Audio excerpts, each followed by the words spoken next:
It opens with the scene of a young man standing in front of the mirror in the bathroom, gazing at his own face and wondering, who is this? What is my name?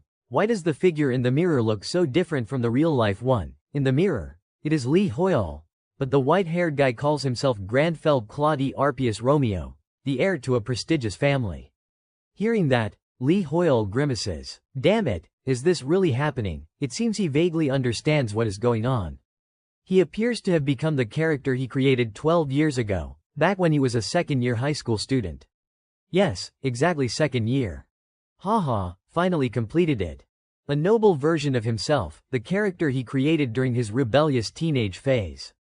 Thinking back now, he feels utterly embarrassed. Perhaps Lee Hoyle ended up in this situation because of the game history of the Arcana continent, one of the pinnacle virtual reality games about another world. Until the day it shut down, no game surpassed it, making it a legend. On the day Arcana shut down, the CEO of the developer company Cosmo, Raymond, the creator of the game, suddenly went missing.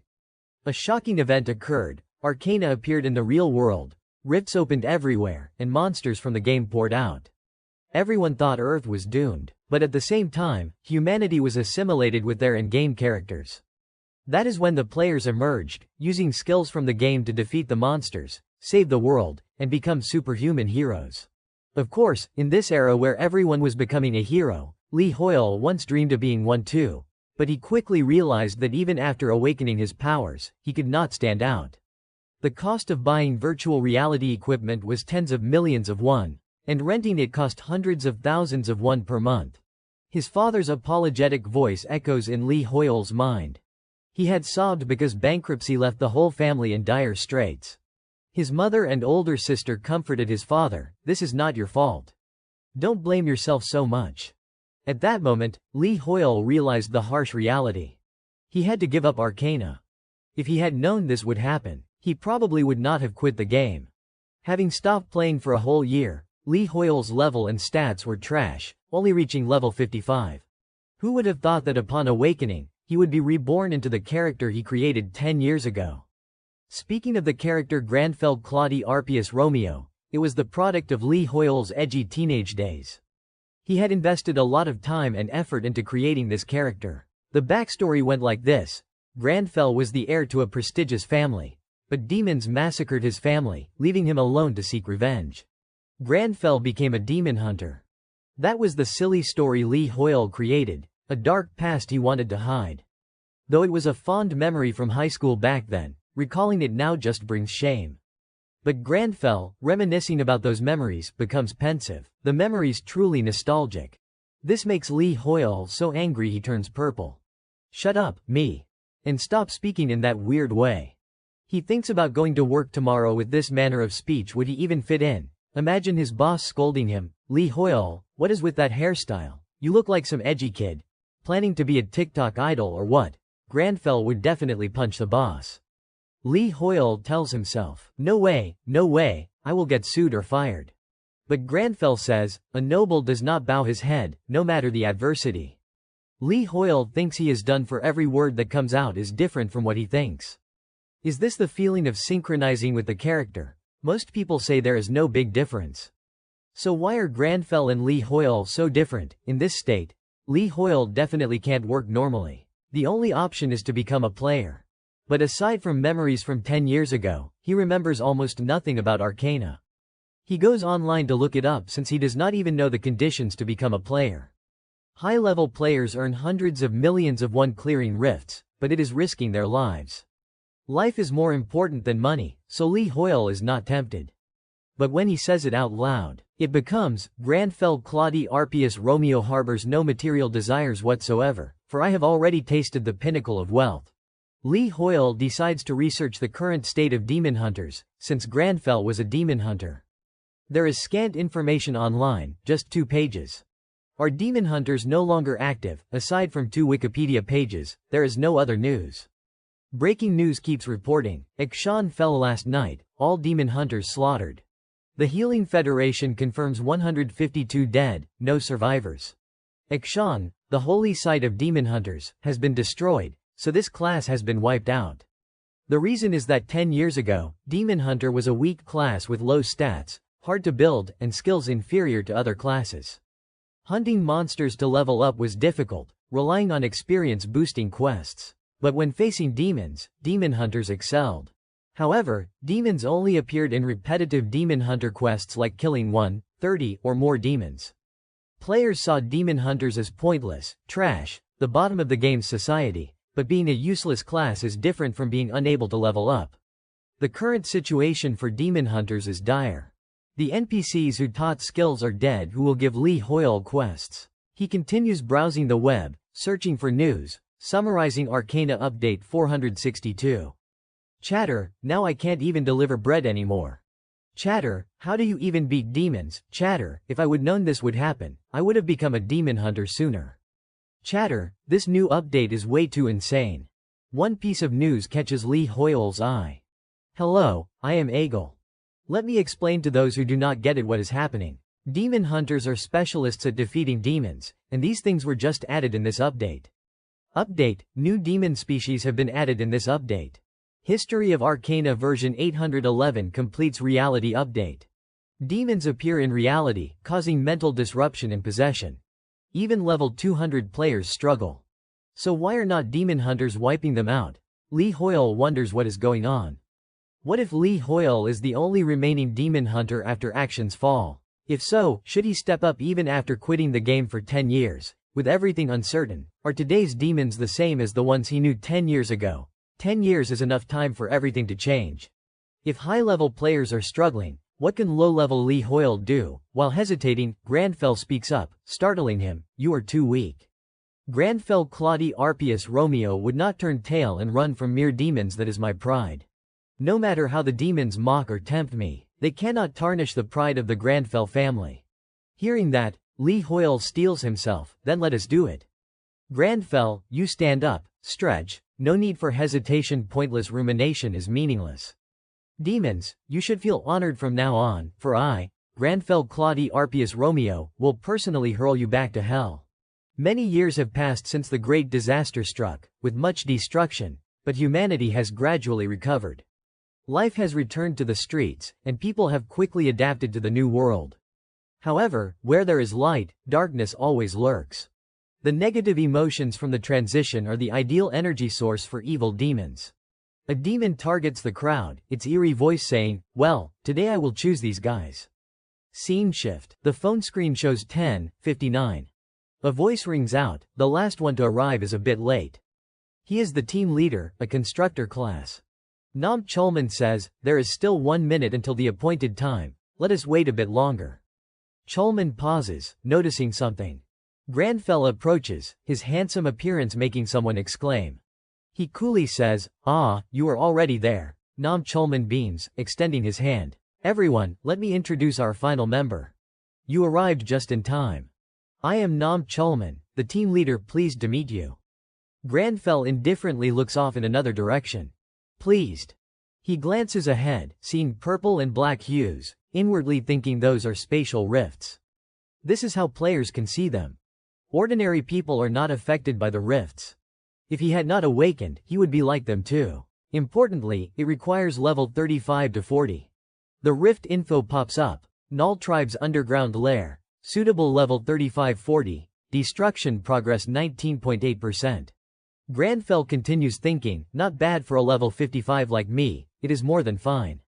I have scouted the average level of the players joining this hunt. It is 200, a level 1 can't fully comprehend right now. I need to work hard to level up. Fortunately, high-level players are not the only ones who awakened, so he could find a proper party. The black-haired guy is Han Sungwook. The girl Jung Yeon greets Grandfell, "Looking forward to working with you today." The blonde guy Choi Junghoon smiles, "Excited to team up with you." Nam Chulman addresses the team. Based on the destruction progress ranking, other squads have probably already entered. We will prep a bit, then head in exactly 5 minutes. The team agrees. Grandfell's face darkens in thought. Destruction progress 19.8%. Destruction process once it hits 100%. The rift collapses and monsters spill into the real world. That is why players freely raid rifts. Only players can access this ticking time bomb. Nam Chulman asks, "Alright, shall we start?" The team agrees one by one. Okay, let us go. Give it your all, I am pumped too. Let us do this, Choi Jung-hoon excitedly says. Everyone's so friendly. He should say something too. He thinks inwardly, as the only son among sisters, he has always been cautious to survive. Blending into the crowd is too easy for him. But Granfell declares with authority, you need not worry, for I am here. The statement makes everyone turn to look. Lee Hoyle inwardly curses, oh shit, acting like a king like this is way too cringy, right, he is totally blowing it. Nam Chulman awkwardly smiles, asking, everyone knows what nulls are, right? Jung Yeon stammers, of course, I have even fought them a few times. Han Sung-wook adds, as long as we stay alert, this quest is a piece of cake. Granfell quietly observes. Lee Hoyle inwardly despairs, blood trickling from his mouth. From now on, no more talking. System notification, you have entered the Null tribe's underground storage, the granary, a room full of bloodstains. Everything in ruins. The team surveys the surroundings. Jung Yeon speaks, I do not see any nulls. Nam Chulman replies, that is because another team got here first. He seems off, turning back to say, but no worries, we will still get our share if we pick the right path. Teammates respond, I trust you. Alright, let us go kill some nulls. Granfell senses something wrong, his eyes darkening, something's amiss. The leader announces, nulls spotted, 10 meters away, everyone, prepare for battle. The team confirms, confirmed. Nam Chulman charges ahead, let us go, the teammates are stunned. Choi Jung-hoon, wait for me, senior, Granfell hangs back, thinking, a main tank, 2 close-range fighters, and a mage. Pretty standard comp, but the main tank is attacking monsters instead of protecting the team. The half-attacker half-tank guy is bearing all the tanking, and the mage is the main DPS. Is this how it is done? Granfell crosses his arms watching. Lee Hoyle scratches his head, probably not my problem. I am useless anyway. Jung Yeon says, mana buff almost ready. Choi Jung-hoon warns, senior, slow down a bit. Lee Hoyle smirks inwardly, these newbies can't even keep up. Granfell opens his inventory, right, the issue now is I have no useful gear. So avoid fighting until I find a suitable weapon. An arrow flies toward Granfell. With quick reflexes, he dodges aside. Many bow-wielding monsters with glowing red eyes, he shouts a warning. Ambush behind the pillar, arrows incoming, the team scrambles to cover. Han Sung-wook grits his teeth, too many, I can't block them all. An arrow grazes Choi Jung-hoon's cheek, leaving a scratch, you damn pests, he yells at Nam Chulman. Senior, brother Chulman, help us out. Nam Chulman, eyes red, calmly turns back. Senior, what are you doing? Get back here, someone warns. Choi Jung-hoon, watch out. A blade-wielding monster leaps from behind. Choi Jung-hoon turns, blade closing in a powerful arrow from Granfell pierces the monster. Choi Jung-hoon, face drenched in scared sweat. Granfell coolly stands. As for these beasts, untrained they are not fitting for me. But sometimes one must not be choosy. Choi Jung-hoon turns, thanks. He thinks, what is with his speech? Granfell remains composed outside, but Lee Hoyle sulks inside, I did not want to talk like that either. Han Sung-wook keeps fighting monsters, alerting teammates, 2 slip by behind you. Move, monsters charge Jung Yeon.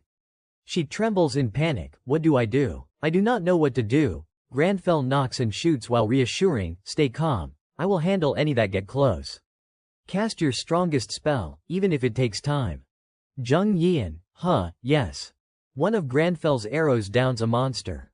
Choi Jung-hoon asks, how much longer? Jung Yeon, almost. She yells, firing now everyone, watch out, fire arrows erupt from the magic circle. Explosions ring out continuously. Han Sung-wook and Choi Jung-hoon shield from the smoke and dust. Choi Jung-hoon, done. Jung Yeon pants. You okay, Granfell? I am fine. Watch for the others. He eyes the burning monsters, thinking of his expensive silver arrow. Can I pick that one back up? Jung Yeon hands a potion to Han Sung-wook. Here's a potion, drink it before more come. Han Sung-wook thanks her. Choi Jung-hoon grits his teeth. Cursing Nam Chulman. Fuck, are you insane? What the hell did you do? Choi Jung-hoon yells he gets the hints without noticing them. But why stand there doing nothing? He led us into a damn trap, yet acts as frontline tank, explain yourself. Nam Chulman smirks, his demonic voice chilling, You asking about that, ain't it hilarious? Of course. Fucking riot. How can I not laugh at a bunch of idiots struggling in front of me? Nam Cholman transforms. He laughs maniacally, announcing skill activation, Heavenly Nemesis. Combat power rapidly increases when facing an archdemon. Gran fell coldly, so you are the evil demon. The demon within Nam Cholman rises. Only figuring it out now, you dumbass. Granfeld declares firmly, you are the archdemon, Cholman. His eyes blazing red, Nam Cholman sneers contemptuously, figured it out, huh? He activates Heavenly Nemesis, leaving the entire team stunned. Li Hoyle grimaces, what? Jung Yian looks at Granfell in fear. Han Sungwook refuses to believe it, reaching out to Granfell, no way, what are you talking about, a demon? His eyes darken. Yet she maintains her smile. How could Nam Cholman be a demon? Everything plunges into darkness. Han Sungwook feels lost and confused. Huh, what is going on? Where is everyone? He searches around, sweat streaming down, when a scream echoes. The space freezes him in terror. His teammates are bound tight by black tentacles, throats slit. Jung Yian writhes in agony, her face covered in blood. Reaching to save her, Han Sungwook pulls Jung Yian back to reality, screaming loudly. Nam Cholman approaches, causing the whole team to clutch their heads in pain. Don't come any closer. System, an archdemon is possessing you. Your mental state is too poor. Abnormal status, fear. They scream, is anyone there? Help, Cholman, his face darkens, he smirks faintly, adjusts his glasses, using illusions of their own worst fears against them. Humans are truly. Granfell remains unaffected. He charges forward like lightning, thrusting his dagger at Nam Cholman's throat.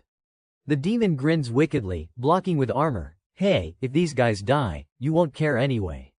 You should know that if you kill me, they will die too. Granfell withdraws the dagger, staring intently. I probably can't pierce his armor. I should aim for the gaps. Nam Cholman grabs his sword and lunges. You are still attacking me despite their lives on the line. Granfell dodges, activates Heavenly Nemesis. Lands a punch, his power surges thanks to the archdemon. The punch hits Nam Cholman's armor. He smirks, a hint of anger flashing. Cholman swings his sword, forcing Granfell back. He curses, foolish idiot, humans are so hypocritical. Granfell stays calm before the sword slash, piercing through. The demon laughs, veins bulging on his face. Just a minute ago, all of you were acting friendly toward this human. And now, with the blade inches from his face, Granfell slashes a streak, and Nam Cholman's glasses fly off. He bulges his eyes, swings his sword, blood flows from the graze. He clutches his face, howling in pain.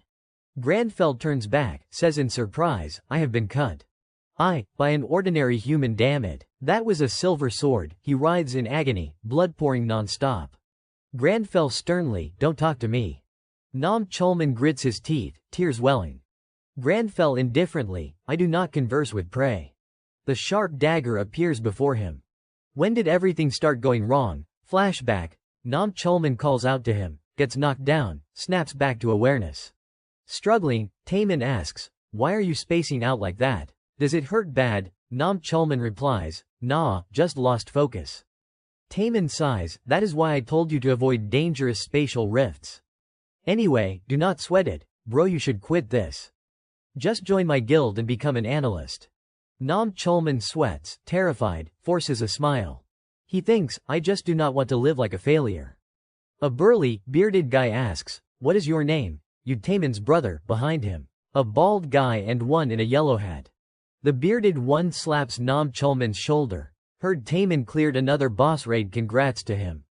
They bombard him with questions, laughing, leaving Nam Cholman flustered. They ask, but are you sure you are brothers? You two look nothing alike. He thinks, you gotta work harder so your little bro is not embarrassed, right? What can you even do in spatial rifts these days? You should listen to your bro. You might die. He tells himself, I just want to be a big brother my little bro can be proud of. A grotesque monster laughs, I will help you. Nam Cholman panics, darkness envelops him. A demonic Nam Cholman grins ferociously, you just stand back and watch. System, an archdemon is observing you. Your mental state is too poor. Nam Cholman's eyes darken, what is happening? Abnormal status. Demon possession. He is bound tight by black ropes. The fake Nam Chulman grabs his shield. Let us go, he does not understand. The real Nam Chulman tries to stop. Wait, do not go in, he is a demon. But powerless, a massive hand grabs him, he can only struggle. Nam Chulman thinks, no, I have put everyone in danger. System, your mental state is too poor. You can't resist without me. Back to reality. Granfell pierces through Nam Chulman's body, making him spew blood. The demon inside Nam Chulman shrieks, it hurts, you crazy bastard, do not you know killing me kills him too. Granfell watches the wailing demon. You do not care about this host's life or death, you want to become a murderer, he silently observes. Granfell calmly, I get it. That is your pride. The real Nam Chulman struggles to hold the demon back from behind. The demon, what? Granfell unleashes a punch like a flash of light, piercing through. He arches back in agony. Granfell, that pride I have received it. Nam Chulman opens his eyes, returns to normal. He jolts up, shocking everyone with the demon expelled. Nam Chulman, terrified, touches his face, I was definitely possessed. Lee Hoyle yells, Brother Chulman. Han Sungwook approaches. Nam Chulman still trembling. He looks at his shaking hands, I am alive, but how? I was stabbed. Granfell's voice rings out, I told you, no need to worry. Nam Chulman sees Granfell leaning against the wall, muttering, because I am here. Human negative emotions are the demon's power source. Granfell says, so, hold your pride high and fear them not. He raises his hand, demon hunter attack position only affects archdemons. Nam Chulman whispers softly, pride. Granfell's words, no matter how much time passes, I won't forget that logic. Granfell crosses his arms, smiles satisfied. Lee Hoyle checks inventory, no items dropped. As expected from a fake demon. In a large company, Nam Chulman reads the Rift Raid summary bulletin for a level 4 rift. The post reads, one member body snatched. Thought the whole party was done for, but the group had one guy who brutally took down the demon right in front of his little brother. He lifts his teacup, you want me to believe this? Nam Chulman, yeah. Taemin continues, even as guild master. Recruiting based on some internet post is a bit before he finishes, Nam Chulman interjects. The possessed team leader was me. Hearing that, little brother Taemin's face darkens, tea spills, what? The city is flooded with skyscrapers. In a room guarded by 2 bodyguards, an exclamation rings out, what? Tae Min holds his teacup, saying, you really want to give up your player status and become Gown's analyst, bro, I oppose this. So sudden, hard to believe. Can Nam Chulman trust his brother that much? I am grateful. Tae Min slightly annoyed, don't mock me anymore. Nam Chulman continues smiling, I was just kidding. Tae Min points, asking, are you sure you are not kidding about becoming an analyst? Nam Chulman sets the teacup on the table, no, I am serious about that. He clenches his fist, thinking of Granfell's figure, the one who helped him realize his weaknesses and role. He always struggled to keep up with his little brother, but now he will live true to his qualities. Forging his own path. Nam Chulman's eyes resolute, making Tae Min stare intently, saying, now I am curious what kind of person could change you this much. Tae Min skeptical. Especially about demon hunting. If abnormal status did not affect him, his mental stats must be impressive. Nam Chulman recounts that the guy used a dagger instead of magic. Among Arcana's thousands of classes, Tae Min can't guess which one. With those specs, Tae Min does not understand why he chose that rift. Nam Chulman asks, you think the story's hard to believe, right, but trust me this time. Tae Min calmly replies. HMPH, who said I do not believe you, I do after all, you are an eyewitness. Nam Chulman jumps up, huffs lightly. Tae Min says, boss pattern analysis, management proposals, guild and newbie recruitment. Tae Min hands over a paper, I got my position today thanks to you. So of course I trust you. I even brought a contract. With a warm expression, he continues, after all, you are my big brother, and Gown's proud analyst. Nam Chulman embarrassed, scratches his face, geez, you are embarrassing me thanks, Tae Min. Anyway, let me look at the contract, what do you think? Analyst Nam Chulman takes the contract. Alright. He puts on glasses, reads carefully. Suddenly, Nam Chulman turns serious, sweat streaming, what are these clauses? Scene shifts to Granfell's apartment, he is brushing his teeth. Lee Hoyle stands behind, Eyes wide at level 67 above Grandfell. I leveled up, we did. Lee Hoyle excitedly checks the character window, and not just that, it jumped 12 levels at once. Grandfell shampooing his hair, too few. Lee Hoyle analyzes, so nulls give barely any value, but killing one lesser demon nets 12 levels. After showering, both exit the bathroom. Grandfell dries his hair. Grandfell Claudie Arpius Romeo cares not for the monster or its spawn. Lee Hoyle hums happily, well, same here now. How to distribute stats? He points at the towel on his head. Alright. Too tired now, I will lie in bed and think later. Grandfell suddenly stops, looks somewhere, at the bed. That is a message, leaving Lee Hoyle bewildered. Suddenly, Grandfell dresses, cleans up, opens the window. A clean environment brings a clear mind. Lee Hoyle exasperatedly reaches out, screams inwardly, please rest a bit. Sunset in the kitchen, soup pot bubbling, veggies scattered nearby. Grandfell ladles soup, tastes it. His face brightens, healthy flavor. Lee Hoyle exhausted, thinks, right, this is Grandfell's personality, always sticking to schedule and self-discipline training. Watching Grandfell wash dishes, Lee Hoyle reflects, I learned something from this. The traits I gave Grandfell apply in reality, including work and levels. Before, I would shower and lounge waiting for delivery. Thanks to him, my lifestyle's healthier. What about his talents? Grandfell has more than one. He is good at magic, can replicate spells after one look, intelligent and extremely fit. Grandfell writes on paper dramatically. Grandfell Claudie Arpius Romeo is intelligent. Magic aptitude, physical aptitude. He laments, that is how it is. Grandfell strokes his hair, handsome face shining. Lee Hoyle tired behind, everything good, I wrote it all down. Anyway, those traits apply in reality. Time to test them. Lee Hoyle behind Grandfell. Who holds phone checking message from Nam Chulman? Hi Lee Hoyle, it is Nam Chulman, raid leader from yesterday's rift. How are you? Notification pauses. Grandfell huffs lightly. Chulman's message, how'd you do that? Party invite message. He thinks, I do not know much about this, can't join yet. He types.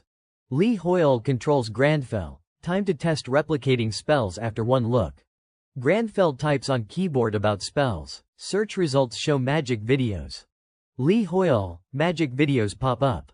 Grandfell grabs pen, ready to note. Meanwhile, Nam Chulman and Tae Min regretfully stare at phone screen. Long invite for Lee Hoyle to join guild, but only gets one word, yeah. Nam Chulman disappointed. It is fine, maybe another guild scouted him. Nam Chulman flustered. Tae Min yells, another guild, who, you mad? Top national guild gown offered house. Car. Waives all fees, 9.5, 1.5 split. Any guild offer better. Nam Chulman sips water, not sure. After Mage Tower appeared, foreign guilds set branches here. Tae Min annoyed, shouts, what? Who dares step on my turf? Nam Chulman, not national, maybe top CEO guild. Tae Min, fine, no guild offers better than me. This is a contract even gown execs have not seen. Tae Min grabs coat, can't let it slide. Tell me, what does he look like? Nam Chulman, what? Why? Tae Min hurriedly, I will snag him before others steal. Tell me everything. Nam Chulman thinks, describe attractive appearance. He hems and haws. Tae Min, what? Easier to describe a mythical creature. Nam Chulman recalls Grandfell. Right, he looks like a noble from a fantasy novel. Tae Min stunned. Nam Chulman adds, truly noble and luxurious appearance. Here, Grandfell watches videos, takes notes. Both tense. Lee Hoyle, got it. I grasp magic basics. Definitely usable with enough mana. Not for nothing Grandfell who cares about past, even edgy creation, he is the ultimate genius. Lee Hoyle raises finger, pats Grandfell's head, calm down, rude. Grandfell looks at Lee Hoyle, opens character window, anyway, now I am sure I can use these. Time to allocate stats. Don't know how talented Grandfell is, so prepare for all possibilities. 2 points to vitality and agility. 7 to mana, it is too low. Suddenly, Lee Hoyle recalls the paper. The last survivor of the Grandfell Claudie Arpius Romeo family chose the demon hunter path to avenge his kin. He muses, why remember that now, even if I wrote it, what a tragic life. Lee Hoyle smiles, points at luck stat. This for my and Grandfel's benefit, you will work hard from now. Grandfell lies on bed. Views stats, just raised luck from 1 to 2, double the luck. Who knows, maybe pick up money tomorrow. He closes eyes to sleep. Morning, both surprised at character window in mirror. This is more than picking up money. Lee Hoyle excited, a class quest. The class quest to launch the counterattack. After Arcana integrated into reality, quests became scarce. The reason was obvious, there were not many NPCs in the real world to hand them out. Grandfell sits at his desk, fingers tapping the keyboard, chin propped on one hand, the other clicking the mouse. Even regular quests are rare. But I got a class quest. The computer screen shows a search for class quest. He muses thoughtfully, it looks like a regular quest, the demon hunter class kind. From what I remember, it is not like ordinary quests. Suddenly, Grandfell stares at the screen in astonishment. Knew it, the screen displays, honorary class knight, becomes class quest.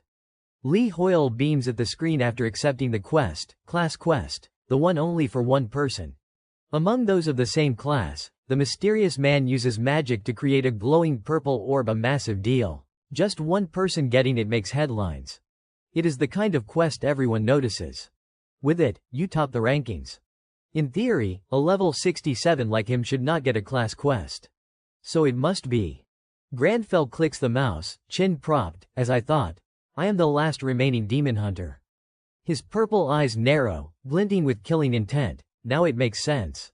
Scene shifts to an ancient, dilapidated castle. Akshan, depicting Grandfell the demon hunter with long classical hair, looking up, surrounded by shocked faces. Sounds appealing, but reality shocks. A towering mountain covered in vines. Someone says, "Welcome, warriors, to Akshan." That is the demon hunter guide NPC. We will start initiation up there. Move, notification, climb the cliff. Current height, 0 meters, 1000 meters. He looks up, stunned.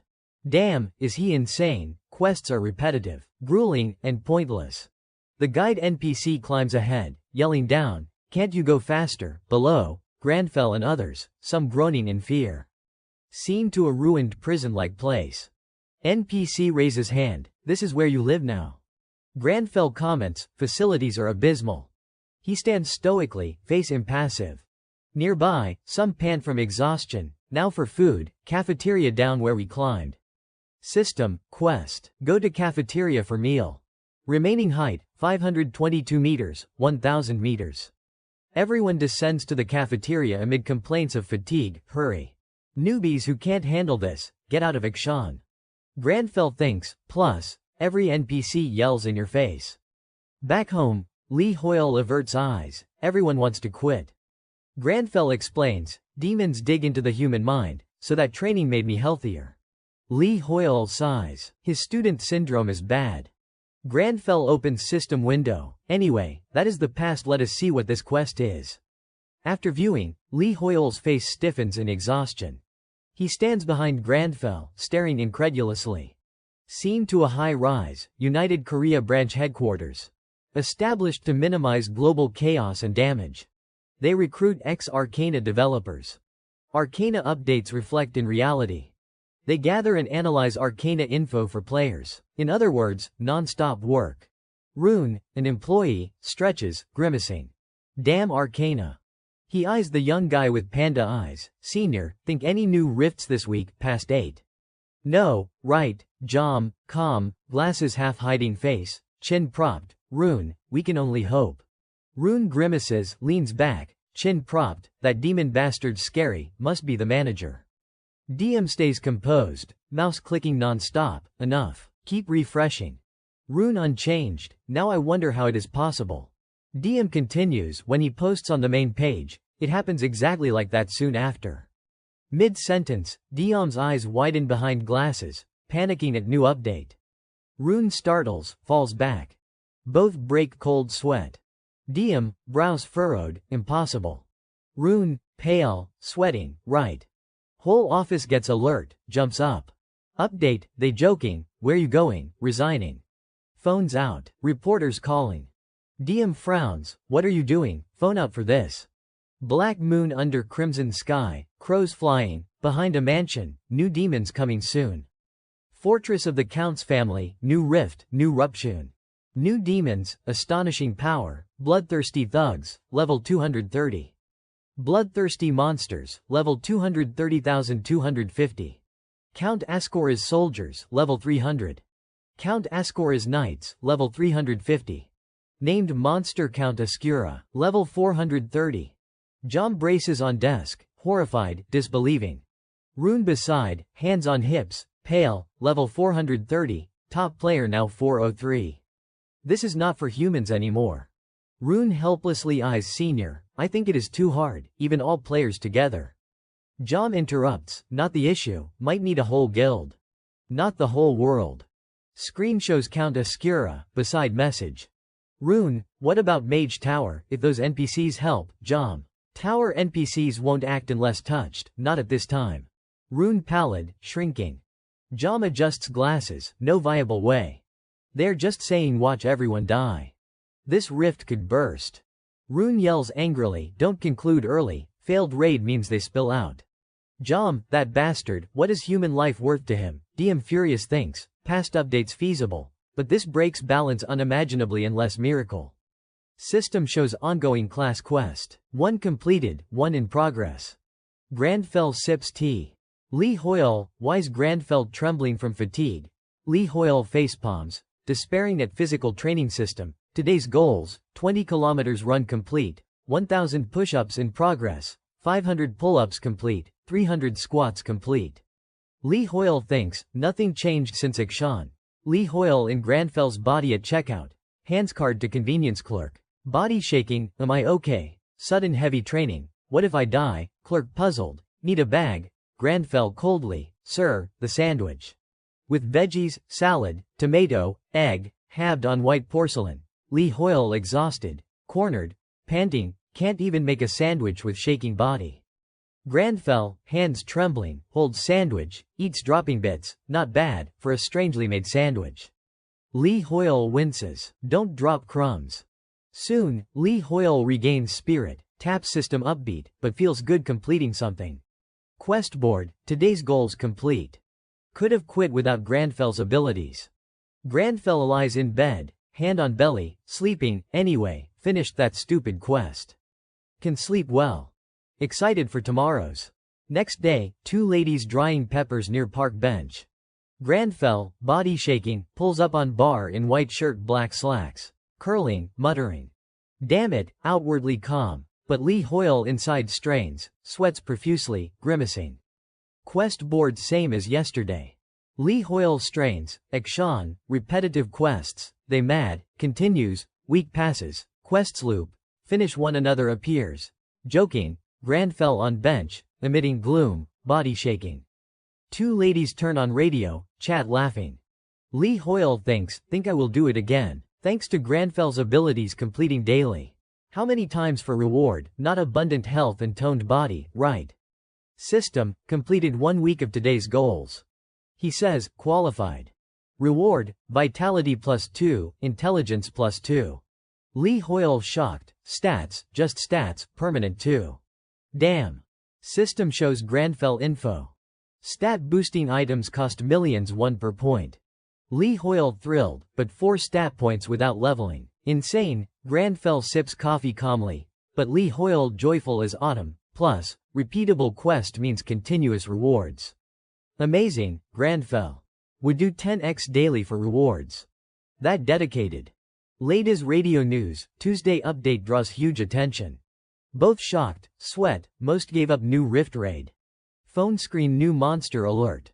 Tuesday, new rift, Count's family territory updated. New monster known as Count Ascura. Grandfell brushes teeth one hand. Phone news other, Count Ascura said monster and vampire, level 430, highest ever, rift raid extremely difficult. Phone shows gown paling, hands frantic. DM calm, one hand up, on this, United Korea branch says nothing now. One hand flips light switch, level 430. Studio, MC at mic serious, backscreen complaint comments on difficulty. New boss Count Ascura, level 430, probably worst ever. MC serious, worried eyes, front screen lively new update comments. Two suited commentators stern, tense eyes. Continent says Count Ascura vampire and demon. Female MC prim before city backdrop. Serious but anxious eyes. Gentle steady voice. Major guilds refuse rift raid. Risk too high. Blue screen glow highlights Lee Hoyle's dark circles. Fatigue. Chin propped, focused on news. Silent, face twitching under blue. Demons hard for players. They grow stronger in battle. Players face countless abnormal statuses. That is why said need 10 levels higher to beat. Ascura image, blood dripping mouth. Lee Hoyle thinks, so bastard Count Ascura one I least want to face. Quest board, class quest. Launch counterattack. Dispatch last demon hunter. Finally time to counter demons. Main, hunt vampire in progress. Without this quest, Ascora's glowing red eyes figure. Lee Hoyle clutches head. Damn. Only current vampire Ascura, so must fight him. Face covered, thinks, suicide, how beat invincible foe. Granfell's heart pounds hard, but Lee Hoyle's emotion. His heartbeat unusually calm. This body not Lee Hoyle's, like Granfell's scary cold face, hand-tapping chair. These lowly things obstructing my precious time. Granfell, I see killing aura, glances back, I shall punish them severely for this crime. Lee Hoyle grimacing, cold sweat, knew it, he wants to kill them, damn. Scene shifts to the foot of the Mage Tower, crowded with people, including reporters on the job. The MBS station crew is busily preparing equipment. The cameraman hurries, hurry up, put it over there, another person carrying heavy crates, this goes on the truck. Right, someone else is talking on the phone, we will arrive there soon today. What do you mean, where, the Mage Tower, nearby? Reporter Yunho starts paying attention to that remark. Yunho observes the surroundings while sighing, there are so many reporters. Do you think the Gown Guild will really show up? The man who was on the phone does not turn around, possibly. A new rift has appeared in Russia, behind the Mage Tower. Why do not they fly there? Yunho persists. They are players, so they use magic portals to get to Russia. It is common.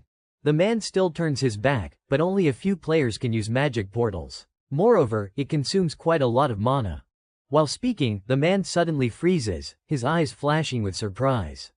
From afar, a group stands out in the crowd, with one person carrying a massive greatsword, leading the way. Followed by 3 others. The man, still astonished, immediately runs toward the prominent group. They are here, it is the Gown Guild.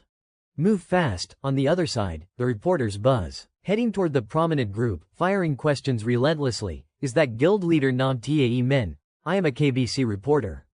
Please make a statement. Are you on your way to conquer the new rift? Do you plan to share information about the new rift with other guilds? What is the reason you are setting out before the other guilds, in the pushing crowd?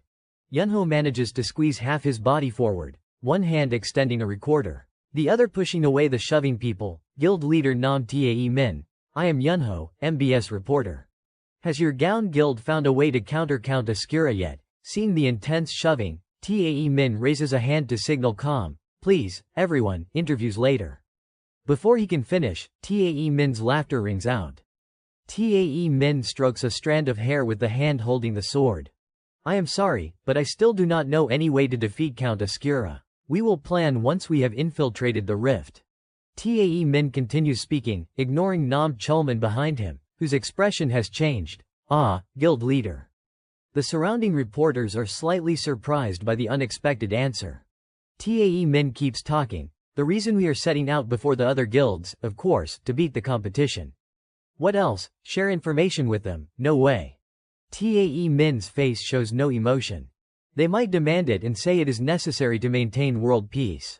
If they truly want to fight for peace, should not they come to the rift themselves instead of cowardly watching from afar?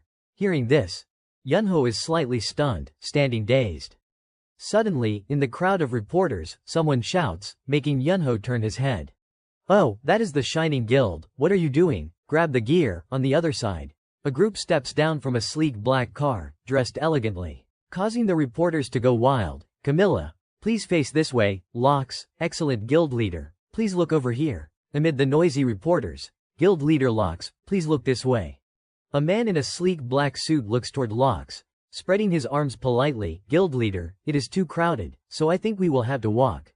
Hearing this, he does not make it difficult for the man. All right, thank you. The Shining group moves forward. Lox wonders, that is the Gown Guild, right? His statement was really rude. Lox does not turn back, he must be really impatient. All the major guilds are coming to Korea because of the Mage Tower, so Gown Guild's position has fallen to the bottom. The words make the two guilds, though in the same place, seem like they are in two different worlds. Lox continues, he is probably betting everything on this expedition. On the other side, Tae-min remains silent, hand on his sword, looking toward the Shining group. Seeing this, Nam Chulman only dares to observe him from behind, seemingly understanding Tae-min's worry. Nam Chulman breaks the silence, no need to worry. We will take it step by step and do our best. As he speaks, he places a hand on Tae-min's shoulder in comfort.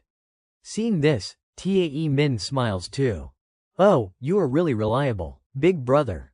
Anyway, about that Lee Hoyle guy, you said you contacted him again. The two walk and talk. Hearing Tae-min ask, Nam Chulman can only scratch his head, embarrassed. About that. I changed a few conditions and contacted him, but no response yet. Seeing the awkward demeanor, Tae-min turns, you said he is very strong.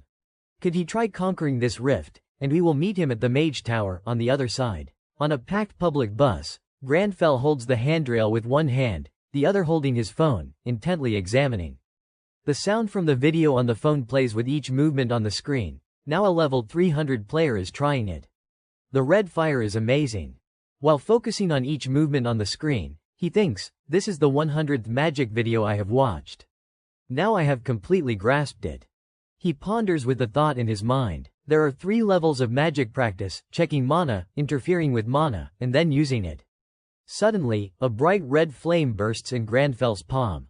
The flame grows larger, startling the person sitting across from Granfell into panic. A flicker of surprise crosses his face. Hearing the commotion behind, the driver, hands still on the wheel, slightly turns his head to remind, hey kid, do not use skills on the bus. It is dangerous.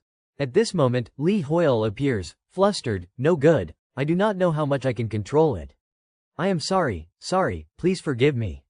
Granfell pays no attention to Lee Hoyle's babbling, clenches his fist, extinguishes the flame, leaving a thin wisp of smoke in the air. I can fully control this flame, but I will stop so the other passengers are not frightened. Seeing Granfell's exaggerated demeanor, Lee Hoyle can only sigh, stop acting cool, okay. Granfell swipes his finger on the control panel, selects an option, thinks, anyway, I learned the skill by watching videos. I am a bit worried about the skills I have, but it is useful too. Suddenly, he freezes, his eyes showing a hint of surprise. The skills appearing one by one on the control panel surprise him. No magic skill. When I learned it, it usually appeared on the right of the status window. He still stands dazed by the information he just received. Just then, the bus stops at a roadside station. What is this, bugs? A moment later, he stands looking up, one hand brushing his hair in front of the Mage Tower. Inside Granfell, his eyes scan the scene before him, thinking, this is the Mage Tower. The inside is really different from the outside world. After thinking, he looks up. Before him is a large gate, emitting a swirling mystical blue light from within. He can't help thinking, this is the portal. Suddenly, Granfell notices something from inside the portal, his eyes widening in amazement. What is this? A vague feeling, but it feels like I can use this spatial portal magic myself. Actually, it seems easier than the previous fire magic. Saying that, Granfell reaches toward the portal. Unexpectedly, a man carrying a pile of gear on his shoulder, not paying attention, bumps into him. Gown Guild. This way, the analyst is making a summary table. The collision causes Granfell to lose balance, falling straight into the portal. Realizing he bumped into someone, the man turns back to apologize, but sees no one. Sorry. Did I push him into the portal? Really sorry, kid. Before the man's words finish, from afar, leaning on his massive greatsword, Tae-min looks toward the man, shouting loudly, where are you going? I am annoyed. Should I roast him right now? Tae-min, with a displeased face, growls each word, making the man hurry. I am sorry. Behind, Nam Chulman seems to realize something. That person looks like Mr. Lee Hoyle. At this moment, Tae-min turns back. Brother, show me the summary. Nam Chulman pushes the thought aside. Alright, as you know, the new rift is in Russia. As he speaks, his hand taps the control, displaying an image of 3 circles. He continues, the rift looks like this. The outer circle is the outer territory rift, with hundreds of entrances there. The inner circle is the Count's territory rift, about 30 in number. He stands in front of the screen, continuing, the innermost circle is the castle rift, where Count Ascura is. That is just a hypothesis based on analyzing the shape and previous rift patterns. But if this rift breaks, there is a high chance Count Ascura's castle will actually appear in the real world. Hearing this, everyone below falls silent as a sheet. On the other side, in Russia, cracks hover in the air, emitting purple light. Below, many reporters gather. A reporter with a scarf against the cold is reporting. Yes, hello everyone. I am currently in Russia. There are many reporters and players here right now. On the other side, another person holding a selfie stick waves hello in front of the phone screen. Hello everyone, this is Kip. I am in Russia, standing right in front of the new rift. As you can see, there are many strange things in this rift. And I am about to freeze. No matter what, I, Kid, always want to provide everyone with the most interesting information. Live comments appear on the screen, it looks freezing cold. Which guilds are there? Seeing the comments, the man gets more enthusiastic, gesturing wildly, so I will explore this rift. Right behind me here. Suddenly, he stops. His attention falls on a figure approaching him. He steps forward, using one hand to block the man's chest. Hey, wait, kid, mind your manners. Granfell does not respond. The guy still shouts, I found this rift first. Before finishing, Granfell growls, get lost. The man has not processed it yet, bewildered. Granfell stares straight at the noisy man in front of him, eyes radiating killing intent. Breath turning to white smoke in the cold, I have no patience. This scene freezes the previously loud-mouthed man in fear, thinking, sorry, but it is too cold. Granfell ignores him, continuing toward the crack. Standing before the crack, the purple light from it shines on Granfell. He stops, observing the crack. The information panel appears, outer area region. Suitable level 240 to 270, destruction progress 9.7%. Looking at the panel, he thinks, finally arrived here. Outer territory rift. Hopefully it will be warmer from here. On the other side, a monster is decapitated by someone in a red cloak, the head flying into the air. Headless, the monster's body collapses onto the icy snow. Suddenly, a call makes Belusi turn back. Sis, wait for me. From afar, a pink-haired girl in a thick padded jacket runs hurriedly. I know you are over level 300, but do not walk so fast. In contrast to the girl, the bespectacled man beside her just folds his arms leisurely, let her. Walking fast means dying fast, too cold. Hearing this, the girl snaps. Hey, do not talk like that. The man does not back down, like what? Girl, learn some manners. The man gives in, fine. The argument slightly annoys Belusi. Turning back, Belusi frowns, showing irritation, growling, what the fuck, what kind of stinking shit are you two spouting, huh? Sis is pissed now. System notification, you have entered the outer territory rift. Suitable level 240 to 270, destruction progress 9.7%. From the purple rift, Granfell steps out slowly. This is the outer territory, it is even colder here. In his mind, Lee Hoyle is annoyed, his teeth chattering non-stop. Granfell sighs, a splendid start to the hunt. This weather makes the wrathful flame within me burn even fiercer. Suddenly, he hears a strange sound, glances over to observe.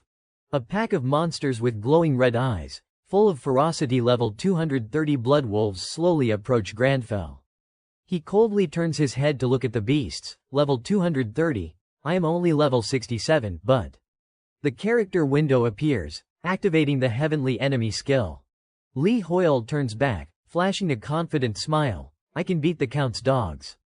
I see you have chosen the wrong master. The beasts growl, baring their sharp fangs, ready to charge. Granfell raises his hand, summon the sword, I shall send you ignorant vermin on your way. The pack of wolves charges madly. Granfell, eyes flashing with killing intent, feels the fear of being hunted. System, hunt a vampire, let it know that the hunt has now begun. Scene shifts to the brutal battlefield, monster corpses scattered everywhere. Soldiers arrive to inspect. Belusi ferociously kicks a monster hard, There must be tons of these mutated dogs. Fuck off and die, you damn bastards. Die and learn not to bite recklessly, you fucks. Why are there so many of them? The people around are frightened by Belusi's violent actions. Hey, guild leader, calm down a bit, she is just like that. Finished. Belusi pants heavily, looking at the pile of monster corpses with irritation. Her subordinate is disappointed. We have killed dozens already and they still do not end. Another sighs, just a few left. Belusi grips her two swords tightly. Something's really off. These monsters are not panicking at all, like they do not know fear. Her subordinate smirks. What are you talking about now? Another stands picking his nose. Don't make a big deal out of it, Belusi. Belusi seriously. No, I really feel it is concerning. Have you guys ever seen them cry out or look at their wounds during a hunt? As she finishes, the group shows confusion and worry. Yeah, thinking back now. Suddenly, a strange noise echoes from behind Belusi. An unnatural howl, as if they are terrified. Everyone worries upon hearing the sound. When we hunt them, they do not even make a sound anymore. What is going on? Belusi roars. Immediately giving chase. We will know if we go look. Follow me, she dashes off. Her subordinates panic. Wait, everyone, let us go. Scene shift. Granfell draws his bow, arm extended as if about to shoot. I can feel the mana at the arrowhead, light emanating from the bow. This is not a good arrow, but I can observe the mana at the arrowhead. His eyes flash, determined to unleash. A bang echoes. The arrow launches, sparks like a massive cannon firing into the monster pack. Fierce flames incinerate them. Granfell prepares to draw the bow again. From afar, Belusi hides behind a tree, stunned. Subordinates chase after, out of breath. Wait for us. Belusi's eyes widen in horror. What the hell is this? Granfell sits on a rock, calmly sipping tea. Belusi's subordinate is astonished. One rocket arrow is fire magic missile. Belusi is dumbfounded. Who the fuck is that guy, raiding a rift in a suit and dress shoes, and now sitting drinking tea amid the flames? Granfell crosses his legs, leisurely sipping tea. Belusi's subordinate suddenly brightens. Maybe he is a streamer. You know those who livestream in rifts, sounds plausible. He must have tagged along with another guild to get in here. Belusi grumbles, TCH, this idiot, it is super dangerous here. This is not a place for a normie to hang around. Get out. Lee Hoyle stops drinking tea, glances over but stays silent, continues sipping. Belusi sees the indifferent attitude, grits her teeth. Is he ignoring me? Her subordinate holds back laughter at Granfell's expression. Belusi gets angry, advances to yell, hey, if someone's talking to you, you have to.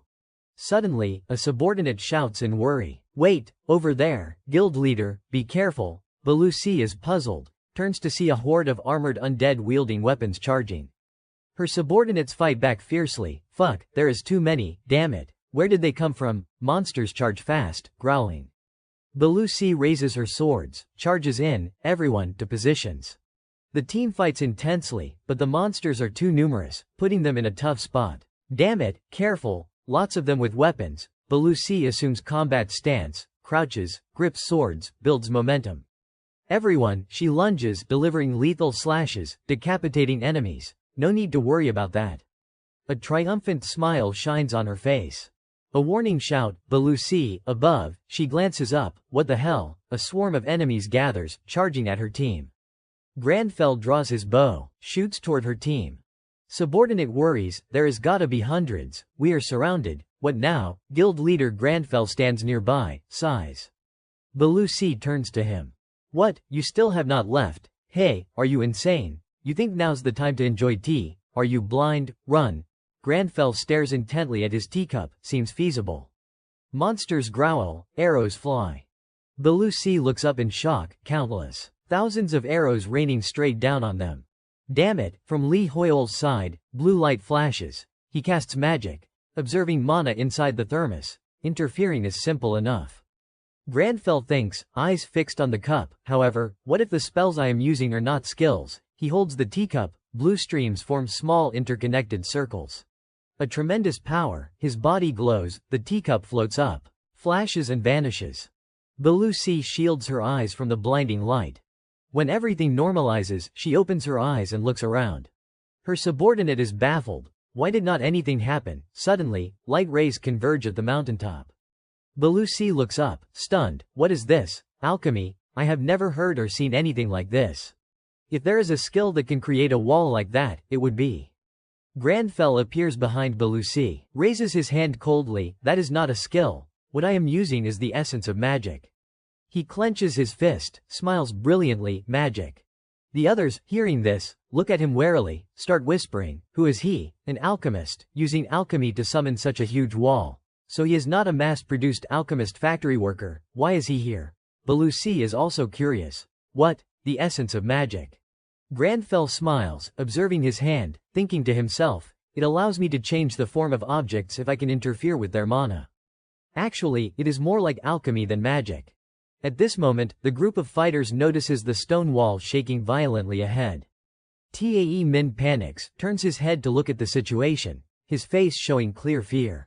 Seeing the horde of undead charging, he shouts loudly. On the flanks, enemies coming from the flanks, everyone's in a panic of fear. Granfell hears this and lifts his head. I think I will continue drinking tea. Belusi looks at him with an astonished face, speechless. The group of fighters starts charging forward, using their magic, shouting loudly, take it down. Belusi nimbly leaps forward with weapons in hand. Alchemist, hide behind now, but Granfell suddenly stands up, reaches behind, grabs something that stuns her slightly.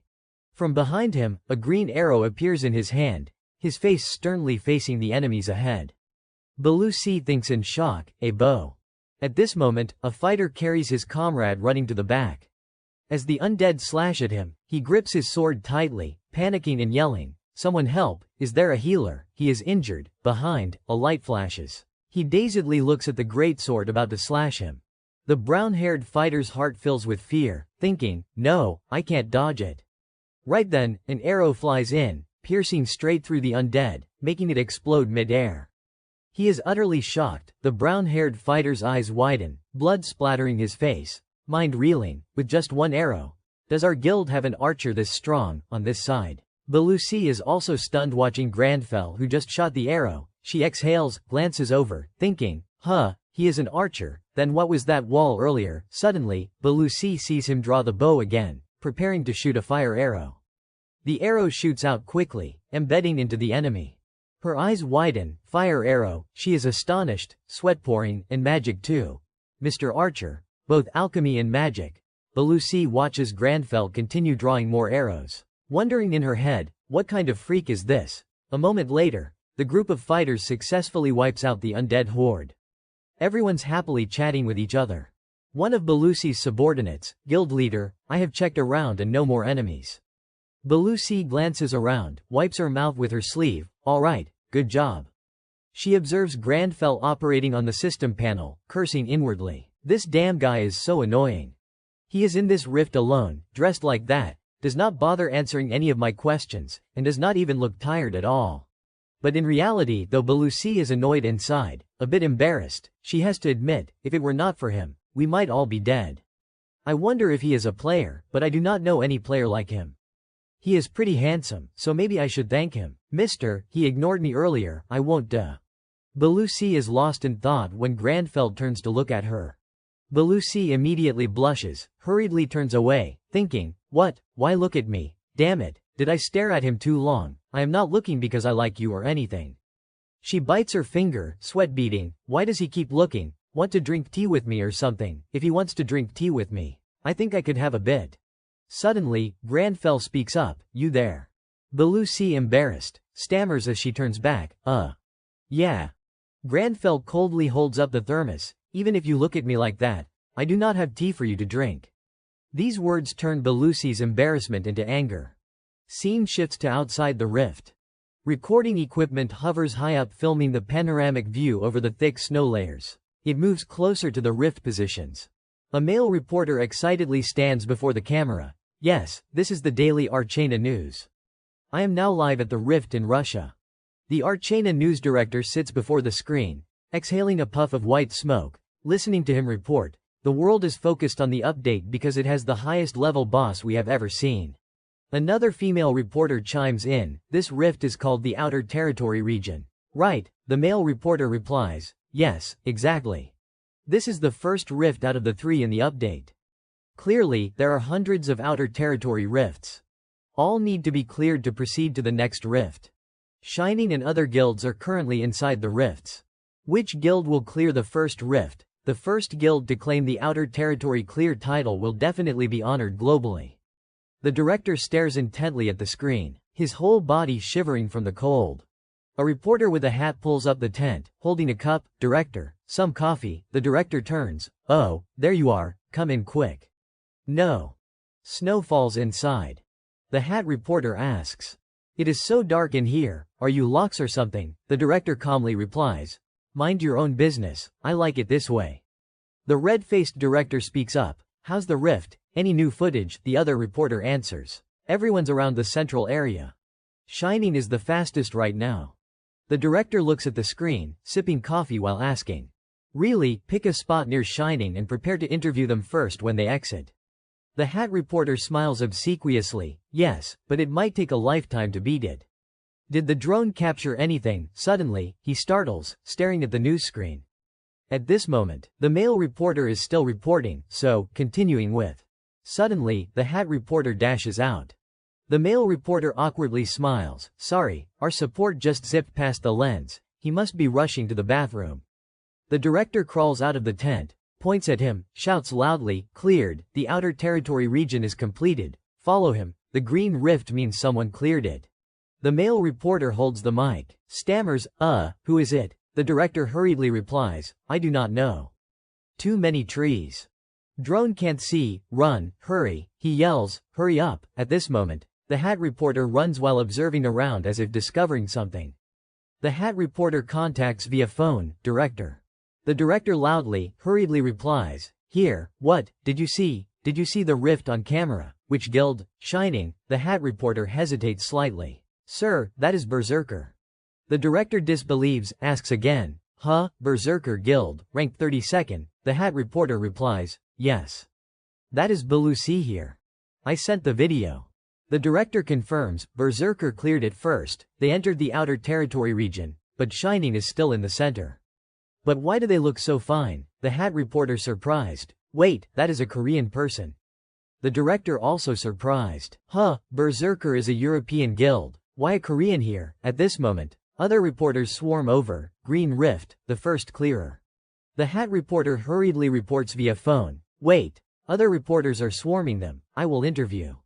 Raises voice, hello, can we interview? You look like Korean. What is your relation to Berserker Guild? What happened inside the rift? He just exited the cleared rift. Granfeld coldly cuts him off. Scram. The hat reporter dazed. Yes sir. Granfeld's aura like a white tiger bearing fangs. You are rude. This is the limit of my patience. Saying that, Granfeld walks away, leaving the hat reporter shivering, thinking, freezing cold as hell. Other reporters rush up. Belusi, Berserker Guild leader, wait, can we interview a bit? Congrats on clearing the dungeon first. No one expected you to complete the mission first. How do you feel? Any differences between this rift and others? Belusi's subordinate, please slow down. Belusi hugs her head, refuses comment. The subordinate embarrassed hearing that. Guild leader Belusi annoyed, no comment, they should interview that bastard instead. The subordinate stammers Quan, guild leader, we completed it first, at least let us do the interview. Belusi firm, Mister, I have nothing to say. Inside, her anger flares, that bastard is so annoying. He threw away all our plans and unilaterally cleared the dungeon first. Suddenly, she turns her head looking around, what the hell, where is he? Another of Belusi's subordinates replies, he exited first and told me he is heading home for a bit. Belusi hears this and looks confused. Huh, the reporters swarm like a disturbed beehive, pushing and shoving each other. Cameramen and mic holders compete fiercely for interview rights to catch the hot scoop. But upon arriving, they are stunned. What, he just left already? Belusi hears this and flies into a rage, bristling like a little dog ready to bite. Why, he is the one who took down all of them. I said he could do the interview. And in the end, he just walks off. Doesn't he know how amazing it is to conquer this rift first? The people around hear her screaming and stay dead silent. Suddenly, someone speaks up to soothe, come on, calm down. He must have a valid reason. But Belusi does not listen. Hearing someone mention Li Hoyol, she scolds even more fiercely, valid reason my ass, an interview can change a whole guild's value. Everyone's watching this event, her teammates try to quan her, but she stands frozen. Though furious, a sudden blue light flashes from behind, startling a cameraman who turns around. He spots something, yells in shock, making everyone around turn to look.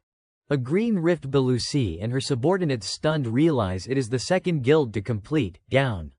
They all shout out. Gown's members step out from the rift, covered in wounds proving a brutal battle, but Tae Min maintains his guild leader dignity, eyes sharply scanning everything. The reporters can't contain their excitement, calling out, Tae Min, Gown guild leader. Mr. Tae Min, please let us interview. He is not very patient with them. His gaze sweeps over coldly. Spotting the Berserker Guild in the crowd, he silently guesses their identity. Reporters won't let go, clamoring introductions, we are from MBS. Congrats on being the second guild to complete. Belusi glances at the crowd fighting to interview Tae Min, thinking to herself, weren't we the first to conquer? She turns and walks away without hesitation, face full of dissatisfaction, muttering something. As she leaves, the reporters dazedly ask each other, what did she just say? Did you record it? Heavy snow falls, blanketing the area in white. Gown's people set up a few tents as rest spots. In the tent, Nam Chulman and Tae Min hold instant noodle cups, eating while watching news on the laptop. French news exclusive interview on the first rift clear of the new Outer Territory update. On screen, Belusi's image before leaving. Her words recorded, Gown is not the only skilled guild in Korea. Tae Min, cup in hand about to take another bite, hears and freezes in disbelief. Did she really say that? He is furious. Belusi's words drive him mad, I told you. She looked down on me and said that. She conquered first and that is all she said for the interview, they only finished a little ahead of us. Nam Chulman stops listening, his mind echoing Belusi's words. Gown is not the only skilled guild in Korea. Tae Min gets more heated, I only had a bit of respect for Berserker. And she spouts that nonsense. In Korea, which guild can compare to Gown, damn it, can't swallow the noodles anymore. He pushes the half-eaten cup to the person opposite. That person excited, really, then I will eat it. But the joy is short-lived. He cries out, you ate it all. Nam Chulman calmly says, I think she meant they encountered a Korean player in that rift. Tae Min perks up, who? Those guys from Mythology Guild ranked 41st worldwide. Nam Chulman refutes, Mister, I do not think so. They are still in the rift. Tae Min joyful, but instantly flips attitude like lightning, from cheerful to angry, yelling, Mister. Then who the hell is it? Nam Chulman ponders. Feigning ignorance, I am not sure. A Korean better than Gown there is only one person I can think of. Though he is guessed, he does not reveal to Tae Min. At Granfel's apartment, in the bathroom, steam rises thickly. Granfell enjoys the relaxing sensation, his body proportions perfect, broad shoulders, slim waist, defined 8-pack abs. Lee Hoyle, showering delightedly, warm baths are the best. This is life's true truth. Granfell dries his hair disdainfully, how shameful. Lee Hoyle satisfied, after a bath, feels like reborn, now I will sleep a bit. Ignoring Lee Hoyle's nagging, Granfell stands still, contemplative. He stares at the bed, making Lee Hoyle ask, what, it is not what I think, right, please say no. As predicted, Granfell turns housewife, dons an apron, mask, holds a feather duster, ready to clean. Gone just a bit and the house is so dusty. Lee Hoyle screams in vain, please rest. This psycho, dishes spotless, not a speck of dust. Tea aroma wafts. Granfell leisurely sips tea after cleaning, while Lee Hoyle frozen, marvels, he even cooked a full meal with sides. Impressive, ignoring Granfell, Lee Hoyle browses the system panel, anyway, not sleepy anymore. He ponders. Loot's just this much, nothing useful right now. And level 86, seems I gained 19 levels. Looking at the system, Lee Hoyle thinks, if conquering the hardest rift, it would not be just this, but too dangerous.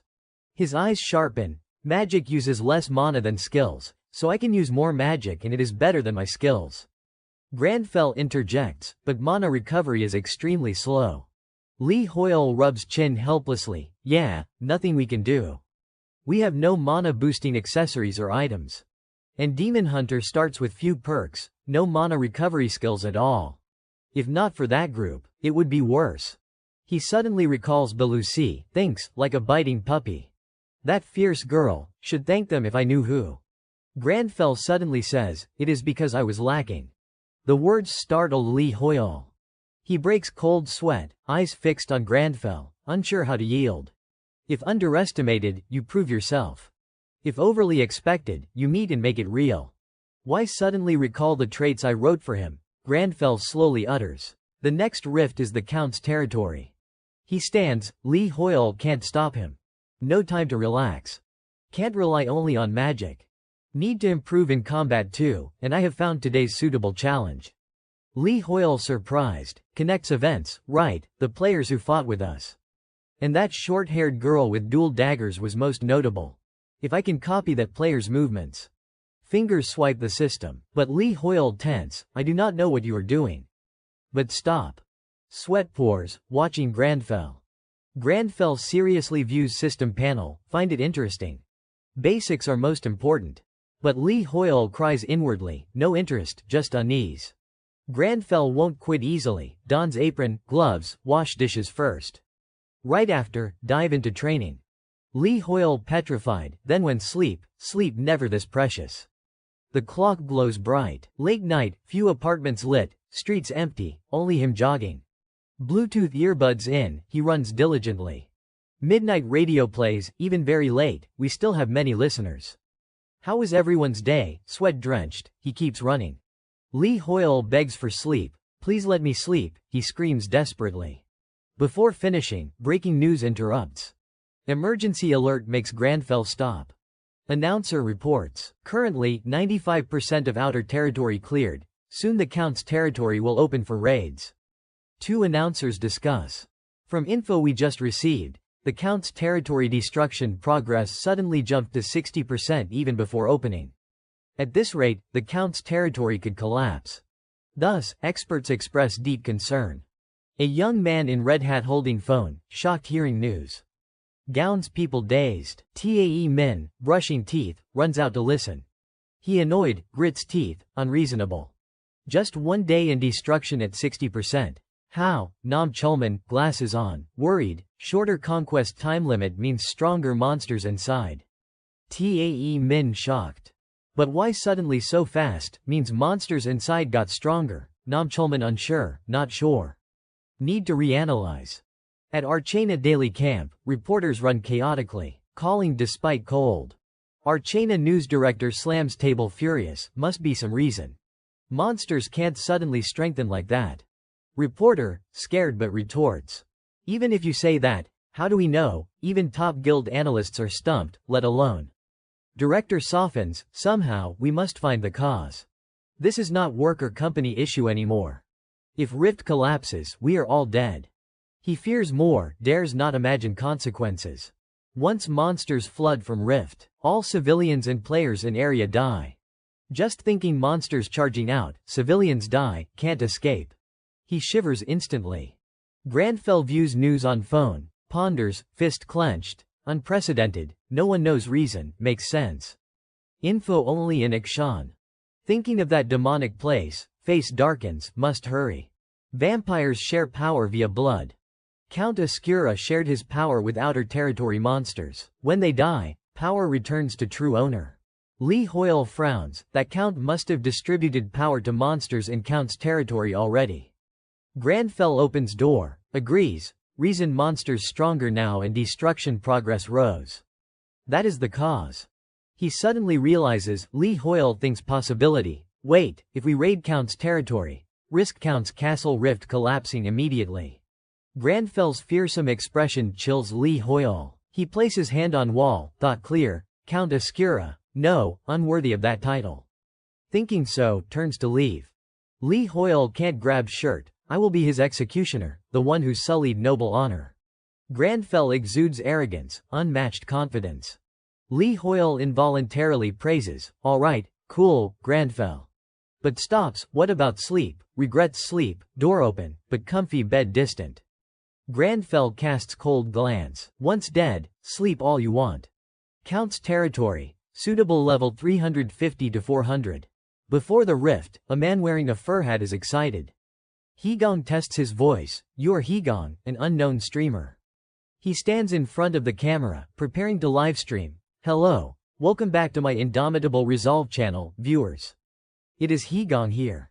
Right now, I am in Russia. With the Count's territory destruction level at 70%, less than 5 hours until the rift explodes. It is now 3:48 a.m., and many guilds are still in front of the rift. Despite the late hour, Hegong braves the danger to livestream. He is excited, but the viewers are not enthusiastic, so boring. No wonder an unknown streamer stays unknown. Sounds like he is not a very famous streamer. Mocking comments flood in, but he does not care, continuing his review. Unlike the outer territory with nearly 200 rifts, the Count's territory has about 30 entrances. Much fewer. And because there are fewer entrances, many guilds are entering the same spatial rift together. However, experience points and loot will be distributed based on contribution ratio. So, which guilds enter the same gate is very important. We will get to see rank 1 and rank 2 fighting it out. Hegong is thrilled, not noticing the gloomy man behind him. Isn't that Nam Chulman? Is that Gown? Reading the comments. He panics. Where? Nam Chulman, looking haggard, speaks weakly. Hello everyone. The guild members greet back. There he is. Tae Min turns to him. Brother, have you scouted around? How is it? Nam Chulman reports. I checked. Competition is inevitable. There are too few rifts. Tae Min is satisfied. As long as we do not fight Shining, we are fine. They are deep in conversation, not noticing Hegong hiding behind a rock wall live streaming. Reading comments. He is scared. Whoa, my viewers, a sword wielder appears, making Gown turn to look. Tae Min recognizes the arrival, flashing a cold smile. Look who it is, the bastards. That is Inazuma. Seeing Gown, he smiles. You guys are here too, he taunts. What a coincidence. Gown's right in front of the rift again. We are planning to enter. Hegong spots the Inazuma guild too. Tae Min won't back down. Eyes sharp as knives, still refusing to build a branch in Korea. I guess your plane just landed, right? Inazuma laughs. Flying to Russia is way better than building a new branch in Korea.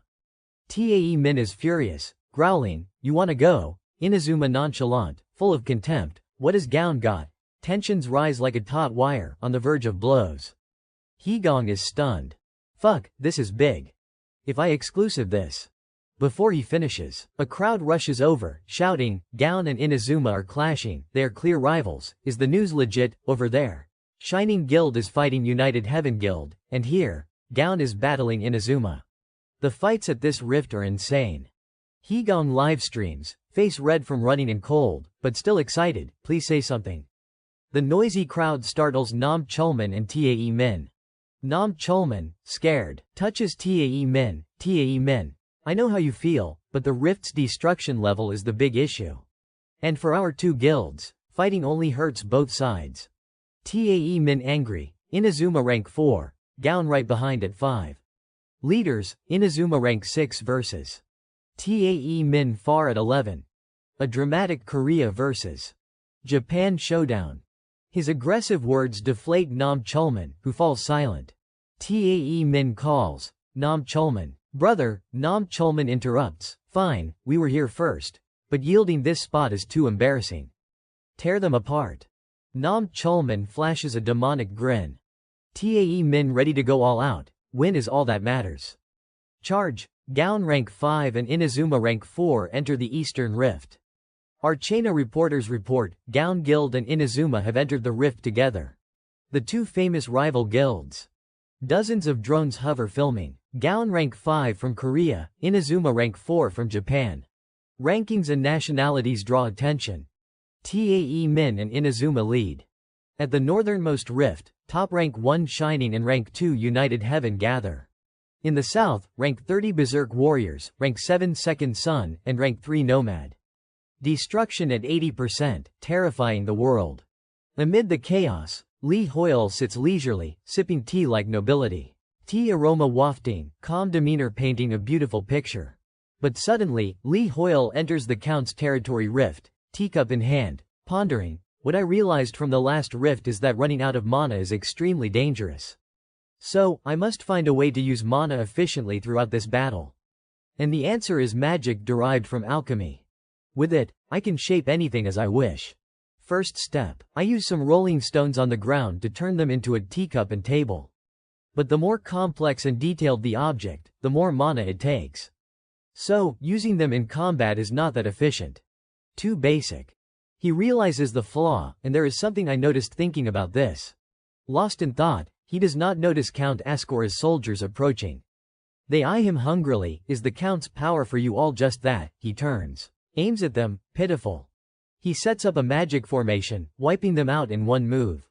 Monsters can't react, scream in fear, return to dust. Li Hoyle's eyes cold, he punches, reverting them to origin. The move's so strong the cliff shatters, barely using mana, restoration magic, that is what we call it. Li Hoyle shakes his head exasperated. Do we really need such a fancy name? Elsewhere, a fierce battle rages. Everything in ruins. Tae Min's team just downs monsters, he ponders. Meanwhile, deep in the Count's territory, something's very off.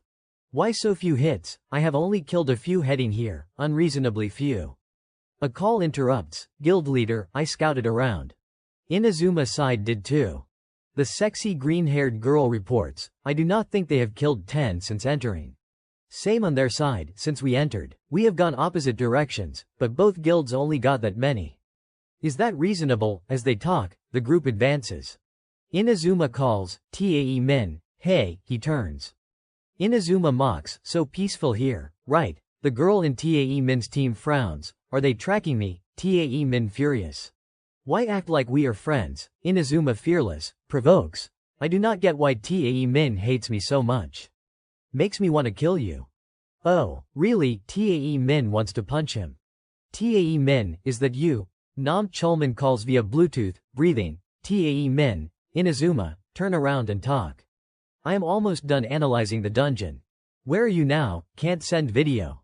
Right now, in some rubble pile, looks like a plaza, probably. You are not sure of position? Nam Chulman surprised. Plaza, city square, yeah, so, Tae Min does not grasp the severity. Nam Chulman agitatedly yells, get out of there now.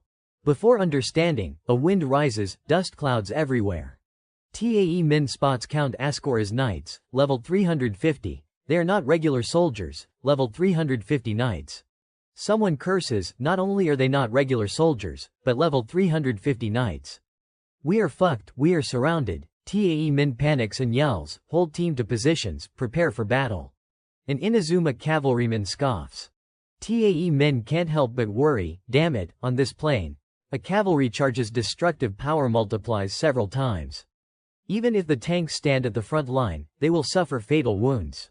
What do we do? Inazuma suddenly speaks from behind. Tae Min, hey, I do not like this much either, but cover my back. Okay. Suddenly, an urgent shout rings out. Guild leader, enemies behind too.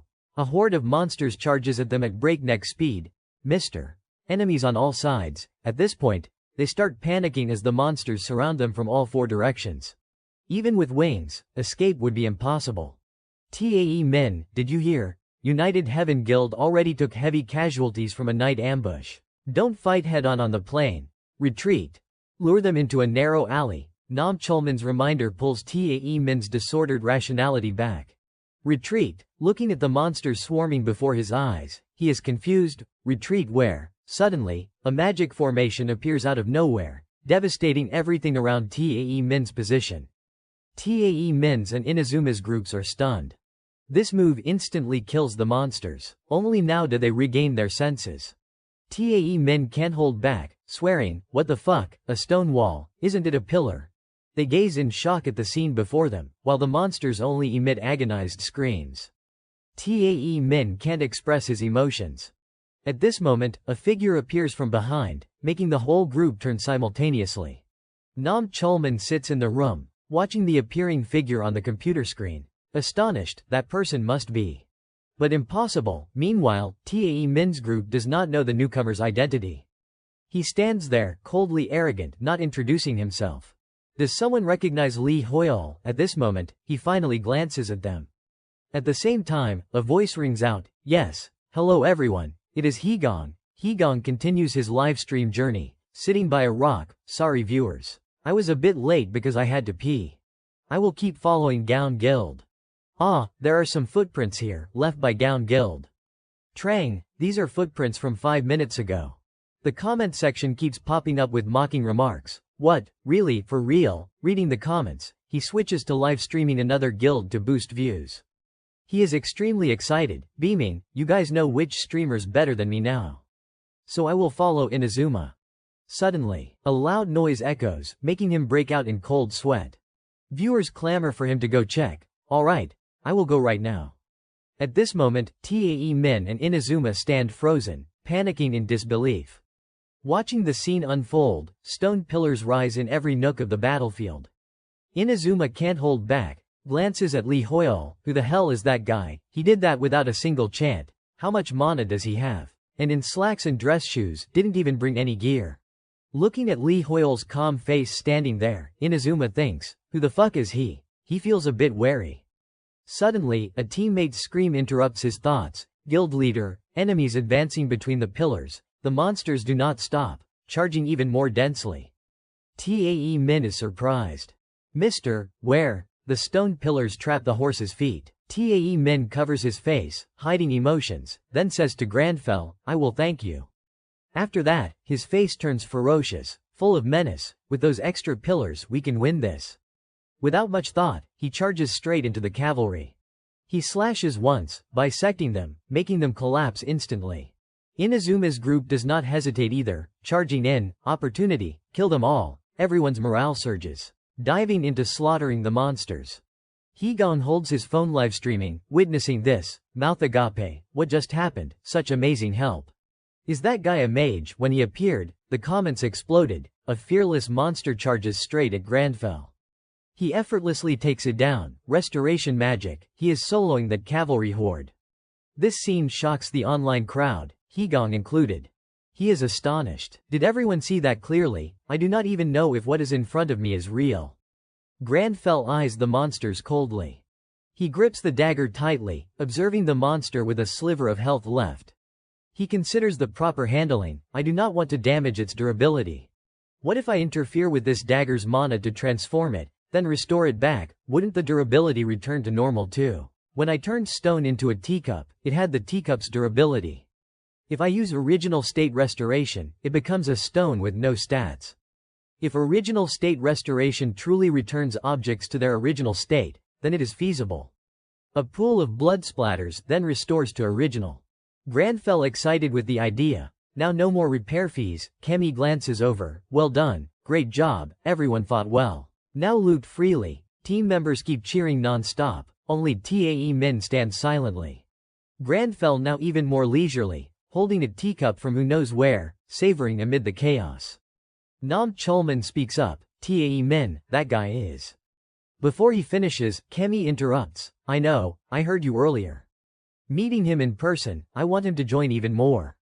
Definitely do not want him in any other guild. Especially since Inazuma saw it all too. Countdown from this guy to see what offer we can make him. Excuse me. A voice rings out, making Granfell pause his tea sipping. Hello, I am Higong. Seeing this, he feels disgusted, frowns. Can I interview you a bit? Granfell looks at him, utterly unfriendly. The comment section explodes upon seeing Granfell's cold gaze. A crowd rushes over from somewhere, faces excited. Ah, there he is. They ignore Higong completely, shoving him aside. They shower Granfell with praise and fire off questions. You are really amazing. Are you Korean or Japanese? Are you in a guild? If not, join our Inazuma guild. Did you attack alone? What is your name? Kemi steps forward. Ignoring their reactions, move aside. He smiles at Granfell. Hello, I have heard a lot about you. I am Tae Min from Gown Guild. I sent you a recruitment message for Gown before. Granfell does not care, tosses out, utterly lacking respect.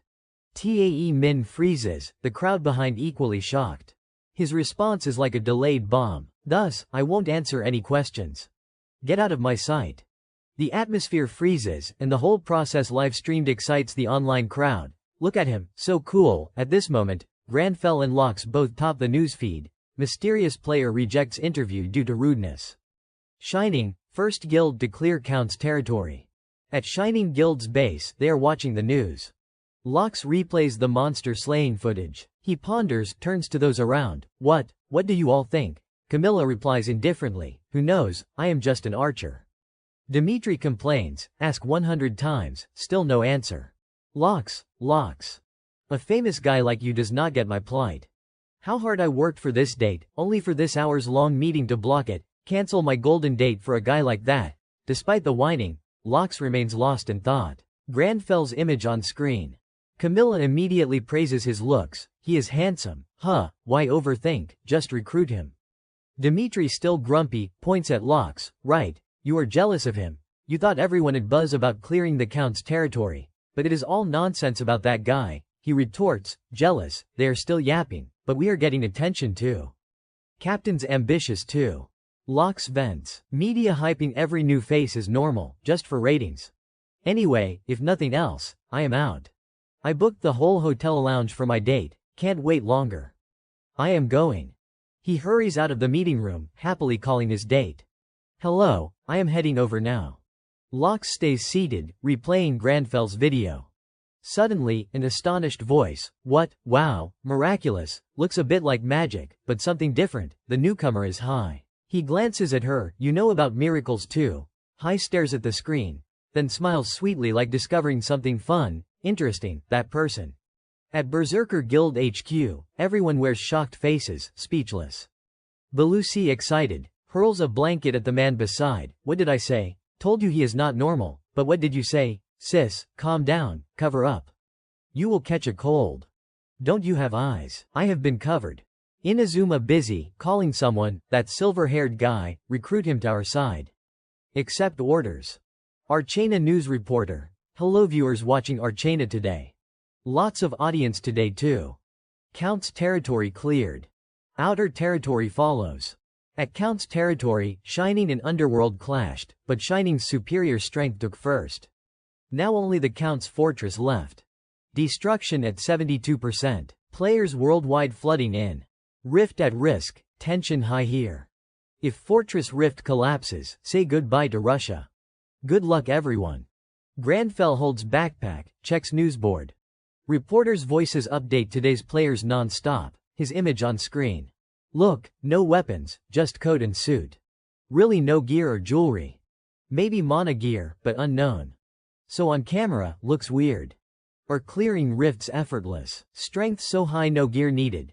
Lee Hoyle embarrassed thinks, real reason, I just have no gear to bring.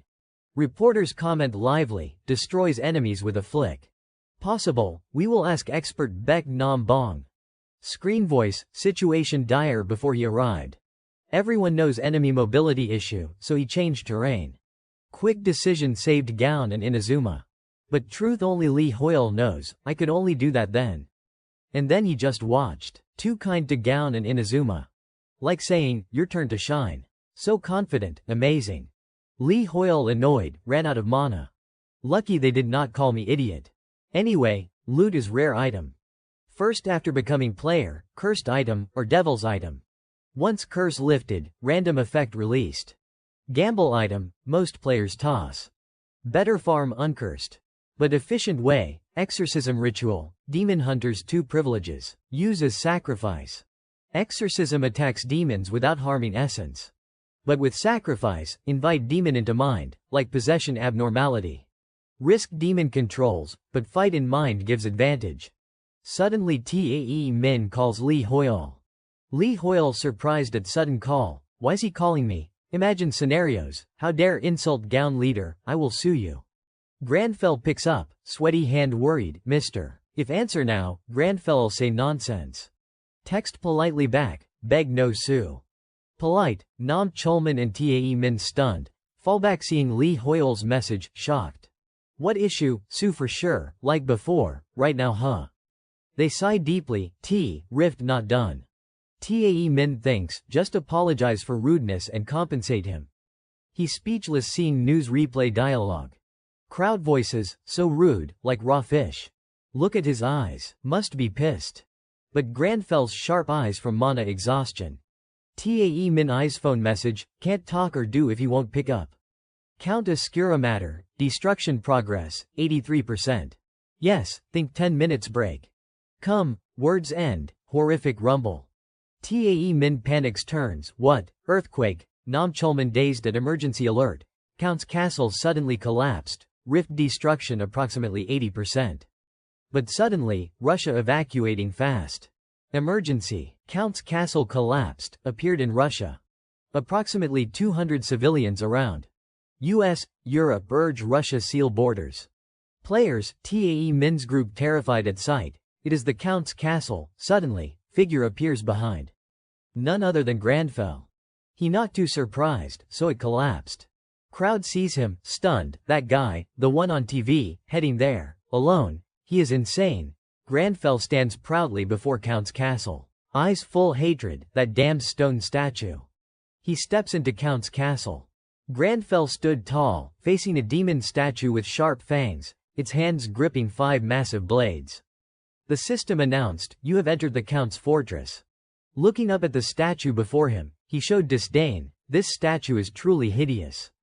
The surroundings were silent, with a massive gate behind the statue. Grandfell spoke loudly. "A place like this is called a fortress." "Yeah, but those damn vampires are already thrilled to live in a dump like this." As he spoke, his face revealed disgust.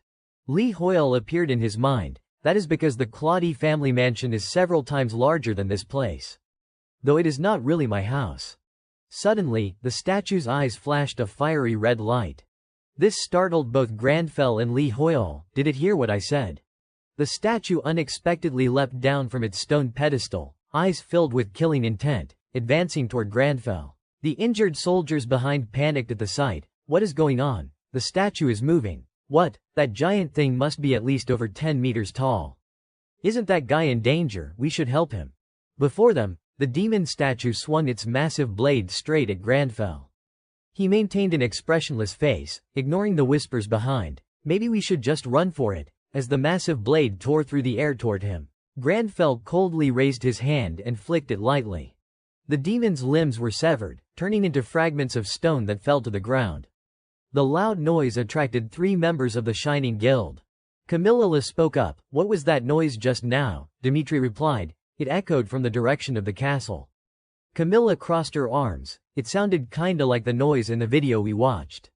Before Camilla could finish, Jessie dashed forward, shocking everyone. Magic patterns appeared beneath her feet. Her teammates tried to stop her. "Jessie, where are you going? We are about to enter." "Don't act on your own like that."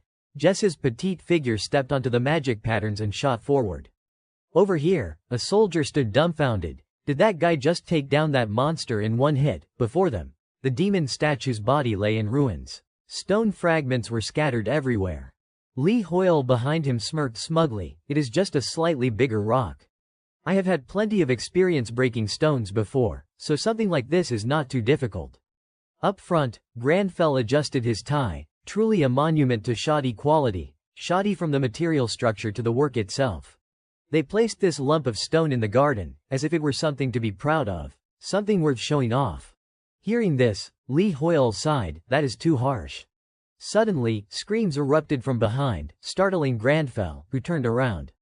An army poured in from the gate, running right through him, shouting, "The gatekeeper is dead. This is our chance, everyone charge." Lee Hoyle realized the gatekeeper's death was like a signal flare, rallying everyone. A notification appeared, catching Grandfell's attention. The system displayed, "Class quest has been updated. Quest, initiate the counterattack." In Grandfell's mind, he wondered, a new quest? Is this the condition to enter the castle? But what the hell is fear of being hunted? How am I supposed to complete a requirement like that? As he thought, he strode forward quickly. Lee Hoyle panicked. "Hey, where are you going?" Grandfell replied urgently. "There is no time to hesitate." Seeing his demeanor, Lee Hoyle grew anxious. "Hold on, think for a second, we can't just charge in and start slashing. Besides, how are you supposed to make them fear us? Count Ascura is level 430, and I am only level 100. Grandfell said coldly, "And I am a demon hunter." Lee Hoyle snapped irritably. "So what?" Suddenly, Grandfell fell silent, looking at a pristine white room with a banquet table glowing with candlelight. And he wondered, is this a banquet hall? Abruptly, something made Grandfell flinch, his eyes filled with horror. The walls were covered with portraits of Count Ascura. The scene terrified Lee Hoyle, who stood close behind Grandfell in the eerie atmosphere. On the other side, a sword plunged hard into the ground. Tae Min, hands braced on the hilt, veins bulging on his face, panting heavily. The Gown Guild had entered the Count's fortress. He shouted, "Damn it!" Behind him, his teammate spoke up. Nam Chulman asked, "Tae Min, are you okay?" Tae Min, receiving first aid, was drenched in sweat. "I am fine, just a bit short of breath. Ever since entering this banquet hall with portraits hanging on the walls, I have felt like I am being watched." He glanced at the Ascura portraits on the wall. Nam Chulman communicated, like that abnormal statue earlier possessed by a demon. Nam Chulman yelled, startling everyone, "The portraits are portraits of demons, burn them all."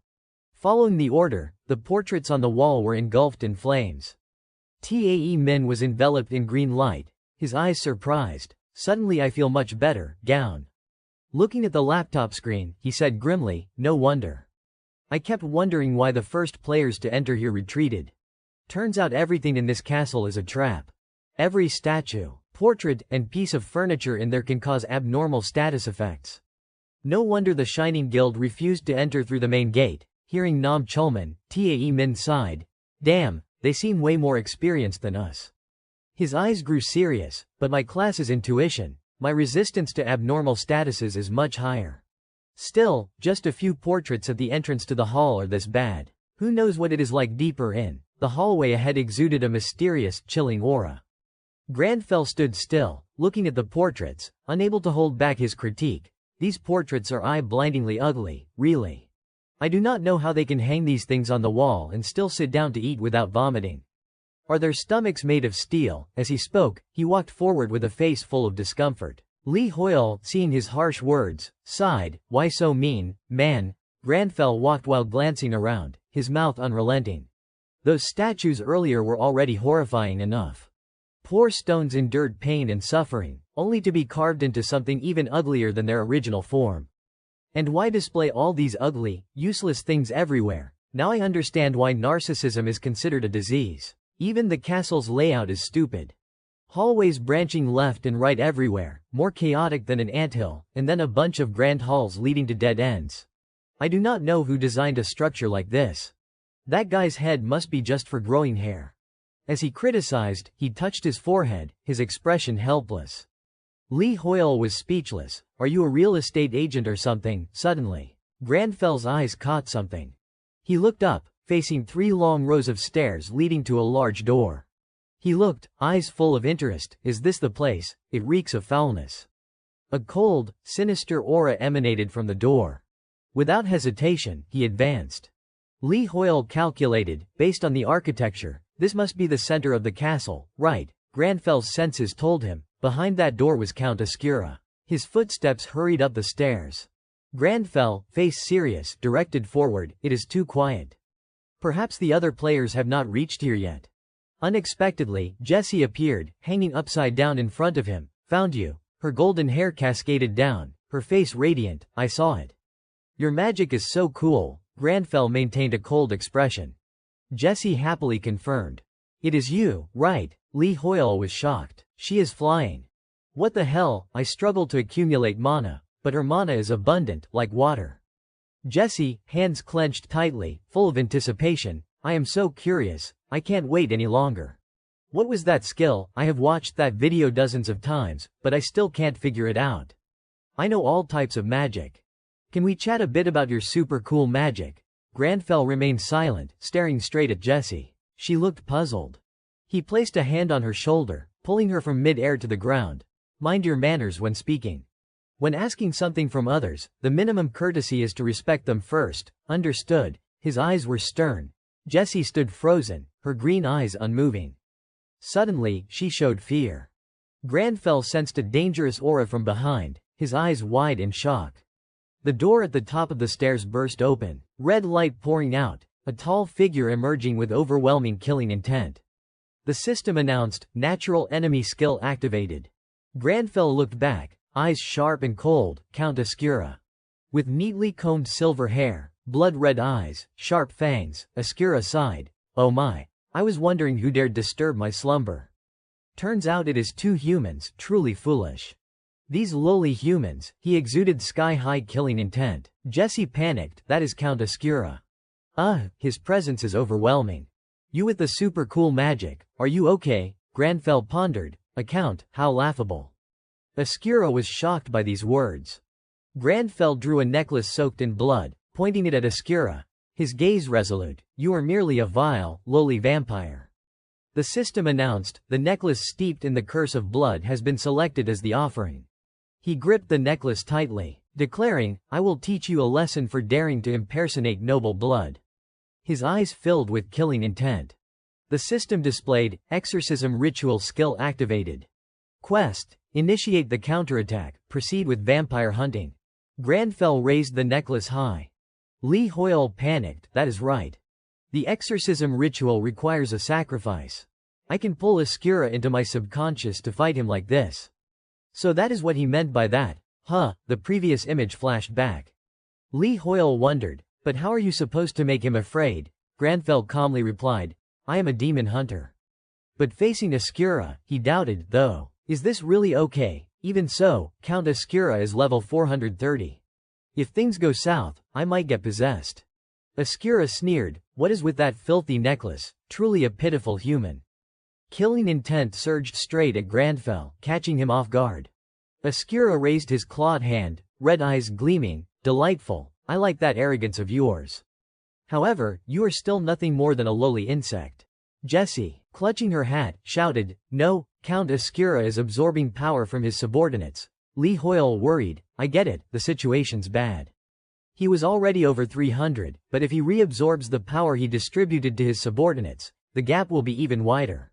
Suddenly, the blood pendant emitted a faint light. Ascura was shocked, eyes widening. His delight vanished. In an instant, he was in a vast space, no longer the palace. Granfell stood on a cliff overlooking, holding the necklace. Ascura asked, where is this place? Sensing someone behind, he turned, flashing a wicked smile at Granfell. Ascura gathers power. This trick is unique, you lowly mortal. However, I can simply destroy this foolish trick. By annihilating you along with it. He looked up, red eyes blazing, magic patterns appearing as lightning bolts fell from the sky, causing a massive explosion. Gazing at the smoke and flames, Ascura smirked smugly, I was somewhat looking forward to you entertaining me a bit, but your body turned to dust so quickly. I knew you were nothing but a lowly worm.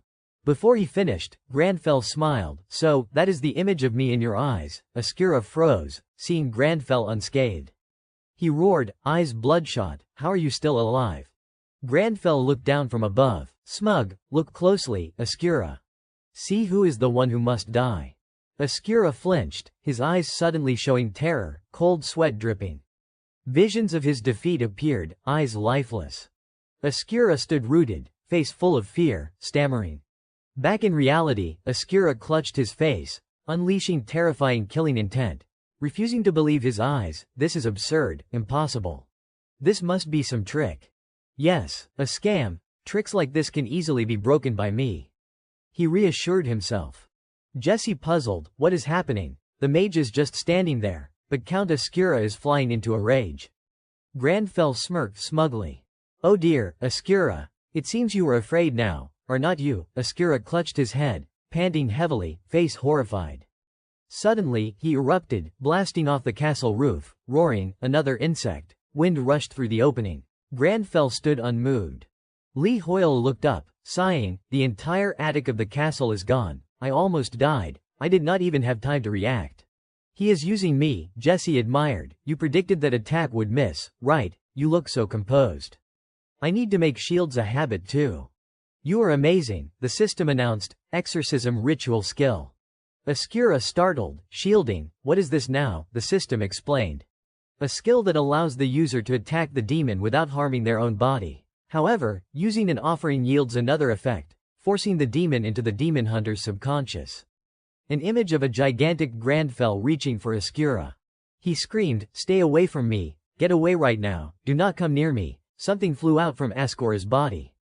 The system reported, who gains the upper hand depends on mental strength. But a demon hunter would never be affected by demons. Granfell crossed his arms, Li Hoyle wide-eyed in shock. I did not think it would work this well. Jessie dumbfounded. What the hell? It is an unbelievable sight. What did you do to him? She turned to Granfell, timidly glancing at Ascura. She continued, he is screaming alone in mid-air, attacking at nothing. Ascura thrashed, losing sanity, roaring, absurd. This can't be real. How can a lowly mortal defeat a count like me? The system notified. Count Ascura has been afflicted with fear. Ascura gripped by the giant hand, face panicked. Li Hoyle thought, seems the fear effect causes additional abnormal status on demons. Granfell smiled, eyeing the notification, quest completed. A dagger hovered before him. He grabbed it, pointing at the collapsed Ascura. Let us finish this quickly. Jessie wondered, right, fear. You made him like that. How? New magic, if it is a new spell. Can you teach me? Of course, I will pay properly. Amid her chatter, Granfell thrust the dagger down without hesitation. But he froze, staring at the bloodied blade. Ascura still clutched his head, trembling, health bar barely reduced. Granfell surprised, it did not deal any damage. He turned to Jessie, deal with him. She startled, deal with him, but you have already done almost everything. You want me to do it? She looked confused. Floating, but you could do it yourself. So why? Granfell looked away. Li Hoyle in his mind, I want to, but my level's too low, so I can't. Since you can attack this dungeon, you must be really strong. Figure it out yourself. Damn it, kill him quick. Jessie covered her mouth, realizing, oh, sorry, I am the one asking for your guidance, right? She swung her staff, magic patterns appearing. As she did, you mean if I kill him and get stronger, I can learn that spell myself, right? Li Hoyle looked to the sky. A purple lightning bolt struck Ascura from above. The powerful hit created wind that tousled Granfell's hair. Li Hoyle paled.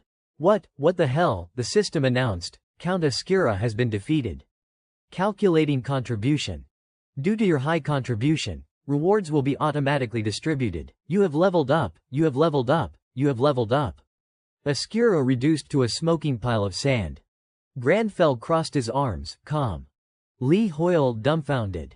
Even weakened, she one-shot a level 430 Count Ascura. Is this the power of top players? He sighed in admiration. Jessie excited, pointing at the sand. What could this be? Why is it still smoking? She touched the sand, brought it to her eye. About to taste it. Granfell's eyes widened. Li Hoyle shocked. Trying to stop. Is she crazy? Why eat that? Granfell checked the class quest notification. Transcendence, quest completed. New class quest assigned. Transcendence class quest chain formed. He surprised. This, a cheer echoed. Jessie, all our abnormal effects suddenly vanished. Was that you? Did you defeat Count Ascura? Shining members rushed in. Jessie struggled, that is. Locks eyed Granfell, that person. Jessie turned to Granfell, confusing him. She said, pardon me. Though I am not used to this, I will do my best. Granfell kept his cold demeanor. Jessie placed a hand on her chest. Pleased to meet you, my name is Jessie Highness. If it is not too rude, may I ask your name? The shining members dumbfounded. Jessie faced Granfell, face full of expectation. He pondered, she says she is not very polite, but she is willing to change and learn. I will tell her my name, as a favor. His voice indifferent. I am Granfell Claudie Arpius Romeo. In an apartment complex, inside an apartment, in the kitchen area, the aroma of soup was wafting. At the same time, the sound from the TV echoed into the kitchen. A man hurriedly stepped through the main gate. The statue immediately moved and attacked him. The nearby players could not react in time. As the statue shattered into pieces, in that apartment, little girl Li Arang was glued to the TV screen in front of her. Behind her, her mother, older sister Li Yunhye, seemed very busy. She was cooking while on the phone. Yes, I am fine. Li Arang is fine too. Grandpa, just teaching the kid is enough. I am tired enough already.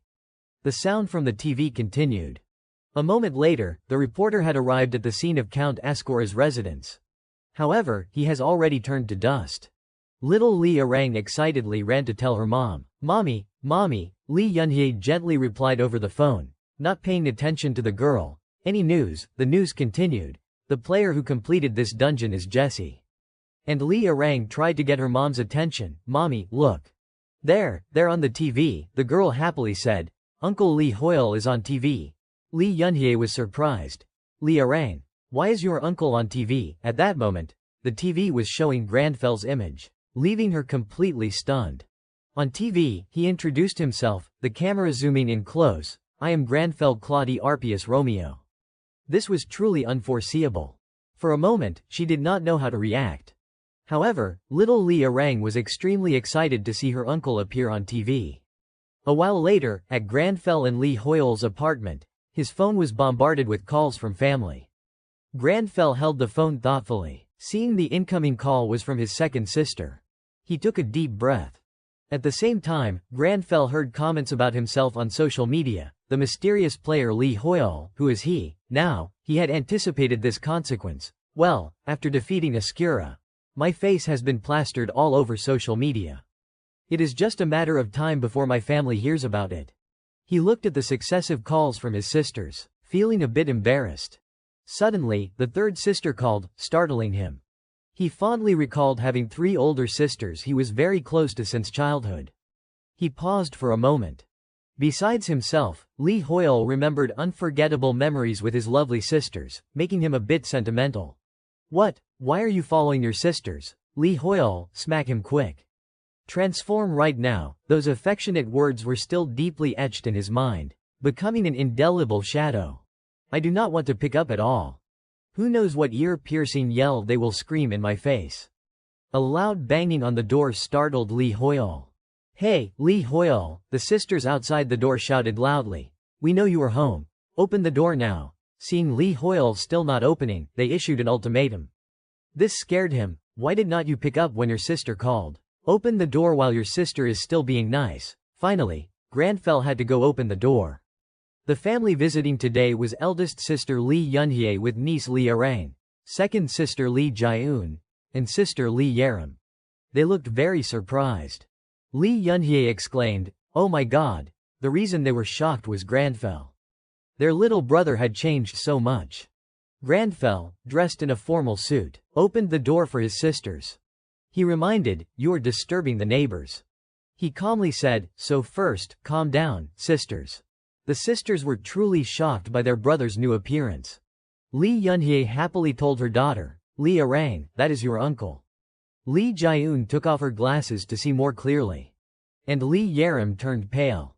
In another apartment complex, the news was being broadcast. In the next segment, the host provided info on a new superstar player. Granfell's image appeared. An unknown player suddenly rose to fame.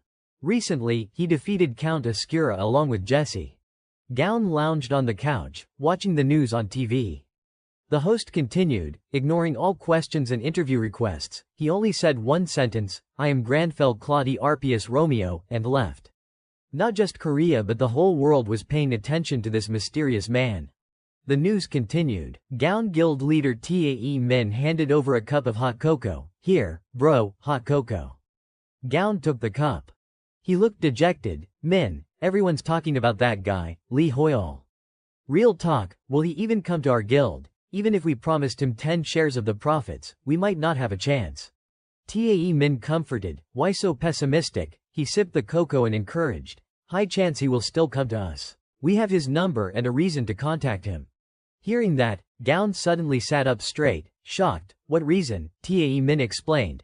"The items we got from the battle in the Dragon Great Count family's territory. We got them, thanks to Li Hoyle."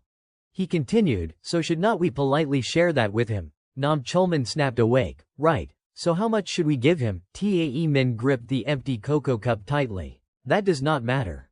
I am serious. Even if we fail to recruit him to Gown, we still want to leave a good impression on him." Finishing, Tae Min crushed the cup. He was determined to do that. "We need to give him all those items." Tae Min called, "Bro, call him right now." His brother's spirit stunned Nam Chulman. "You." But he suddenly got annoyed. Looking at the shattered cup pieces, Tae Min immediately shrank back. He knelt down apologizing. Nam Chulman cleaned up, frowning. "I told you not to break things." At Granfell's apartment, the phone rang. It was Gown calling. But at this moment, Granfell had no energy to answer the phone.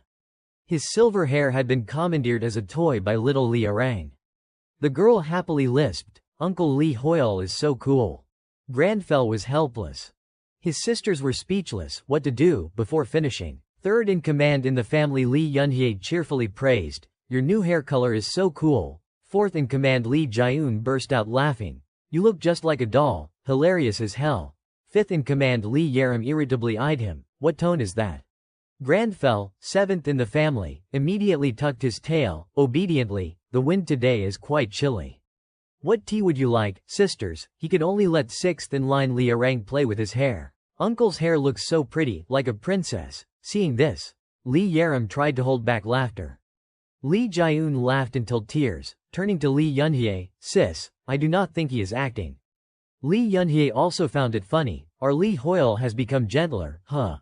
Lee Yerim hesitated. "So now you are a player? You fused with your character or something?" Grandfell agreed with his sister's words. He was enduring Lee Arang pinching his cheeks. "Uncle, show me solo log." He helplessly, "Wait a bit, sweetie." Lee Arang would not. "Solo log, quick." Seeing this, Lee Yunhye smiled. "This reminds me so much of the old days." Lee Jae-eun agreed. "Yeah, about 10 years back, right?" Hearing that, Lee Hoyle suddenly froze, but the sisters did not notice. Lee Jae-eun continued, "That kid calling himself Grandfell or whatever, he even begged to dye his hair silver." Lee Yunhye also remembered. Yeah, Lee Hoyle wanted to burrow into the ground." "Stop it. Did you come to make fun of me?" Lee Yerim silently watched everyone, looking a bit pensive. The other two sisters had not stopped. They kept digging up stories. "And what else? Didn't he say he would greet mom and dad like a scholar? So proud." Lee Hoyle cried inwardly, "Stop it. Are you demons or what?" Suddenly, Lee Yerim asked a question, drawing Grandfell's attention. The sisters suddenly got serious, no more laughing, looking worried. Lee Yerim led, "Hey Lee Hoyle, you are not in any danger or anything, right?" Grandfell did not expect this. He did not answer, still listening. "Do you know how surprised we were? I heard players get easily injured in those dungeons, and you did not pick up our calls. Do you know how worried I was that something bad happened to you?" He was taken aback, feeling a warm flow in his heart. "Anyway, we will tell mom and dad about this. They have not heard yet. They went shopping for dumpling ingredients early morning. But they will definitely be shocked." The sisters advised, "If it is too hard, just quit, got it? Remember, we will all help you." Grandfell smiled faintly, apologetic, "Sorry for worrying you, but I am fine." Suddenly, Grandfell confidently, clearly declared, "I, Demon Hunter Grandfell Claudie Arpius Romeo, am perfectly suited for this job. Don't worry too much, my sisters." His three sisters, Lee Yunhye still smiling happily. "The kid's tone is so cute." Lee Jae-eun was speechless. And Lee Yerim had the richest expression, looking indescribably despairing. Lee Hoyle optimistically thought, "Should I just suicide?" As the sun set, tea ran out. The sisters stood at the door saying goodbye. Lee Yunhye, holding her child, waved, "Thanks for the tea." Lee Arang also happily, "Bye uncle." Lee Jae-eun said, "We are off now." Grandfell saw them off. "Go home safely, sisters." He turned to Lee Arang, "Sweetie, uncle looks forward to seeing you soon." The sisters instructed, "Anyway, Lee Hoyle, call us more often. Call us if anything happens and do not do anything dangerous, okay?" Grandfell obediently, "Yes, sisters." Suddenly, Lee Yerim seemed to remember something, calling out. She turned to Grandfell, startling him a bit. "I told you, remember to save money. And do not cosign for anyone." He thought inwardly, "Save? Save what? I have no money to save." Suddenly, Lee Hoyle snapped awake. Oh right. He remembered the rewards from the Rift, the main income for players from Arcana developers, depending on difficulty and contribution ratio. After the sisters left, Lee Hoyle happily checked his phone. There were rumors CMO company was declining. CEO paying from his own pocket. He wondered how much it would be. He covered the first few digits of his account balance. Guess how much? 10 million won, 20 million, not. No way, 100 million, right. At the Shining Guild Korea branch, Camilla suddenly hugged Jessie, who was holding a tablet. "Ah, sulky Jessie, are you sure you do not know anything?" she probed. "You defeated Ascura with that Lee Hoyle guy, and you do not know anything about him." Jessie flatly, "I do not know." Camilla did not believe, kept pestering, "Don't be like that, tell sis, you always watch weird YouTube videos, huh?" Suddenly, Jessie lowered her voice, startling Camilla. Camilla turned back, sensing killing intent, quickly warned, "Don't bother me right now, I am trying to focus on this." Camilla smartly stopped. Okay, sis gives up, won't ask anymore. So do not be so cold. She turned and left, giving Jessie space. So boring. Why the heck is the kid watching Korean etiquette and manners videos? Suddenly, on the tablet, a notification caught Jess's eye. Rift completion rewards transferred. At Granfel's apartment, Lee Hoyle was stunned seeing his account balance. He trembled. How is it this much? Looking at the phone screen, he could not believe it. 11 billion, Lee Hoyle excited. Just the items from Count Ascura are enough. How rich is this Granfell Claudie Arpius Romeo guy? Granfell coldly poured cold water. Are you thrilled over this pocket change? Pathetic. Lee Hoyle snapped. Shut up, you noble prick. Loot from Count Ascura, Vampire Count's Demon Orb. The system window announced, Vampire Count's Demon Orb, unique flag, level limit 400. Effects sealed. It contains a demon's curse, but its effects are sealed. To understand its true function, it must be properly purified. Granfell still stared seriously at the system window, delightedly thinking, oh, unique, always a one-of-a-kind cursed item. If it were the old Lee Hoyle, he would sigh sarcastically, a cursed item, even if its level is high, the chance of dispelling it must be extremely low. Shouldn't we just throw away this stone orb? Then flipping like a crepe, he got excited. But a demon hunter can use it as a sacrifice for the exorcism ritual. It is called a demon class, so using a demon orb is fine. What a steal. I said that before, but now it is different. When facing Count Ascura, the sacrifice was the blood curse necklace. He thought it was gone, but it remained. System window, blood curse necklace, rare flag, level limit 300. Effect, when attacked, instantly activates protection skill, low probability. The necklace is for battle enthusiasts, with excellent effects due to its immense magical power. Hoping the wearer stays safe, Lee Hoyle thought. Moreover, the curse has been completely lifted. The exorcism ritual must have purified it. The demon orb, the necklace too, plus 11 billion, hundreds of billions. Night came. Lee Hoyle tossed and turned, eyes wide open like sun-dried fermented fish, mind screaming, unable to sleep not from anxiety but from too much money. Head spinning, 11 billion. What to do with 11 billion now? Fixed-term savings. Yeah, should buy starter gear, but what if I get scammed? Should I tell the family? Granfell said, shut up. But every time he closed his eyes, his brain kept thinking, right, buy more gear to keep clearing rifts.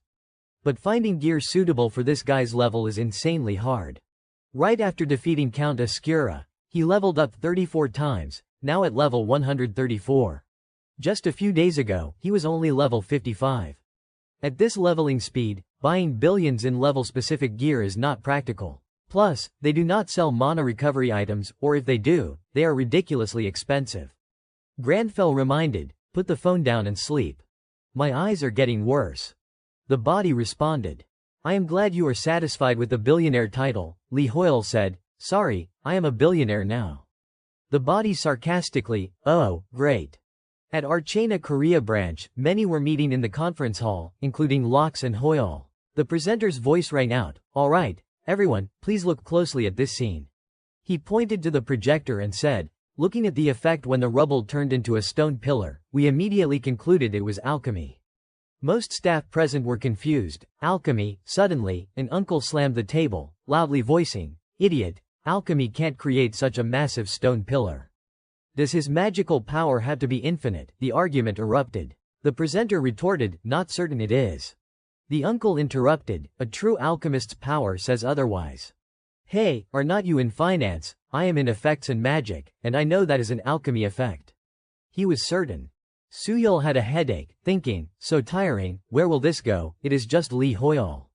Hoyle shivered, leaning over, Senior, do you know anything? Suyul replied, shared misery, if you do not know. Neither do I. Hoyle sighed, I have been dead these past few days. Friends, family barely talk to me.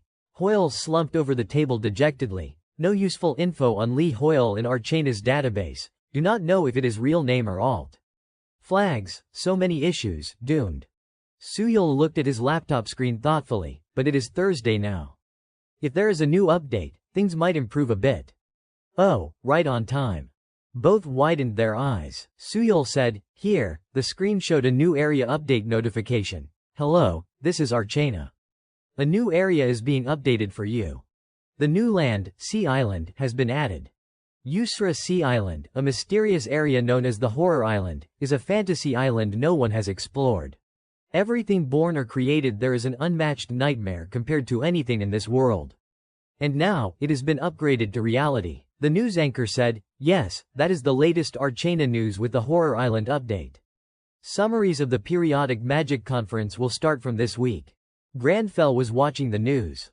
The anchor continued, the periodic magic conference, where veteran mages gather and compete.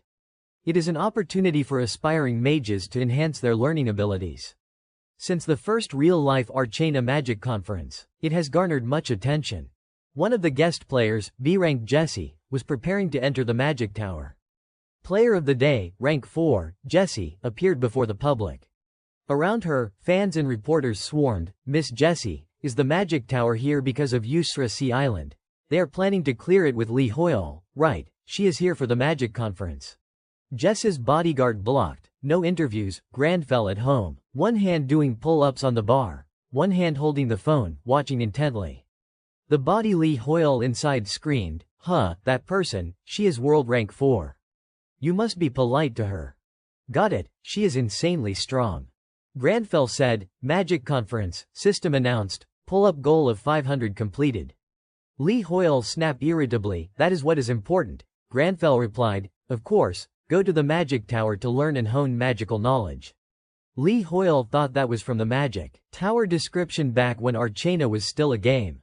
Suddenly Granfell said, no matter how grand the magic conference is, this is my opportunity. Granfell stood straight, stretching his flashy pink rubber gloves. Here, momentum. He continued, I will go right after washing this pile of dishes. Lee Hoyle stunned. Normal people would not go immediately, no need to be that thorough. At the magic tower, hundreds gathered with their own purposes. A standout pink-haired girl sat observing around. She thought, finally, the conference is happening. She was Mage Clay, magic tower member, excitedly thinking, wonder what the results will be. Heard that daily boss Marcelo would also give a speech. Suddenly, a guy busy greeting back toward Clay. Alright everyone, I am off. His friend warned, watch out, behind. The guy lost balance, falling backward. Clay saw but kept a straight face. The guy yelped in pain, what the, his friend approached, bursting into laughter, hilarious, even if you want to reach Yusra first, do not headbutt the wall, behind the barrier wall. Clay sighed boredly, short-brained idiot. The guy laughed awkwardly, really messed up, pull me up. A voice appeared, don't talk about people like that. Clay, a woman in a witch hat covering her face, stepped through the wall Clay created, speaking, stunning the others. This wall is an illusion spell from a magic tower professor for the conference, a chant that invite less can't see. Clay startled, recognizing, Miss Jessie, yes, even high-level magic tower mages struggle to see it. Clay said, sorry. Jessie, no need to apologize, The three guys wondered. That is Jessie, she walked through the wall. Jessie cheerfully asked, you're today's guide, here's my invite. Clay shyly, yes. I am in charge of guiding invitees to the ritual hall. Jessie was the last attendee, all guests are here, so I will head out. Jessie looked at the list in Clay's hand, this many, coincidentally, can you wait a bit longer? Clay puzzled. Why? Jessie slowly, don't know why. But I feel this conference is missing one more person who has not arrived. Every time I come here, it is packed as hell. Way too crowded. Lee Hoyle pushed through the crowd, face dark, let me through. Jessie followed, usually crowded, but maybe because everyone wants Yusra, even more today. Suddenly someone spotted him, yelling, it is Lee Hoyle. Everyone buzzed. Lee Hoyle, where? Real, I am Lee Hoyle. That guy, oh, yeah, it is Lee Hoyle. Granfell thought, damn, forgot I was on the news. Too famous now. People saw him up close, asking, you going to Yusra too? Photo with me. Hate fake Lee Hoyle. A hot-blooded young man lost control, rushed to hug him. Brother Lee Hoyle, I am your 20-year hardcore fan. One photo, if you take one with me, I won't bother you anymore. Granfell angry but muttered, this mongrel, get your hands off my pocket. Weren't you taught to chew when eating, think when speaking? He said straight. Scram. Jessie heard, helpless. God, no matter the situation, telling someone to scram is a bit much. Wait, actually, if they are disappointed with Granfell's personality, I will get less attention in the future. The young man hearing Grandfell went wild with joy. Can't believe I heard those golden words. A rude, ill-tempered Li Hoyol, so lovable, such a noble, someone nearby. Awesome, please curse me too. Grandfell face full of helplessness, thinking, no method works. People around raised phones filming, photographing him. Li Hoyol, you are so cool. He looked around, proposed. Can't do this, need to go elsewhere. That wall over there seems odd. Yeah, looks like other walls, but somehow feels different. Full of subtlety. People saw, brother Li Hoyol, where you going? That is just a wall. Grandfell ran up, knelt by a girl, making her blush. Awkwardly, he coldly said, knew it, illusion creation spell. Grandfell and Clay stood side by side like companions, looking ahead. She too glanced at the upright man beside her, feeling both nervous and shy as she thought, who is this guy? Clay awkwardly pulled out the guest list notebook, flipping through it back and forth, catching Grandfell's attention as he quietly eyed the flustered girl next to him. Her mind exploded. All guests should have arrived by now. Right, no matter how many times I check the attendee list, there is no newly added name. He turned to ask, do you see any issue? Countless exciting scenarios flashed in Clee's mind.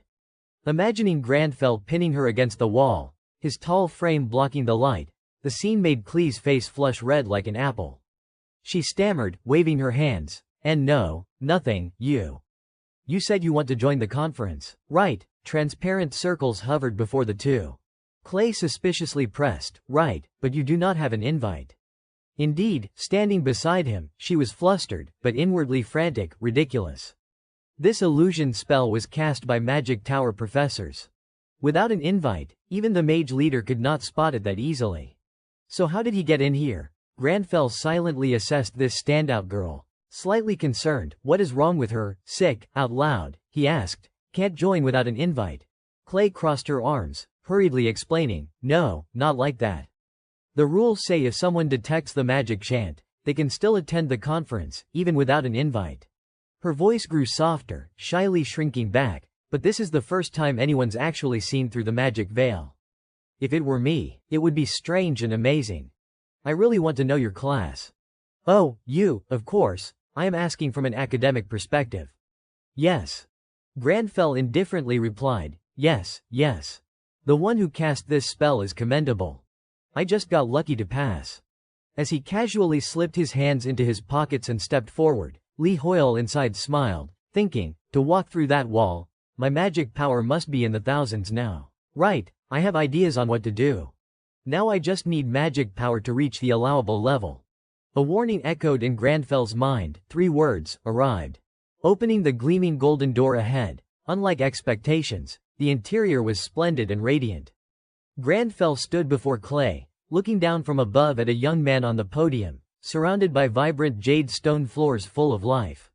A notification rang out, drawing everyone's attention, making him look up. Welcome to the gathering of knowledge's elite. Those nearby were astonished, mouths agape. Clay stepped forward, happily tugging Grandfell's hand, beaming smile as they advanced. Shouts erupted, the ritual hall, the grand scene, flames behind the crowd spreading wide, people screaming. Some risked danger to film with cameras, a couple equally panicked. As Archana merged with the real world, Archana residents or in-game NPCs became real people. In a castle, Marcello had a terrifyingly haggard face, but this had major impact. The youngest mage leader, rumored to inherit magic. Sir Marcello.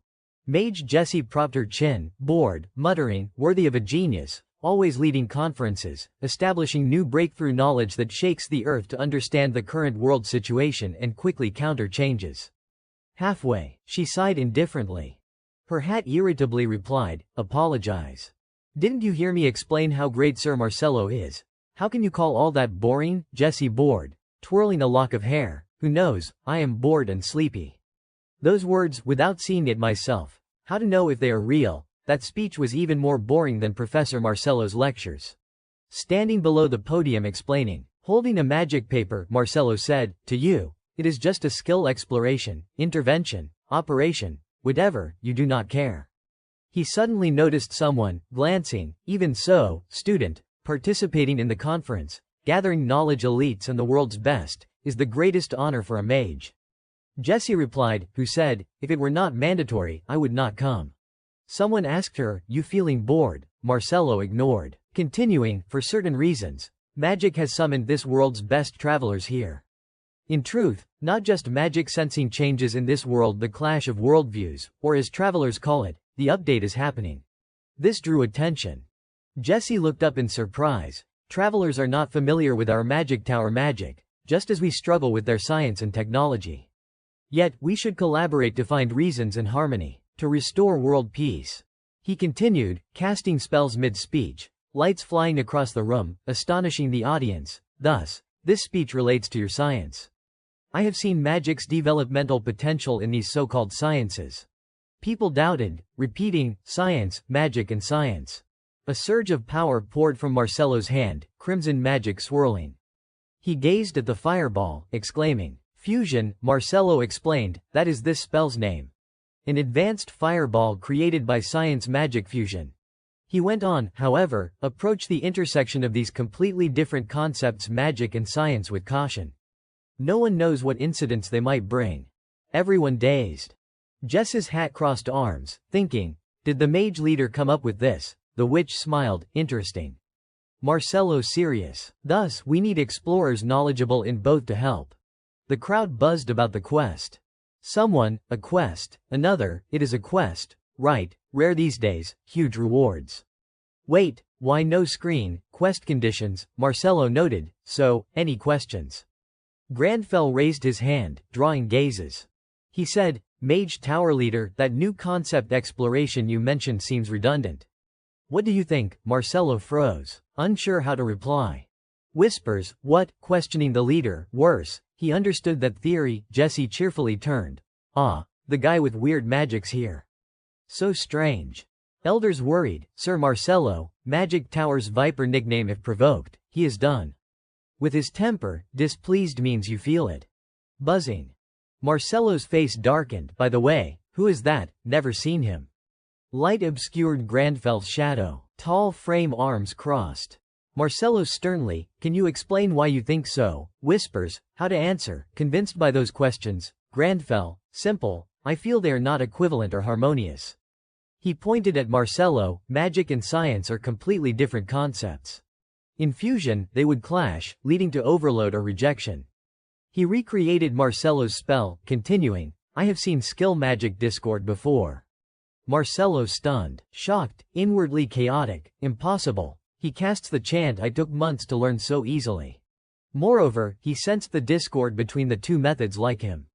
The audience buzzed, exactly like Sir Marcelo's chant, right, wait, I think I have seen him somewhere. Grandfell, satisfied with the fireball in hand, smiled. Shouts erupted. Isn't that Li Hoyle? He said, people usually use internal power for body convergence. It is imperfect, but results are not bad. Li Hoyle inside thought, I am hesitant, should I keep using Marcelo's fireball? It guzzles magic power, but he used internal power, way more efficient. People eyed suspiciously, that is Li Hoyle. It is him. Marcelo darkened. Suddenly, Li Hoyle, he attentive. Marcelo respectfully, serious, hand to chest. Join me in researching this field, will you? Quest window. Quest. Marcelo's Magic Fusion Research Project. Marcelo, Magic Tower's mage leader, wants to partner with you for magic's next phase. Decline, accept. Grandfell puzzled, accept. What? Got the quest for showing that new chant, face sly, lucky I came. He smirked. Audience buzzed. Look at his smile, must think this is stupid. On a vast beach, crystal clear beautiful blue water, a well-proportioned girl danced. Frolicked, stretched, yelling refreshingly, this Yusra Sea Island, awesome. She happily ran to Leone, grinning. Leone, does not it look just like in-game, so excited for adventures ahead. Should have brought a bikini to wear. Leone angrily turned, gnashing teeth like a beast, bikini is the worst part. Implies coming here to play. Group gathered on beach, she yelled, too crowded, people chatted. Photographed, played. Pink-haired girl approached, kissed Leone, why mad again, cutie, so adorable, she grinned mischievously. Leone gnashed, you crazy, blonde behind, gutsy. A man added, new YouTubers and broadcasters would come, but did not know Archena residents too. Beside Guy puzzled. Archana residents, you mean NPCs, where, far off, tall figures approached, led by Enix, Lionheart Knights Guild total disaster. Chubby man leaned on tree, silently eyeing giants, seems dark mercenary squads here too. Exploration alliance as well. Pink-haired girl still cheerful, jumped on Leonie, yeah, horror islands famous in Archana. Leonie curtly, yeah. Even without rift challenges, they want to taste the horror here. She raged, hurts, now fight NPCs too, clock rang. Pink-haired, who, Leonie ignored, checked watch, pleased, oh, our team's eager girl. Wonder what she says, answered, excited scream. Ow, conference over, sis, super cool, Lee Hoyle. So, girl yelled, conference disaster when he declared mage leader's magic redundant. Leonie burst laughing. What, backtalked Magic Tower's leader, laughed hysterically. He is totally nuts, continued. Hey, rude to this food. Pink-haired climbed down, cute pose. Right, hope you still hate him. Adorable, hee hee. Two men used themselves, that woman's a perv. Leonie and girl, what else, did Mage Tower Lord beat him? Girl, no, leader admitted it right, bowed, agreed, gave him a quest. Everyone went nuts over Lee Hoyle's new quest. Leonie yelled, what, how, in Mage Tower Lord's office, Grandfell held paper, reading seriously. Marcelo, if anything you want for research, note it here. I will help fully. Lee Hoyle inside worried, going big, outwardly calm. Then, inwardly, anything I want, outwardly stern, I want these necessary items immediately. At the top floor of the Magic Tower, Marcelo stood before the three supreme mages, bowing his head, you summoned me, Grand Master of the Magic Tower, highest mage. One mage spoke, Marcelo, the Magic Tower's young star, I have heard you proposed a joint research project with a traveler. The Magic Tower does not interfere in travelers' affairs. Mage leader Marcelo, you have clearly violated the rules here. Why would an excellent mage like you do such a thing? Marcelo listened attentively. He raised his head and replied, the traveler Lee Hoyle has grasped the concept of magic quite well and seems to possess superior magical power. His magical talent will be of great help in the current chaotic world situation. Now, I cannot be bound by outdated rules and just stand by. The mage interrupted Marcelo, saying, we mages always research on our own and take responsibility for our actions. You are a mage too, so you should know that. I respect your decision, but remember you must also bear responsibility for what he does. Marcelo fell silent. The mage continued, if there is nothing else, we will discuss it later. You may go. The door opened and Marcelo left, his eyes dark, damn old man, responsibility. Those blindly foolish fools before their own ideals, yet arrogant, are they worthy of mentioning the word responsibility? How much longer will the Magic Tower remain silent? He stepped into a corner and sighed. Clay, hugging a stack of documents, stood behind, brightly calling, Sir Marcelo. He turned. Clay, what are you doing here? She energetically said. I have prepared the items Lee Hoyle requested and was taking them to him. Hearing this, Marcelo extended his hand. Is that so? Then give them to me. I will deliver them myself. Clay flustered, I can do it. Sir Marcelo, you must be busy, so let me go. Marcelo softly, yeah, I am about to head out anyway. There are a few things I want to check again. Clay full of questions, surprised, check, then here. In a library room, Grandfell was intently flipping through book pages. Marcelo approached him, pointing to the table, the items you requested, Lee Hoyle. On the table were neatly stacked books and an exquisite jewelry box. Marcelo said, these are tools capable of recovering magical power. What I brought includes the Book of Ice Seal, level limit 550, recovers 50% of consumed magic power when using ice attribute spells. Sun Essence, level limit 600, recovers 20% when using fire attribute spells. Forbidden Knowledge, level limit 590, recovers 50% when using spells. Lee Hoyle inside the body was surprised, but Grandfell remained unusually calm. Marcelo continued, and some magic books as well. What do you think, Traveler Lee Hoyle? Marcelo asked. Are you satisfied? Grandfell silent, inwardly thinking, satisfied. He clenched his fist, looked down at the table, then said, Mage Leader. The items you have brought are truly suitable for my level. Grandfell picked up the Tears of the Sun God, unique grade, Level limit 620. With a cold face, Lee Hoyle inside worried for Marcelo. He said that because his current level was only 134. Marcelo was stunned, misunderstanding, sighing, as expected. I apologize. I underestimated you. Lee Hoyle in his mind screamed, a bit much, dude. Give me something I can use, Marcelo continued. When you requested an item that recovers magical power, I did not expect much, thinking I would find something suitable for you. But it seems you already knew about this. He presented the Six Nations Wisdom Staff, unique grade, level limit 100, recovers 10% of consumed magical power when using spells. The two silently eyed each other. Granfell picked it up. Lee Hoyle immediately thrilled. It recovers 10% of consumed magical power, unlimited. If there is something this small, I would snatch it right away. Granfell said to Marcelo, take this one. He placed a hand on his chest, bowing. The moment you noticed the discord in my chant, I thought you were extraordinary. However, I did not expect you to know of this item's existence as well. Marcelo said, once again, I am grateful to partner with you. Granfell's face unchanged, while Lee Hoyle curiously eyed the item. Looks simple. But this item is that op, Marcelo continued. However, I cannot proceed with research right now, as you pointed out the irrationality in my process. The system appeared, in progress. Marcelo's Magic Science Fusion Research Project quest paused. Await Marcelo's summons when needed. Lee Hoyle realized, have to wait for the next quest. Granfell equipped the item to his code, saying, I will wait until you have resolved it. Marcelo replied, thank you for your patience. Inwardly he thought, Traveler Lee Hoyle, an outstanding talent on this side. The two exchanged silently. Granfell closed his eyes, saying, if we work together, we may have the power to change present magic. Lee Hoyle's face excited, thumbs up, free stuff, why not take it? Marcelo Day is the best. Hee.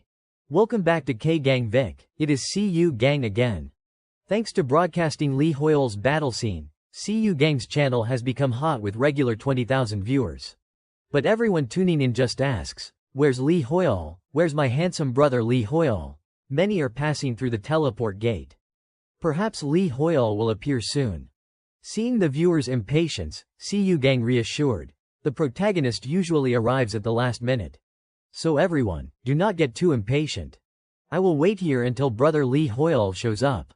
Suddenly, a masked guy with a ponytail took over CU Gang's stream. Some viewers recognized, this guy's Kinver, a rising superstar. Some dissatisfied cursed outright, trash Kinver. Daring to appear in brother Lee Hoyle's room, get lost. Kinver read the comments, feigning outrage. That bastard Lee Hoyle causing scandals everywhere without tiring. After Archana became reality, superstars rose like prominent phenomena. They were those who spared nothing to achieve goals, especially this Kinver. Rumors said he was extremely brutal, linked to numerous missing player cases. Though no evidence, rumors of Kinver killing many players spread. Seems this guy had his eyes on Lee Hoyle. Before leaving, he told CU Gang, pass this to that Lee Hoyle for me. Being too famous is not a good thing.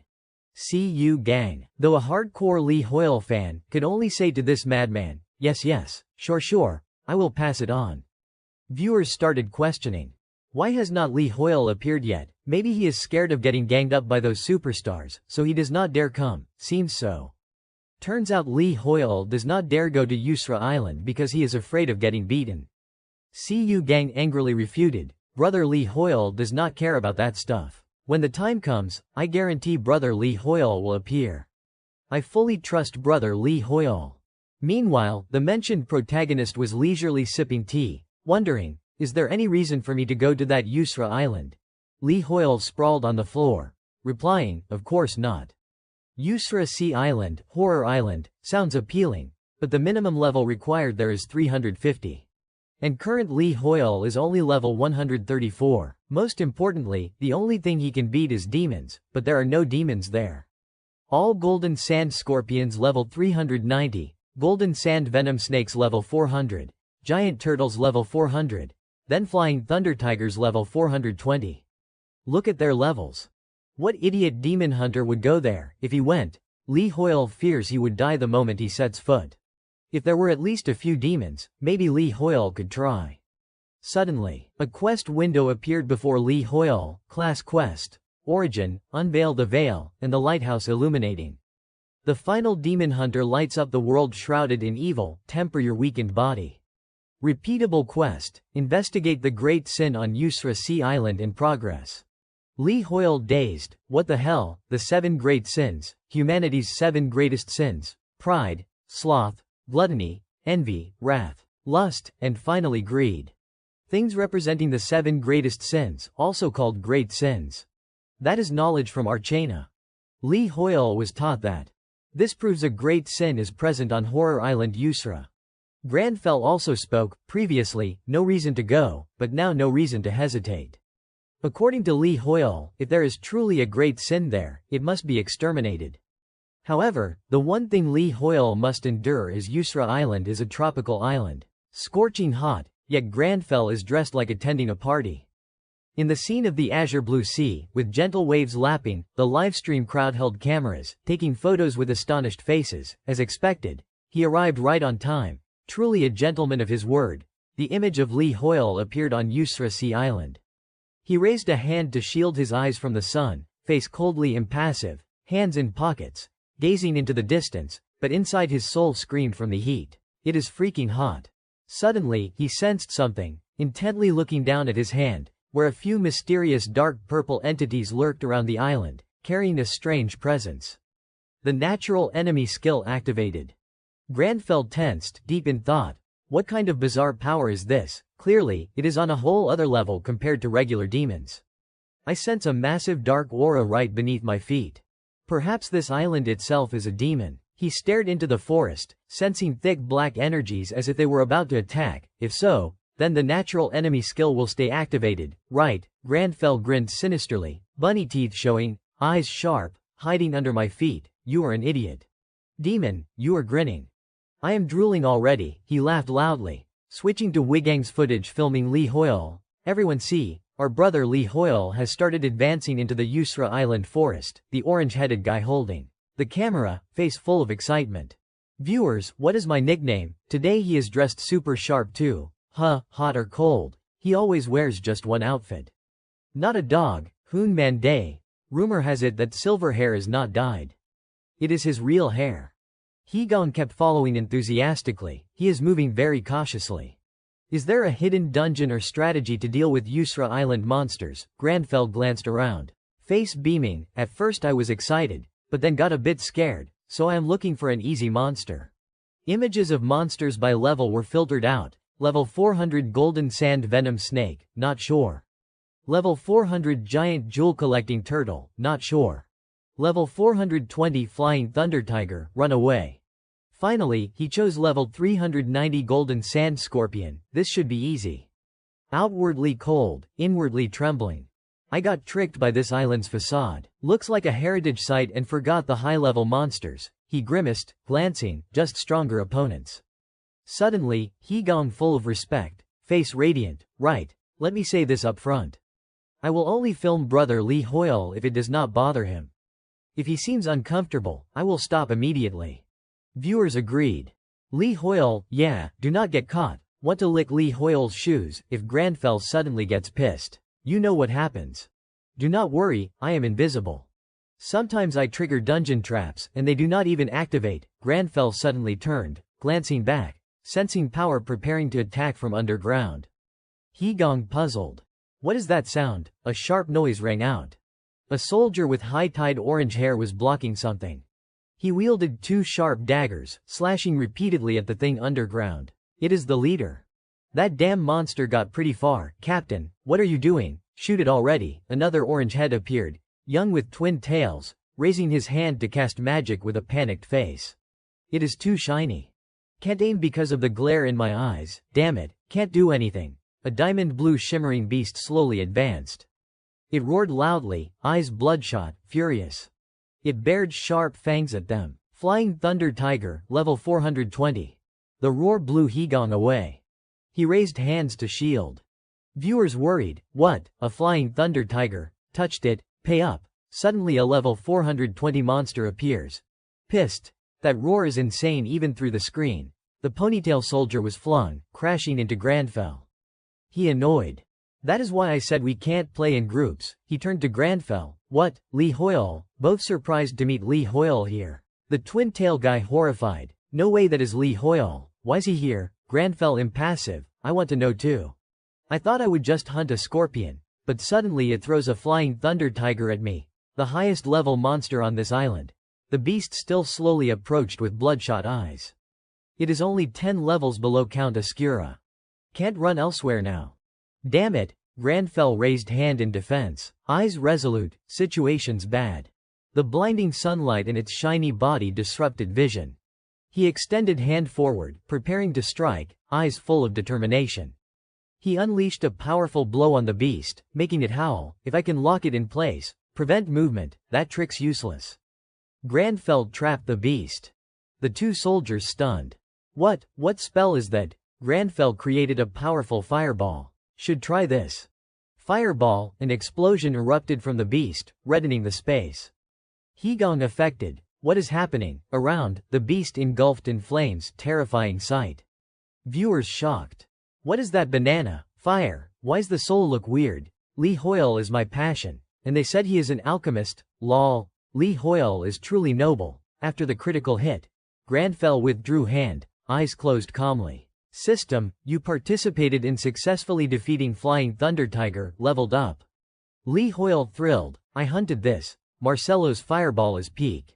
And that staff recovering 10% magic power is op too. Ponytail guy jaw dropped. What, absurd. You took down level 420 Flying Thunder Tiger in one hit. Clear blue sky, lush green forest appeared. Slapping a tree in frustration. Damn it, system intro. Shrag, Ranker 3, Swordsman ranking, 2nd Sun Guild Master. We have been here hours. Leaving now means nothing, number. He yelled at everyone. System, Ranker 7, Guilds, 2nd Sun. A member said, Guild Master, I think we should gather all the small groups that split off. Rumors Shining Guild is approaching Island Center with just one group. Our small groups keep clashing with strong monsters, getting nothing done. Shrag frowned. I know. Splitting was wrong. To stop Berserker Guild from first clearing this rift, I planned to hog all achievements and loot. Did I underestimate Yusra monsters? He rubbed chin thoughtfully. Damn, hate admitting it, but yeah, we should regroup. A member reported from phone. Guild Master, call from West Group. You should hear. Handed phone to Shrag, seeing twin tail guy on screen, panicked. Shrag rubbed forehead calmly, was gonna call you, but can't. All guilds regrouping, I will come. Twin tail interrupted. GU Guild Master, leave us here. We have cleared this path. Shrag stunned. What do you mean? Explain. Twin tail shocked. It is Lee Hoyle, over here. Lee Hoyle no, forest fire on screen. He is here. Shrag, Lee Hoyle, so what? Another ran up, panicked. Sir, reports from Magic Conference attendees. Pointing at watch, Leone got quest from mage leader Marcello. He is first player with private lab atop Magic Tower. Shrag turned, worried, an NPC partnering with player, thought it was media hype. He glanced fearfully, contact analysis department, investigate Lee Hoyle in detail, report back. Maybe he is more dangerous than thought. Image of Lee Hoyle appeared, eerie. He held blue crystal, grinning crudely. System, pure flying thunder crystal. Unique grade, highest quality crafting material, effects confirmed during crafting. Lee Hoyle excited, jumping, jackpot, unique material item, unbelievable, awesome. Granfell outwardly grimaced, composed, inwardly delighted. Who gets unique materials right away? Normally, only top crafters handle it. But if I tell Magic Tower it is for research. He grinned excitedly, but Granfell noticed something. The atmosphere before him turned dim, dark, changed. What? Granfell's intuition. Why sudden goosebumps? Granfell checked system. Class quest notification. Investigating 7 great sins on Yusra Sea Island in progress. He surprised. Class quest window. Why pop up suddenly? Strong tremor unbalanced him. Skyward. Birds panicked flying off. System turned red. Yusra Island contaminated by greed. Collapse progress. Granfell stunned. Yeah, 2nd Sun Guild, Shrag and others losing balance too. Island collapse progress rising. What is this? Yusra, a rift? No, just new area. This differs from rift creation phenomenon. So what is this collapse progress window? What is happening? Tremors panicked everyone. Grand fell before red system, pensive, greed. He touched system, Yusra Island contaminated by greed. Collapse progress. He stood straight calmly. Glancing, human petty desires awakened you. Soul Li Hoyle held crystal, terrified. No need to meet the boss, I am just farming good gems. Yusra Island contaminated by greed. Collapse progress. The area around him was now flooded with chaotic, gloomy auras. Based on the quest information, these auras were definitely the greed demons. Black energy enveloped the space, making everything grotesque and dark. Wigang's livestream viewers noticed the anomaly, asking, what is collapse progress? Hegon, though panicked, explained, everyone wait a bit. I am searching Google for results. Comments updated continuously on screen. Heard Shining Guild already cleared the island. Viewers surprised, cleared it already. Any demon hunter in Archana would notice this, stirring up followers' expectations. What treasure did Shining get? Bros, you think Shining will reveal it? By the way, Yusra has 10 islands.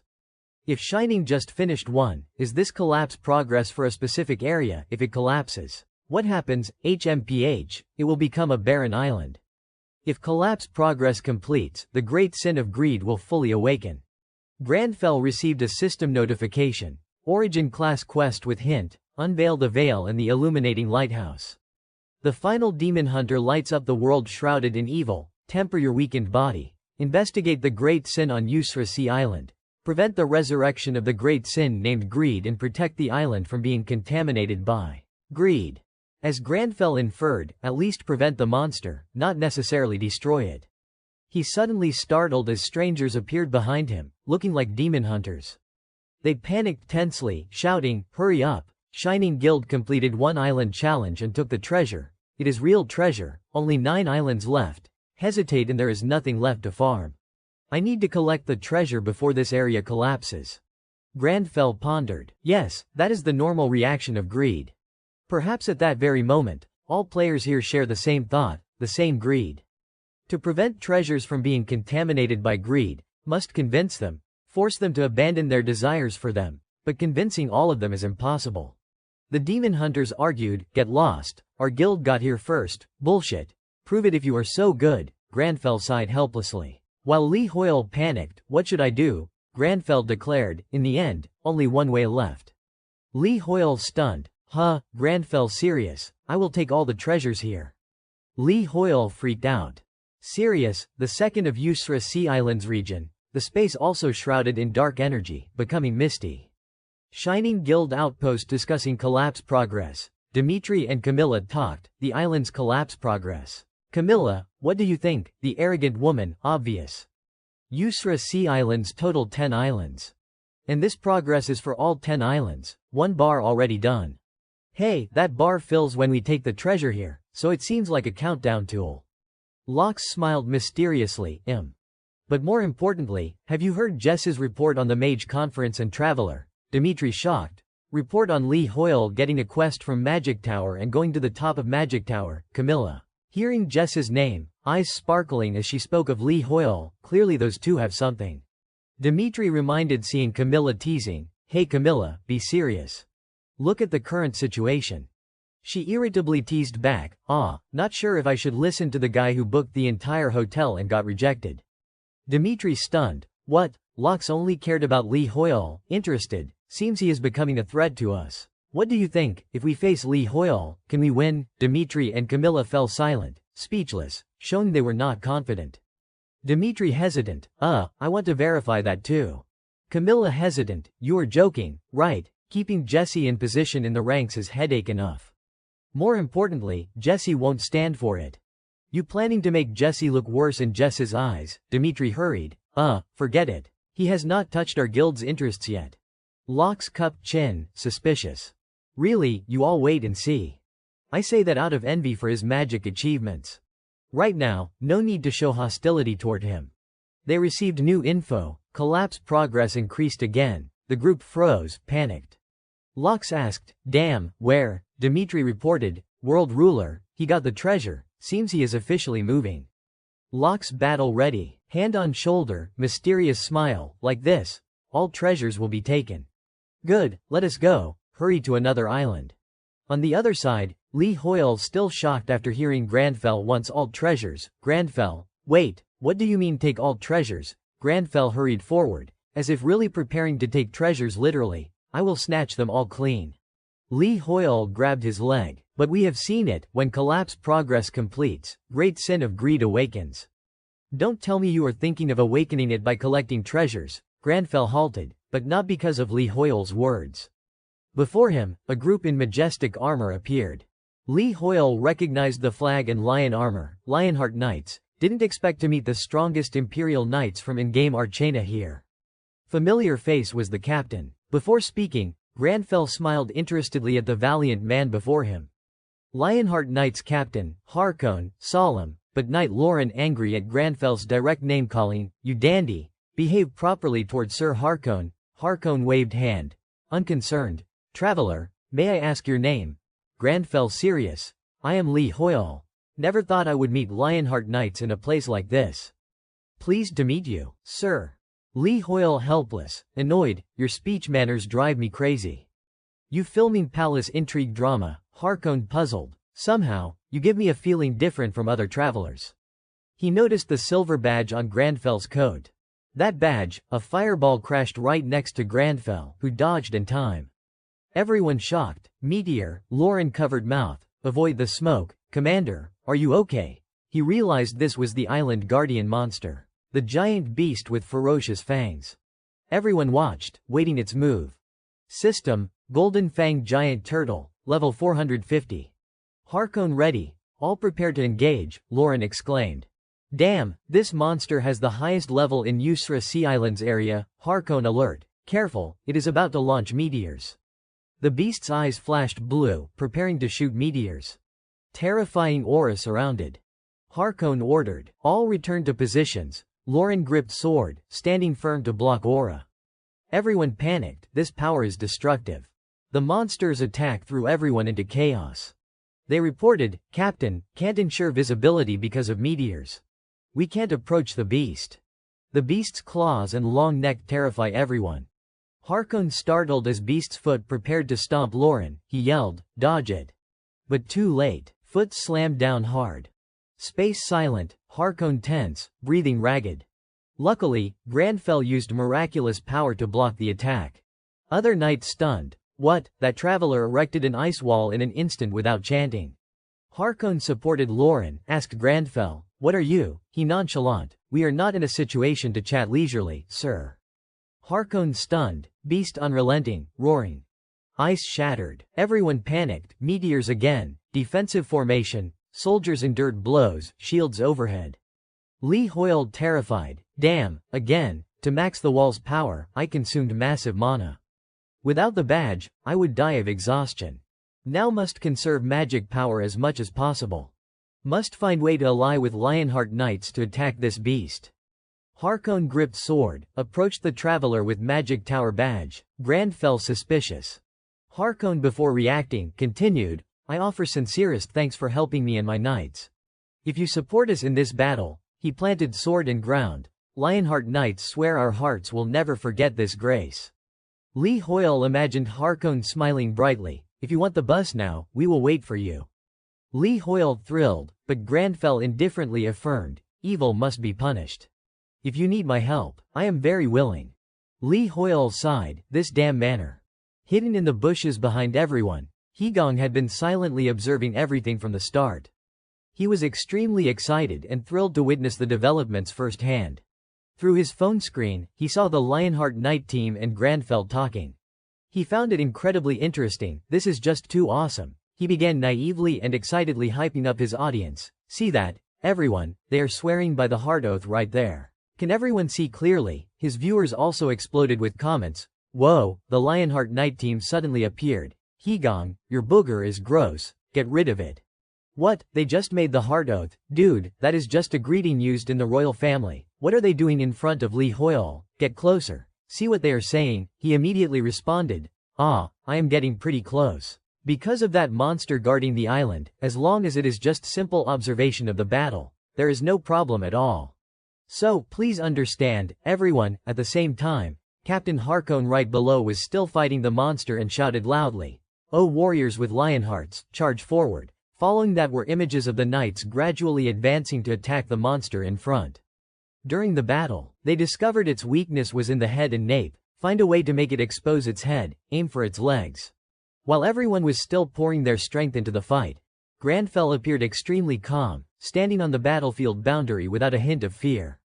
A knight standing behind looked at Granfell with contemplative, suspicious eyes. "This traveler. I am very grateful to him for helping us avoid unnecessary injuries from the monster. But I still do not understand why the commander used the Heart Oath. The Heart Oath is a vow from the heart of the royal family. It is unreasonable to make such an oath to an ordinary traveler." Not only did the knight feel suspicious, but Granfell shared the same feeling. He thought to himself, why did the commander do that? He could only remain silent, lost in thought. There, the chaotic battle showed no signs of ending, as the knights continued charging to attack the monster. While fighting, they shouted, "In the name of the Lionheart Knights, aim for its legs, take it down." Li Hoyle was involuntarily stunned, secretly admiring, "This is the power of the knight team." Granfell suddenly realized they were far inferior to what he had imagined. The image of the tiny knights confronting the gigantic monster clearly showed the vast power disparity. Li Hoyle helplessly tried to convince Granfell, "It is not that they are weak, but they are no match for that monster. This knight team has directly engaged in battle with the monster, but with their power, if I do not join in the attack too, even if their strikes have some effect. But at this rate, when will we ever take down the monster?" The system notification appeared. Collapse progress has increased. Yusra Island has been tainted by greed. Li Hoyle panicked. "It is already halfway. The other guilds are claiming the treasures faster than I thought. At this speed, everyone will soon reach this island. I have to find some way to create an opening for the knights to have a chance to attack." The monster's eyes lit up again, with intense green light bursting forth, as it roared and trampled everything. Captain Harkon urgently warned, "Careful, earthquake." At that moment, the knights seemed submerged in a sea of fire with lava erupting from the ground. "If you fall, you are done for. Everyone be careful." But there is no room to move. Granfell suddenly stopped, as if remembering something, and moved. The image of two people walking on stairs appeared. Then he shouted loudly, "Sir Harkon," startling the captain, "keep attacking." The knights were all stunned. Granfell did not stop. He shouted even louder, using his power more decisively and fiercely, "I will clear the path." Immediately, the monster seemed frozen in that instant. Its eyes lost their glow, its initial power completely depleted. The knights below were shocked. "What is this?" Hegong, hiding behind the bushes, stared in wide-eyed astonishment. The comments on the livestream also buzzed. "Huh, is that the noble's magic? What now what?" Captain Harkon could not believe the scene before him. "These are the stairs of magic." Granfell had created those stairs, halting the monster. The girl Bodiah exclaimed, "I have seen it at the magic tower." Lauren also could not believe it. Impossible. How can an ordinary traveler from this world cast magic tower spells? Everyone was bewildered. "Who is this guy?" Amid everyone's astonishment, Li Hoyle seemed utterly exhausted. He looked like half his soul was gone. "My magic power," he thought silently. Harkon was amazed. "What the hell are you doing? Move your feet. Do not just stand there staring." Right after, the captain strode forward imposingly, charging ahead and shouting loudly, "He has cleared the path for us. Do not miss this chance." The monster fell into a state of panic. "Captain, quickly finish it off." A horde of knights rushed to attack the monster. The captain's heroic sword swung down, slashing decisively. In Li Hoyle's exhaustion, Granfell received a notification. "Knight Team Captain Harkon has rewarded you for contributing to defeating the golden-shelled giant turtle." Granfell was puzzled. Before he could understand, another notification came. "Knight Enix Lauren has rewarded you for contributing to defeating the golden-shelled giant turtle." A series of rewards poured in continuously, accompanied by non-stop level-up notifications. Li Hoyle was horrified. "What is this?" The captain approached from behind. "That medal of yours is one of the gifts the Emperor bestowed upon the magic tower long ago. We owe you our lives." Suddenly, all the knights knelt in unison, hands holding swords to their chests before the shocked Granfell. Harkon said solemnly. The Lionheart Knight team will continue to support Li Hoyle, owner of the medal. At that moment, a notification appeared. You have defeated the golden-shelled giant turtle with the greatest contribution. A massive green orb appeared, surrounded by mysterious streams of energy, illuminating the entire space. Li Hoyle stared wide-eyed and thought, is that the island's treasure? What should I do? Should I take it? But if I take the treasure, the demon will awaken, but if I do not, others will snatch it by any means. But then, what about the 7 deadly sins? The collapse progress notification increased again, surprising Li Hoyle. It is already at 6 bars.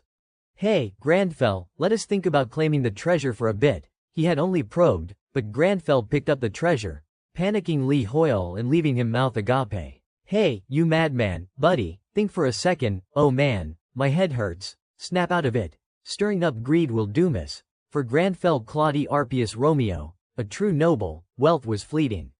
The captain and Bodai were still dazed by the astonishing scene.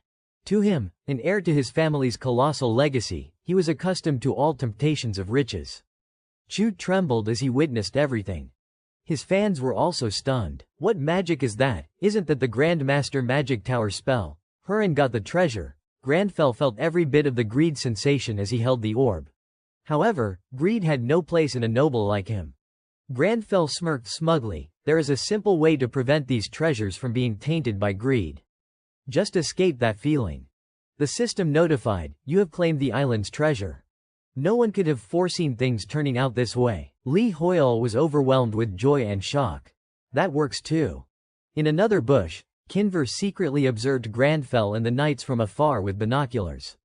He sneered mockingly. Li Hoyle, Kinver recalled the earlier image of him killing those lives. As he left, he clicked his tongue, sighing, I told those idiots to snatch all the remaining treasures. Behind him were corpses and a wounded orange-haired young man on his arm, looking utterly miserable. The young man shouted angrily, Kinver, you coward, second son and Shrag won't stand by. As he spoke, a massive surge of power poured into him. The reflection showed Kinver and the orange-haired guy's pained expression. It seemed everything was over. Kinver's hand held a blood-drenched knife. You chickens, the system reported, you have killed another player. You have increased your karma level. Having achieved his goal, Kinver's eyes gleamed coldly as he held a glowing crystal shard. Doing it this way is much easier. The system notified, you have obtained loot, 32 thunder crystal shards. Hegong was so excited he was tearing up, shouting, everyone, did you see that?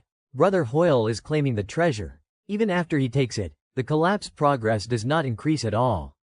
You are all witnessing that calm back, without a shred of guilt. He is truly not greedy at all.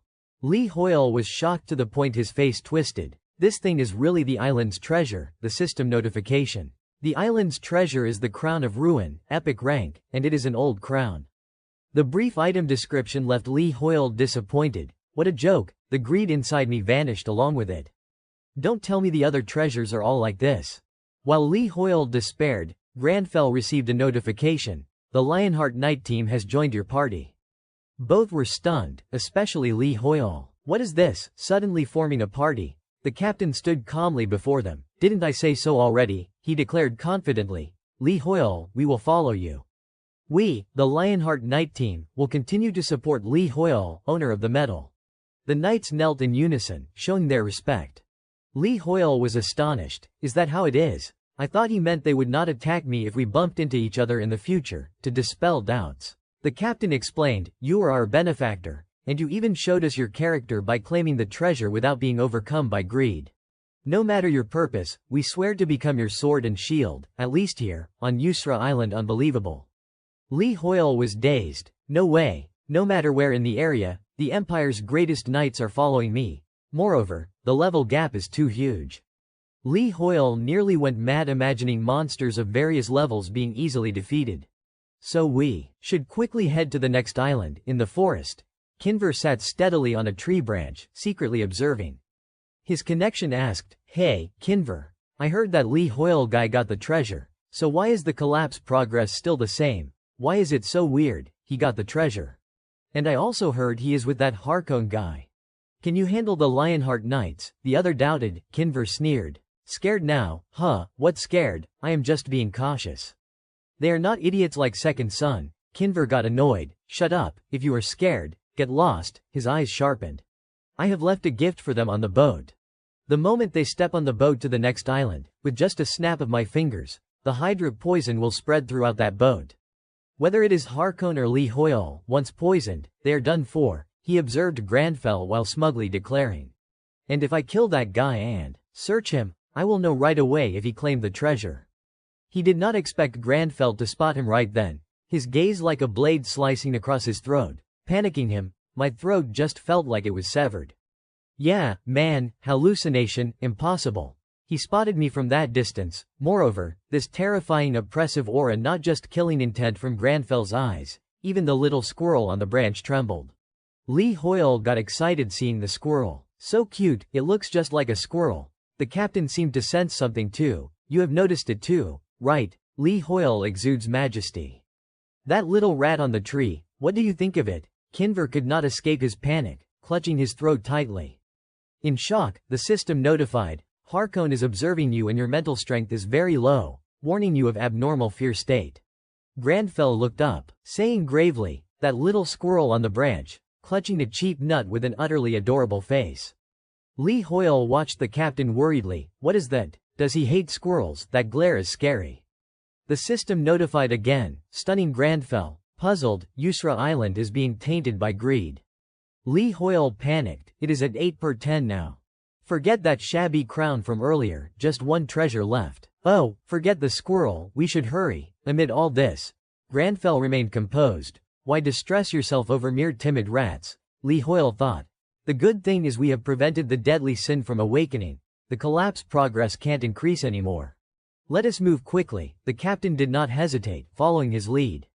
On the gloomy island, Kinver looked pathetic, legs trembling in fear. Unable to move, you on the connection. Colleen Lack, can you hear me? Why was Kinver suddenly silent as a clam? He could not respond.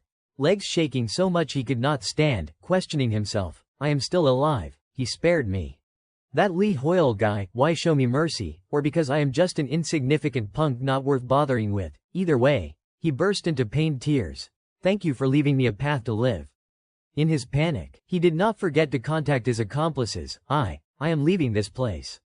His friend was shocked. What? Park Hyunjun trembled, his accomplices confused and angry. What the hell are you doing? Explain. He advised, you guys, if you want to live, do not mess with Lee Hoyle. He panicked. Kinver, hey, Kinver. Park Hyunjun stared at his phone, falling silent, furious. Fuck, what the hell? He smashed his phone on the ground. The fat blonde guy, his accomplice, curious. What is up, Park Hyunjun? That dog hung up on me, he roared in rage. Damn it. How much money did I invest in this? Kinver, that dog said the only way is hydra poison. I even borrowed private money to buy that poison. His accomplices saw the situation was off, trying to calm him.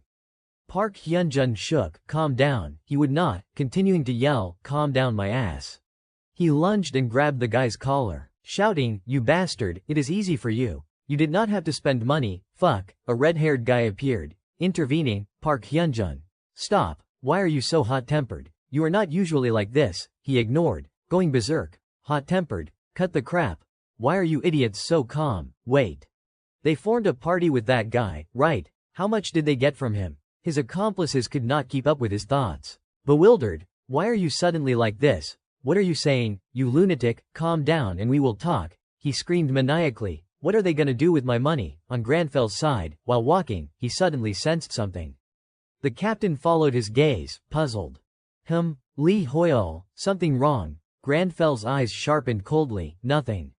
He thought, what is that? It is the Heavenly Nemesis skill activation notice. No different from the one I got when first stepping on the island. But this time it is slightly different, like a devil hunter's instinct warning me. He realized it was nearby. The image of Park Hyunjun stabbing the red-haired guy through. He gritted his teeth in pain, blood gushing from his mouth. Park Hyunjun trembled. You bastard, I knew you were money hungry, but to this extent. The guy scowled. What did you say? His sharp blade dripped with the blood of his companions. You guys are the ones plotting with Kinver against me. Isn't that right? The system notified he received 62 pieces of the golden fruit. In a hidden corner, Hegong silently witnessed the deadly scene. He trembled in fear. It is your fault. He quietly heard the guy say, "I am just taking back what you stole from me." Gong was desperately fleeing, pushing himself to run as fast as he could, thinking to himself, this is a massacre. That super rookie is insane. It turned out the rumors about those people killing others in the rifts were true. He has not spotted you yet, right? Wigang's livestream viewers were all curious about what was happening, and one person spoke up to explain. Gong fumbled while running, not paying attention, and tripped over a tree root. If I get caught, I am definitely getting killed. I have to get out of here as fast as possible first. Due to carelessness, he tripped over the tree root, causing him to tumble forward. Stumbling in full panic, he thought he had fallen, but fortunately, an explorer caught Gong in time. Are you okay? Seeing how frightened he was, the explorer asked, are you being chased by monsters? He realized the person who saved him was from the Exploration Alliance. The civilians watching Wigang's livestream buzzed with discussions about the explorers. Seeing Gong exhausted, the explorer advised, you look worn out, sit and rest for a bit. Hearing that, Gong thought to himself, even if he has to kill teammates for money, he can't treat the entire alliance as enemies, if he still wants to continue being a player in Archana. Exhausted, he nodded in agreement, yes, thank you so much, it will be fine, I am alive. The zones circled around, observing everything nearby. Reporters used the zones to track all developments on the island. This is today Archana news. This is the final island in the Yusra Sea Islands area. Yusra Sea Islands is divided into 10 islands, each hiding a treasure. There are many ways to claim the treasures. The reporters discussed methods to seize the island treasures and who had successfully hunted the guarding monsters, dubbed the Lords of the Islands, solved the hidden puzzles around the island. And moreover, Shining has claimed a treasure, or the Exploration Association has claimed a treasure. Guilds and alliances have taken treasures in various ways.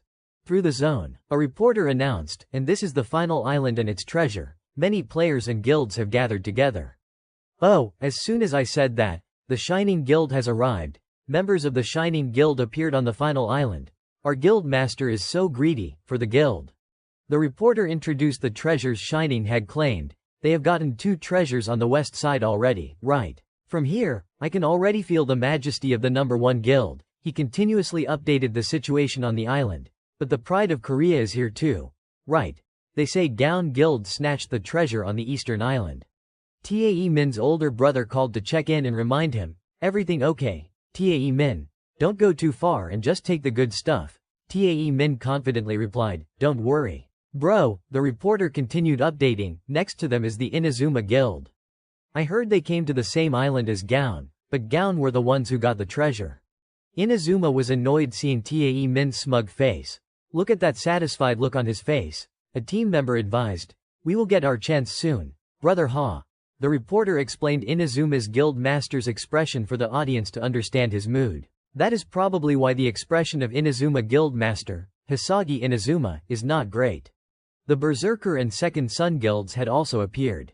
Belusi was furious, wanting to charge in and fight. I will kill those bastards, but his teammates held him back. Let me down quick. No, we will let them off just this once. Okay. Hey, lower those swords now. Belusi sighed helplessly, still grumpy as usual. The reporter posed a question to spark curiosity. Who will claim this island's treasure? Please stay tuned to Today Archana. He paused, that is. Everyone was stunned by the sight.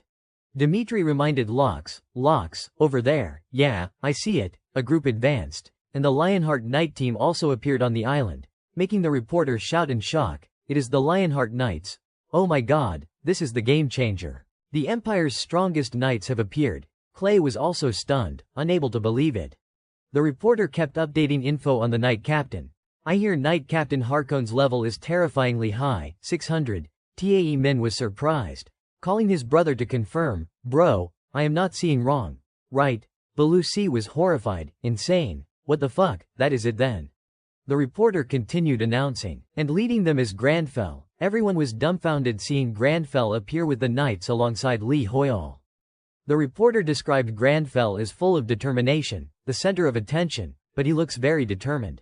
You can see in those eyes the confidence that he will definitely claim the island's treasure. But reality was far from the reporter's thoughts. Grandfell was exhausted, so tiring. Lee Hoyol thought no one would notice, but actually the opposite, thought I would get less attention, but nope, They are all glaring at me hard, while Lee Hoyle worried. The reporter thought he was calm. Lee Hoyle has appeared with Knight Captain Harkon, level 600. He is standing imposingly before the major guilds, but Lee Hoyle inwardly complained, "This is scary." The blonde guy with the scar near his eye told Inazuma about encountering Grandfell. Dissatisfied, that guy he mentioned is the one I met in the Baron's territory. What the hell is that monster doing here? Inazuma advised, be careful. I should not show hostility toward him right now. Camilla confidently said, oh, let me make it clear, no matter what, I am not fighting Lee Hoyle. I only have this one life. Lee Hoyle was annoyed by the attention. Stop drawing attention. He glanced around a few times, thinking, does this sister have nothing better to do? Stop looking at me. The Knight Captain suddenly called, Lee Hoyle. He jolted, looking ahead as lava suddenly erupted. Tae Min shouted, what is this? Lava erupting from the ground. Everyone yelled, careful, everyone fall back. Switch to fire-resistant gear, buff fire resistance. If you want to live, run fast. Clay panicked at the scene. Someone already shouting, it is the Island Lord. A lava fish leapt up. It is the Lava Carp King, level 420. Everyone was uncomfortable from the heat. Belusi grumbled, damn, it is hot as hell. The man in armor with black hair said, it is hard to approach it since it is surrounded by lava. Clay helplessly, now we can only observe the situation. Seeing the Lava Carp King swimming in the lava, everyone could only report damages. Anyone without proper fire-resistant gear, fall back. Tanks and melee fighters, switch all gear to ranged attack weapons. The lava blocks all attacks. This lava wall blocks all ranged strikes too. Fuck, if no one can even get close, how the hell do we kill it? The reporter advised Tae Min as he tried attacking. Tae Min, do not push too hard. The reporter updated the battle. A Lava Carp King suddenly appeared. The Lava Carp King is swimming freely in the lava flow. I can feel the insane heat just from the zone video. The lava lake blocked everyone from approaching the monster. Harkon worriedly asked, Lee Hoyle, are you alright? He sighed in relief hearing the reply, what a relief. But I do not know what to say. I confidently said I would be your sword, but I can't even approach it. Lee Hoyle smiled confidently, telling Harkon, no need to worry, Sir Harkon. He raised his hand, confident, I did not bring it all the way here just to stand and watch. Lox suddenly looked at him, thinking, that guy, he sneered, in this messed up situation. He was surprised, why, and wondered, what will you do? What exactly do you have? Lee Hoyle cast magic, dividing into 3 phases, probing, intervention, manifestation. The lava around the carp was not a skill but its natural habitat. Everyone was astonished by Grandfell, this natural lava. Tae Min and everyone were stunned by the sight. That is Lee Hoyle. No way, it is like mere roadside pebbles. Lava flew everywhere. The reporter and Lox shocked. Everyone exclaimed. Oh god, what kind of monster is this guy? Lee Hoyle made the lava fly into the sky. He worried seeing Harkon hesitate. Harkon, you standing there watching again. Attack quick. The viewers through the zone were astonished. What is this? What is happening? The lava is erupting. The lava layer around the Lava Carp King disintegrated. An unbelievable sight, the path to the island opened up. Harkon laughed loudly, charging forward. No other way. I have to repay the magic you created. Lox was surprised, quickly ordering, damn, that moment I was like a soulless person. Attack. Guilds move, the path is clear. The Shining Guild attacked, Giorno said to Tae Min. Tae Min, even with fighter jets supporting and Harkon along, it is hard to have a chance to win against that Carp King. No matter what, we have to hit them in the first attack. Got it. Tae Min was surprised seeing the Lava Carp King leap up. What? Everyone was stunned. It jumped up. Then it crashed heavily to the ground. Belusi exclaimed. This Lava Carp King is terrifying. Clay shouted. Careful. It is jumping up to attack again. The reporter analyzed. The monster is frantically attacking. Approaching it this time is not easy at all. It is truly a grueling long battle. Lox wondered. What now? The lava turned into stone strips, piercing through the Lava Carp King, everyone surprised. Lava turning into stone, Clay explained. Changing its essence, Belusi did not understand, asking, what? He explained simply, like water freezing into ice. The lava cools rapidly and turns into stone. But creating lava to stone like this is an unimaginable feat. Due to magic power limits and spell proficiency, such large-scale transformation at the volcano mouth is impossible. Granfell called Harkon. Harkon continuously attacked the Lava Carp King. Defeating it, one Lava Carp King has been defeated. Everyone was dumbfounded. Lox laughed helplessly. Shining Guild ranked number 1. But contribution is insanely 0. Let us head back. The reporter excitedly announced, we have defeated the Lava Carp King, Lord of the Island, greatest contributor, Leone and the Lionheart Knight team. He enthused. Unbelievable. How could that guy with the funny expression handle the lead Lava Carp King monster here so easily? Before mana recovery, Granfell received the reward for major contribution. The reporter announced, that is the island's treasure. According to reports, Lee Hoyle had claimed the treasure on another island. Granfell thought, island's treasure, he mused inwardly, this is probably the final reward. This time for sure the last one, right? The reporter and viewers on screen were shocked. Everyone on site was stunned. What? Why no reaction at all? Isn't that the island's treasure? A dark energy source approached Granfell. The Yusra archipelago has been tainted by human greed, self-destruction process progress. Everyone was shocked by the system notification. What? Something's wrong. Wasn't there just one bar left? From the start, the number of lost treasures did not match. Could there be another treasure hidden somewhere? Lee Hoyle was stunned. This is impossible. Granfell felt greed toward the treasure. The treasures obtained before did not affect the destruction progress. But why now was such a powerful demonic energy bursting across the entire island? Clearly, another treasure had been tainted by greed. Elsewhere on the island, the explorers and Hegong were terrified. A man killed an exploration team member to steal the treasure. A player has been murdered, besides the island treasure. He also obtained 14 loot items. The explorers were furious and heartbroken. That bastard killed Julie. Careful, Park Hyunjun panicked after touching the treasure. My head hurts. He grumbled uncomfortably. Damn, what happened? My mind feels like it is exploding. I did not anticipate this. He laughed wickedly. What did you say? You are being controlled. He gripped the man's throat tightly. You want me to let go? Let me grant your wish. Mental strength dropped sharply. Dark energy choked his throat. Send the incompetence. I will help you get what you want. The dark energy sought to devour him. Now it is your turn to help me. Right then, someone rushed in to stop it. Stop right now. That person slashed with a sword, halting everything. Hegong was surprised. Stop crying. Bodai turned back asking, hey, are you okay? The Lionheart Knight team. Hegong joyfully burst into tears. If so, Granfell slowly approached. No way, you are distressed. Am I being mentally shaken by the devil? Everyone was shocked seeing him. Sir Lee Hoyle. Hegong wiped his tears. Starting the livestream, everyone waited too long. My broadcast is starting now. Granfell paused. Bodai shouted, you are still alive, you bastard. The quest updated. Lee Hoyle was surprised. Wait, Park Hyunjun is possessed by darkness. Yusra Archipelago Evil 1. Granfell was puzzled.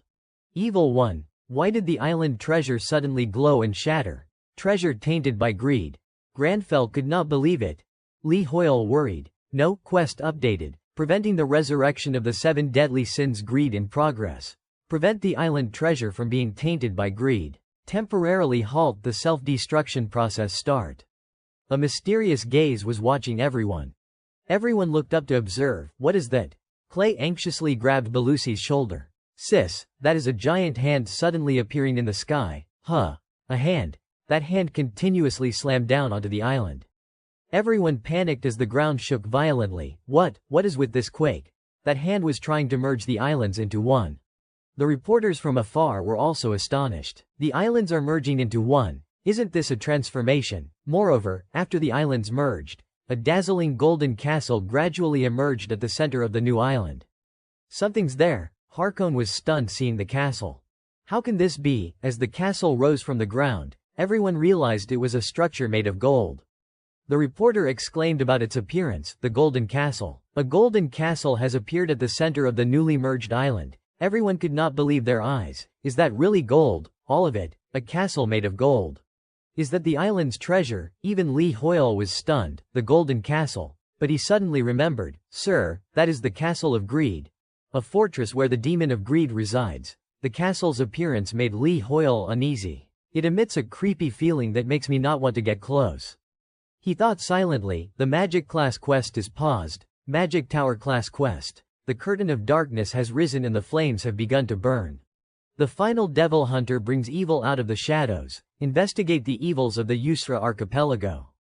Successfully prevented the resurrection of the 7 deadly sins, currently preventing the island's treasure from being tainted by greed.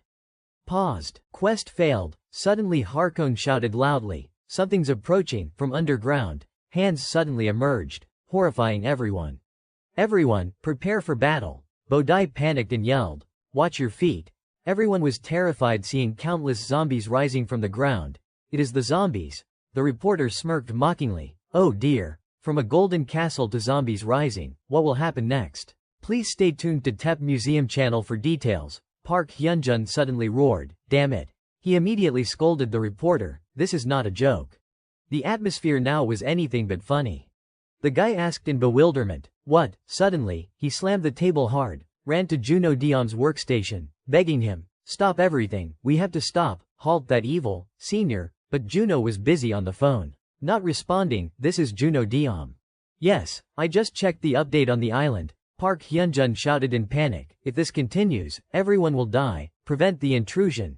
Seal off the entire island. Look at the enemy levels." An update notification about the Golden Castle appeared.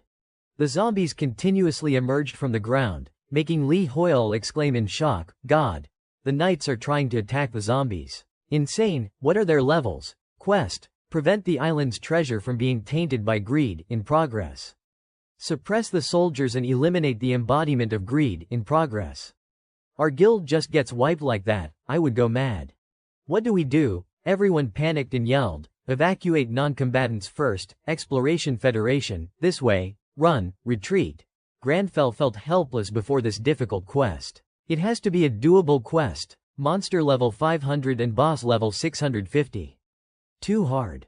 Harkon fought while commanding, "Night Order, hold formation and slowly retreat." In this situation, Granfell suddenly called out, "Harkon." He explained the reason for retreat. "Lee Hoyle, you have seen the monster levels rise, better be cautious." But Harkon was surprised by Granfell's words. "Are you serious? The knight's oath to be my sword. It is still in effect, right?" Somehow, he had to keep Harkon there. Harkon was astonished by his gaze, asking, "That look, you plan to take on the boss?" He confirmed, "Yes, exactly." But Harkon advised, "The opponent is huge, high level, you might die." Granfell was determined. "No choice, have to charge. A noble can't cowardly retreat from hardship." Harkon's words enlightened him, and he smiled. "In your eyes, there is truly no fear at all." Contrary to Harkon's thoughts, Granfell was actually very scared. "With Lee Hoyle, a true noble, by my side, why should I fear?" Lee Hoyle was not sure if he would help, but, will he help? Harkon ordered his team, Lion Knights. He rallied, "Fulfill our oath of honor. Help Lee Hoyle defeat these demons, in the name of the Lion Knights, for our honor." Hegong was surprised by the knights' intent. They are charging." The viewers on screen were also stunned. Before the Golden Castle, countless zombies appeared. Granfell commanded the knights to attack, charge. Park Hyunjun ran to Juno, wanting him to see. "Senior, watch this video, seems like someone's trying to charge into that castle, right?" Juno was also shocked. "What? Crazy. Didn't see the monster level update history." The reporter continuously updated the battle. Player Leone and the Lionheart Night Order, they are rushing toward the zombies to advance to the Golden Castle. Can they enter that castle? The screen viewers were very interested. We will invite experts for their opinions. Tuned to TEP Library channel, Park Hyunjun's broadcast has a clearer view. The public also paid attention to this info. The reporter kept reporting on Granfell. The Hunter Association declared, "The entire island needs to be quarantined and sealed." Granfell watched the knights fight, thinking, "Good, the Lionheart Knights are fighting excellently." As expected, the continent's top knights, they always know how to act in any situation. He was recovering mana. The mana recovery was going smoothly. Watching the fierce battle, he thought, at this recovery speed, joining the fight a bit should be fine. Schraeg's teammates advised, "If we want to attack, we should go now too, to get some contribution." But Clay calmly, "Going there now is just death." He thought they were too reckless. No guild would dare join that suicide mission. Looking at the dangerous situation, he thought, they will probably fail soon and retreat miserably. The defeated zombies began resurrecting. Granfell was confused. "Damn. My mana still has not fully recovered." From afar, a light spot appeared, flying past, surprising everyone. Shrag and Grandfell were stunned by the sight. Members of other guilds began joining the battle. Kemi wondered, Belusi was also surprised. The reporter commentated, Gaon and Berserker, two guilds, their unexpected participation, Gaon and Berserker. They are advancing into the Golden Castle to support Li Hoyle. Tae Min wondered. What? Belusi grumbled. What are you looking at? Clay whispered. Sis, keep it down a bit.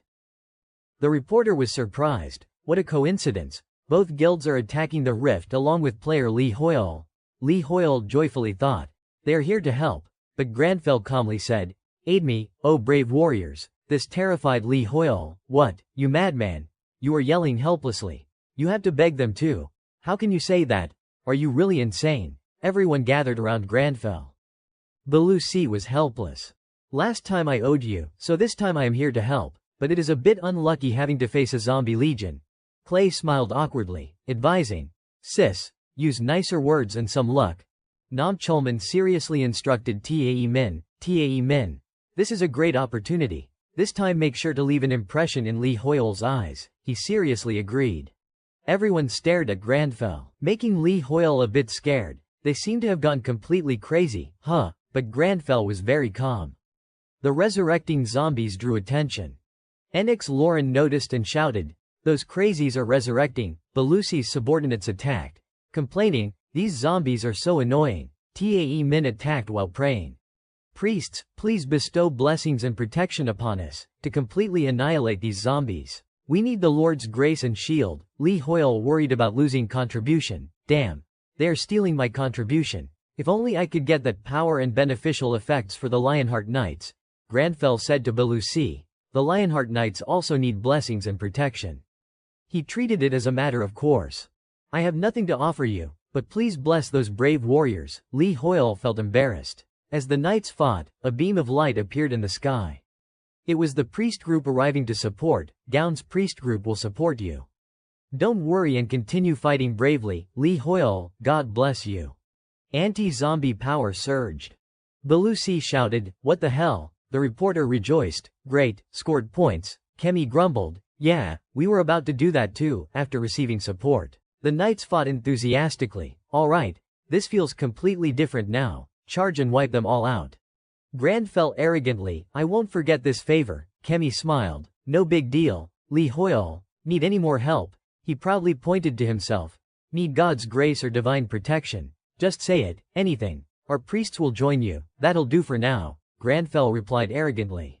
Those brave warriors will now fight with superior strength. This left Tae Min stunned and Li Hoyle furious. Why not ask him for more support? Harkon noticed, turned to look. Then a voice rang out. Is Harkon giving you a headache?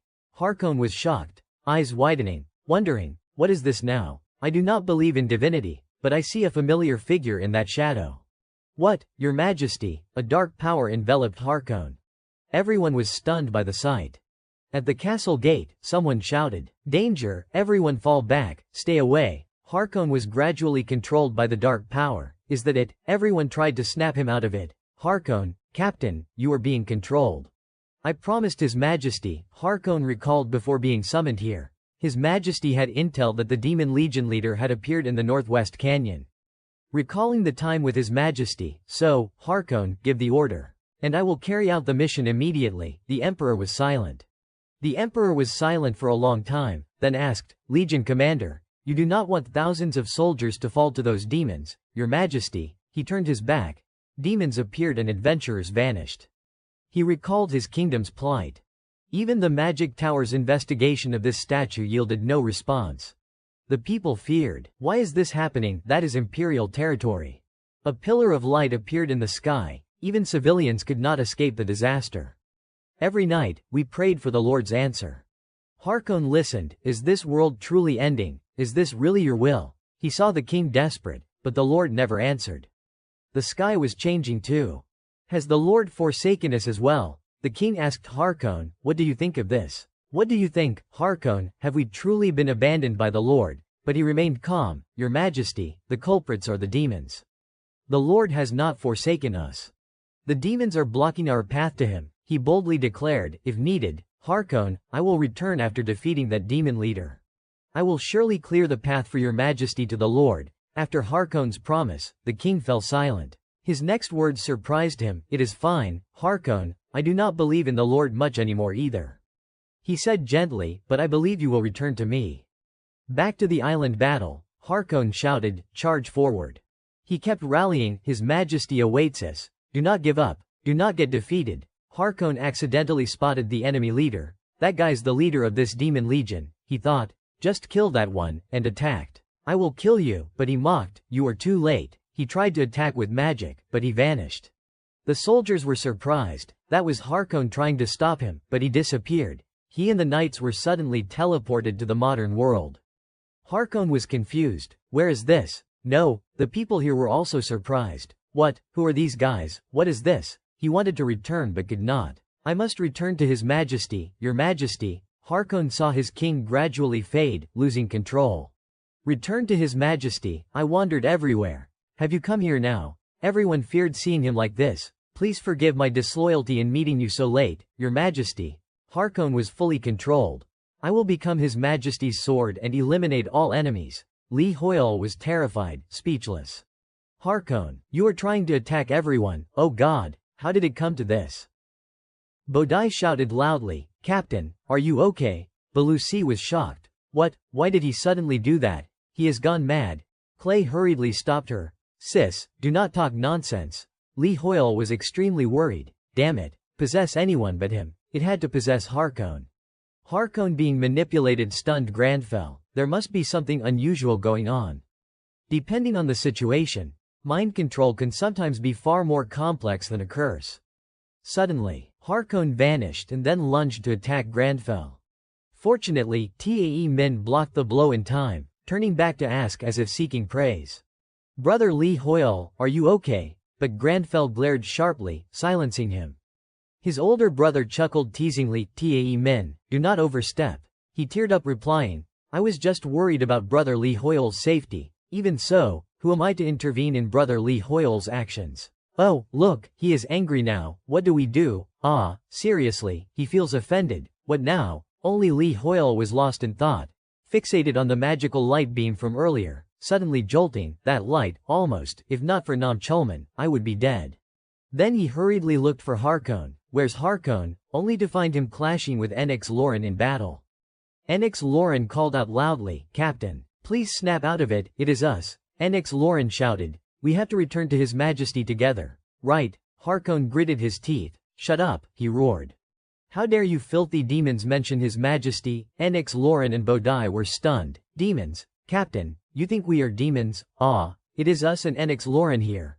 Harkon no longer recognized anyone. Now you dare insult my knightly honor. He swung his sword fiercely. I have no more patience to listen. Li Hoyle was surprised. That light, Harkon charged straight at everyone, decisive, careful, he is coming. He unleashed a powerful blow on the group. Tae Min panicked and yelled, watch out. Everyone was forced to fight back against Harkon. But he attacked madly. Every strike he made was extremely powerful. Everyone could only desperately defend, as he seemed intent on annihilating them all. Each of Harkon's moves cracked the ground, injuring everyone. I am fine, sir, no problem, just fell a bit. After just a few attacks, everyone was covered in wounds. Help! Please save me, I am pinned under rocks. Is there a healer sister here? Help me, I am okay. Go take care of Enix Lauren. Tae Min's head throbbed intensely. That crazy monster. He is more like a disaster than a man now. His brother worriedly asked, Tae Min, are you hurt anywhere? No, Tae Min's head hurt but he replied, I am fine, but both he and everyone were stunned by the sight. Granfell blocked Harkon's sword with his hand, leaving everyone in unbelievable shock. Enix Lauren and Ascuro were dumbfounded. He stopped the rampaging captain with just a wave of his hand. What kind of power is that? The viewers on screen were also astonished. Li Hoyle worriedly thought, don't hit me. Harkon was shocked. What is wrong with you? In Harkon's eyes, everyone was monsters, only Granfell was pure white light. Why, among these 7 filthy monsters, are you completely clean? Granfell was also surprised. How would I know? How should I know what you see? Wait, maybe because I am a devil hunter. Could it be the devil hunting rituals effect? Harkon raged. Reveal your origins, or I will cut you down. Granfell had to speak up. If I do not say something, I am done for. What do I say? Damn it. Li Hoyle panicked. We are screwed. I was too shocked earlier to speak. It is fine, Harkon threatened. You won't answer. Lee Hoyle worried. Sir, maybe you can't answer, right? Harkon got no reply. Furious, doesn't matter anyway. I will just kill you. Lee Hoyle screamed inwardly. Sir, wait, he raised his hand toward Harkon. This action puzzled him. What does this mean, he angrily thought. Are you trying to tempt me, or looking at his white shadow, confused why? Suddenly, he noticed Granfel's cufflink. That cufflink, that is the one His Majesty bestowed upon the magic tower. You have saved countless lives. We, the Lionheart Knight team, swore to stand by the owner of that cufflink. Lee Hoyle, we will be your right arm. Harkon remembered everything. Young Lee Hoyle slightly surprised. He is snapped out of it. Granfell rejoiced, just as I thought. Sincerity works. I do not even have a weapon, I am your friend. We are true nobles. System notification. Your etiquette skill has increased.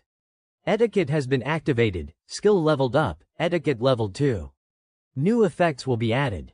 He wondered curiously, what are the new effects? Harkon sensed something. Turned and shouted loudly, young Lee Hoyle, careful. The demonic energy source tried to manipulate him again. Harkon spotted the danger, shouting loudly, Lee Hoyle, careful. Lee Hoyle noticed the eerie black shadows rushing toward him. Suddenly jolting, in front of Lee Hoyle was a dangerous man, surrounded by a gloomy black aura. Have you realized this is his imaginary world? So who is that man? He looked extremely angry. On his body were strange patterns combined with exotic attire and precious but cracked golden jewelry. He suddenly spoke, I just wanted to protect my kingdom. In Granfel's surprise, his gloomy voice rang out, my precious Yusra kingdom, turning back the tragic history. There once was a kingdom possessing rich marine resources and fertile land full of sparkling jewels. The people lived peacefully, trading with each other. But one day, a stranger washed ashore. The people and the king treated him kindly, but the price was invasion. Compatriots who had never known war could not resist. The kingdom was ravaged before the burning ruins. The black-haired man, King Yusra Hakuna, could not believe his eyes.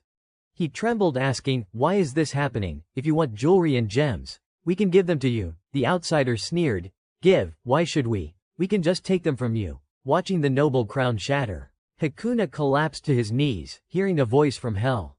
Why wait for you to bestow, when we can take it all ourselves? Hakuna exploded, blackened, his body filled with strange black power, enveloping the space. Back to the present, after recalling the painful memory, he charged at Granfell. Hakuna gritted his teeth. What is mine won't belong to anyone, only to me. Granfell calmly faced the maddened king. He recalled information about Yusra Island. This is Yusra Island, the legendary treasure island. Rumors say precious treasures are scattered all over the island, drawing many to search, shedding blood for those treasures. The Mad King declared, this island, this sea, this sky, it is not yours, it is all mine. Granfell activated noble mode, dismissing wealth, shouting loudly, shut up, you talk annoyingly. Too rude. Hakuna was stunned. What? Granfell firmly, all wealth is fleeting. I will teach you that the moment you leave this world, the only thing you can take with you is the pride in your heart. Hakuna raged. What did you say? Lee Hoyle glared, escaping Hakuna's illusion. Leone rushed over breathlessly. Lee Hoyle, what is wrong? Is the demon messing with you? Granfell did not answer, looking at the magnificent castle before him. Slowly raising his hand, thinking silently, the castle's foundation, that is, how the castle was built. He determinedly channeled power into his arm, just a little. If he intervened just a little, the castle immediately developed countless cracks. The cracks spread, covering the entire castle, eating deep into the corners and roots. Everyone around exclaimed. Hegong and the Exploration Alliance could not believe their eyes. Oh my god, on the other side, the Archena news director and reporter were stunned by the spectacular sight. They panicked. That castle wall, an unbelievable event occurred. The reporter commentated, the castle wall. Lox's voice rang out, drawing Dimitri and Camilla. Monster, through the zone. Everything was recorded. The reporter excitedly, it is all collapsed. Lee Hoyle exhausted, holding his breath. Oh, magic power. Luckily did not exhaust from that action, so rest a bit then think. But Granfell growled, get up. The guy, Lee Hoyle jolted. What? Granfell shouted loudly. Look, so much wealth. The soldiers who sacrificed to protect you and that treasure lying dead miserably like that. And you call yourself an enlightened lord? Hakuna went berserk. Rage flared. His body enveloped by an ugly black demon swallowing him. He roared, you dare. The demon shouted at coldly arms crossed Granfell. You dare destroy my castle walls, my property? Can you not commit the sin of greed, one of the 7 deadly sins, you foolish human? Countless black warriors from the demon rushed toward, surrounding Granfell and everyone. He raged, you foolish human, I will devour you all. Tae Min and Leonie were surrounded by black aura. Tae Min struggled. Damn, situation's too tense. Leonie also suffered, trying to endure. Hold on a bit, quick, activate dark magic resistance effect. Suddenly she stiffened, breathing seeming to stop, insane, suffocating, too uncomfortable, can't endure anymore. The demon's voice rang out. Even you and your soldiers, I will turn you all into undead to protect my treasure forever. That is the power of greed in the 7 deadly sins. Tae Min trembled looking at the greatsword, hands shaking on the dagger hilt. No, if that happens, better to suicide than suffer. At that moment, judgment clouded by greed. Granfell shouted loudly, enough. Everyone snapped awake from the nightmare, not just the knights but Gown Guild, Berserker Guild, all shocked. They silently looked at the silver-haired young man who just awakened them from folly, now facing the dangerous enemy. The deadly sin demon could not believe it, roaring, you, how the hell did you intervene in my mind? I am the embodiment of greed, one of the 7 deadly sins, Granfell corrected. Sir, you are not inherently evil, nor greedy, the demon stunned. What? System notification. Sacrifice item selected and exorcism ritual skill activated. This skill prevents abnormal states for allies in range, forces demons into exorcism ritual. Granfell held the brightly glowing orb. He persuaded, wake up, last king of the Yusra kingdom. Countless white light beams rushed at the demon, catching it off guard. Granfell coldly watched, ignoring the cracking orb. Time to correct mistakes. The greed demon sneered, don't try something ridiculous, your trick won't work on me. But it stopped, realizing something. Deep in the mind, Hakuna reached out touching the white light, sad face, is that holy power? Stop, please stop. The white light enveloped the demon, causing it infinite pain. It sadly, my castle has collapsed. Hakuna, the black demon, shattered into hundreds of pieces, smoke and dust everywhere. Witnessing the battle, clear outcome. Hegong shocked by Granfell's power, the reporter and Archana director also amazed. Clay exclaimed, looking at the livestream, everyone surprised by Granfell's terrifying skill, looking at Granfell's imposing back through the livestream. The reporter excitedly, what? He is extremely excited, success. This is someone emerging from the castle ruins, that is Hakuna in his original form, the reporter commentated, Lee Hoyles. Hakuna repeated in astonishment, clearly just now I ended my own life along with the evil. I do not know how I am still alive after that, but thank you so much. A reminder notification appeared, hidden quest, time remaining, 9 seconds. Granfell was struck like lightning. The time limit is too short. The system continued displaying info on the hidden quest. It states the king just intended to commit suicide with the deadly sin, seeming like he no longer wants to live. Make him remember that he is the king of the Yusra kingdom. Another reminder popped up, give the crown to the king of the Yusra kingdom. Granfell was slightly flustered, what is this? A hidden quest is fine, but the crown, which crown? Where's the crown? Watching the non-stop countdown, Lee Hoyle panicked, think, brain. Suddenly, he realized something crucial in this hair's breadth situation. Granfell and Lee Hoyle looked at the newly appeared inventory, island's treasure, crown of ruin. This is the quest item in the previous quest. Immediately, a white light beam carrying mysterious energy appeared before Granfell and everyone. Both sighed in relief, the burden lifted a bit. At that moment, the reporter was extremely excited.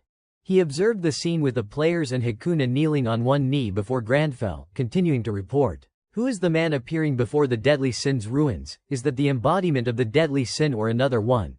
Right as he finished speaking, player Lee Hoyle took an item from his inventory. At the same time, Square and his 2 underlings watched the livestream, stunned by the sight. He trembled, that is a crown. When Granfell took out the item, a white light flashed, fading to reveal a crown. He handed it to its true owner, Hakuna. Hakuna was dazed. I never thought I would reunite with the crown one day. His body emitted a gentle blue light. He stared blankly at his hands, face full of disbelief. My body, immediately, Grandfel's quest completion notification appeared. Lee Hoyle wiped sweat, sighing in relief. It was from that turtle hunt, right? I thought it was just some high-level junk item. Turns out it is for this quest. Lucky. The system continued notifying Grandfell, you have met all conditions. The secrets of the Yusra archipelago have been revealed. This notification slightly surprised Grandfell. At the same time, not just Grandfell but all other players received the message. Someone has discovered the secrets of the Yusra archipelago. Tae Min and Leonie were dumbfounded. What is this? Juno Diom shouted. I do not accept this result. Someone? Who? Does it mean the rift has been cleared? Which guild did it? Not a guild. His words caused public uproar. Everyone clamored, what nonsense is that? A shining guild member reported to the guild master. Guild master, Lox smiled awkwardly. This notification window. Wigang's livestream audience impatiently wanted to know who caused this shockwave. The young streamer could only stay silent before the spectacular scene. The reporter suddenly shouted loudly, announcing, this is a message sent to the whole world. Similar messages were being sent to all players worldwide at once. At that moment, someone in the story was enveloped by the blue light from Hakuna. He struggled to think, what are they saying? So bright, someone has discovered the secrets, is that referring to me? The ground cracked open, fissures spreading everywhere. Powerful blue light bursting from the earth, brilliantly illuminating the island, massive rocks collapsing, debris falling everywhere, total devastation. The night team was stunned by the sight. Minds frozen. The ancient kingdom from long ago has appeared. What is this? Harkon was dazed. Ruins underground. Unbelievable. This is the kingdom of Greater Yusra. From the rubble, a magnificent golden palace emerged, sparkling amid the green forest. It was the palace of the Sun Golden Kingdom, wealthy and peaceful. A new notification appeared. New area discovered. Yusra Kingdom. The Archana news director was stunned. What now? The reporter, mesmerized by the beauty, jolted. Hakuna, Grandfell, and everyone had appeared in the new palace courtyard. With his news-hunting instincts, the director smelled drama. A secret is about to be revealed. He urged the reporter, you idiot, save the scenery shots for later, film this. Quick, the reporter helplessly, but it won't let me. The director lost patience, then grab the camera and run here, damn it. Hurry. The reporter reluctantly complied. Yes. Grandfell's face remained unchanged amid the chaos, but Lee Hoyle's inner turmoil raged. He stared in shock at Hakuna floating like a deity, inwardly screaming, what? What is this? Suddenly, Hakuna knelt before Grandfell, slowly introducing, I am Hakuna, the last king of the Yusra kingdom. At the same time, a notification appeared. Grandfell has become the benefactor of the Yusra kingdom. His relationship and influence with the Yusra kingdom reached maximum, and the authority trait in the Yusra kingdom activated. Before everyone, Hakuna expressed gratitude. I send deep thanks to my benefactor and this kingdom's savior. Tae Min blankly stared at the man. This is Yusra's king. A female berserker guild member noticed something else. He is so hot, should I go seduce him? Leonie glared. Shut up, what are you saying? Everyone on site was surprised by this plot twist. Hegong, the livestream audience, and explorers had not anticipated it. The Yusra king knelt before Grandfell. Lee Hoyle froze, speechless. Hakuna continued. Worthy benefactor, may I ask your name? Hearing this, Lee Hoyle tensed, forcing himself to relax. Even if it is a fallen kingdom, a king is a king, act properly, but Grandfell thought differently. He replied, Lee Hoyle, everyone was floored, just blurts it out. Hakuna politely responded, it is an honor to meet you. I will forever remember this name and pass it down through generations. Everyone stunned again. He is so formal and refined, Leonie scorned. He is usually totally different, now so aloof. What an oddball, Lee Hoyle agreed inwardly. Tae Min helplessly, this Lee Hoyle. I bet he is not interested in kingship. Hakuna, when I was possessed by the deadly sin, benefactor said it was time to correct mistakes. Those words. Lee Hoyle heard this, inwardly pulling hair in embarrassment. Don't bring it up, but Hakuna continued. After hearing those words, I decided to die with the deadly sin, but benefactor saved me and gave me the crown. Hakuna's figure seemed to overlap with some king. Harkon contemplatively gazed at the familiar image. Hakuna murmured, why, this weak, cowardly monarch lost all his subjects due to his own faults. What more do you want from me? Grandfell quietly listened to the newly awakened king pour out his heart. Meanwhile, in the tropical forest of the kingdom, Sanam ran urgently. His two underlings confused, Guild Master Square. Why run? The Guild Master dashed. Stop complaining and run faster. He excitedly. This is Archaina's latest premium update. A whole new nation.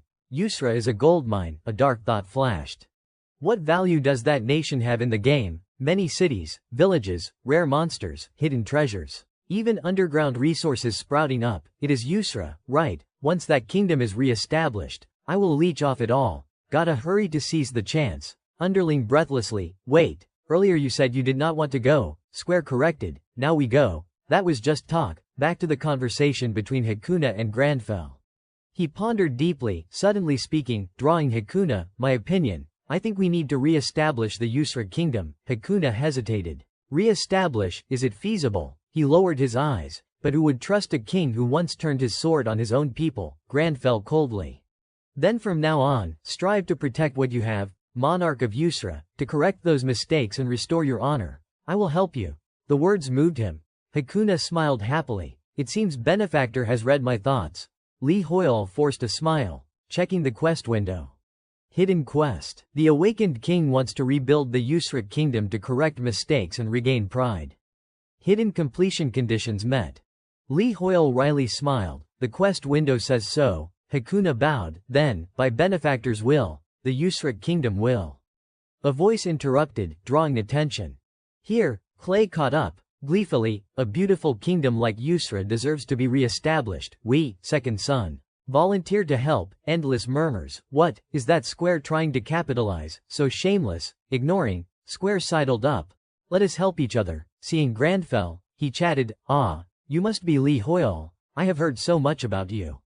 Though smiling, inwardly assessing, in this situation, Li Hoyle seems the leader. Need to build good relations with him. He lunged for a handshake. Second Son Guild. We are all your fans. Li Hoyle, I am Square, pleased to meet you. Others, knowing Grandfell's temperament, snickered inwardly. Poor guy. No response. Bad vibes. He looks a bit. Seeing the cold face radiating killing intent, he chilled. Shit. Did I do something wrong? The space fell silent, an awkward atmosphere spreading. Harkon tried to smooth things over. Hey, you are losing big time. Tae Min nodded. That guy's definitely getting ignored. Leonie sighed in exasperation. What did he eat to have the guts to grab a god like that? Clay froze, unsure how to proceed. Square said, to fix this, I was too rude, suddenly grabbing your hand like that. Grandfell grimaced in annoyance. Oh man, so sleepy. Square tensed up. Allow me to introduce myself again. I am Square, currently ranked 7th on the individual leaderboard and guild master of Second Son Guild. But Grandfell had lost interest in listening, his vision blurring. Is it because I used too much magic? Makes sense. I demolished a whole castle, performed an exorcism ritual, and created all this drama. Suddenly so tired. If this keeps up, I will pass out right here. Better wrap this up quick and hit the bed. Grandfell steeled himself, ignoring Square, turning to Hakuna. Sir Hakuna, king of the Yusra kingdom. Hakuna quietly awaited his words. Grandfell declared, I wish to propose something to you. Everyone held their breath in anticipation, Hegong and the livestream audience tense. Square and the players anxious. The Archaina director and reporter ready to feast on the drama. At the Berserker Guild headquarters, news of the Yusra reconstruction quest updated non-stop. Juicy news of Square being ignored also hit the front page. Leonie and a female member laughed hysterically, rolling on their chairs. One of Belusi's subordinates brought back ice cream. Got the ice cream? He asked the one reading the newspaper. Also Belusi's underling, what is the deal? Why are those two laughing like maniacs? He replied while reading, probably reading about that Square guy getting snubbed the other day. He was surprised. What? News of Square's embarrassment spread widely. Everyone laughed at him. Belusi's subordinate found it hilarious too, exclaimed deserved it, and joined the hysterical laughter. Only the newspaper reader stayed chill, eating ice cream, not joining in. The laughter spread to the Gown Guild headquarters. Square's humiliation became a hot topic on the Story Museum. Gown hugged Tae Min tightly, laughing loudly. We did it. He ruffled his little brother's head, praising, Tae Min. You did great. You are my pride. Unbelievable you got the Yusra Kingdom reconstruction quest. I am so happy I do not know what to say. Tae Min humbly. I just followed what you told me, Gown excitedly. Let me kiss you. Tae Min refused. No. This brotherly affection made other members cringe. Why are the analyst specialist and guild master so happy? Is that quest that good? A member explained. Not just good. It is the first kingdom to appear after Archana merged with the real world. It is bound to bring massive benefits you can't imagine, ignoring the bromance. He continued, plus, this team, so many are scrambling to build relations with Yusra's king, right? Square humiliated himself for that. Didn't you see the news? The other member realized. That thing. Yusra's value did not stop there. It brought enormous benefits to guilds. It was the first nation-level update.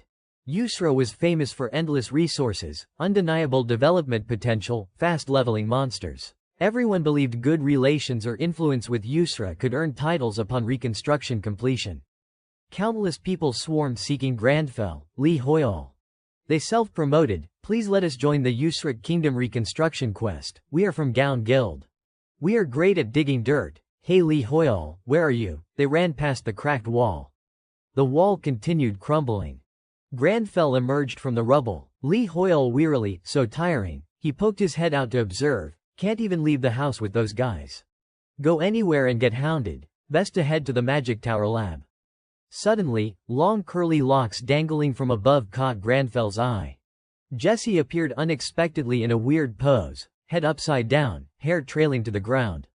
She smiled in greeting, Brother Li Hoyol, I have been waiting for you. Grandfell maintained composure. But Li Hoyol inwardly panicked, geez, startled me.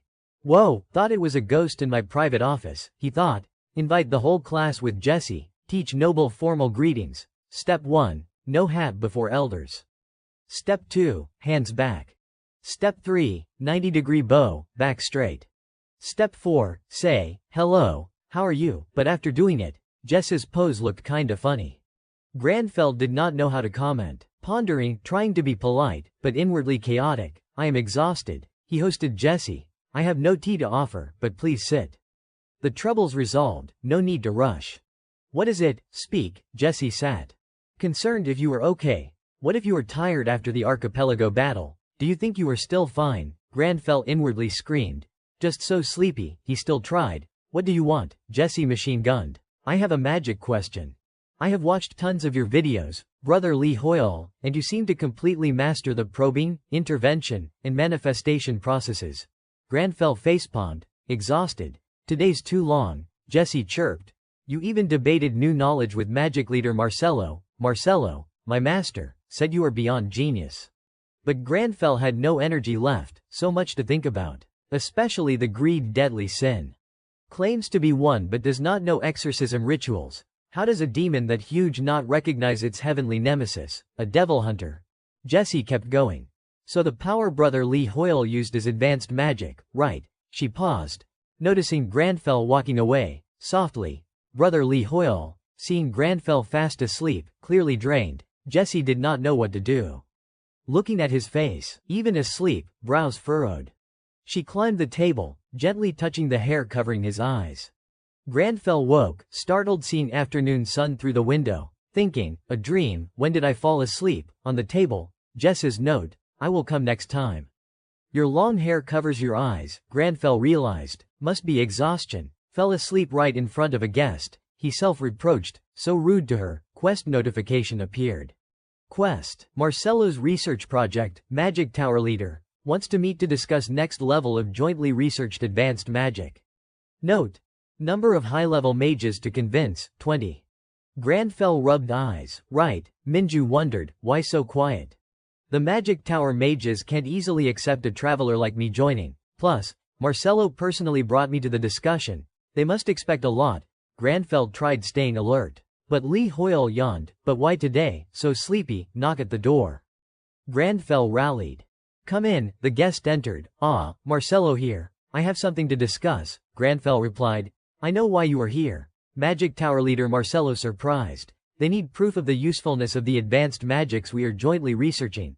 Marcelo looked at Grandfell, slightly surprised.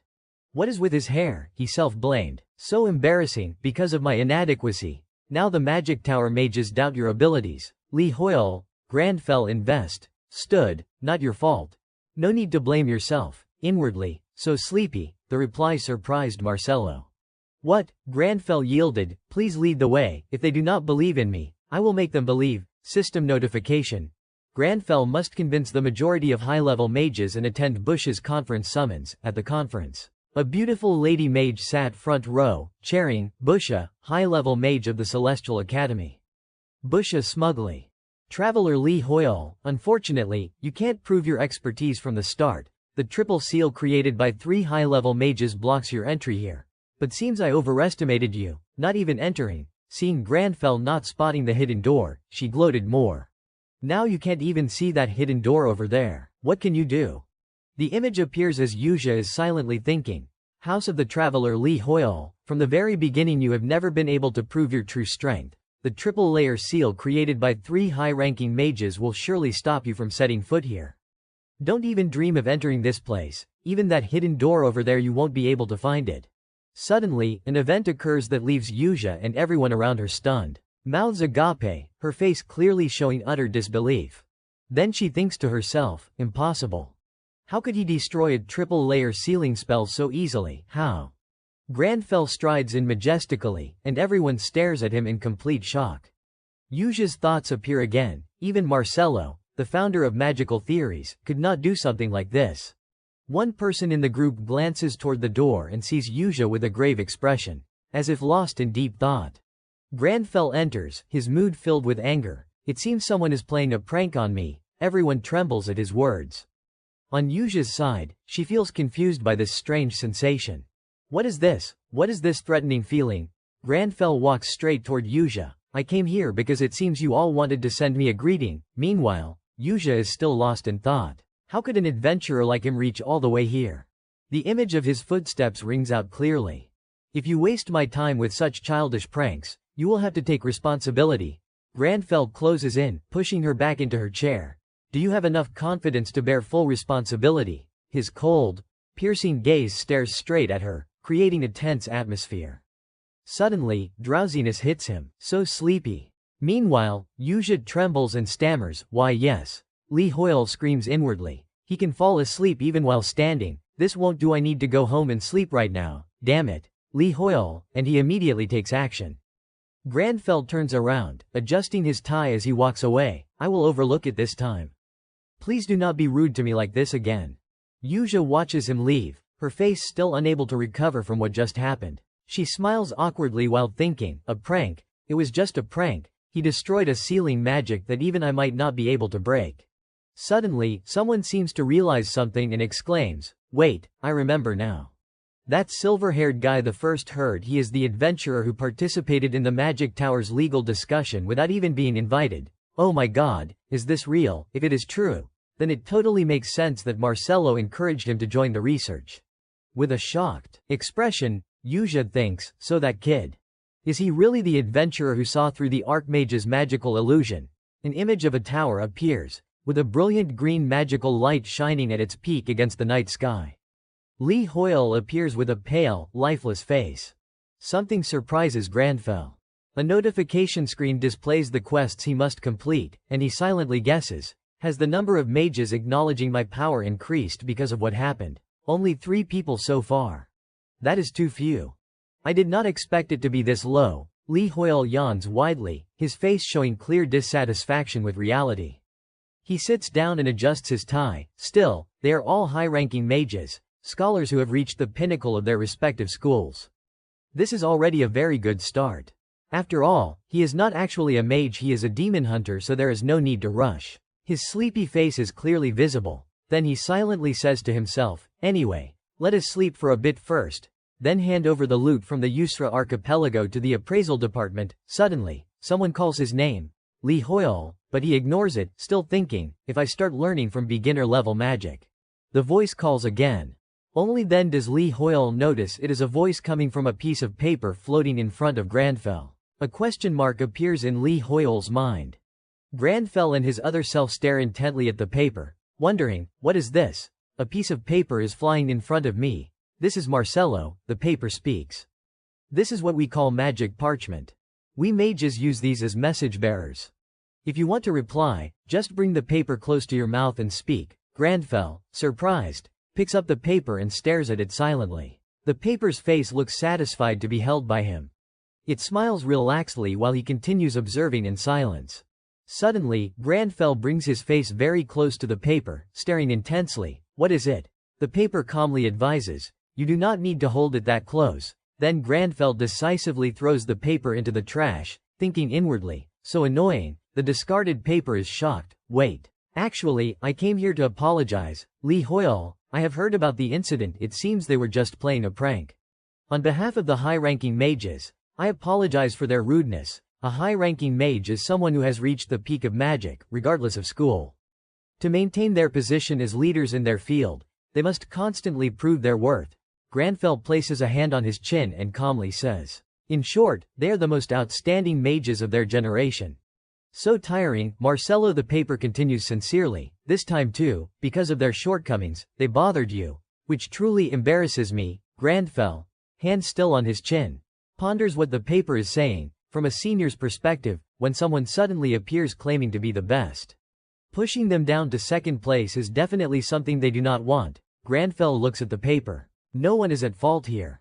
Even nobles have to constantly prove themselves. I am already far too used to this. The paper looks dejected, but because of my own shortcomings, even Lee Hoyle was underestimated. Hearing this, Lee Hoyle feels as if struck by lightning, his face stiffening, eyes filled with disbelief as he thinks, Sir, no way, that can't be. The paper remains wilted and lifeless. In the room with only the two of them, silence envelops everything. Suddenly, Granfell smiles. If you say, underestimated, right in front of me. He looks at him intently. With confidence, Granfell replies, then prove it, let us see what you are really capable of. An image of Lee Hoyle collapsing appears. He thinks, I am way too familiar with that line. With confidence and composure, Granfell says, to me, if you want your strength to be recognized, you have to prove it. The paper agrees. Exactly, just show those who doubt you the power they want to see, and they will have no choice but to accept it. Someone with talent and real strength like you never needs to worry about such things. I was also rude. I should have met you in person instead of just talking through parchment like this. Granfell folds his arms and looks at the paper. Sir, it is fine. Suddenly, a snail appears on the table, crawling leisurely. The phenomenon happens naturally. Granfell flinches but maintains his dignified posture. The paper blames itself. I really was short-sighted. I should have anticipated something like this. Granfell raises a hand and shakes his head. No need to concern yourself with that. The paper announces, I am coming to you right now. Granfell gently replies, there is no need, I am fine. The paper brushes it off and sincerely says, wait 10 minutes, I will be right there. Before he can stop it, Granfell blurts out, wait. Marcello has already ended the connection, leaving him unable to react.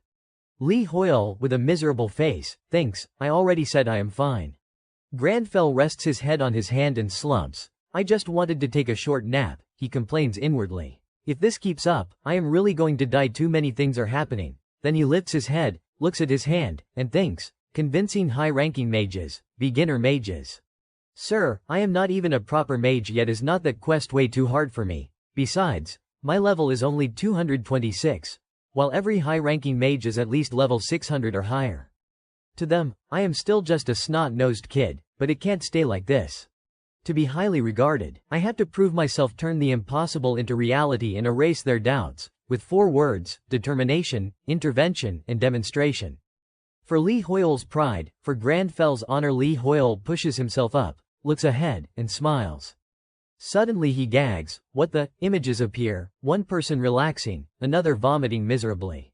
Could it be that just from using light magic earlier, I have completely depleted my mana? But light magic is an extremely basic skill for absolute beginners. A knock sounds at the door. Lee Hoyle, are you there? It is Marcello, I am coming in. Granfell seriously places both hands on the table, interlaces his fingers, and nods. Come in. Controlling his expression is one of Granfell's proudest skills. Scene change. People are constructing something. A notification board appears with a voice. Bro, can you see this? Everyone's gone crazy. Images of Nam Chulman and Tae Min appear. Tae Min frowns. Why is Lee Hoyle suddenly being doubted about his strength? Marcello still has not recovered from his shock. He looks around the room, muttering, Lee Hoyle panics, unconsciously gripping Granfell's shoulder tightly, but he remains calm. nodding and asking, "Is something wrong?" Sir Marcello slowly voices his concern. "Did you just use magic right here in this place?" Granfell is slightly surprised but does not rush to explain. Li Hoyle quickly sniffs the air like a little dog, wondering, is there still a faint scent of magical fire in the room? A slightly burnt smell, right? Granfell ignores Li Hoyle's actions, waving his hand through the air as he replies, "I was just practicing some basic magic skills." "Don't worry, sir, I have no intention of burning down this laboratory." Marcello, still astonished, responds reflexively, "Sir, I did not mean that." But he thinks to himself, and he was really just practicing basic magic. Marcello looks up at the room. The enormous magical imprint hovering like the aurora, making him silently exclaim, "Why would it leave behind such a terrifying magical imprint like this?" Marcello thinks. Every magic spell leaves traces after being cast, that is the magical imprint. What process is needed to cast magic? What kind of energy is required? The more complex that process is. A clear sound rings out behind Marcello. "Wow, so beautiful." He startles and turns around, shocked. "Huh, Clay, since when did you?" Before he can finish, a crowd surges in, marveling, "This magical imprint is so beautiful. Is this from your magic?" "Sir, leader of the mages, Sir Marcello, were you planning to summon a dragon in this laboratory?" Marcello weakly clarifies, "No. This is the magical imprint from Traveler Li Hoyle. He said it was beginner-level magic." Another mage is astonished. "What? Impossible! How could beginner magic leave behind such a terrifying magical imprint?" The crowd grows more excited, gazing up at the hovering magical imprint, praising, "Wow! This magical imprint is so beautiful." One mage admits, "I could not resist and rushed in here to see it with my own eyes." A bald, energetic mage asks Marcello, "Marcello, is this your magic? What level of magic did you use to create such a magnificent magical imprint?" Li Hoyle stares blankly at the crowd, wondering, "What is this? What are these people doing here?" Outside the door, the crowd swells even more, with exclamations, "This way, this way, the magical imprint is coming from this laboratory." Someone says, "This imprint could even win the 823rd Magical Beauty Contest." The former champion chimes in, "I won the previous Magical Beauty Contest, but do I even have a chance this time?" Another mage asks, "Sir Marcello, what kind of magic did you use exactly?" Marcello stiffens, slowly explaining, This was not made by me, it is from Traveler Li Hoyle over there." He points toward him, trying to clarify, but when he turns back, Granfell has already bolted. Marcello is bewildered. Where did he run off to? On the other side, Granfell runs at full speed away from the crowd. Li Hoyle panics. "What is a magical imprint? These magic-obsessed lunatics, I need to get out of here fast." The determination to escape is clear on Granfell's face. Li Hoyle affirms, "If I stay here, I will never get a moment's rest for the rest of my life." He has not gone far when a group appears, a pink-haired little girl, flanked by a chubby bald boy, a boy with spiky blonde hair, and a tall man wearing a monster-shaped helmet.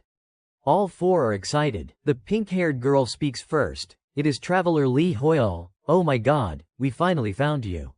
We have been looking for you." She points straight at him. "You performed so well in the Crystal Hall." Then she pulls out a multicolored cube like a 6x6 Rubik's Cube. She challenges, "Do you have the skill to solve this puzzle?" This is the sage's pastime, known as one of the 3 unsolvable problems in the Magic Tower.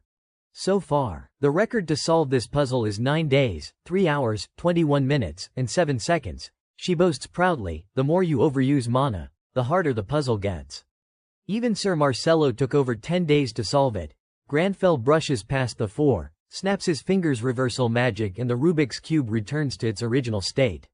The group is tearful and wailing, "Oh my god, there is a new record now, Li Hoyle. 1 second congratulations." As he runs down the stairs, a system notification appears, convinced a majority of high-ranking mages, 7 per 20.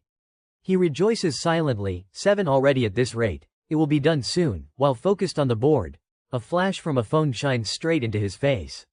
Granfell stares blankly at the excited reporters below. He is coming out. Granfell freezes, looking at the jostling reporters, his face full of question marks. They hold up phones and recorders. One thrusts a recorder forward, asking loudly, "Can we ask if it is true you single-handedly defeated the archvillain on the archipelago?" Another asks, "There are rumors you stole credit from others." That person continues, "There is a lot of controversy about this right now. Can you give the public an explanation?" Both Granfell and Li Hoyle are surprised by this information. They had no idea about the rumors. Li Hoyle wonders, what controversy? Granfell composes himself and replies, shocking everyone. You people are so rude, I have no obligation to answer those who do not know how to behave. While Li Hoyle is still reeling from Granfell's words, a horde of mages surges from behind. He is here. The mages clamor, hey, adventurer buddy, we have questions about your magical imprint. Is it true that what you made was just basic light magic? The questioner holds a Granfell doll, clearly a die-hard fan. Another mage chimes in pretentiously. Just casting magic skills in the laboratory. I have studied magic my whole life and never achieved anything like that. Li Hoyle clings tightly to Granfell, yelling, oh my god, what is this? In front, the reporters continue. There are suspicions that Li Hoyle delivered the finishing blow. Also, was Square really there? Li Hoyle panics more. I am done for. Behind him, mages call adventurer. In front, reporters shout Li Hoyle. He worries, this is bad, I want to cry my eyes out. What now? I am like a fish in a net, how do I escape this siege? Suddenly, a strange magical flow appears, making Li Hoyle exclaim, huh? He follows the magic, discovering it is from the wall beside him. Surprised. What? That is a beautiful pink magical flow pouring from the wall. Li Hoyle comments, the mana flow on that wall suddenly changed. A red-haired person, probably Hegong, holds a phone and reaches toward Li Hoyle. Hey, Mr. Li Hoyle, just one word, seeing the frenzy, Li Hoyle decides, I do not know. Then he quickly slips into the glowing wall, leaving the crowd stunned. The reporter's eyes go wide. Mouth agape, wahi. The crowd buzzes, staring at the wall. What was that? The mage with the doll yells. Adventurer buddy. An elderly mage marvels. Huh, my magic tower. Another reporter asks, where did Mr. Li Hoyle go? Did he disappear? On the other side of the wall is a room. A beautiful lady sits on the table, legs crossed, creating a seductive scene. She looks up, bewildered at the intruder, closes her book, astonished. Oh, what a surprise. The lady leans on the table, sunlight from the window illuminating her, forming a romantic scene. The moment I opened the door, you saw right through me and came in here. Just as expected, you are the one who saw through the Tower Master's illusion magic. Li Hoyle recognizes her, the person I met in the Crystal Hall this morning. Granfell thinks silently. Opening the door, so she helped me. He admits, at that time, I just felt the wall's mana being interfered with. The same thing happened when I sensed the Tower Master's illusion magic. I felt the wall's mana fluctuating in space.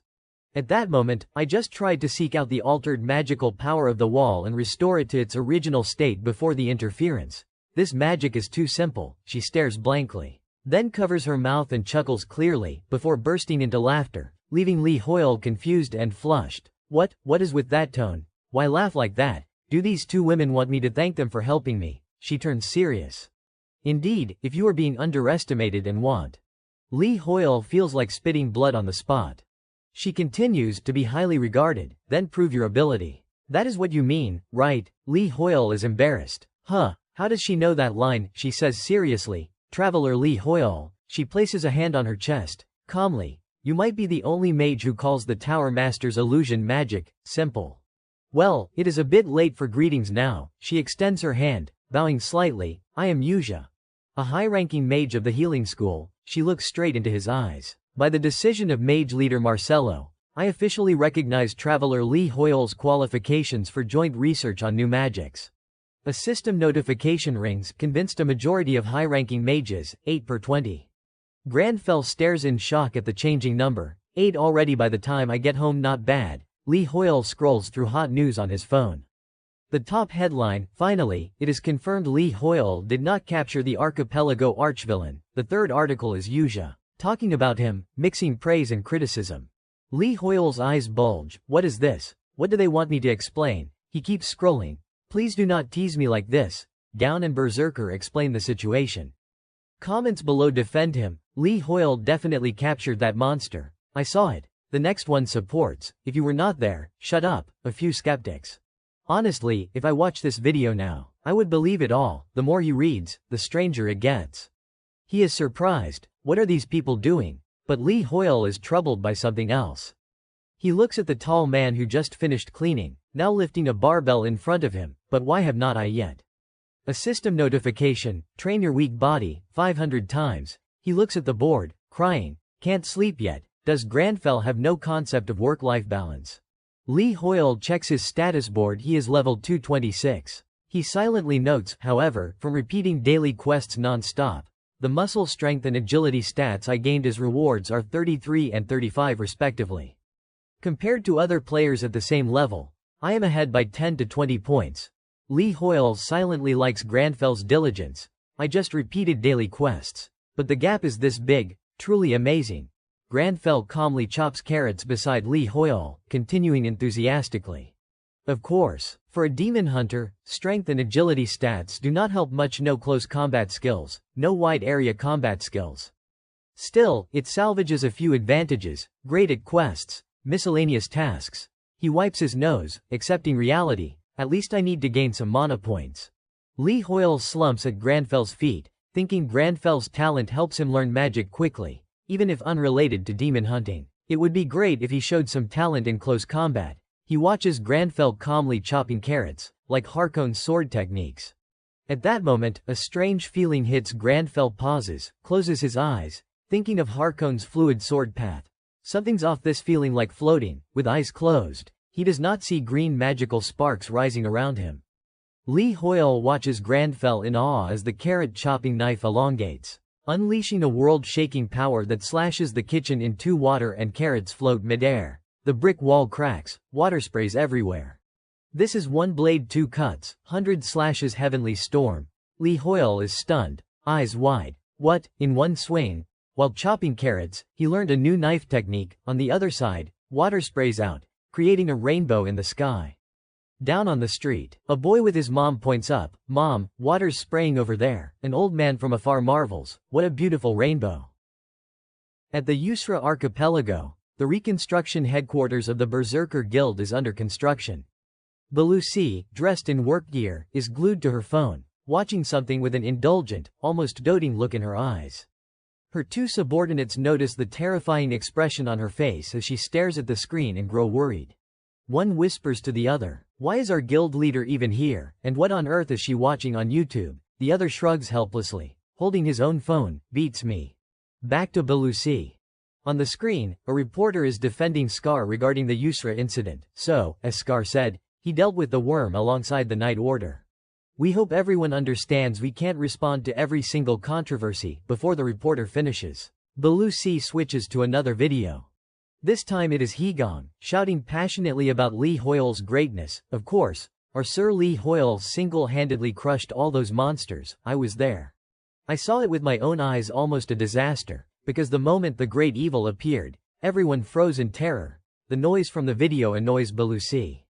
She switches again to an obscure, blurry stream defending Scar. So yeah, I think the rank 1 player Scar was the one who handled it. Facing that mysterious phenomenon, everyone else was practically paralyzed. A random nobody like Lee Hoyle took down the great evil by himself. How could anyone believe that? It was only possible because of Scar. Belusi can't take it anymore. She explodes in rage, hurling her phone to the ground. It shatters, fragments flying everywhere. Damn it! Why do these clueless idiots keep running their mouths? Her two subordinates witness the outburst, reacting differently. One looks at her worriedly, that real personality of hers. Where exactly is she planning to use that foul mouth? Then he wonders, it was a perfectly good phone, why smash it like that? The other, used to this, casually opens a can of soda and replies, for fighting other guilds. Obviously. A pink-haired girl who just arrived sees the scene, only mildly surprised before cheerfully asking Belusi, "Oh wow, Sister Belusi, what got you so mad again?" The first subordinate finally reacts to the second's answer. Yeah, that fiery temper is perfect for guild wars. Over here. Belusi is still fuming as she answers the smiling pink-haired girl. I can't stand those trash idiots dragging the great evil into this and spouting nonsense. Lee Hoyle caught everything by himself. What is this crap about just mooching off others? And then they say it was thanks to the Night Order. They do not know shit. While she mutters about Lee Hoyle, the pink-haired girl realizes the cause and teases. Oh, so you are getting mad on behalf of Lee Hoyle right now? At the question, Belusi's face turns bright red. She panics and babbles, "Huh, no way. Why would I? Am I crazy or something? I am just saying he helped complete the first quest, and this time too he helped with the quest, that is all. Just because he helped, The pink-haired girl giggles at Belusi's desperate excuses and declares, "But you are still angry because Lee Hoyle is being trashed, and you just won't admit it." Belusi yells, "I said it is not like that." The two subordinates start teasing. The one with the soda can laughs, guild leaders falling in love. The other pretends to be pitiful but joins in. Poor Lee Hoyle, what crime did he commit to deserve this punishment? Instantly, both are buried under a pile of dirt by Belusi. The pink-haired girl sees this, grabs Belusi, and drags her away while comforting her. "Come on, calm down. Those trash idiots are not worth getting angry over. They will shut up soon enough. Stop it, let us go talk about something fun instead." Suddenly remembering something, she reminds Belusi about nobility titles. "Hey, remember back in Arcana when your national influence rose and you were granted a noble title?" Belusi starts reminiscing at the question. The pink-haired girl calmly continues, "After rebuilding that ruined kingdom, you will get influence points and improved relations with the Usric kingdom as a reward." "Right, the Usric kingdom has friendly ties and high influence with them." She goes on, "You will be granted a noble title and even territory. Even Shining and Second Sun inside the kingdom would have to bow to you." Belusi instantly recalls the ceremony where she was titled in front of everyone and the smug satisfaction of seeing Lox and Scar forced to bow. She breaks into a pleased smile. The pink-haired girl notices Belusi softening and says, finally smiling, Belusi, caught, blushes and denies, "No, I am not." The girl ignores the embarrassment and happily continues, "Our beloved sister looks way cuter when she smiles." Ignoring the two buried guys, the two girls start playing around. The pink-haired girl excitedly ruffles Belusi's hair and pinches her cheeks. Belusi flails and gestures, "Stop it," while having her cheeks pinched. Belusi thinks seriously. The Usric Kingdom reconstruction quest is definitely a golden opportunity. Thinking of the abundant resources, ideas pop up. A natural treasure island where we can extract arcana resources. Even without entering spatial rifts, not to mention the title, just mining rights alone would be insanely valuable. But why would anyone give up an opportunity like this to us? Remembering Lee Hoyle offering it to Hakuna, Belusi racks her brain but can't figure it out, only sighing and concluding, "So I owe him again. When will I ever get to have tea with him?" She rubs her hair, wondering. The pink-haired girl did not catch it and asks curiously, Belusi?" Belusi brushes it off, "Nothing." While they chat, Granfell walks past below the half-built fortress wall looking incredibly cool. He receives a message from his landlord. Opening the notification, Granfell reads the complaint.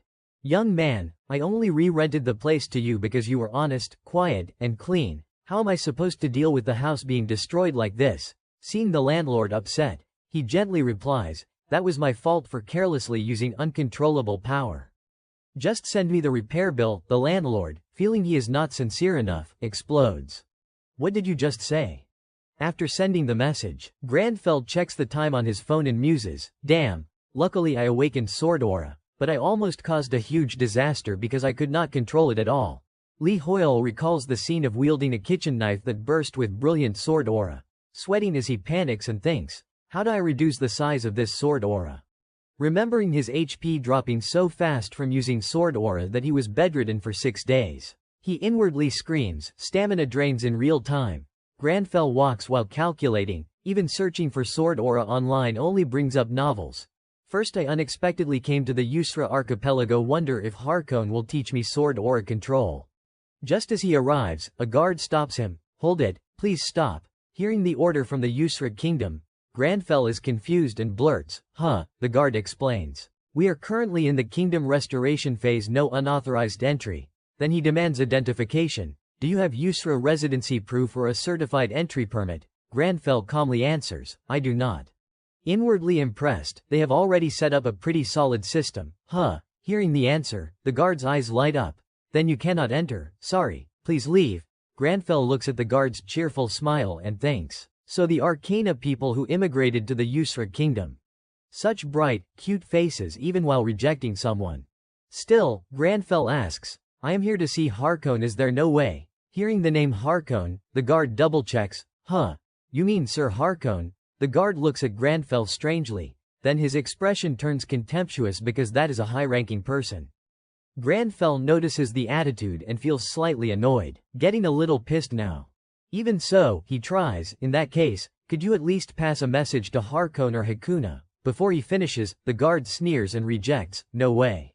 What a ridiculous person, he gets arrogant and insults, who do you think you are? Casually dropping Sir Harkon's and His Majesty's names. Think pretending to be close will get you out of this. Think I have only met 1 or 2 adventurers like you. Benefactor of His Majesty, Li Hoyle, all bullshit.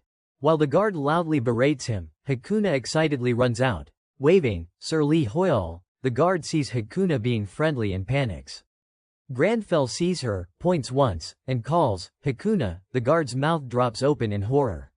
A notification appears introducing his relationship with the Yusra kingdom, making the guard tremble.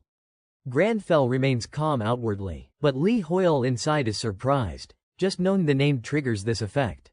Hakuna asks, Sir Benefactor, did you come to Yusra for personal reasons? Granfell replies, I came to speak with Harkon, but it seems I need a permit. The guard's face turns pale. Hakuna laughs, a permit? What are you talking about? The benefactor has authority equal to mine in the Yusra kingdom. The guard trembles harder. Hakuna affirms, have you ever seen a king need a permit to visit his own kingdom? Granfell imagines himself as a high-ranking officer being asked for ID by a rookie and calmly says, is that so? Inwardly, already got it earlier. Ignoring the terrified guard, he realizes his position and that his authority is even greater than he thought. Hakuna curiously continues, so, you came to see Sir Harkon for personal reasons, seeing her curiosity. Granfell hesitates slightly before explaining. At the beach, the Lionheart Knights are training.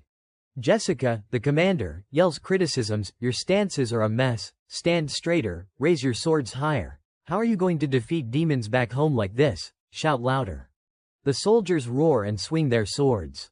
Jessica, finding their voices weak, continues, louder, inside the tent, Harkon and Granfell drink tea and talk. After listening, Harkon asks, you want to learn sword aura, what do you mean, outside? Jessica continues, outer row, number 16.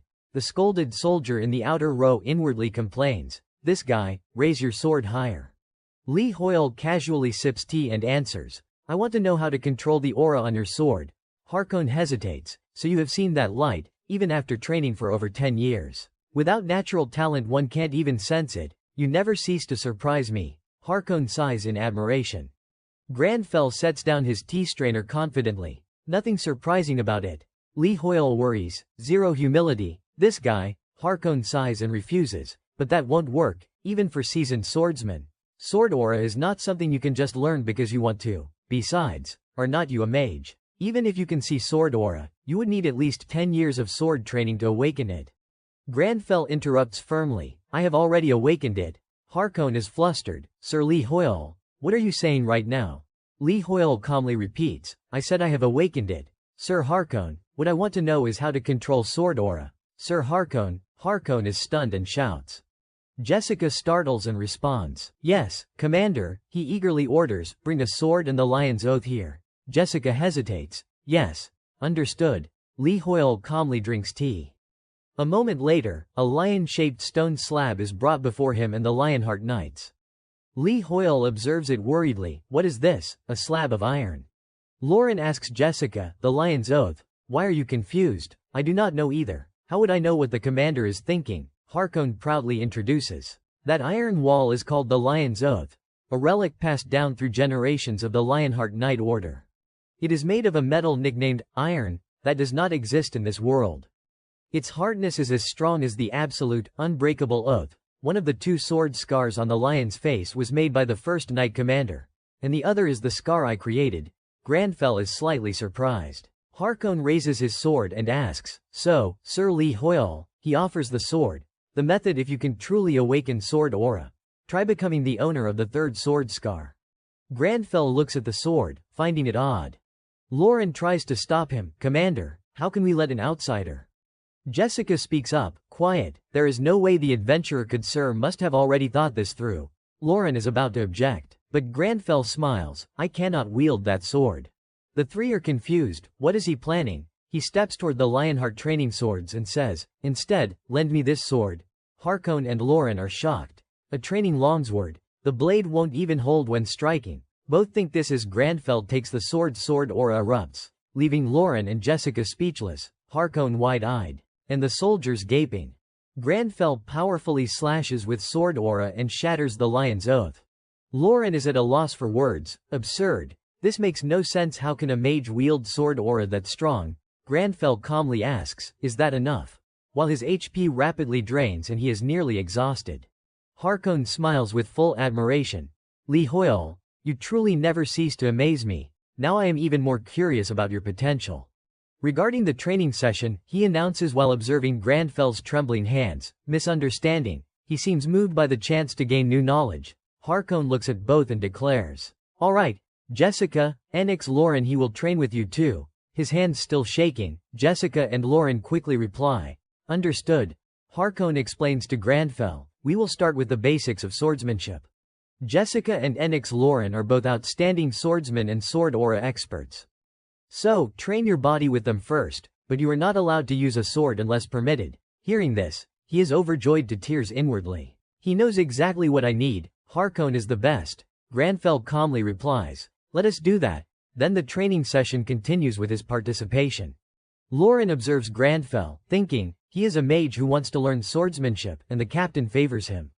But he refused the captain's sword, meaning he respects the commander. Lauren decides, in that case, even if I do not want to, I will have to act properly. Jessica introduces. I am Jessica, your instructor for this training course. Remember, the Lionheart Knight Order's training is extremely harsh. Now go change into training uniforms. She thinks, unlike Lauren, even if he can use sword aura, he is still a mage.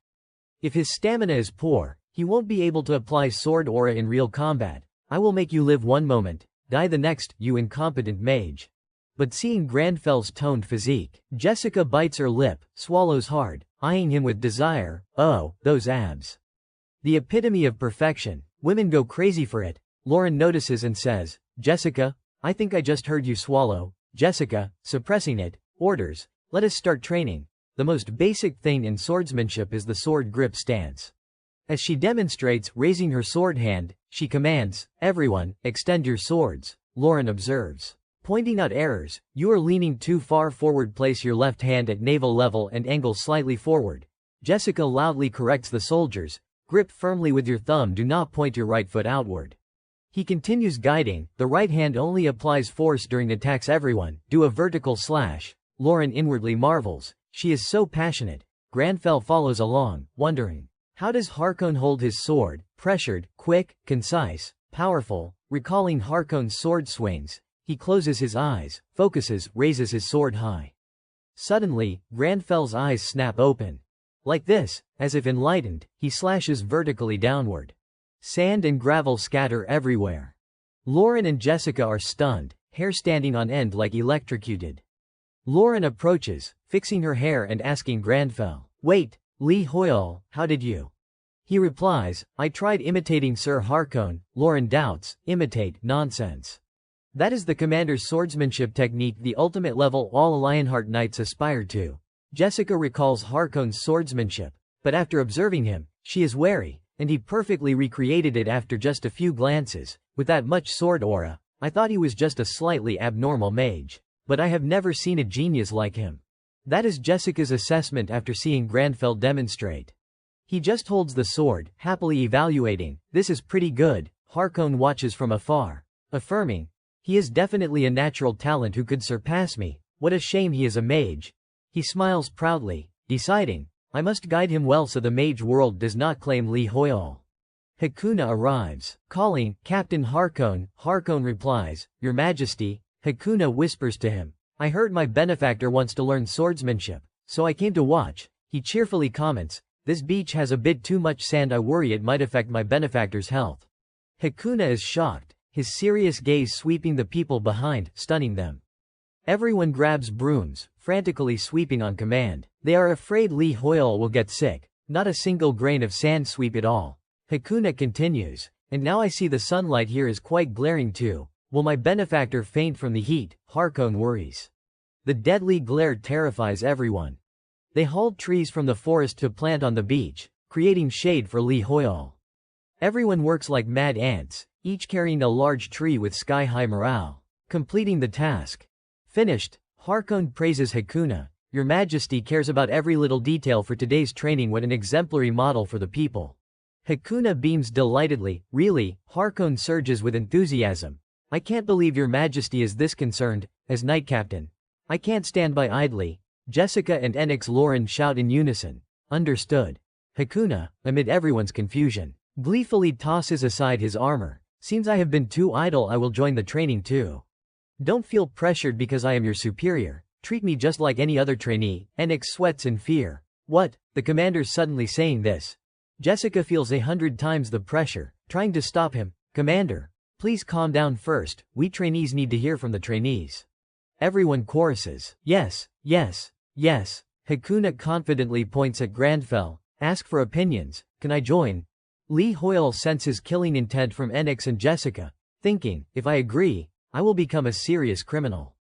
Grandfell calmly, of course, your majesty is always welcome, but inwardly delighted, ignoring it. Sir Harkon, I am done training. Train with Jessica and Enix instead. Hakuna loves it. Lee Hoyle, great idea. Jessica and Enix are cornered. Fuming, that bastard, the command rings out. Now begin, attack me until you are satisfied. A loud understood echoes, and the most inconvenient training session with the Knight Captain begins. Everyone trains seriously. At a magnificent tower, a hand knocks on the door. A voice from inside calls, come in, Magic Tower, Matit's laboratory. A man is working. When a cloaked figure enters, the man a high-ranking mage of the Dark Magic School. Matit Din Ca, who elevated the Dark Magic School once seen as a cult to its current position. Without Marcelo, this man would be the Magic Tower's mage leader. Matit coldly eyes the newcomer. What is it? The cloaked figure presents items. I am here because among the items Lee Hoyle requested for appraisal, a few relate to dark magic. Matit wonders, Lee Hoyle, you mean the traveler collaborating with Marcelo, examining the items on the table. Matit thinks, indeed, these are not easy to obtain, impure crystals, koi scale silk, and especially the vampire baron's magic orb. Normal people can't get these. Who the hell is Lee Hoyle? After pondering, Matit's face darkens, ordering the message scroll sent to Lee Hoyle. I will appraise these items myself. Night falls. Yusra Island training ends. Exhausted warriors collapse on beds, whimpering for mom, but one hand keeps training tirelessly. System notification. Physical training, 20 kilometers run completed, 1,000 push-ups completed, 500 pull-ups, 465 per 500, 300 burpees completed. Grandfell trains diligently, but Lee Hoyle's soul wearily screams, Grandfell, muscles straining, exhausted, dying. I have hit my limit from Harkon's daytime training. Recalling morning, Harkon went berserk, dragging everyone into mad training. It has been so long since I trained, so fun.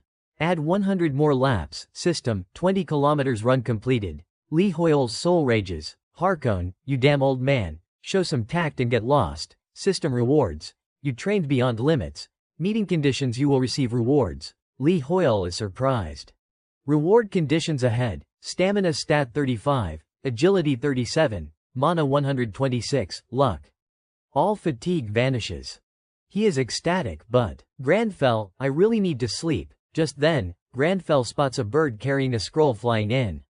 The scroll opens, a voice speaks, greetings, I am Matit Din Ca, high-ranking mage of the Magic Tower.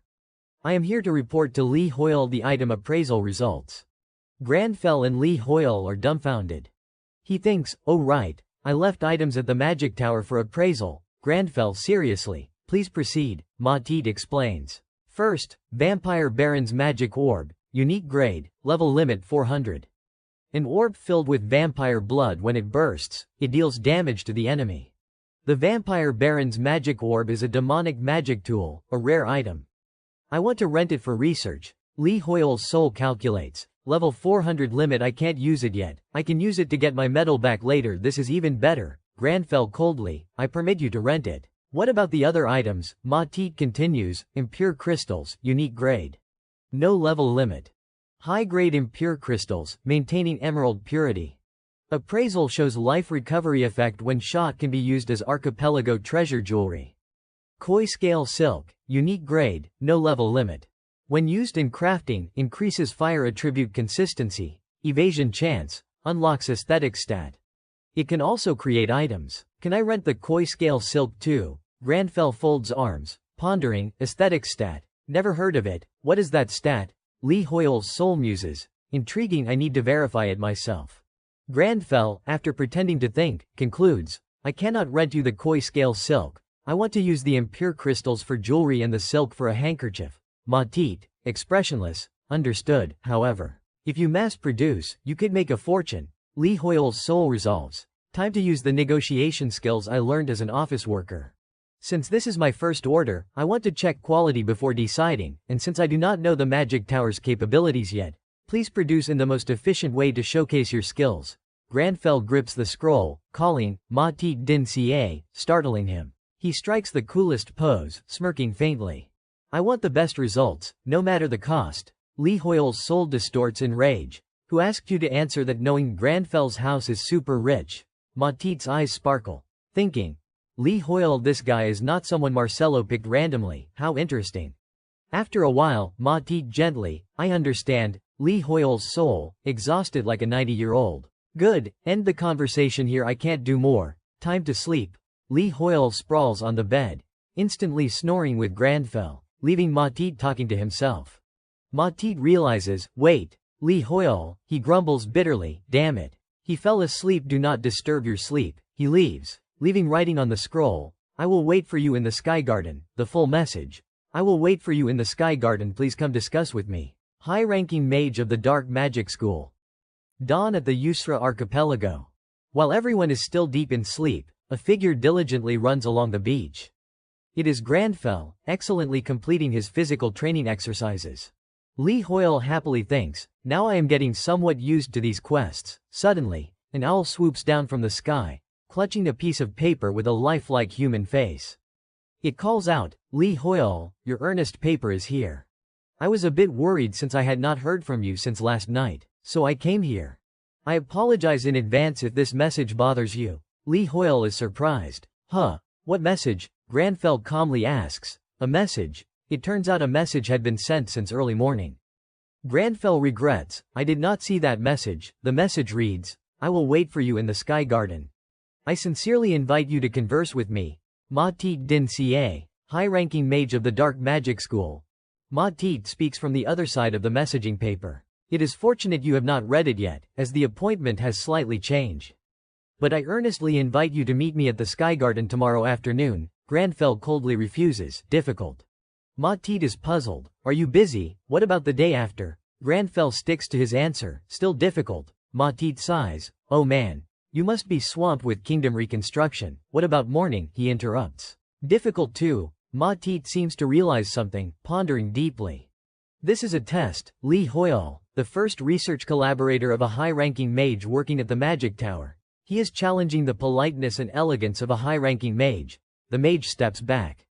Grandfell, not waiting for him to finish, replies, way too difficult. He explains, right now, I must focus on honing my swordsmanship skills. I have no time to waste on private meetings. Matit is troubled. So when will it not be difficult? I am always ready to welcome you, Li Hoyle. Grandfell muses. The morning after next for about an hour, Matit breathes a sigh of relief. Finally, thank you so much. Li Hoyle looks at Grandfell helplessly. He already planned to head to the Magic Tower for continued research around that time. What is with acting generous? The owl takes the paper and flies away. Matit does not forget to remind. So, see you on that day. I will be waiting, under a nearby tree. Harkon observes everything, smiling faintly. During the daytime training session on Yusra Island, everyone focuses on swordsmanship practice. Instructor Enix corrects the trainees. Make sure the sword tip does not waver. Channel all your power into your arms and attack. The trainees reply, understood. In one corner of the training ground, Harkon slowly approaches Grandfell. He wonders, what is this? Harkon explains, I will say it again, I can't teach you one-on-one. Grandfell puzzles, what does that mean? Harkon calmly, exactly what it sounds like. Your level, Li Hoyle, has already reached enlightenment through actual combat. Grandfell is confused. Li Hoyle trembles inwardly. What does he mean by actual combat? I have only learned for one day. Grandfell, with a tense face, asks, do you really think so? Harkon encourages. Li Hoyle, you are underestimating your own abilities. If you would want to verify your skills with that sword. Grandfell coldly, sure. Inwardly, I do not know what he is thinking, but if I can't control it like yesterday, I will be exhausted instantly, so I must focus. Grandfell realizes, now that I think about it, what even is sword aura? It is different from skills like the magic I have learned before. Anyone can learn sword aura, regardless of class. Following his thoughts, he uncovers a truth. I can feel it a flow different from mana, swirling inside my body. So if I can control this flow as if it were mana itself, then I will. Harkon smiles, as expected. My guess was not wrong. Grandfell is not like ordinary people. With a whoosh, Grandfell's sword erupts in brilliant green light that is sword aura. Li Hoyle understands. Got it. Sword aura is also a type of magical power. After combining exploration and intervention, the sword aura stabilizes. Harkon approaches, adding, stable swordsmanship comes from diligent effort. Even though you skipped yesterday's training, you practiced alone this morning. There is no way you can't control sword aura. Suddenly, he grabs Grandfell's shoulder, his face unusually excited. Still, talking about sword aura can get lengthy. As expected, you are a born swordsman. He leans in close, making Grandfell lose control. Li Hoyle, my disciple, do you want to join me on the endless journey of a swordsman? Li Hoyle shudders inwardly. Ew. He looks so scary. Oh God. He immediately turns away. Inwardly resisting, gotta bail fast. Grandfell refuses. Harkon, forgive me, but I have no intention of devoting my life solely to the sword, sharply and resolutely. If the sword appears on the path I must take, then that will be my path. Hearing those words from his own mouth, Li Hoyle is mortified. Oh God. Shut up already. Harkon suddenly beams. Grandfell truly lives up to my expectations. He waves cheerfully. I look forward to meeting you at the end of that path. Grandfell turns. Time to change clothes and go. The other members, practicing swordsmanship and eavesdropping, grasp that the key to ultimate swordsmanship is diligent effort. They are all pumped up like they have been injected with chicken blood, morale soaring. Enix and Jessica reluctantly, seems they misunderstood something, but let it be. Jessica bows her head, troubled. By the way, I have never heard of anyone mastering sword aura in just one day. As expected, Li Hoyle is a genius on a whole other level from us. She worries. Their strength is so distant. Even if I run until my limbs fall off, I can't reach it. She resolves. Sir, I am an honorable female swordsman too. Someday I will fight shoulder to shoulder with those two. Enix thinks similarly. Li Hoyle is too distant. Even if I run until my limbs fall off, I can't reach it. But as swordsmen with our own pride and self-respect, his determination ignites. But I am an honorable swordsman too. Someday I will fight shoulder to shoulder with those two. Harkon smiles contentedly, closes his eyes, feeling at ease. Everyone's spirits are lifted. A genius who shakes the world around him. It has been so long since my heart burned this fiercely. Grandfell wanders aimlessly in the forest. Li Hoyle worries, observing, Harkon said I could use this place for training, but it feels ominous. Isn't there some low-level monster to test new skills on, like a demon deer for beginners? Suddenly, Grandfell senses danger, going on high alert. From the bushes emerges a white leopard with ink-black spots, eyes gleaming with bloodlust. It is a level 300 platinum leopard. Li Hoyle uses his skill but detects no demons. Heavenly Predator does not activate. He freaks. Fuck, I said deer, not a damn leopard. Seeing Grandfell at level 226, he despairs. 74 levels higher. You guys are insane. Fear is not in Grandfell's dictionary. He coldly taunts, what, showing off those pearly whites, you immoral beast. He draws his sword, activates sword aura, noble mode on. I will teach you a lesson, you evil monster. The situation unfolds unexpectedly.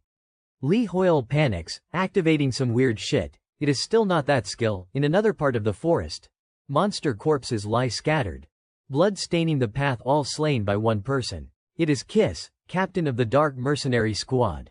A 10-member team, but 9 missing. Kiss looks around. Where'd everyone go? Why so many monsters? Did we take a wrong turn? She spots Grandfell facing the beast, hides, and watches. That is a platinum leopard and someone using sword aura. Looking at Grandfell, she curses, swear to God, damn it, this is bad. If he can use sword aura, he is a promising traveler, but the opponent is a platinum leopard. It is an archipelago Yusra worm. Seeing the disadvantageous situation, Kiss decides, screw it, relieved I do not have to face a leopard, better slow down and head straight to the kingdom. While this guy handles that monster, Kiss smiles, sorry, traveler, I have a promise with my comrades too. She recalls the Dark Mercenaries. Regroup in Yusra in 3 days, after being summoned from Arcana to Earth. Our miserable lives are over. We will start anew in the Yusra gold mine. Seeing the favorable situation, she cheerfully runs off, humming, I can become nobility again if I claim territory in Yusra. Wait for me, noble life is not far off. On the other side, Lee Hoyle is in trouble. He clutches his head, losing composure, despair, I am fucked. Even with sword aura, a 74-level gap unlike the great evil heavenly predator does not activate this time. He whispers, Hakuna, please turn back into a great evil one more time. He maximizes caution, one careless move and I am done. Granfell and Lee Hoyle tense, but I can't wait forever. Compared to before, it is better, but sword aura still drains stamina too much. A flash of insight. Right. Like the flying tiger, if I use magic to block its attack path, Granfell resolves. No more hesitation, this is the moment to test what I have been taught, so, receive the sword of justice. Lee Hoyle grieves inwardly, heart bleeding. Does he have to spout that or no one'll kill him? The platinum leopard charges at the white-haired guy. He is ready, come on, Granfell prepares for battle. Lee Hoyle hesitates, no way, I will die, oh God. I can't even get life insurance like this, he cries inwardly. Mom, Dad, sister sorry, family.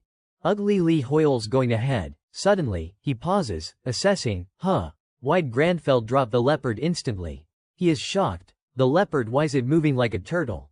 Lee Hoyle stares blankly at the corpse. No heavenly predator, 74 levels higher and one shot. He realizes, is this the power of sword aura? After felling the tough opponent, Granfell coolly. Not even a warm-up. Seeing the significant energy drain, Lee Hoyle is speechless. Big talk, better rest a bit. At the Sky Garden. On the appointed day, Mathis was waiting for his esteemed guest. He was nervous, Lee Hoyle, the traveler acknowledged by Marcello himself. I hope I can finally see what kind of person he really is. A heavy thud resounded. Someone appeared. It was Granfell, walking with a limp, his steps heavy and laborious. In a low, solemn voice, he spoke, Are you the high-ranking mage Mathis Dean Carl? The mage immediately replied, Indeed, I am Mathis Dean Carl, a high-ranking mage of the Dark Magic School. You must be Lee Hoyle. Mathis secretly observed him, feeling as if the heavens and earth trembled with every step the man took. What an extraordinary individual. Granfell politely responded, Yes, it is an honor to meet you, Mathis Dean Carl. Despite his calm exterior, inside, Lee Hoyle was in chaos from exhaustion. Recalling the insane battle with the monster, Lee Hoyle felt his energy completely drained. Damn it. My muscles are screaming. I overdid it swinging the sword and shooting sword energy like crazy. Now my whole body is shaking so much I can barely stand. Suppressing the pain with all his might, he stepped forward. So, what is it you need from me? Mathis Dean Carl solemnly invited him to sit. First, please have a seat. Suddenly, the black ring on Mathis's finger emitted a strange light. He was startled. The ring that measures sensitivity to dark magic. It turned pitch black in an instant and I have never seen such a deep, absolute black before. He was shocked. What the hell is hidden inside this man? Granfell looked puzzled, while the exhausted Lee Hoyle thought, hold on. Why is he staring at me like that? Just sit down already, if I do not, I am gonna collapse. Mathis recalled his past. Back when he had achieved nothing, a malicious classmate once tripped him. That person mocked him. Oh no, Mathis, I am so sorry Tilda.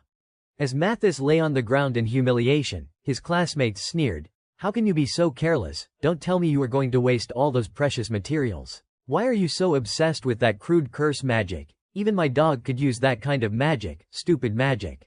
But Mathis did not give up. He resolved to achieve something great, a widely accepted spell, unique and unparalleled curses so that they would be the ones ridiculed instead. Will a true scholar outright deny it? I will prove to those idiots the true value of this magic. One day, at the Magic Academy's auditorium, Mathis presented his research on dark magic. He explained the theory and demonstrated it. By using an appropriate amount of magic, one can make a creature move as if it were still alive. This is because it uses a type of magic different from existing magic and can solve problems that current magic cannot. Suddenly, a ridiculous shout interrupted him. The senior professors in the front row were furious. What kind of demonic thing is this in our sacred academy? How dare you bring such repulsive magic to this conference? Drag him out. Get out. Mathis, you have finally lost your mind. Mathis tried to explain, don't reject it impulsively like this, look at its essence. The problems we cannot solve with existing magic, I can resolve through the interference of worldviews. Seeing Mathis stubbornly clinging to what they deemed madness, they turned to the headmaster. Headmaster, you do not have to listen to this anymore. Please make a decision. No matter how much you value diversity, this is unacceptable. Ignoring them, the headmaster smiled kindly. Mathis Dean Carl, have you given a name to this magic yet? The professors grew impatient. The great mage Mathis was stunned, only the headmaster was willing to listen. Regaining his composure, he excitedly said, now I am really eager to talk about my life's work. From now on, I will call it dark magic. Afterward, dark magic began to be used by other mages, but the glory did not last. Mathis fell into despair. Damn it. I really thought dark magic could correct the interference of worldviews. A whole year has passed, and there has not been even the slightest progress in my research. 1 year later, the magic towers appeared on Earth due to the interference of worldviews. Mathis reached a dead end, yearning for a breakthrough. There must be some way to stop this interference, but I can't do it alone, so I have just been drowning in futility and self-destruction because I could not stop the worldview interference. Meeting Grandfell, he realized, but beyond Arcana, I never imagined I would find someone with such an enormous amount of dark magic, he hoped. With him, I might be able to break through every limit in dark magic research. Grandfell sat down, sipped his tea, and coldly asked, high-ranking mage Mathis Dean Carl, does the light from your reign have anything to do with today's topic? The time I can spare for you is 1 hour. Oh, it has gotten cold.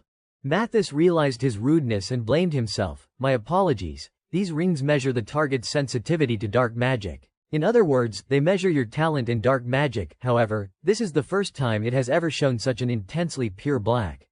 Grandfell was surprised. Dark magic, for some reason, it sounds familiar. Mathis explained, it is a type of magic different from the magic you normally use. He channeled energy and demonstrated on the spot. If regular magic is power manifested through exploring and interfering with the host's magical power, dark magic uses the darkness within as magical power. It is like a strange energy source. He looked at Grandfell. This dark magic is created by influences within the subject's mind, especially their past. The deeper and darker the subject's past, the stronger the dark magic energy becomes. Trembling, Mathis realized, but if you are this sensitive to dark magic, Li Hoyle, I am afraid to even imagine what your past must be like. Grandfell fell into thought. The darkness of the past. Inside, Li Hoyle screamed, I knew it, he is talking about my dark past. This is so embarrassing, this is literally social judgment magic. Thinking about it, Li Hoyle realized, no way. It is because of Grandfell's setting. Even so, the discomfort rose. Grandfell frowned. To dig into someone's past at the very first meeting, is that your idea of manners? Mathis felt guilty. Forgive me, I was terribly disrespectful to you. I committed such an indiscreet act out of carelessness, he offered. I will report this to my superiors and the Council of Elders to receive formal disciplinary action. Grandfell was speechless. You are overdoing it. Unexpectedly, he accepted the apology. I accept your apology. He smiled. The spirit of research is the virtue of a true scholar. I do not dislike a scholar so devoted to dark magic. Mathis was stunned. This is the first time anyone has ever said such words to me. Grandfell showed curiosity about dark magic, surprising Mathis. He asked, but if dark magic uses a different magical power from existing magic, could I use dark magic even when I am out of mana? Mathis became excited and grabbed Grandfell's shoulders. You are interested in dark magic. Then would you like to walk the path of dark magic research together with me? Grandfell fell silent. This feeling. This situation. Wait, I have seen this scene before. He remembered Harkon asking something similar. Would you like to join me on a swordsman's endless journey? Suddenly, a notification appeared. Number of convinced high-ranking mages, 9. Grandfell was surprised. The number of mages who acknowledge me has increased from 8 to 9. Could it be Mathis? He turned and left. My time is up. I will contact you later. Li Hoyle sighed in relief. Good. Mission accomplished. Time to get out of here. If I stay any longer, I will be kidnapped and locked up in the tower. Mathis did not stop him. Thank you. Back in Grandfell's research room at the Magic Tower, Li Hoyle was still hard at work. Tired, he complained, but I still have to share a body with this guy. The moment we got back, he opened a book and started reading again. So exhausting. Suddenly, messages from the high-ranking mages arrived, expressing goodwill and welcoming him to the Magic Tower. The mage conquest mission was complete. Li Hoyle was thrilled. All the high-ranking mages have finally acknowledged me. I really am influential. The system announced he would receive rewards. Additionally, his relationship and influence with the magic tower had significantly increased, unlocking new features within the tower. Lee Hoyle was overjoyed. The magic tower a national-level power, and now my relationship and influence with it have risen dramatically. After the Yusrik Kingdom, does that mean the magic tower is now in my hands too? Granfell coldly deleted the messages. It makes no difference. Lee Hoyle got angry. Can't we both be happy for once? Curious about the rewards, he asked, by the way, what does unlocking new features mean? Looking at the information panel, Lee Hoyle froze. This is on the news, the announcer reported. The first nation of Arcana has arrived in reality. Investment capital pouring into the Yusrik Kingdom exceeds even our wildest imaginations. The guilds Shining and Berserker are also aggressively investing in the Yusrik Kingdom. Expert: what is your opinion on this? The seasoned expert commented, it is a wise, future-oriented decision. I can sum it up like that. In fact, that future is not even that far away. Gown and Tae Min were watching the news together. Hearing the expert, Gown said, didn't Shining already jump from rank 5 to rank 3 in the guild rankings? Tae Min asked. What do you think? Hung. Nam Chulman pondered. What else is there to say? All I can think about is how to repay Lee Hoyle. Tae Min agreed, exactly. It is truly thanks to Lee Hoyle that we are where we are today. Remember that horrifying memory with Hung. If it were not for Lee Hoyle's help, Hung would not even be sitting here right now. Plus, it was Lee Hoyle who suggested that Shining invest in the Yusra Kingdom. Watching the news updates, most of which revolved around Yusra and Granfell, Tae Min said, seriously, they only talk about Lee Hoyle, he resolved, perfect. We will complete the mission to rebuild the Yusra Kingdom, just as Lee Hoyle expects of us. Hung, we can't remain in his debt. Seeing his brother spacing out, Tae Min reminded him. Nam Chulman was focused on the news. Although Shining rising from rank 5 to rank 3 is certainly something to celebrate, some comments mention that Shining refused to cooperate with the Mythology Guild. And that bothers me. Tae Min noticed something off. What now? Are those mythology bastards trying to stir division again? Wasn't playing with the media enough for them. Nam Chulman agreed, you are right. Mythology's dirty tricks are not new, but this time they have even gone to the National Assembly. Kemi was puzzled. Even members of the National Assembly can't do much, even if mythology competes for first or second place in the business world. Is not it extremely difficult to sway assembly members with money alone? Nam Chulman replied. Exactly, this time it might be even bigger than we think. He was confused, but how the hell did mythology manage to reach the National Assembly? Elsewhere, a golden emblem gleamed, but unfortunately, it was pinned to the chest of a man foaming at the mouth. Status unknown whether alive or dead. Surrounding him was a strange purple aura. Facing that aura was a beautiful woman, Beck Yishol, Guild Master of Mythology. She held her phone and called her secretary. Secretary Kim answered, yes, madam, Beck Yishol ordered. Cancel all of tomorrow's schedule. Secretary Kim was surprised. Pardon, she explained, but tomorrow, boss, you have a meeting with Senator Choi.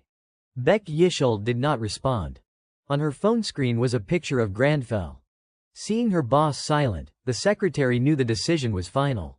I understand. Shall I convey your message to Senator Choi? Beck Yishol licked her lips, blinked, her hair turning platinum blonde as two demonic horns sprouted from her head. She smiled seductively. I have to go to the Yusra Kingdom. There is someone I really want to meet. At the magic tower, brilliant sunlight shone down, and suddenly a notification board appeared, announcing that a new feature had been unlocked. Looking at the notification in front of him, Lee Hoyle curiously peeked out from behind Granfell.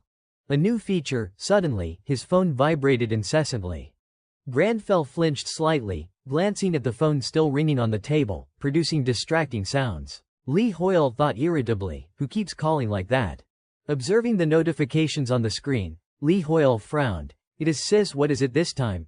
Granfell lifted his teacup, took a sip, his eyes still fixed on the phone. Suddenly, a piece of paper flew right in front of Granfell. He looked away from the phone, picked up the strange paper, puzzled. This is from the magic tower. The originally inanimate paper suddenly spoke. Lee Hoyle. Granfell was slightly shocked. The paper hovered in mid-air and continued. I am Chief Mage Maya, the one who has been contacting you via messages. I took the liberty of sending this scroll because I have not seen your reply. Please forgive me. Hearing this, Granfell showed displeasure. Without giving him time to respond, The letter continued chattering. I am contacting you to inform you that since you are a co-researcher of a chief mage, you are essentially on par with a chief mage. I have prepared an oath of allegiance. Suddenly, the letter's tone changed. Adventurer Lee Hoyle, pleased to meet you. I am Vangrith Tom. I have prepared a small welcome gift for you. Adventurer Lee Hoyle. Hello. I am Narthro. Adventurer Lee Hoyle. Greetings. Adventurer Lee Hoyle. Hearing the successive voices from the letter, Lee Hoyle was dazed, his face darkening. What the hell is this? In his subconscious, he reminded himself, time to bail, staying longer will exhaust me to death. Grandfel's eyes sharpened. He turned and ran at full speed away from the swarm of letters charging at him, accompanied by cries of adventurer. Scene shift to the Yusra Archipelago Palace, enveloped in the brilliant golden light of opulence. Under the sunlight, the palace looked even more splendid. Hakuna laughed heartily, turning to Grandfell. Did you come here needing a quiet place? You must have had it rough, huh? Hearing this, Grandfell just took a sip of tea and replied helplessly, yes, Hakuna is still lively, but what does it feel like to be a co-researcher with a chief mage? Seeing Grandfell silent, Hakuna advised, it is just the high-ranking mages expressing their sincere feelings toward you. Do not take it to heart. Grandfell's face was expressionless as he held the steaming teacup, responding, I do not accept bribes, especially under the guise of sincerity. Hakuna leaned back, bursting into laughter. That is exactly you. That is why even the great sin of greed had to fall before you, he revealed. By the way, have you seen the Shining Guild's video? It clearly captured you taking down that demon. Hearing this, Grandfell's expression changed, his whole body trembling as he asked, the video. The phone's vibration interrupted. Looking at the screen, it was his sister calling.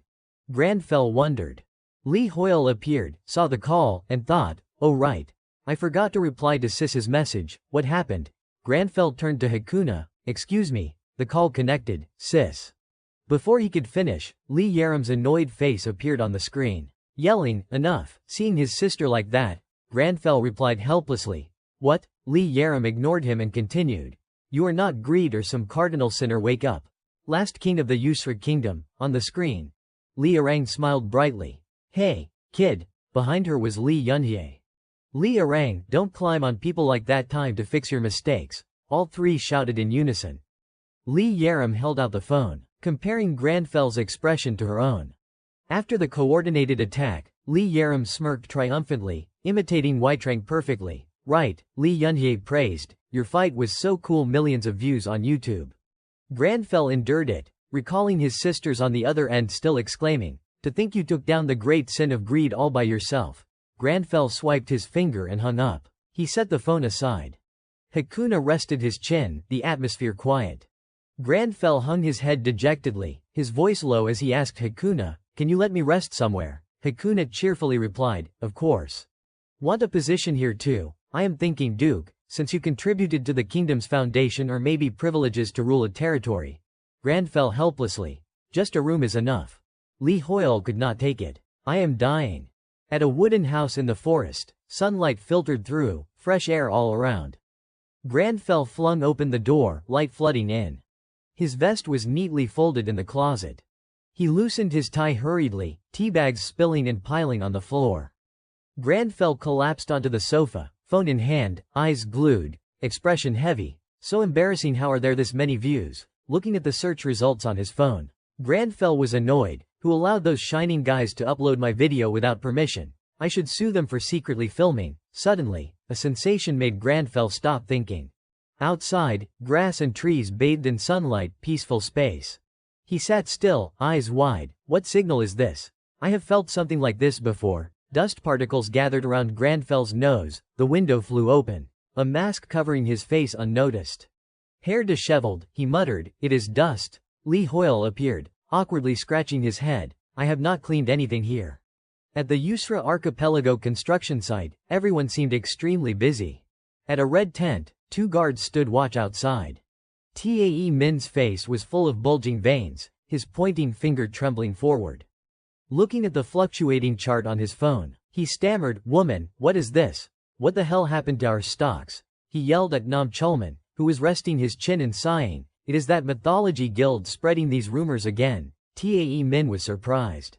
What? Why do those bastards always treat us like this? Ever since they got National Assembly backing, they have been like that. Nam Chulman pondered, hand over his mouth. I think they mean to share the reconstruction rewards before they play us. Moreover, he thought, since when did the Mythology Guild have such huge influence? Tae Min's voice echoed from the tent. Shining Guild merges with Mythology Guild. What kind of crazy headline is this? The title's like that, but the content is about Shining Guild Master Nam Tae Min having feelings for Mythology Guild Master Baek Yishul, chasing her and proposing. A pair of long legs approached the tent entrance, drawing the guard's attention. The guard stopped her. Hold on, why are you here? Tae Min's voice still rang out. I could spread rumors like this too. Guild Master Nam Tae Min despises Baek Yishul. Why? Because of her huge, hairy ass. Tae Min raised his hands to the sky, face flushed with rage. Baek Yishul appeared, hugging Tae Min's body. Oh my, really, where did you hear that? Her sudden appearance stunned both Shining members. Tae Min halted his anger, eyes wide at Baek Yishul. Nam Chulman was shocked, jumping to his feet. Baek Yishul brushed her hair, smirking mockingly. You know things about me even I do not. You like me that much? Tae Min felt guilty, cold sweat breaking out. How? My people are guarding outside. Nam Chulman turned and ran to the entrance. No way. He pulled back the red cloth, stunned outside the tent. 3 guards lay heavily injured, unconscious on the ground. Nam Chulman gravely turned back to Baek Yishul. Do you know what attacking our guild members means? Baek Yishul denied. Attack? I did not do anything, they just fell asleep. Her eyes turned cold, attacking Nam Chulman, making his eyes widen, panic rising. This uncomfortable feeling is too familiar. Looking at the smug Baek Yishul, he thought. Baek Yishul, Korea's #1 financier, daughter of the mythology conglomerate and Mythology Guild Master. You elevated mythology from a small guild to rank 41. Tae Min pointed at Baek Yishul angrily. Hey, Baek Yishul. What the hell are you doing? Do you know you have crossed the line? Baek Yishul stood still, unresponsive. Nam Chulman trembled, cold sweat dripping.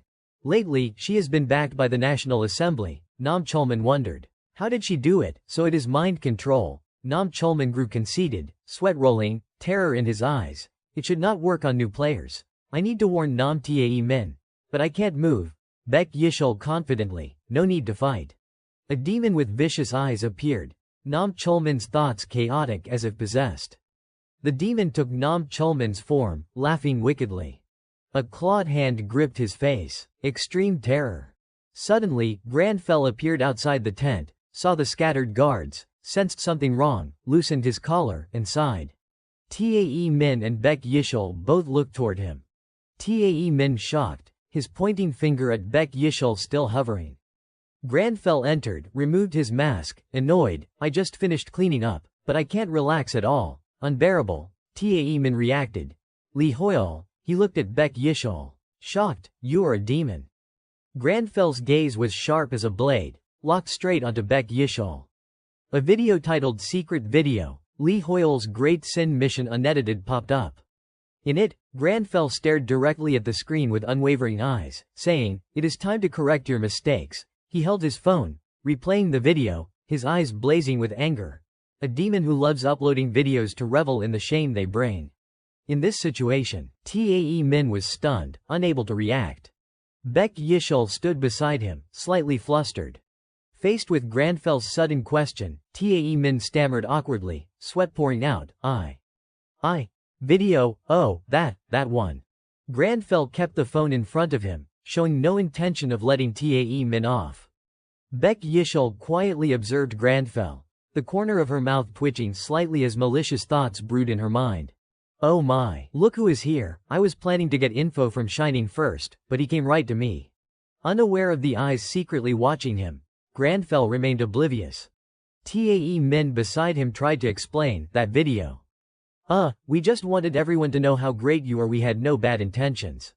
Seeing Granfell seem normal, Baek Yishul secretly doubted. Everyone calls him the Light of Yusra, but in person, he looks so ordinary. Did he really defeat the great sin by himself? She turned to Granfell and spoke. Hey, did you just say you are Lee Hoyle? Granfell followed the voice, turning his head to look back. Baek Yishul thought disdainfully, then the great sin was not that impressive either. She stepped forward, her seductive eyes locking onto him. I am Baek Yishul. Baek Yishul drew closer. her hand caressing Granfel's tie. You have probably heard of me, right? I am interested in you.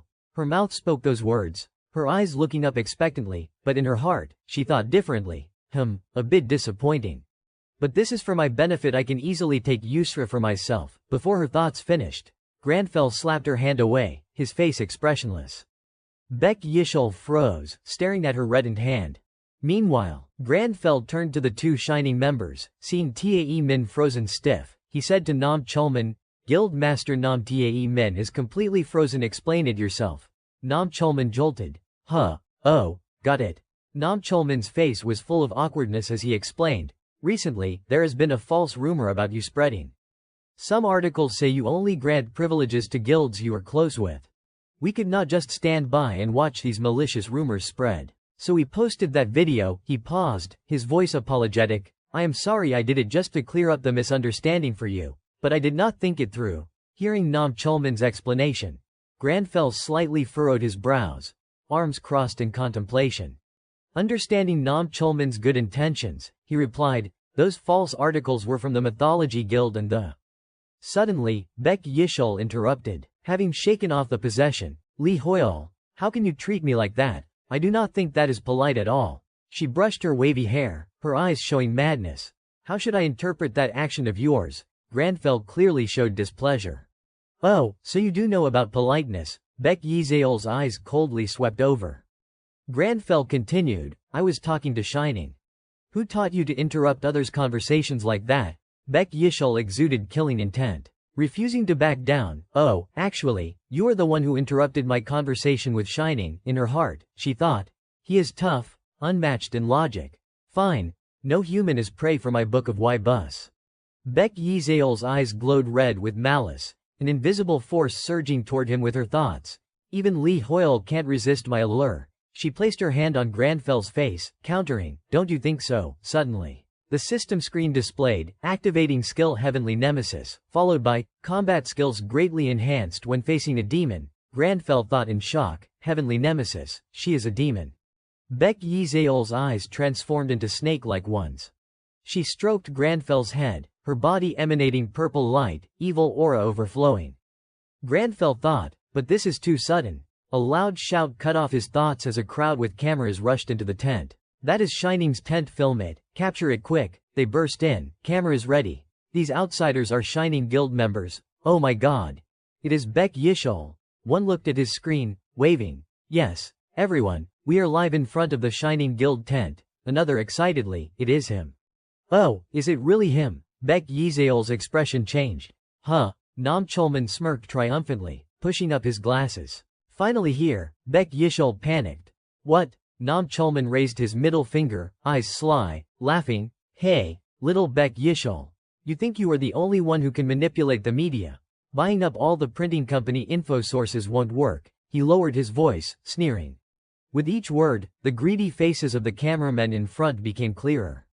The reporters clamored, Baek Yishul, Lee Hoyle, is this real? Viewership is skyrocketing. What happened inside Shining's tent? Super shocking. Sponsorship money pouring in. They turned their attention to Baek Yishul. Miss Baek Yishul, why did you leave the Berserker Guild and only hang out with mythology? Why are you targeting Lee Hoyle now too? Lee Hoyle was shocked. What is this? Heavenly Nemesis really activated. Granfell looked at the filming crowd, disgust on his face. Baek Yishul sighed, muttering with her hand over her mouth. Granfell, startled, turned back. Seeing him look, Baek Yishul tossed her hair. Well, now I can't continue our chat. Let us go somewhere quieter. Her hand on Granfell's shoulder, eyes affectionate. Lee Hoyle. Granfell thought about the sound he just heard. What did you just whisper? Contemplating, he coldly replied. His answer stunning everyone. Baek Yishul was shocked, eyes wide. She muttered, hand over mouth, eyes showing panic. Granfell firmly, I do not have time for people who did not make an appointment. He exhaled sharply, if you want to continue, come see me after you relearn manners. This scene shook everyone. What? Baek Yishul just got rejected. Oh god, look at her face, damn. This content is gold, they laughed loudly. Baek Yishul, daughter of Korea's largest conglomerate Mythology and Guild Master of Mythology Guild. She has 10 million Instagram followers. She is the most famous person of the era. Whatever she wears, drinks, holds, or wears becomes a trend and sells out in minutes. She is the reason for Mythology Guild's brand. And now she is the myth in Korea's hunter organization. Everyone loves her, everyone wants her recognition, everyone wants her. So in a fight video between Baek Yishul and Lee Hoyeol, who wins? Comments mocking Baek Yishul everywhere. She slammed her hand on the table, eyes full of resentment, unforgivable, in her mind. She wondered, why did not my seduction work on that Lee Hoyeol? Curses echoed in the dark room. Unforgivable, unforgivable, unforgivable, Lee Hoyeol, you bastard, you dare make me a laughingstock. Bastard, bastard, I will kill you. Lee Hoyeol, Lionheart, Lee Hoyeol. Suddenly, Baek Yishul screamed. Stop it. The mirror in front shattered, her eyes terrified. Baek Yishul's reflection looked up, eyes glowing red. The image in the mirror was displeased. Shut up. Baek Yishul, you begged me to help you. And now you want to play body owner? A clawed arm appeared, voice resounding, pathetic. Want me to lend a hand? Memories flashed in the dark place full of corpses. A grotesque body lifted Baek Yishul's chin, saying, You asked me to save you want number one, right? Face close, eyes bloodshot. You said you wanted revenge on those who despised and hated you. You said you would do anything, the voice continued. I did everything you wanted, so what is the problem now? Baek Yishul looked at the mirror, answering herself, I never wished for that. She stomped on a mirror shard. Not Lee Hoyeol, you are the one who should die. The other personality growled, brushing messy hair. What are you saying? Who do you think got you this far? Even your father called you a mistake. Bitch. You should be grateful. A glass shard flew. Baek Yishul grabbed it, stabbing her neck, blood spurting, but the other personality wondered. My body's moving on its own. Baek Yishul. How? Is she crazy? Self-harming her neck. She clutched her bloody wrist. Are you insane? Baek Yishul, are you resisting? Seeing her trembling hand, shard near her neck, she panicked. You should know your limits. Just now, she almost. The sentence trailed off.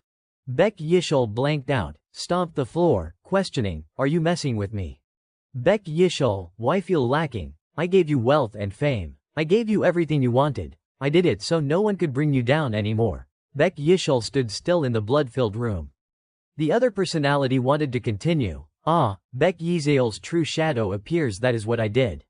The other personality terrified. Why? Baek Yishul calmly pushed the hand holding the shard. Everything you did. I could get myself, because I am the daughter of the Mythology Guild chairman, that is why you are scared. It would be nothing if you possessed someone else. But you know you would be nothing without me, because you were afraid to be alone. The other personality panicked. Too dangerous, too much blood loss, I am losing power. She screamed, what the hell are you saying? Stop, we will die like this. The scream echoed. Baek Yishul stabbed the shard into her stomach, blood splattering. She raved madly, but I won't. The image of her hand on Granfel's face appeared. He stared straight at her. Baek Yishul's eyes widened in Granfel's eyes, the faint shadow of a woman. The image of Baek Yishul standing behind the other personality as it seduced Granfell, her eyes wide. He saw my true self, he saw me, not you. Memories flashed. Granfell turning away, waving to true Baek Yishul, goodbye. Baek Yishul snapped back to reality. The other personality clutched her neck wound, thinking, Lionheart, I will die, no, I must get revenge on Lee Hoyeol. She staggered forward, bloody hand grasping the doorknob. Thinking, why are humans so weak? I can't recover. Not enough power, I need to absorb something, anything. Baek Yishul pushed the door open, stepped out. Guards saw her covered in blood, panicking, Miss, blood, wait, we need to go to the hospital. Before finishing, a demon's shadow on the wall approached the guard. At the wooden house, everything was still. Granfell held his hot teacup. The system screen appeared, activating skill Heavenly Nemesis. He startled, eyes sharply glancing. Damn, sneaking in uninvited at this hour, you're as rude as rumored. He set the teacup on the table, maintaining his seated posture. Come in, evil demon. Granfell's face was cold, corner of his mouth curling up. You are not the guest I am expecting, but I will treat you kindly. Lee Hoyeol, faintly visible behind him, swallowed hard, eyes darting away. He glanced toward the door, exhaling in relief as if just released from prison, thinking, thank goodness demons must keep proper sleep schedules after all. Under the moonlight by the window, Baek Yishul appeared, arms loosely crossed, leaning casually against the wall. Voice neither heavy nor light. You are sharper than I thought. Li Hoyle had just inhaled when his heart leapt. He clutched his chest, eyes wide with panic. He screamed internally by the window like a frightened cat. Granfell's face remained unchanged as he turned slightly, staring darkly, sneaking into someone's room through the window in the dead of night. Is that your idea of propriety? Li Hoyle silently thanked Granfell for keeping him alive. Baek Yishul stepped down onto the floor, approaching with a nonchalant, provocative posture, voice mocking, "Oh, right, propriety, you are lecturing me on human decency." Her killing intent grew heavier. She touched her thin lips, flashing a wicked smile, eyes eerie, voice manic. "But what should I do? I completely forgot." Li Hoyle guessed silently. "I can't see the old Baek Yishul in her anymore." Granfell grew suspicious. What happened? Did she fall asleep again? "I do not see Baek Yishul at all." Baek Yishul, eyes blood red, face twisted in ridicule, lips barely moving. "What are you saying? I am right here." Li Hoyle's eyes widened in fear. "She is dead." She suddenly stabbed herself. She must have died from shock. "I have not felt any life from her since." Baek Yishul covered half her face, unable to hide her madness. "Well, what more can I do?" she sneered. "That stupid sleeping bitch. Did she think she was important?" Li Hoyle broke into a cold sweat. "Baek Yishul is dead." "Why so suddenly?" She offed herself. "Want to hear a joke?" Baek Yishul stood beside Granfell, a head shorter, arms crossed, voice dripping with sarcasm. "Her death is all because of you." Her eyes blazed red, smile contemptuous. "She kept babbling nonsense that you were the only one who ever saw her that way." A long-haired shadow placed a hand on Granfell's head. Baek Yishul whispered in his ear, face indescribably shocked. She was the daughter of the Mythology Guild chairman's mistress. He got dragged into a massive scandal. News about him exploded non-stop. Waves of public opinion split into factions, fierce arguments raging across social media in flashes. A demonic woman gently stroked a child's head. "Sweetie." Articles appeared from when Baek Yishul was 8. The once innocent girl with a bright smile now curled up from malicious posts. Probing stares stabbed at her. Though she did nothing, her face flooded the internet. At school, harassed. At home, neighbors called her trash. Finally, when her mother collapsed from depression, her father spoke up, holding a meticulously scripted press conference. "Though she was an unplanned accident, I can't leave her alone, so I will raise her." Baek Yishul laughed maniacally in front of Granfell, voice shrill. "And so, years later, when she awakened as a player, that bastard just made her run around conquering rifts. Didn't care if she died, she still obeyed. Why? Because she wanted her father's approval." A photo of Biller smirking slyly, standing beside a beaming Baek Yishul. He proudly introduced her to those who ignored and hated me. "Meet Biller's daughter." Baek Yishul roared in rage. "I will proudly take revenge on everyone who killed my mother." Her face twisted as she pressed close to Granfell, voice soft but loaded. "But in the end, she did nothing." Baek Yishul continued. "Unbelievable, she once said she would make them pay." What nonsense, right? Sounds so stupid, does not it? And she died pointlessly. Granfell's anger erupted. "A lowly demon like you dares speak to me? How arrogant." System notification. Player Li Hoyle has taken notice of you. Your mental strength is extremely low. Baek Yishul trembled in fear. Sweating, but how? What is this pressure? How can a mere human? System again, you are in extreme fear. Noticing the abnormality, Granfell's shadow loomed, voice deep and hoarse. "Step aside, I dislike speaking to rude wretches." Li Hoyle sensed Granfell's killing intent, slightly stunned. "Huh, what is this? An exorcism ritual starting? Weird, no altar, so why?" The scene shifted. Li Hoyle stood in a castle, seeing a young noble boy, likely Granfell. With an innocent smile, he realized this was Granfell's subconscious world. Suddenly, he screamed, clutching his chest in pain. "What is happening? My heart feels crushed." Granfell's subconscious transmitted memories. The boy now tall, the mansion dark and ominous. Approaching the grand hall, horrific sight. Piles of corpses, blood everywhere. Li Hoyle dazed. Is this his trick? Memories. These are Granfell's past feelings, because I am fused with him. I feel them as my own. A voice echoed in his mind. I decided to eradicate all demons for the rest of my life. In reality, Granfell seemed to lose reason. Baek Yishul's pupils dilated. Pupils contracted. How dare a demon insult the great human race? Massive energy surged from Granfell's hand. She never lost her pride. Despite your despicable tricks, and you dare mock her noble sacrifice to repay that trust. Hundreds of light swords controlled by Granfel's power aimed at Baek Yishol. She trembled. How could someone like me provoke someone like him? Granfell declared. For this foolish sin, Baek Yishol collapsed to her knees, terrified. I will atone for that rudeness with my death. After the verdict, the anger faded. The altar vanished. Granfell returned to his cold demeanor. He approached, gently helping Baek Yishol up. Can you hear me? That pride, I saw it clearly. You did well. Baek Yishol looked up, eyes brimming with tears.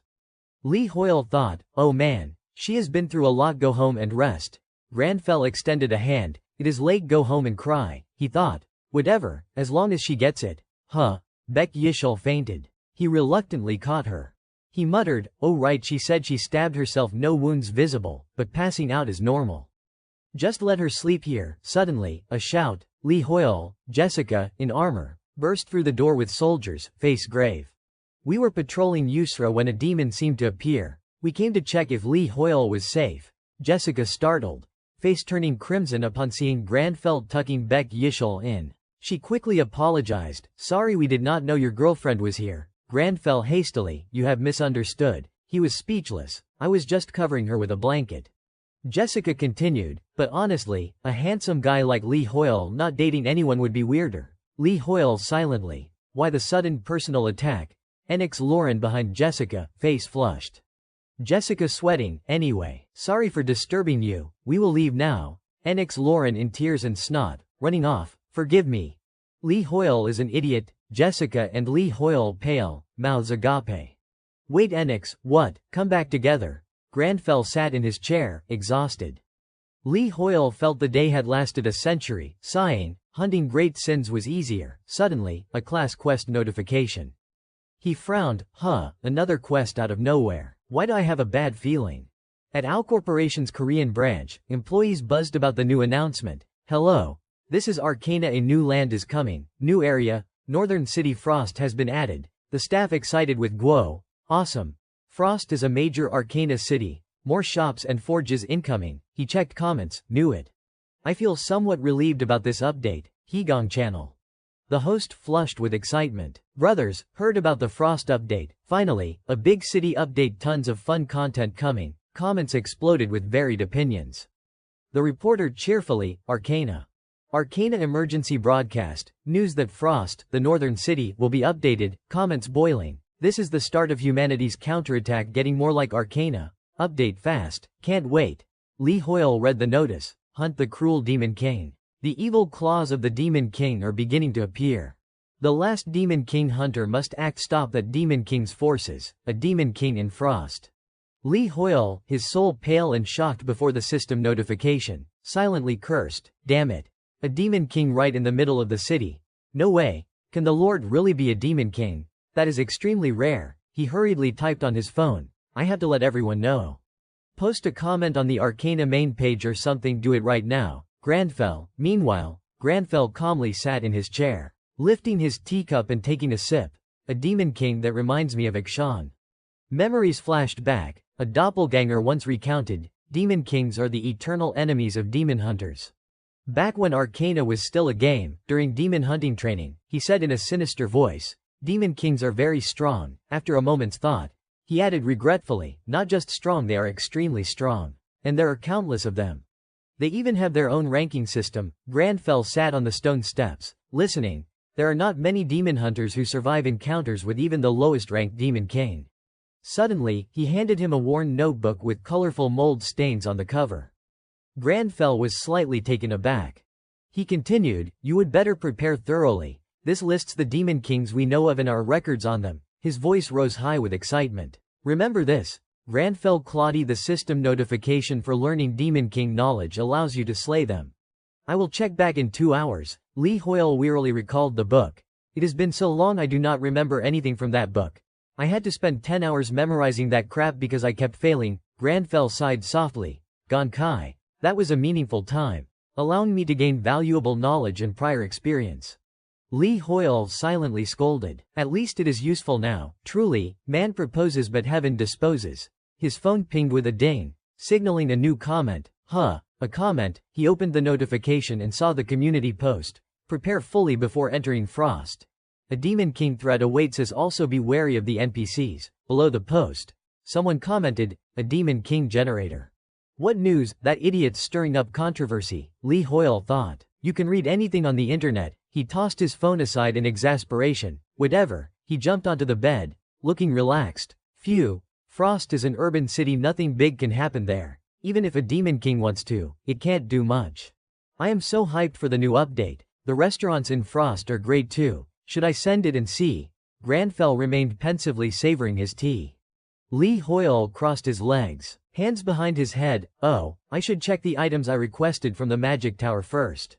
Wait, the Magic Tower charges sky high for custom orders, but it should be fine. It is late, I should sleep. Suddenly, he felt uneasy. Not good, too annoying, that stupid post is keeping me from sleeping. Lee Hoyle rolled around on the bed. Why do they have to say such harsh things? At that moment, a bird flew close to Granfell. He was slightly shocked. Huh, a cute little bird, its face looks so grumpy. The bird grumbled, delivery from the Magic Tower. You are Lee Hoyle, right? Yes. Granfell received the package. Hearing the bird curse, nowadays, everyone buys online, making my job so hard. Goodbye, Granfell thought. Such a lazy delivery guy. He opened the package. Anyway, these are the items I requested. Perfect timing, no need to go to the Magic Tower myself.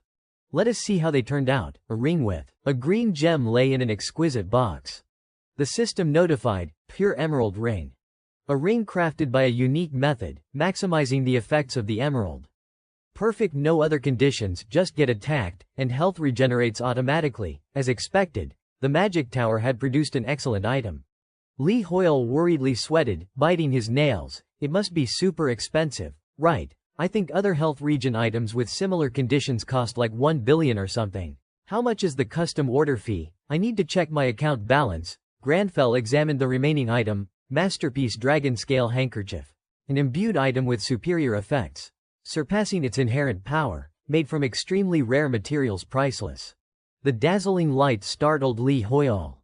He froze. I just got blinded. I think I just saw the word, masterpiece, must be a mistake. Right, masterpiece, from what he knew. A perfect item was top-tier quality, its value immeasurable. Even master craftsmen dreamed of creating one. Its value could be billions, or even tens of billions. Recalling Granfell's words. Money is no issue, I just want it to have the utmost possible effect. Lee Hoyle's eyes bulged, hands and feet trembling as he held the invoice. I am done for. What if I can't pay? Will they take the items back? The system notified. Aesthetics stat unlocked, current level low. Granfell's face was cold but intrigued. Masterpiece Dragon Scale Handkerchief becomes your possession. Aesthetics. I quite like that. Lee Hoyle helplessly. Granfell loves his tea that much. What do I do now? The stat board appeared.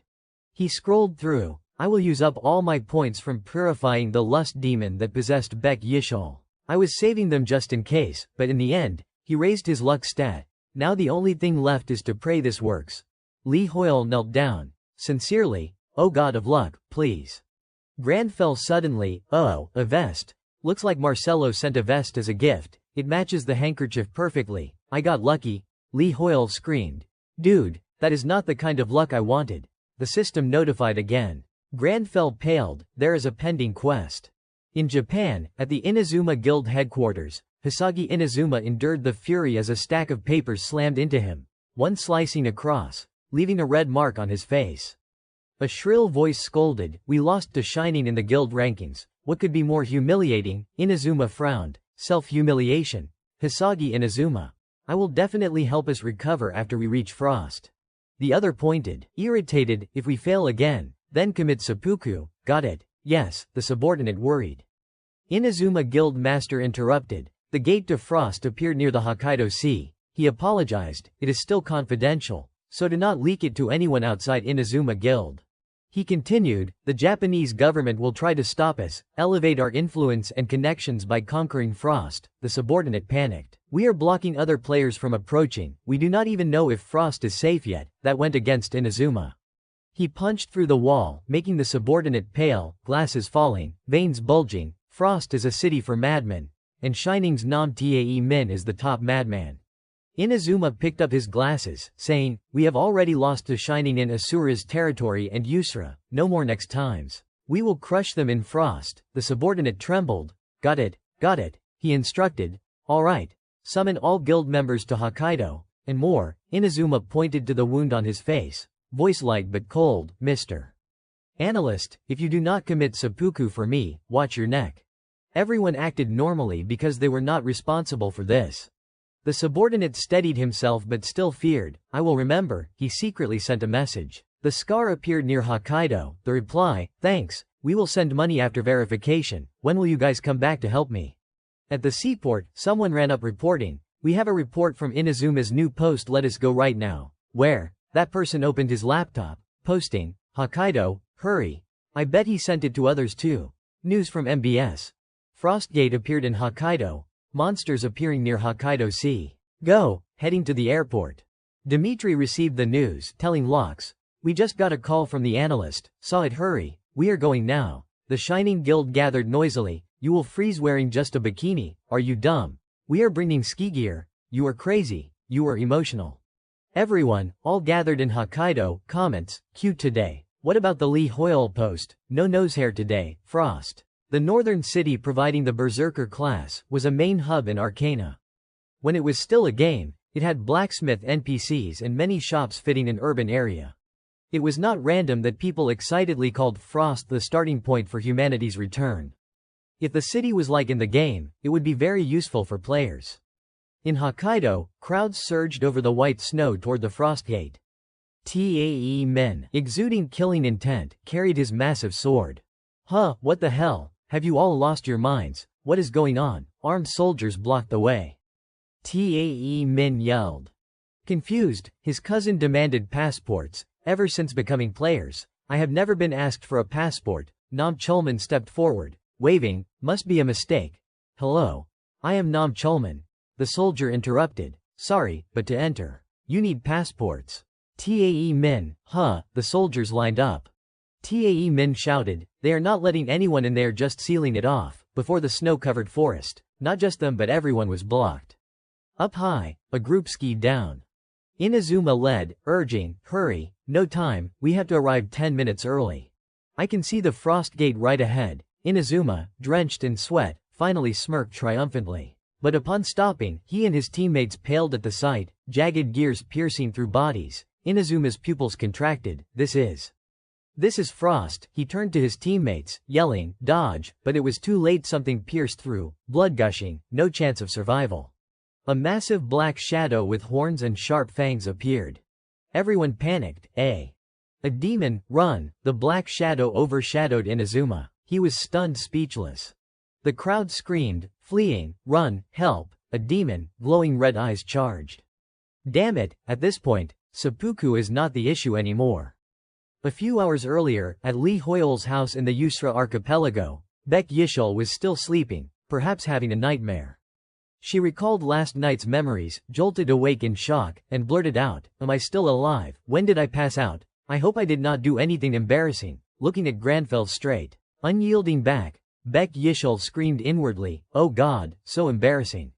Did I just roll over and cry right after he spoke? I have already owed him my life, and now I am causing him even more trouble like this. Granfell did not notice she had woken up and was still lost in thought about the system notification. Granfell muttered to himself, has the Demon King begun to act? Class quest, reclaim Frost. Eliminate the Demon King. Please complete the quest. Frost has been occupied by the Demon King. Failure if the Demon King is not stopped. Huh, so the quest is already active. He waved his hand, frowning. Did it only appear after we arrived? We must go. Beck Yishul, her face flushed beet red, stood behind him. Granfell finally remembered her and called out, Beck Yishul, you are awake. Lee Hoyle, jolted from his psychological shock, screamed inwardly, say something. Beck Yishul, her face burning red. First of all, thank you. I am truly sorry. You saved my life, and yet I caused you even more trouble. She flusteredly covered her face. I mean, I will do anything to repay you, really, anything you want. If you want, I can repay with my body. Ah, no, even my dignity. Lee Hoyle choked upon hearing it. Thinking, is this really Beck Yishul? Granfell spoke up, pulling out an envelope. Anything, you say? Lee Hoyle's eyes widened. The envelope had an item fee. He grinned slyly, recalling the moment he begged, that is right. Give me more luck. This prayer department is truly strange. Fortune, come forth. He read the fee note, production fee, free. The Mage Tower lacks sufficient fees for archmages and above to exchange for higher research free of charge. He was shocked. A bolt of lightning flashing, could it be that feature? The Mage Tower had activated a new feature. Marcelo, I adore you so much. Grandfell remained indifferent. Meanwhile, Beck Yishol was still embarrassed. Wait, then I do not even know what to ask for. Maybe a bag of premium tea. A knock sounded at the door. Mr. Lee Hoyle, it is me. Harkon, come in. The blond man with a scarred face politely opened the door. You have a guest, he burst in, face beaming, whispering. It seems the rumor that NX Lauren cried and begged you after being rejected is true. Grandfell paled, rubbing his aching forehead. Get to the point. Lee Hoyle was bewildered. What nonsense rumor is that? King Hakuna, face radiant, stood behind. About that. King Hakuna will discuss it with you personally. Hakuna spoke up. I have something to say to my benefactor. So the knights escorted me here. Lee Hoyle thought. Why are more and more people showing up? Beck Yishol stepped out from behind Grandfell. Oh God. So embarrassing. Sorry for the late introduction.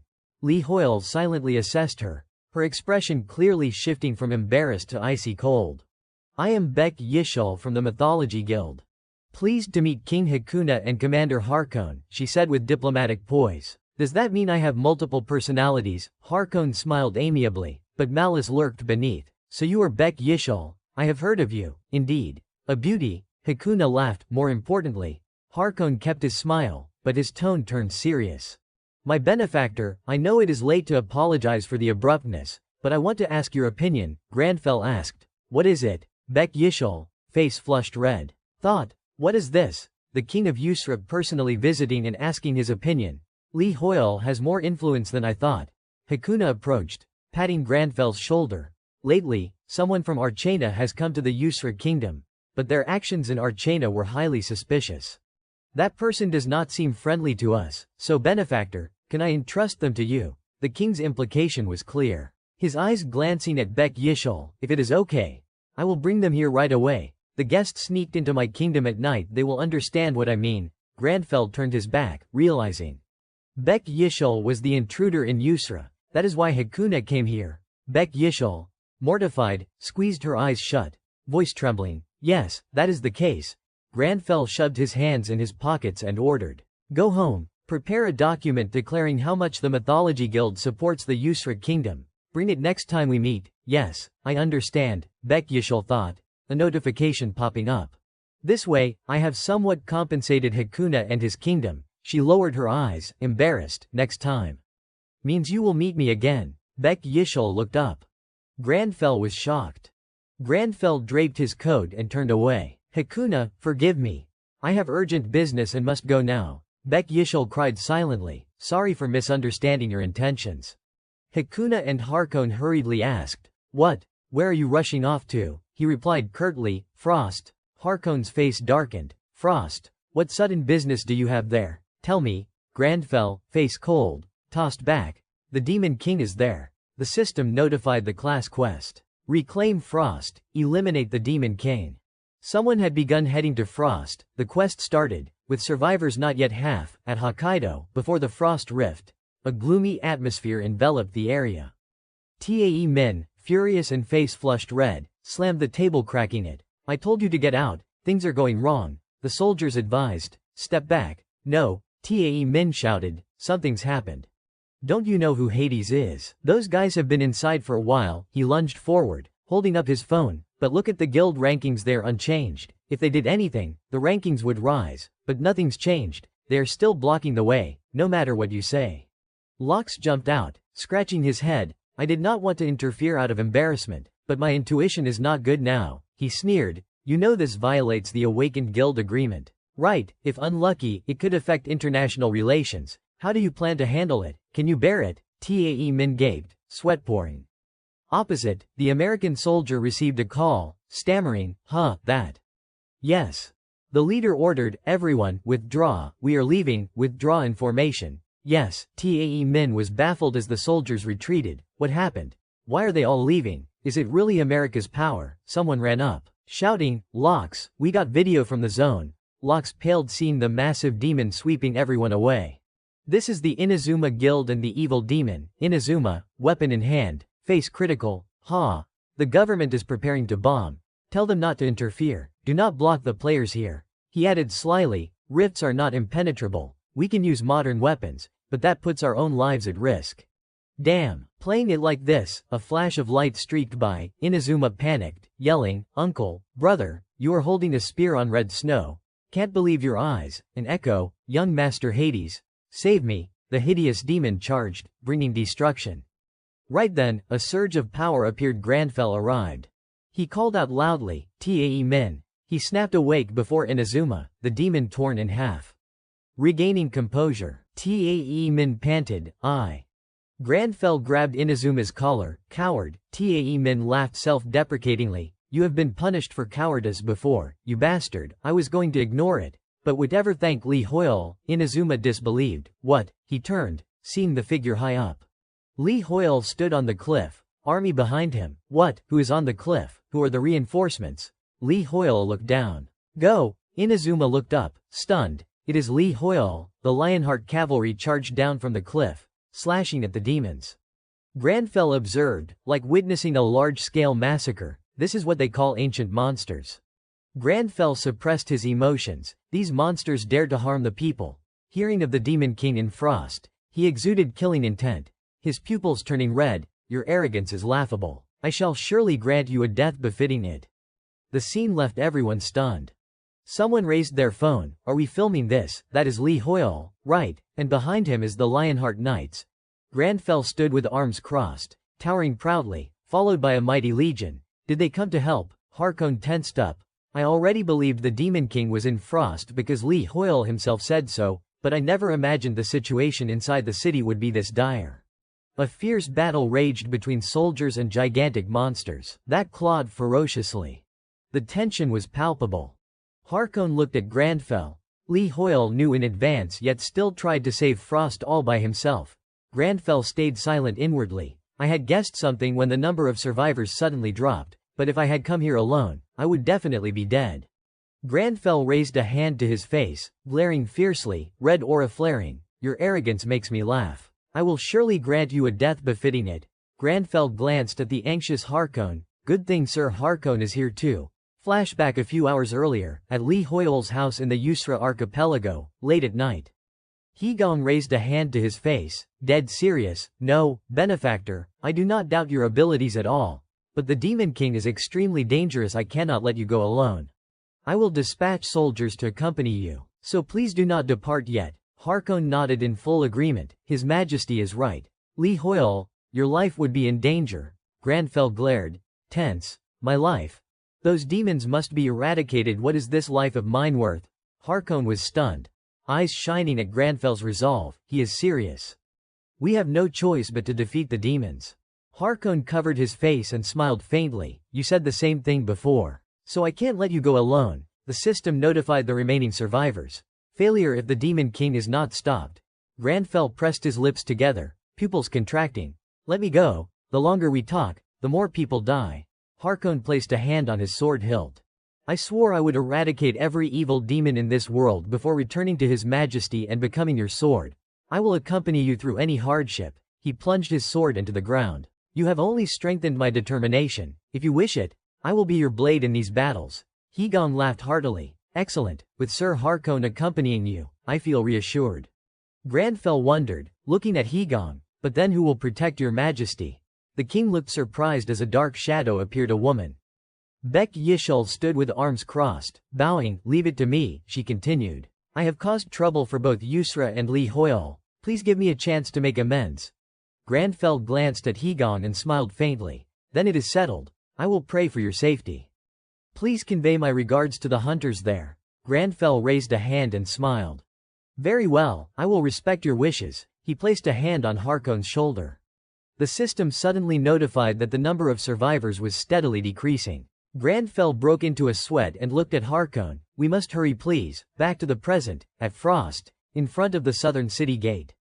A city map appeared, marking north, west, southeast directions and Inazuma's position near Grandfell and Harkon at the south gate. Below the gate, Inazuma turned his back, looked up, then glanced at Tae Min. What do you mean I should be grateful to Lee Hoyle, Tae Min? Surprised, well. The moment he teleported here, his top priority was to rescue the survivors, that is what he said. Inazuma's eyes widened in shock. Tae Min raised his sword, we want to see his good side too. Rescuing people is not bad, so I have no reason to disobey him. Inazuma collapsed to his knees, covering his face. Even though we are trying to save Frost, our own homeland, how stupid. We are his rivals, why? From above, Grandfell looked down sternly. As expected of the Lionheart Knights, they swiftly cleared the demons in front of the gate. No wonder they are called the strongest knights in the kingdom. Thanks to them, we can enter the gate easily. Grandfell stood with arms crossed, deep in thought. Harkon noticed him when suddenly a pale hand rose, emitting green light. Lox, a soldier, rushed forward in surprise. Camilla wondered aloud. Lox pointed at the city map. What is this? A soldier panted. Lox, where are we going? We have already passed the castle gate, Lox replied, breathing heavily. I once saw an interesting post on the Archana website. Some nonsense about Frost that only got a dozen views, but the guy still posted it. The castle appeared amid the snowstorm. Lox continued, normally I would ignore it, but today, someone said exactly what was written in that post. As soon as you exit the gate, the Demon King is right there. Grandfell stepped down, face filled with anger and frost. Those who wish to flee, leave now. Those who stay to fight prioritize saving people. Whoosh, a strong gust blew past. It was Hegong running up, tears streaming as he ran. Sorry everyone, I was so excited I stayed up all night researching Frost. Hegong stopped, looked up, puzzled. Hegong, enough for Nam Chulman too. What? Lox looked up. Before this, I really thought Lee Hoyle was beneath me. Looks like I was terribly wrong. Everyone stared in awe. This is light magic. Green bubbles of light spread throughout the sky. Grandfell raised his hand, bowed his head, eyes meeting. A soldier gasped, there is even water. Grandfell cast the spell. Wigang's eyes widened, the crowd murmured in admiration. A beam of light shone down on the castle, freezing it solid. A small blonde witch exclaimed, this spell is beautiful, too bad I can't take a picture. I bet every mage watching thinks the same. Lox's face darkened. I was so wrong. Lee Hoyle, that bastard, is a monster. Boom. The castle gate shook as if about to shatter. The Legion panicked and screamed, the city gate is opening. The system message appeared before everyone. Harkon looked puzzled. Area quest system, reclaim Frost. Frost has fallen to the Demon King. Reclaim Frost. Rewards will go to the brave. Current contribution percentage. A soldier stood stunned. Lox smiled faintly. Area quest, just as I thought. Exactly like that post said. Lox continued. That is why you went through the castle gate. The best place to farm contribution points is at the city gates. Lee Hoyle is already at the south gate, so I have no chance there. I need to hurry to the west gate. Snap. The scene was covered in cold white snow. Beside Grandfell, Harkon exclaimed in astonishment, my word, the gates have fallen. You never cease to surprise me. I have never seen a siege like this. If you give the order to attack, I will be on the front line. Grandfell suddenly grew furious. Something's wrong. The dark energy is growing denser after the gates were destroyed. There is definitely something inside. He stared at the collapsed gate, sensing something terrible lurking within. Tae Min shouted, Lee Hoyle, just give the order and we will charge. Don't worry. I will give you all the contribution points. Grandfell panicked. Wait, Nam Tae Min, do not back away. Why, it is all demons inside. Tae Min asked, confused. What is it? Don't you see the demons rushing toward us? Amid the screams, hordes of monsters surged forward. Nam Tae Min backed away, still clueless, bewildered. What? Suddenly, a monster's arm clamped tightly onto his face. Tae Min froze, unable to react, dragged away amid his comrades' shouts. Grandfell bellowed, all knights, rescue him now. If they pull him into the castle, he is done for. Jessie charged in, gripping her weapon tightly, slashing to shred the monsters. Slash! The monster arms were severed into pieces, blood spraying everywhere. Grandfell stared in bewilderment, face paling. So many monsters obliterated. Jessie sheathed her sword at her hip. Ahead, leave it to us. Tae Min glanced at her, stunned. What? That swordsmanship looks like berserker technique. Jessie showed a hint of worry. Grandfell stood aside, tense. No, they are still there, Jessie. He shouted her name loudly, raising his hand to prepare a strike. Above, Tens of thousands of monsters with razor-sharp claws rushed toward Jesse and Tae Min, launching a sudden assault. Before the two could react, Granfell sensed something off behind them. A fierce gust of wind approached. It was Alkari, captain of the shadowy mercenary squad. Alkari, summon a magic gate near me. A gate materialized, and a few people stepped out, Alkari and her squad. Granfell wondered, who are these people, where did they come from? The two ignored him, continuing their task. Done. Go in. Lox unleashed a powerful blast of air, forming a magic circle. Granfell was surprised. Opening a magic gate without the mage tower, a purple magic circle hovered in the air, a beam of light shining down to the ground, as if someone was diving through. Boom! The loud impact drew everyone's attention. A figure landed, causing an earthquake. Everyone marveled. The gate points downward, so it is very safe to use. Granfell covered his face against the dust. Harkon charged forward powerfully. All right. Let us storm in, Granfell directed. All knights, follow Harkon. Inwardly, Li Hoyle panicked. If I go through that gate, I would probably tumble and die. Better just run there. The soldiers clashed fiercely with the monsters. The system notified 3 people, Lokid, Lox, and Alkari from the shadowy mercenary squad would not claim combat points. Granfell was surprised. They are yielding the combat points to me. Why? Alkari approached, smiling confidently, saluting Harkon. Pleased to meet you. Harkon turned, puzzled. You are the commander here, right? We are here for reinforcements on King Wigang's orders. We look forward to fighting alongside you. I am the captain of the shadowy mercenary squad, Alkari. The 3 introduced themselves one by one. Harkon smiled gratefully. Oh, His Majesty sent reinforcements. Good. But I am not the commander here. Alkari was taken aback. Huh, that Li Hoyle over there is the commander. She glanced over skeptically. How could the famous Li Hoyle be the commander? If I can get on good terms with him, it will score points with Yusra. Granfell glared, recalling how Alkari had ignored him earlier, his face twisting. Alkari noticed and collapsed to the ground. Damn. Granfell crossed his arms, checking the notification. 35,000 combat points. High or low? It rose because I successfully breached the city gates. Scene shift to outside the East City Gate. The news team announced, today's Archana special, Frost City. Currently, the All Under Heaven Guild ranks 2nd. At the East Gate, the map updated the All Under Heaven Guild's position. System notification. Area quest. Frost City has fallen to the Demon King. Reclaim Frost City. The brave who reclaim it will receive rewards. Quest begins upon entering Frost City. 4 guilds at Frost's 4 gates fought intensely. Commentators cheered excitedly. Lu Chuan-chun directed, load the ammo. He was the All Under Heaven Guild Master, ranked 14th. A massive explosion. Monsters hit by shells fell, smoking. Lu Chuan-chun bowed his head, grinning triumphantly.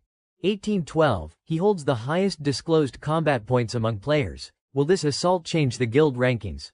Lu Chuan-chun stood before the barrage cannons pounding away. A siege assault. I have waited for this moment so long. Shining Guild may excel at solo plays, but in raids, they are a step below us. Look, I have got so many points already. No one's accumulated this many points in a raid yet. Lu Chuan-chun smirked smugly. With this many points, I will become the Lord of Frost City. Cheers rang out. Attack. Keep attacking. All Under Heaven is at our feet. Granfell's combat points skyrocketed. He sighed, ignoring Lu Chuan-chun. At Frost South Gate, Granfell advanced with everyone, arms crossed. I was worried about traps here, but luckily, the shadowy mercenaries volunteered to scout with the magic gate first. Harkon walked with Alkari. She fretted, he does not recognize me, right? He did not hate me before, did he? Granfell glanced over, recalling the shadowy mercenary squad elite group led by Alkari. They completed missions by any means. Morality was not in their dictionary. These must be the ones Higong mentioned. Well, reinforcements are good. Alkari clutched her head anxiously. He will remember me. He is not planning revenge for not helping him with that leopard, is he? Alkari spoke up. Captain Li Hoyle. Granfell looked up, puzzled. Alkari, I used the magic gate to scout around no ambushes nearby. Li Hoyle calmly. I understand, Alkari, but I think we should abandon going through the gates. There are enough traps on the roads to kill a dragon. Strangely, when I tried opening a magic gate inside the city gate, a powerful force blocked me. Granfell grimaced. It is the Demon King's power, I get it. So we need another way in. Jesse stepped forward. Li Hoyle, I know a secret path into Frost City. There is a large underground shelter beneath the city for evacuating civilians. A tunnel stretches from this wall to the opposite one. An entrance to the shelter is nearby. I am sure the survivors are down there. Granfell rubbed his chin thoughtfully. Tae Min exclaimed loudly, I knew it. It is you, right? Earlier, I thought your swordsmanship mimicked berserkers. Turns out you are from Frost. Jesse calmly. Ah. Yes. I knew you were a berserker. Tae Min approached closely, introducing himself. Pleased to meet you. I only know berserker entrances. There is a secret path nearby. Jesse held the map.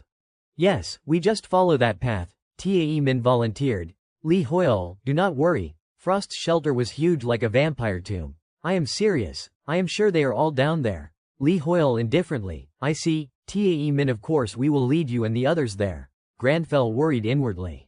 The system updated survivor numbers. Upon reaching the shelter, Jesse and Tae Min led, standing on either side of the entrance. Lee Hoyle, this way, Granfell surprised. The shelter entrance is exposed like that. Tae Min opened the gate confidently. Don't worry, it is warded with spells. Only Frost residents and berserkers can see it. The spells are still active, gate intact. So everything should be fine. The gate opened. Their faces froze in horror at the sight. Tae Min trembled before countless corpses of berserkers and civilians. Lee Hoyle calmly, signs of a demon summoning ritual. Someone summoned a demon here. Tae Min trembled with rage before the agonizing deaths of his comrades and civilians. Before the horrific sight, Granfell's group felt both fear and fury. He said coldly, there are traces of a demon summoning ritual. Someone summoned a demon here, the system notified. You have entered Frost City, which is turning into hell. Everyone gathered, clearing the bodies and laying them on mats. Lokid panicked. What? Collect the corpses? Is he insane? Right now, we do not even know when the Demon King's Legion will ambush us. Alkari, that is exactly why we need to stay vigilant. Lokid angrily. Vigilant my ass. We need to hurry, wipe out the demons, and go home. This is taking too long. Alkari, what did we do to make Hakuna hate us? Why do I feel like he is acting all weird? Alkari smirked slyly. If you look at the magic traces here, you would not say that. Just wait calmly, we will know that gentleman's plan soon. Granfell teared up, horrified. A deathly pale guard soldier, sword raised in battle, appeared. Granfell remained calm on the outside, but inwardly Lee Hoyle was scared to death. He died while guarding the door, scared the hell out of me. Soldiers shouted. There is a path over here too. Yes, sir. Jesse approached. Lee Hoyle, look over here.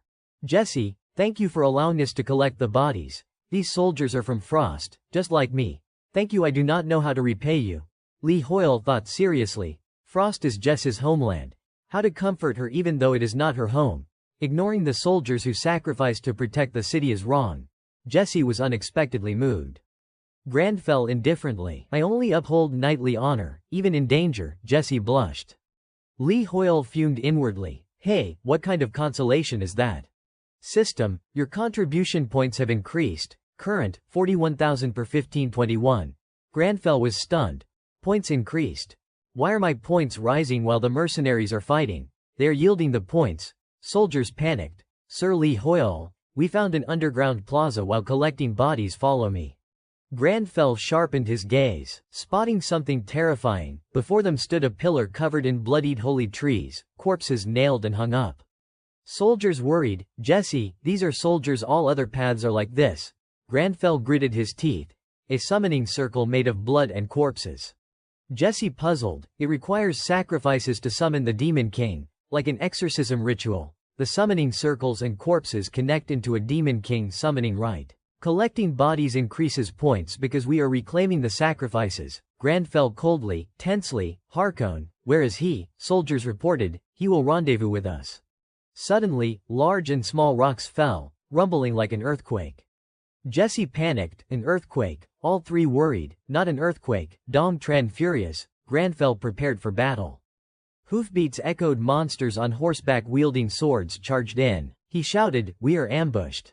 Demons rushed forward. How dare you touch the Demon King's sacrifices? Die, humans. Jesse raised her sword. Fighting. There are too many, be careful. They obeyed. Granfell stunned. Wait. They are not ambushing, they are being chased. Behind them, Tae Min and Harkon went berserk, angrily pursuing the demons. They fled in fear. Just you wait. Humans, you will all die. Whoosh. They dashed past. Jesse surprised. Lauren, Captain Harkon, Granfell stunned.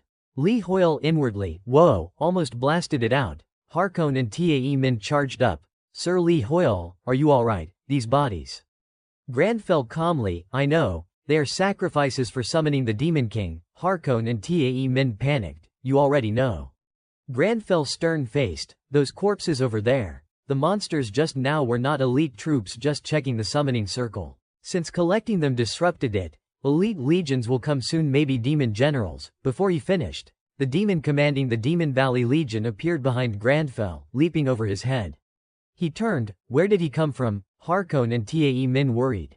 Sir Lee Hoyle, Sir Lee Hoyle, boom, a massive crash, rocks scattering far.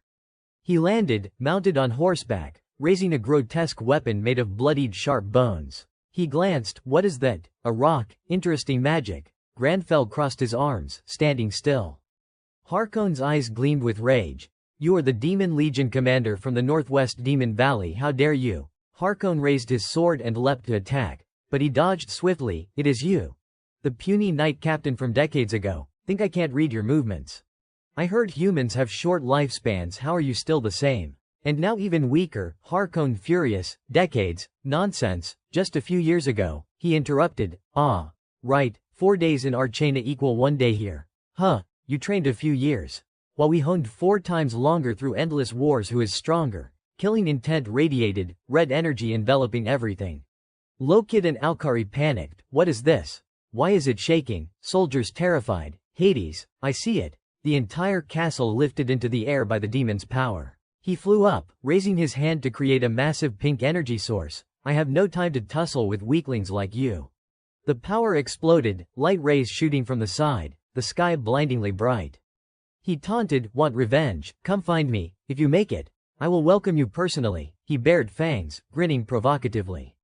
The system updated the class quest, eliminate all demon generals, liberate Frost City. 0/10, Granfell stood still, arms crossed unmoving, his eyes suddenly widening with a spark of hope.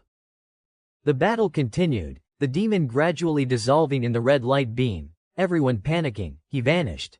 But Granfell remained unmoving as the castle shook like it was about to collapse. The cave is collapsing, Harkon raged, you bastard, are you running away? Jesse shouted, sir, the exit is blocked, the entire city is shaking. Harkon gritted his teeth, damn it, the cave collapsed rapidly, yet Granfell still had not acted.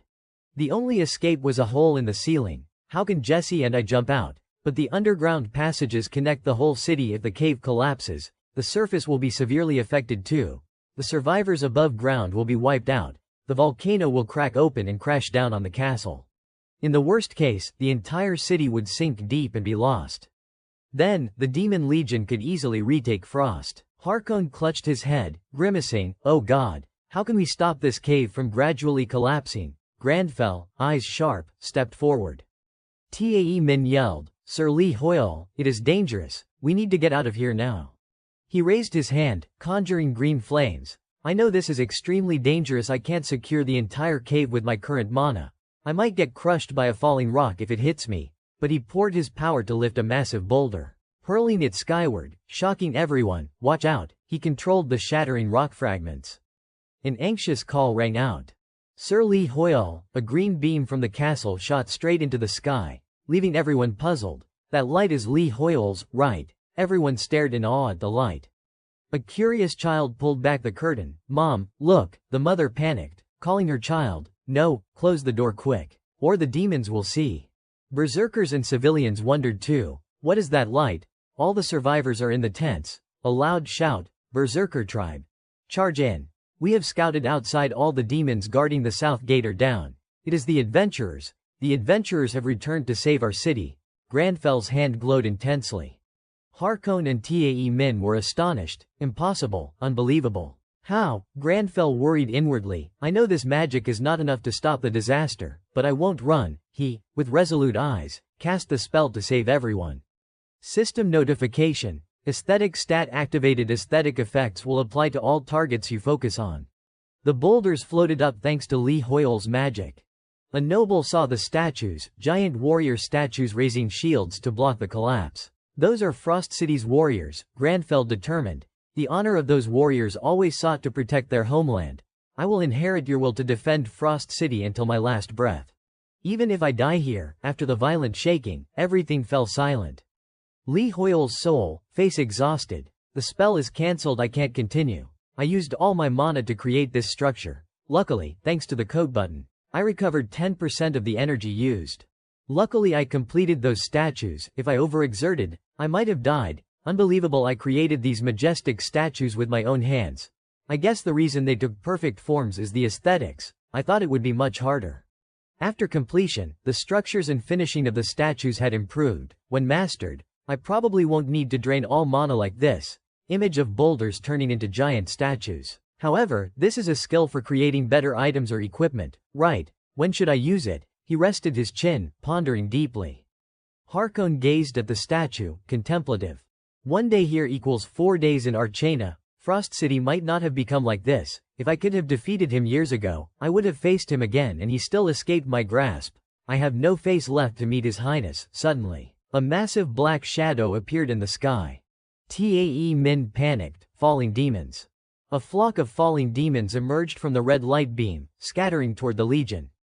Soldiers screamed, they are coming because they were attracted by the earlier light. These are not ordinary falling demons. Prepare for battle. Do not falter. They are numerous but weak, stay calm. Take them down one by one. Granfell looked up, frowning, not good, something's coming. System notification. A demon is nearby. Heavenly Nemesis skill activated. Your combat power increases when facing demons. Class quest. Eliminate all demon generals. Liberate all of Frost City. 0/10. Granfell's eyes widened looking at the sky.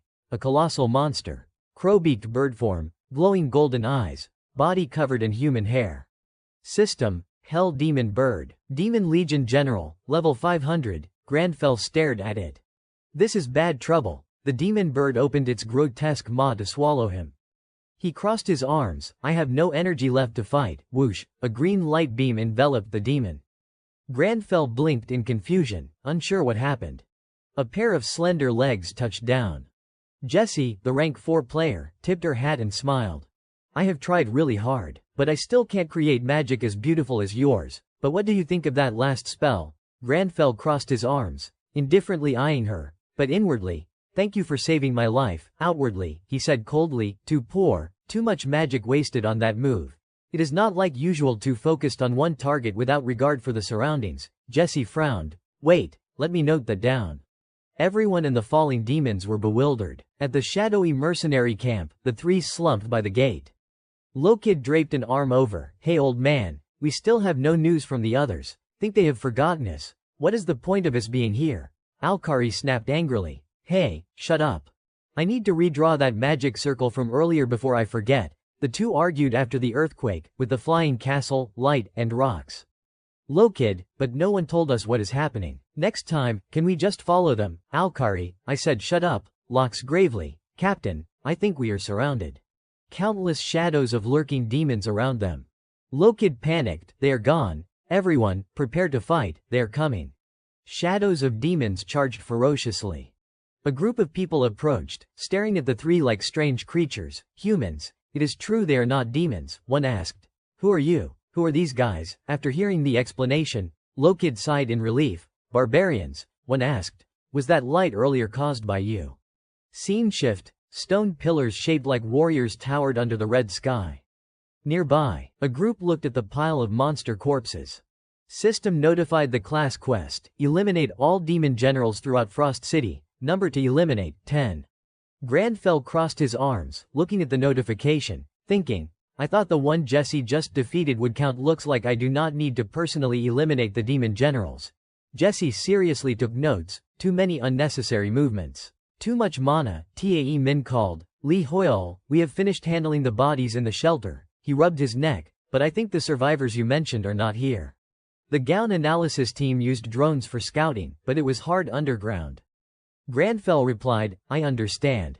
He looked at the system, thinking, I can still see survivors on the system window. Alkari appeared through a magic gate. I can still create magic gates inside the castle, the old man said. There is something I need to report to you.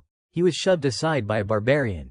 You are the leader here, the blonde-haired one asked further. Are you the one who created that light earlier too? Tae Min recognized the barbarian. Ares stepped through the magic gate. Tae Min, my tribesmen, they looked around in confusion. Tae Min excitedly. Ares, you are still alive, Ares replied, is that you little barbarian brat? Both of us using tricks. Back then, I was already over 180 centimeters, but your attitude was just like a kid. The two barbarians approached Grandfell. 1. Smells like an adventurer. Grandfell stayed silent, arms crossed, ignoring them. Ares ruffled Tae Min's head. Anyway, you are still alive. If Karun sees you, he would be thrilled. You know how much he likes you, Tae Min surprised. Karun is still alive. Ares replied, of course. Kid, you are alive too. Lee Hoyle echoed inwardly. The other tribesmen assessed Grandfell, smells like. Ares turned, ah, right, you are the leader, are not you? That light pillar was amazing. Tae Min trembled. He is talking so bluntly to Lee Hoyle. You are just going to explain it away, done. These barbarian NPCs do not know how to speak politely, he said. Lee Hoyle, they do not mean to be disrespectful, Grandfell smiled. It is fine. I know barbarian culture, he called me leader. He added, I know they are showing respect. Ares laughed loudly. A leader is different from other adventurers. A tribesman sniffed Harkon, the scent of Archana. Ares sniffed again. You can distinguish by scent, Ares recounted. Luckily, our leader is very capable too. For decades, he has secretly scouted this city and evacuated survivors. He is Karun, father of all barbarians. He told the history of barbarians living in the forest near Frost, cooperating with the city. But one day, they saw a massive fire in Frost, a horrific smell and malicious aura carried by the wind. Karun led them to Frost. What they witnessed. Ares's face now horrified, a terrifying sight. The castle ablaze, flocks of birds flying chaotically under the red sky. Demon generals in bird form carried frost soldiers, mocking them. Beast form demons boasted civilian corpses. No bloody scene appeared, people snatched into the sky, impaled, lying on wheels. Harkon's face darkened. Grandfell paid attention to Ares. He continued, we fought to evacuate survivors. But the demons were too strong, most brothers killed. Karun gravely wounded, we have protected survivors for decades, but the situation worsens. Images of families starving, freezing to death appeared. We could not light fires because demons are sensitive to light. Survivors gradually died of hunger and cold. We exhausted, lost hope. A light beam appeared. A little girl peeking out the window. Mom, look at that light. Her mother panicked. Child, close the window quick. The child paused, puzzled. What is that light? Civilians bewildered. All Frost survivors should be gathered here, right? Barbarians and scouts looked at the light pillar. Ares recounted. A beam of light appeared, blue-green light shooting into the sky, illuminating the whole area, he said, in this dark city. Now, Ares smiled. Thank you, thank you. Harkon listened beside Lee Hoyle and all the adventurers who fought shoulder to shoulder with him. He explained, I came to relay those words, as representative of all barbarians and Frost residents. Ares placed a hand on his chest. Leader? Adventurer, if you are going to eliminate the Demon King, my siblings and I will fight alongside you. His comrades smiled in agreement. Ares shared, the Demon King ruling here is called Avier, a monster with bird wings, rat tail, appearing with flocks of death-omen birds, one of the 72 Demon Kings. He commands the bird species. Ares now proud. Barbarians fight only on the ground, so it is hard to hit flyers, but even if we stack corpses into a tower, we will help you get close to the enemy. The atmosphere grew heavy. Grandfell spoke up. I understand, but I refuse your offer, Harkon astonished. Everyone murmured. Harkon called, Sir Lee Hoyle. Lee Yaram cried. Lee Hoyle, Ares asked, refuse. Do you mean you won't fight, or because we are useless? Grandfell replied, Sir, I will eliminate the demons. And I am glad you are willing to help. However, I have no hobby of collecting corpses. Ares listened silently. Grandfell ordered Alkari. There are a few priorities too. Alkari appeared. Here, Grandfell directed. Move all survivors to the Yusrik kingdom. Tell King Hegong to provide them food and a warm place to stay. Your magic gates should handle it. The old man nodded. I will do my best. Lee Hoyle called Guild Master Tae Min. Grandfell said, go with them. If you and the Gown Guild can protect them during evacuation, it will be better. Plus, I think you were worried about the barbarians you know. Tae Min surprised. Lee Hoyle, thank you. Alkari opened a magic gate, asked, Lee Hoyle, you are not coming with us. He pondered silently. The sound of flapping wings filled the sky. Grand fell as if anticipating those bird monsters behind me. Something to settle. The leader was the level 500 bird demon general. Kapikan's trail ends here, is it you? Granfell activated his power, blue flames erupting in his hand. Hurry and leave. He stood blocking the magic gate, protecting everyone. Purple flames appeared mid-air. In the room where Frost civilians sheltered, the magic gate opened. A voice echoed. Ares called, come on, everyone prepared to leave. Civilians asked, Ares and the adventurers, what is happening? Alkari looked. I will open a gate to Yusra. Ares called, I will explain later, let us go. One recognized. Yusra? You mean that legendary island, are we saved? Tae Min smiled, relieved. He noticed Ares's hidden class quest system notification. He panicked. Oh crap, class quest. Each class can only have one person receive the class quest. Why now? Tae Min horrified, asked, Ares, Karun where is he? Ares replied, Karun's probably scouting. Before hearing more, Tae Min dashed out. Ares startled, Tae Min, where are you going? It is dangerous out there alone, but he still ran. He struggled inwardly, no way, I do not believe it. The streets were devastated, blood everywhere. Tae Min whispered, Karun, memories flashed. Karun said, the barbarian's secret technique, you want something like that? Tae Min surprised, so it really exists. Karun rubbed his chin, pretending to ponder, what to do. Should I teach you? Tae Min excited, you can teach me. Karun laughed heartily. You are too early, wait another 40 years. Tae Min flushed angry, 40 years, too long, teach me now. Karun laughed. No way, back to reality. Tae Min found Karun's corpse, chest pierced, is that Karun? Yes, that is Karun. Tae Min trembled, disbelieving. Karun, you. He realized, Karun died, so the class quest was passed to me. Behind him, a pair of wings appeared. The monster snorted coldly, what? It means one land-walking beast remains. Tae Min cried bitterly yet resentfully, glancing at the system notification. The leader has passed. O young new leader, prove your wild nature. Lee Hoyle jolted in surprise. Harkon looked astonished and worried. Lee Hoyle, are you all right? You do not look well, he replied, I am fine. But inwardly he thought, what was that uneasy feeling just now? Something's off. They were facing the bird demon general. Low-level monsters flew up, the general glaring down. Harkon suggested, the enemies are too numerous, must all be demon generals. If you create stairs like last time, we will handle them. Granfell refused, sir, the sky is their domain. I will pull them down to the ground first. The demon general arrogantly, you think a land beast like you can drag us down? Harkon shouted, they are attacking. Lee Hoyle vigilantly observed, judging, if they are aiming for the light, that proves they are sensitive to it. His hand conjured blue flames.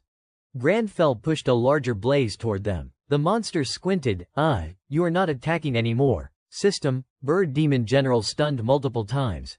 Jesse astonished. He is just using light magic to stun them.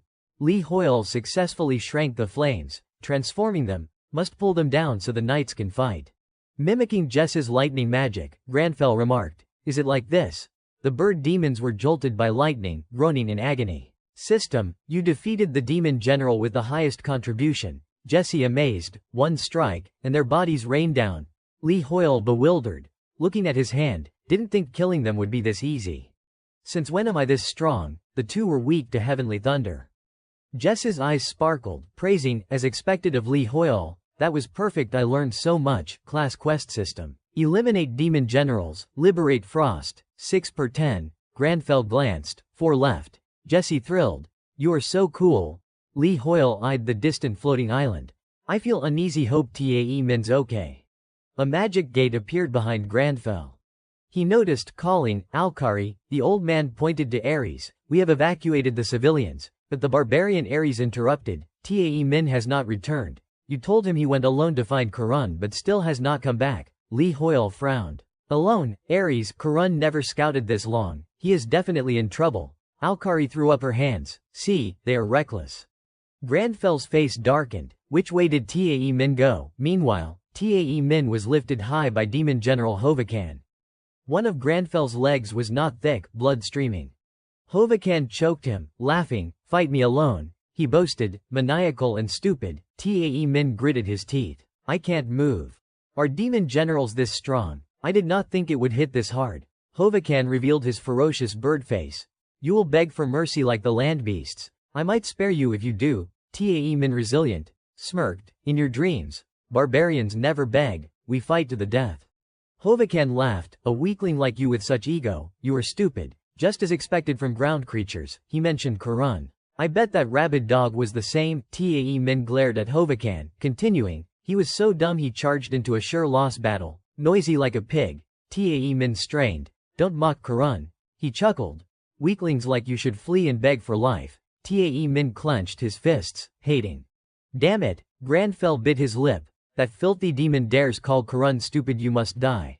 Hovakan teased. Guess what he said before dying? Image of Karun near death appeared. Still holding his sword, challenging smile. You are in big trouble. A fool will come find you soon. Hovakan curious. Oh, he told me he would been scenting me in the wind for a while. Reckless brat. I chose him as successor. The new leader I can't match will come. He raised his spear. Chatty even near death. He spoke of the barbarian secret technique. Karun, despite dying, still smiled. I am sure you will like it. Tae Min shed bloody tears, unable to believe his ears. Hovakan grinned. I wonder what this super strong one coming is like. Is it you? Granfell clenched his fist, tearing it open. Are you the one he mentioned? His eyesight is beastly too. Suddenly, Tae Min bit Hovakan's left hand, catching him off guard. He gritted. You bastard Hovakan, he roared in pain. What are you? Get off. He hurled Tae Min to the ground. Hovakan terrified, staring at his severed left hand. My hand. Tae Min stood. I warned you, do not mock Karun. His eyes blazed, mouth gnawing the severed hand. Hovakan feared. What happened to your form? Like a beast. Tae Min erupted in flames. Karun knew I was here. Barbarian secret class quest system. You receive unique skill reward. Call of the Wild. Hovakan summoned a spear. No matter how you try, you are just a land beast. You will reunite with him in my stomach. Tae Min opened his mouth. System activated skill. Call of the Wild. Awaken feral nature. Maximize stat increase. Tae Min leapt up. Hovakan thrust down with purple magic spear. Tae Min used bare hands, striking Hovakan's target.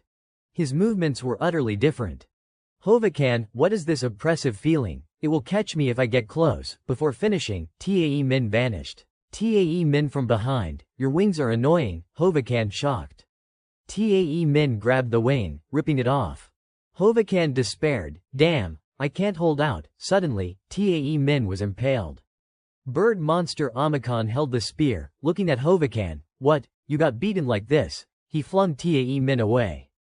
Hovakan explained, I was just careless. Tae Min crashed to the ground, consciousness fading. Is this the end? Sorry, Karun. I am not worthy as leader. His eyes closed. Before him, legs appeared. Opening his eyes, he was stunned. Lee Hoyle stood towering. Hovakan gritted his teeth. Omicron asked, what is this? Granfell, I have heard about everything that happened. Tae Min asked in surprise. Lee Hoyle hung. Why are you here? His whole body was exhausted. Blood and sweat mixed together like a spilled hot pot, lying collapsed on the cold ground, his mind spinning. Tae Min blamed himself. Damn it, I am done for. He is the person who values etiquette and polite manners more than anyone else. And here I am fighting like a wild beast. Tae Min said. I feel so ashamed. Harkon and the others quickly ran over. Harkon shouted, Sir Lee Hoyle, Tae Min, are you two okay? A familiar voice rang out. Tae Min reflexively looked toward the source of the sound. I already roughly know what happened. Analyst Nam Chulman was really worried. The two demons were now smug and mocking. Look at that, are not they just beasts walking on the ground? Now we do not even need to bother looking for you anymore. Granfell coldly replied. Shut up. The bird monster Omicron angrily said. What? Instantly, a beam of light shot up like someone overdid it with fireworks, hitting the head of the bird monster Omicron, who was arrogantly flying in the sky. Boom, its head exploded like an egg spun in a microwave. The monster Hovakan instinctively screamed. No, a flash of light gleamed, sharp as a sashimi knife, slicing off the wing of the bird monster Hovakan standing nearby, making it fall like an autumn leaf. Before it could understand what happened, its body tilted 45 degrees and fell freely as if its flying privileges were revoked. The bird monster crashed straight down in front of the protagonist, like the sky was throwing a promotional gift, kicking up a cloud of dust that covered his suit in a layer of white powder. Hovakan painfully struggled to get up and said, "How dare a beast walking on the ground?" Grandfell irritably countered. "Beast, you do not know your place and dare to open your mouth to boast. Let us see who the real beast is." In Grandfell's hand now emanated a cold green light. The bird monster Hovakan, having lost its ability to fight, trembled before Grandfell's threats. He continued, "Let me teach you a lesson." In another place, the space was freezing cold, eerily silent. The trees bare and withered as if long dead, covered in white snow. The sky was blood red, dim light seeping through the thick clouds above, a massive floating landmass hanging motionless in the air but full of menace. The level 500 bird demon general swept through, injuring many people wherever it went, then suddenly soared high into the sky. Dmitri shouted, "That guy is flying up again." Dmitri, his armor soaked in blood, helplessly said, "When he flies into the sky, no attacks can hit him." Camilla, fighting with all her strength nearby, said, "I will leave him to Sir Lox." Camilla stood firmly on the white snow, her fiery red hair fluttering like burning flames in the cold wind, her strong arm pulling the bowstring taut, 3 silver arrows aimed straight at the red sky, signaling, "I will provide support for you." The 3 arrows flew straight toward the bird monster. Camilla shouted, "Sir Lox, now." The bird monster easily dodged the arrows and sneered, "These ordinary arrows, I just need to dodge them." But it did not know that Lox, from behind, had already slashed downward, cutting the bird monster in half. Landing firmly, he did not forget to praise, "Well done, Camilla." The bird monster's corpse fell to the ground. Dmitri asked doubtfully, "We killed it, right?" Lox looked around and asked, "Is everyone okay?" Camilla stared at the monster's corpse and said, "So this is a demon general?" Dmitri sighed tiredly, "Will there be many more monsters like this in the future?" Lox continued to check. "What about casualties?" Li Yunhye answered. 8 people seriously injured, 2 lightly injured. Around them, voices still called, "Li Yunhye, over here." Everything was captured by the fly cam, "Over here." Reporter Ho Hoi reported, "Yes, this is a special news bulletin from Archana Frost today. Just now, Lox from Shining defeated a demon general. This battle injured 10 people.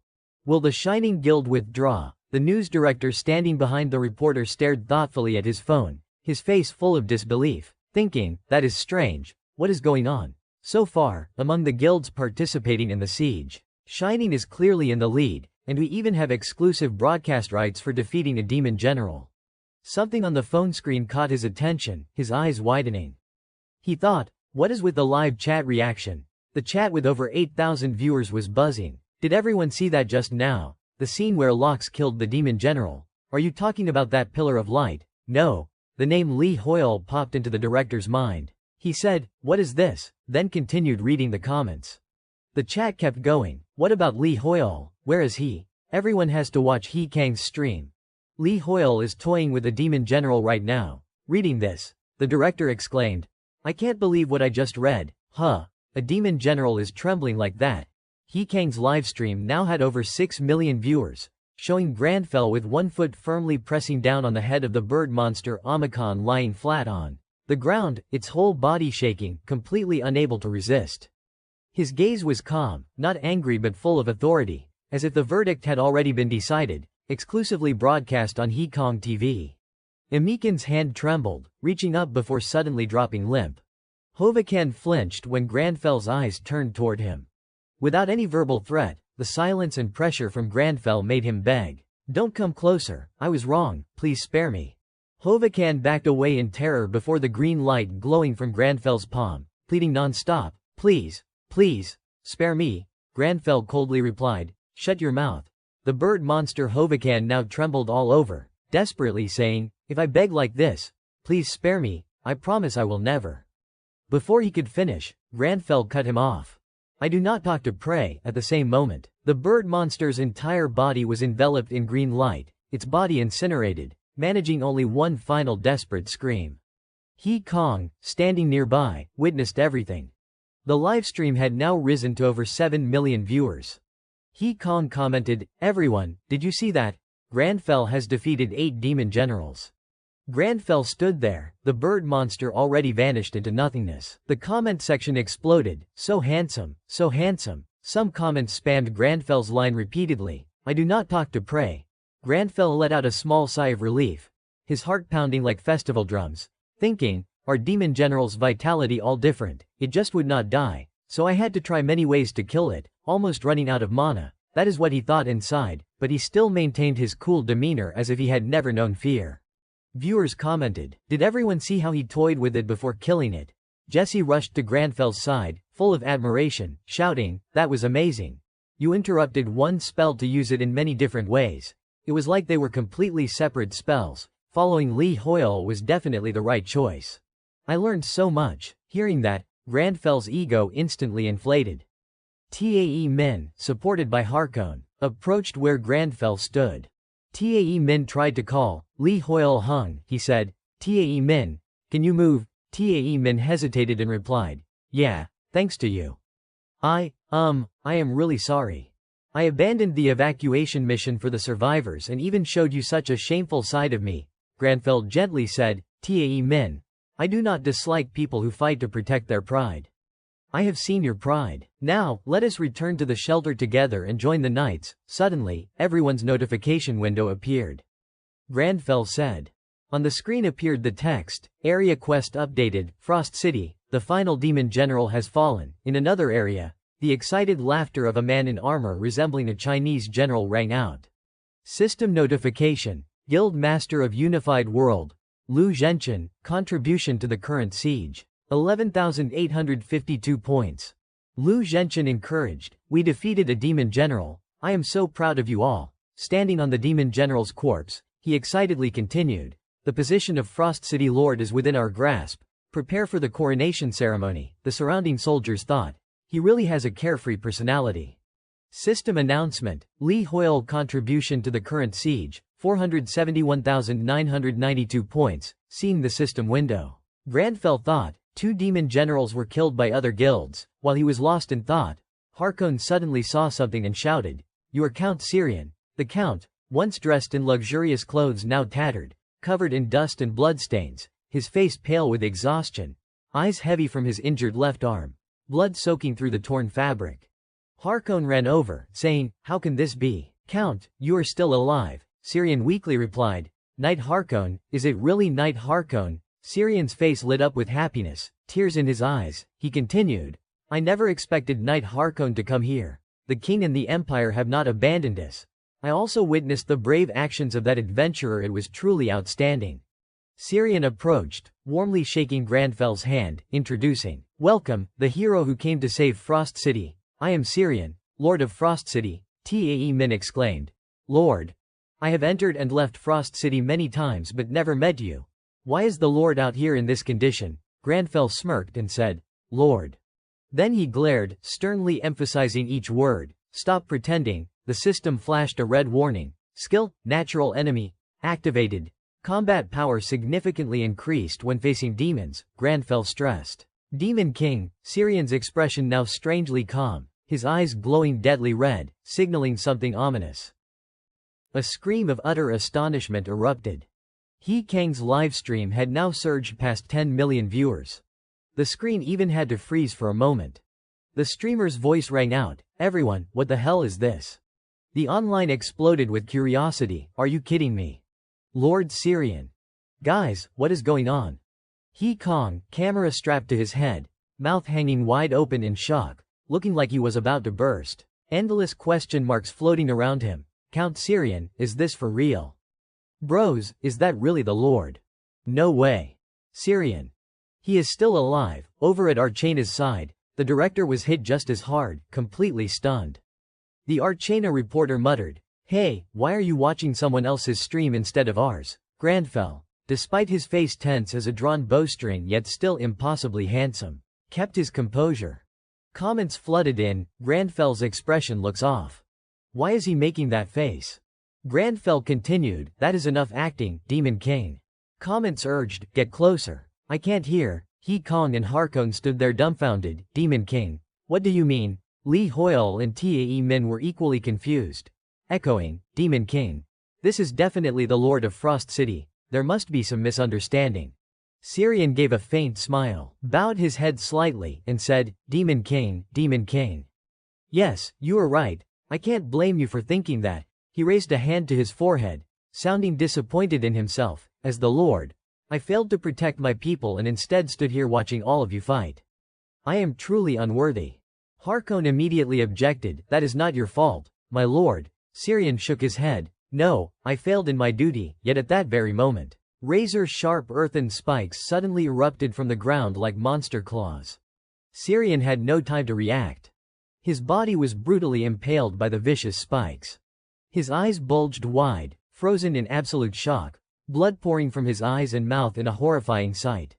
He Kong witnessed everything from start to finish and was completely shell-shocked, unable to believe his own eyes.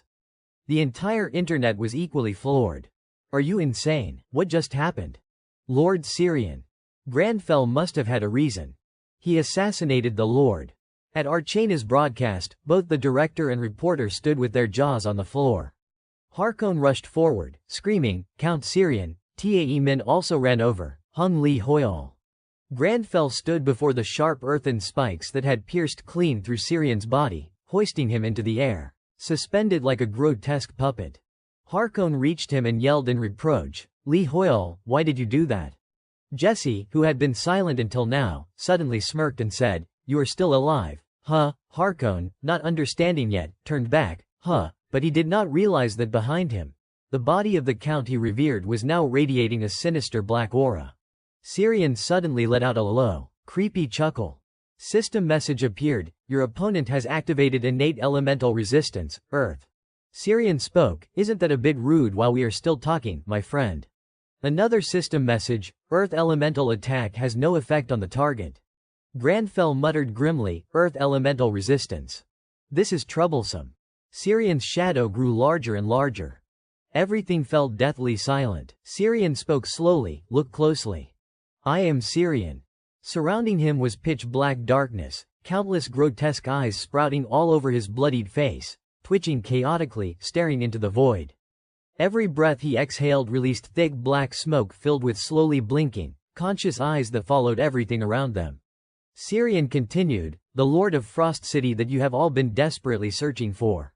Grandfell froze solid as if someone had poured an entire bottle of super glue from his brain down to his heels, sweat pouring like rain, eyes bulging, lips trembling. Only one thought screaming in his head, this is disgusting as hell. Harkon could not hold back and charged in, you filthy demon, how dare you defile his lordship's body. His sword tore through several of the grotesque eyes.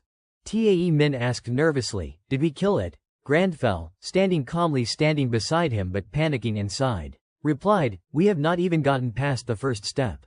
The black smoke, now pierced in the center, suddenly regenerated violently, transforming into a massive tornado that shot straight up toward the enormous floating landmass in the sky.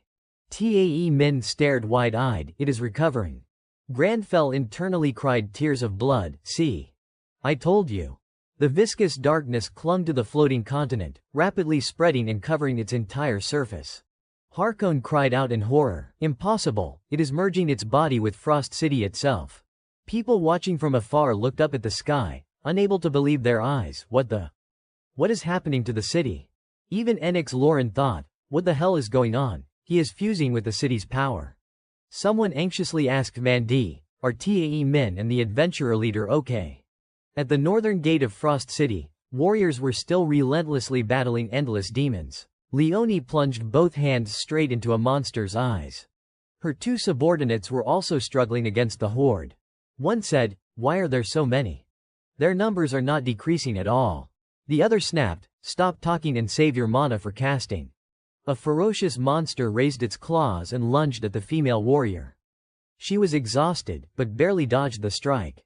Suddenly, the monster froze, turned its head blankly, and looked in one direction. She thought, why did it suddenly stop? The creature muttered, the Demon King is calling. She blinked, what? The horrific creature abruptly flapped its wings and flew off in a hurry, leaving her bewildered. The other demons began abandoning the battlefield as well. Leona's subordinates exclaimed one after another, what the they are retreating. Leonie, equally suspicious, muttered, why are they suddenly withdrawing? She looked up at the sky. Her eyes were calm at first, but a second later her pupils dilated, her breath caught, shifting from confusion to panic. The blood-red sky was now filled with dozens, no, hundreds of demons flying in the same direction. Leonie gasped, "What is that?"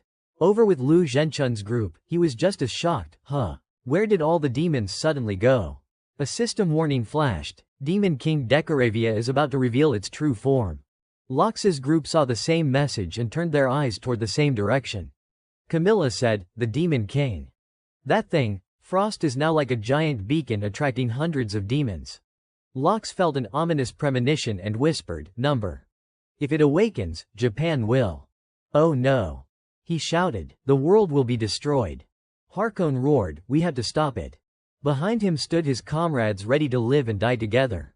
But Harkon suddenly froze as another chilling system message appeared. The ritual has begun. Grandfell was still rooted to the spot, pupils constricted in tension. Tae Min said helplessly, "No way." Harkon roared in despair, "Didn't we already collect all the ritual offerings?" Syrian, now a writhing mass of thick smoke covered in countless blood-red eyes, laughed mockingly, "Fools, who said the offerings had to be human?" A violent storm erupted. Tae Min, that shape. It is exactly like the summoning circle beneath Frost City. Suddenly, the demons flying in the sky accelerated, diving like moths into flames straight into the massive magic circle, exploding into pieces upon contact. Tae Min continued, "They are sacrificing themselves to complete the pentagram." Grandfell's face went pale as he thought, "Damn it, no way, this is bad, really bad, we have to stop it."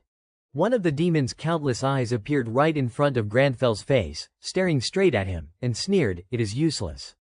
You cannot stop me." Grandfell stood stunned. The demon, sporting wings that resembled an angel's, brutally thrust its clawed arms straight through Grandfell's body. Grandfell's face drained of color. He stood there completely frozen as the demon took the opportunity to drive its razor-sharp hand even deeper into him. Harkon behind him could only scream his name in helpless desperation. Suddenly, at Harkon's feet, two hands emerged wriggling from a pool of blood. He stared in shock, wondering, what the hell is this grotesque thing? Then a voice stunned him. "Commander, Sir Harkon, save us, please." His soldiers had now turned into monsters, clutching at him. Harkon froze stiff. Suddenly, Grandfell's shout rang out. Grandfell stood behind him, slapped his shoulder, and said, "It is an illusion, snap out of it." Once freed from the hallucination, everyone looked toward the monster. Tae Min rejoiced, "They are dissipating." Harkon turned to Grandfell. "Li Hoyol, did that demon attack me?" He replied, "It was your fear." The demon laughed smugly. "Breaking my illusion shows you have some skill, but it is too late, the sacrifice has been offered." Then it was gradually sucked into the magic circle. Uttering one final denial, "I will resurrect soon." Jesse, seeing this, sighed in relief. Now there are no more demons left. Tae Min worriedly said, "Is that an egg?" "It is absorbing the summoning circle." In Hido town, residents flooded the streets, eavesdropping on the warning, "Emergency situation. Hido is now in a danger zone. Therefore, at 8:00 today, the entire city will be sealed off. Citizens, evacuate immediately." Repeat, Hido is currently.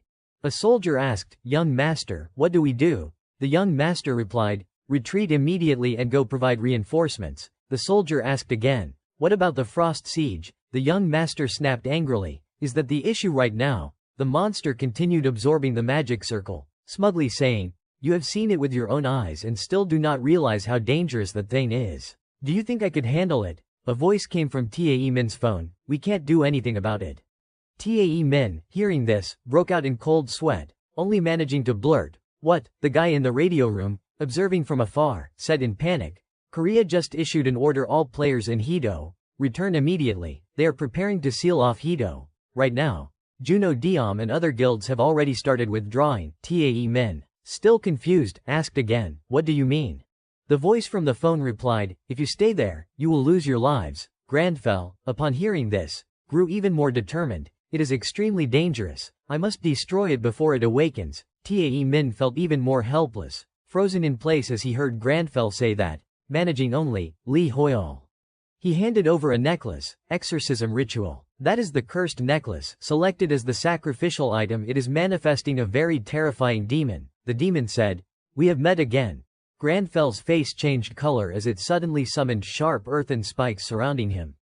Granfell could only say, "Damn it." During the exorcism ritual, the real body becomes weakened. The demon looked at Granfell, sighed mockingly. "Seems like you are planning to hide behind that rock," he replied. "I will still be in danger unless I take this guy out first," it smugly said. "Then I will just pierce right through that rock," as it lunged at Granfell. But before it could touch him, Harkon suddenly appeared, blocking the attack. The demon said, "Harkon, so you are not dead yet." Harkon pointed his sword at it. "They say 1 day here equals 4 days in Arcana. Hearing that makes me sad. My weakness has made His Majesty wait." Then Harkon unleashed his swordsmanship. The demon laughed. "This kid's sword aura is not bad, huh?" Harkon turned to Granfell. "Li Hoyle, go ahead, leave him to me."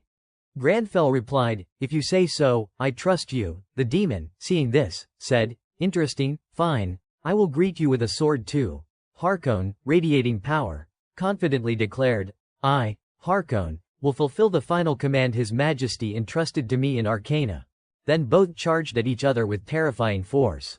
Granfell pulled out the necklace. "Now it is my turn." Cursed necklace, selected as the sacrificial item. Exorcism ritual activated. Just as he finished the incantation, an unknown voice made Granfell's face turn green. "Are you sure about that?" He turned around to see the giant monster. Everyone panicked. Someone said, "Something is being resurrected." "Wait, it is those Monster Legion commanders," Tae Min shouted. "5 in total, exactly the ones I defeated before." Harkon, in the midst of intense combat, heard this and said, "When their corpses vanished, did they get absorbed into that egg?" Granfell paled as the voice continued. "During the exorcism ritual, you have no resistance. Now you have to face the Legion commanders. I do not have enough people. How am I supposed to handle this? I know you are different from the others. You possess powerful exorcism skills." Before Granfell, countless eyes stared straight at him. He thought, "It knows about the exorcism ritual." The demon continued, "Fine. I will possess this one, even deeper this time." A red aura flooded into his chest. The possession status effect began. The demon said, "Can your mind withstand this pressure?" Granfell's face drained of color, sweat pouring. He said, "No." It rooted deep into his mind. Granfell could do nothing but reflect on his life and stare at the eyes fixated on him. Suddenly, a voice rang out, "Be gone." A mysterious man appeared, saving Granfell's life. The possession failed, leaving the monster in shock, only able to say, You are." Granfell appeared, casting a spell to dispel the abnormal status. He raised his hand toward the monster, clenched his fist tightly, and a massive explosion rang out. Everyone below could only cover their ears to muffle the sound. The monster suddenly said, "Impossible. You, a mere human. How do you possess such power?" Li Hoyle was still surprised. The monster bulged its eyes and continued, "This is absurd. What exactly are you?" Granfell coldly replied, "Infinity, calamity, and darkness." He stared straight at the monster with bulging eyes. It began to feel fear as storm winds whipped up. Li Hoyle looked up and said, "No, is it running away?" The monster trembled, muttering, "Dangerous, that guy, dangerous. I need a stronger body." Then it tensed its body.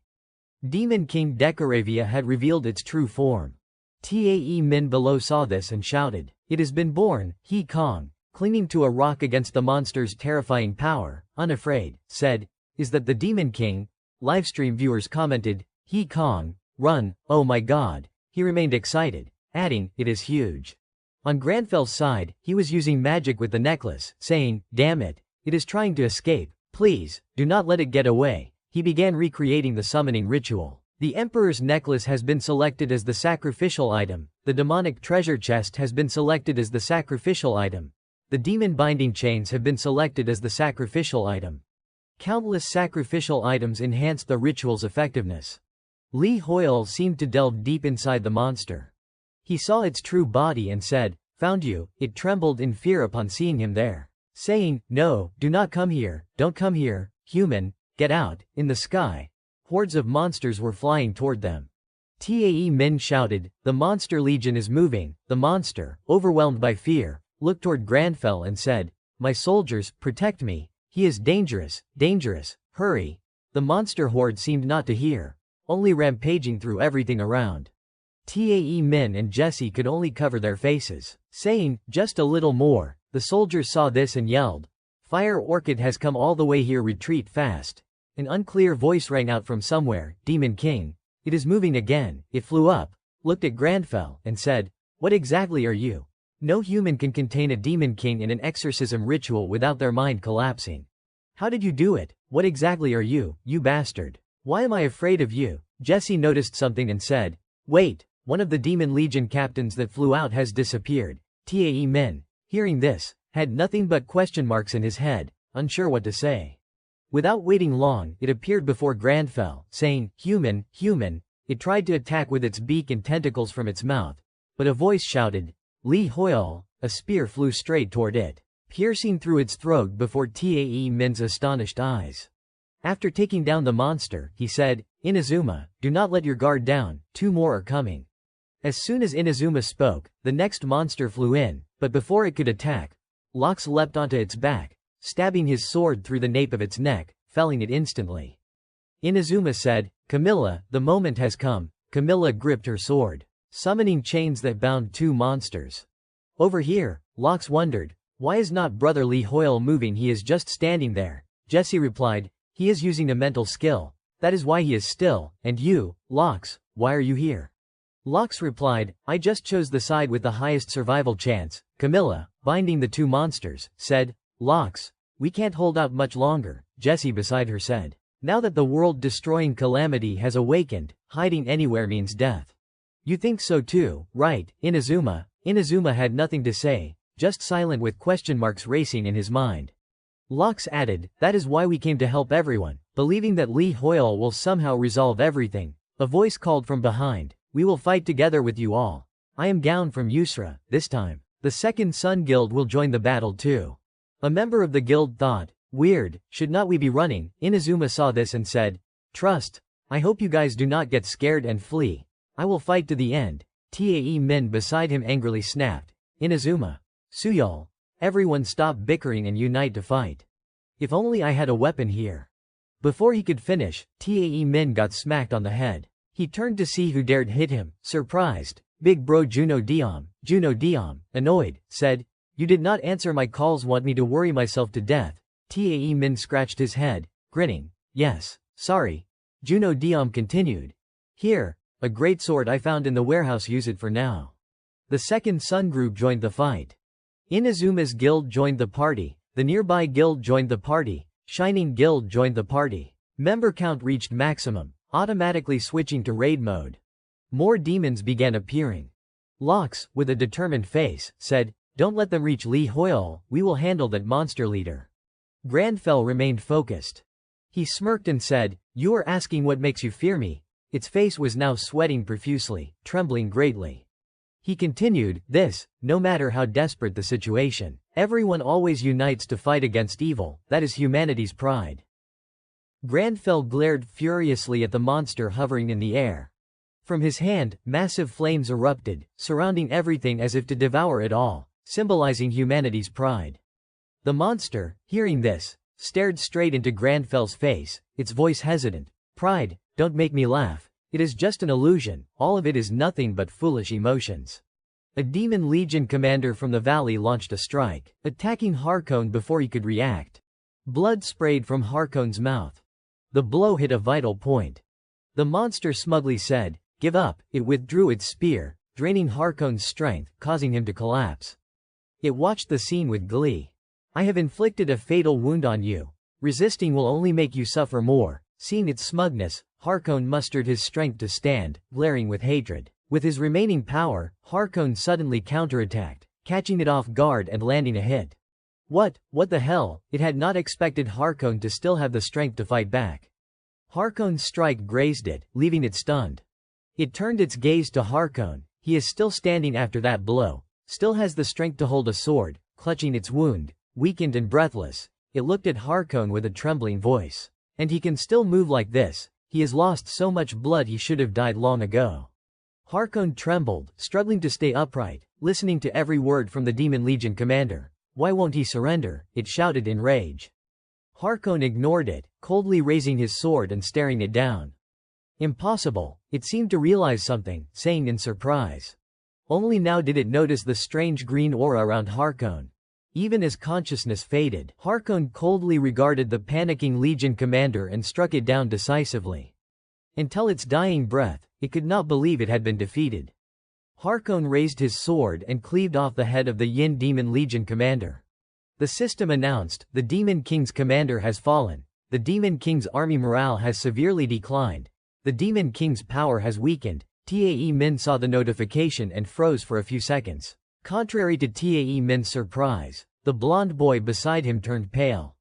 Suyul exhaled sharply, then snapped out of his shock, joyfully slinging his sword over his shoulder and charging forward, announcing, "Harkon, you did it, let us go."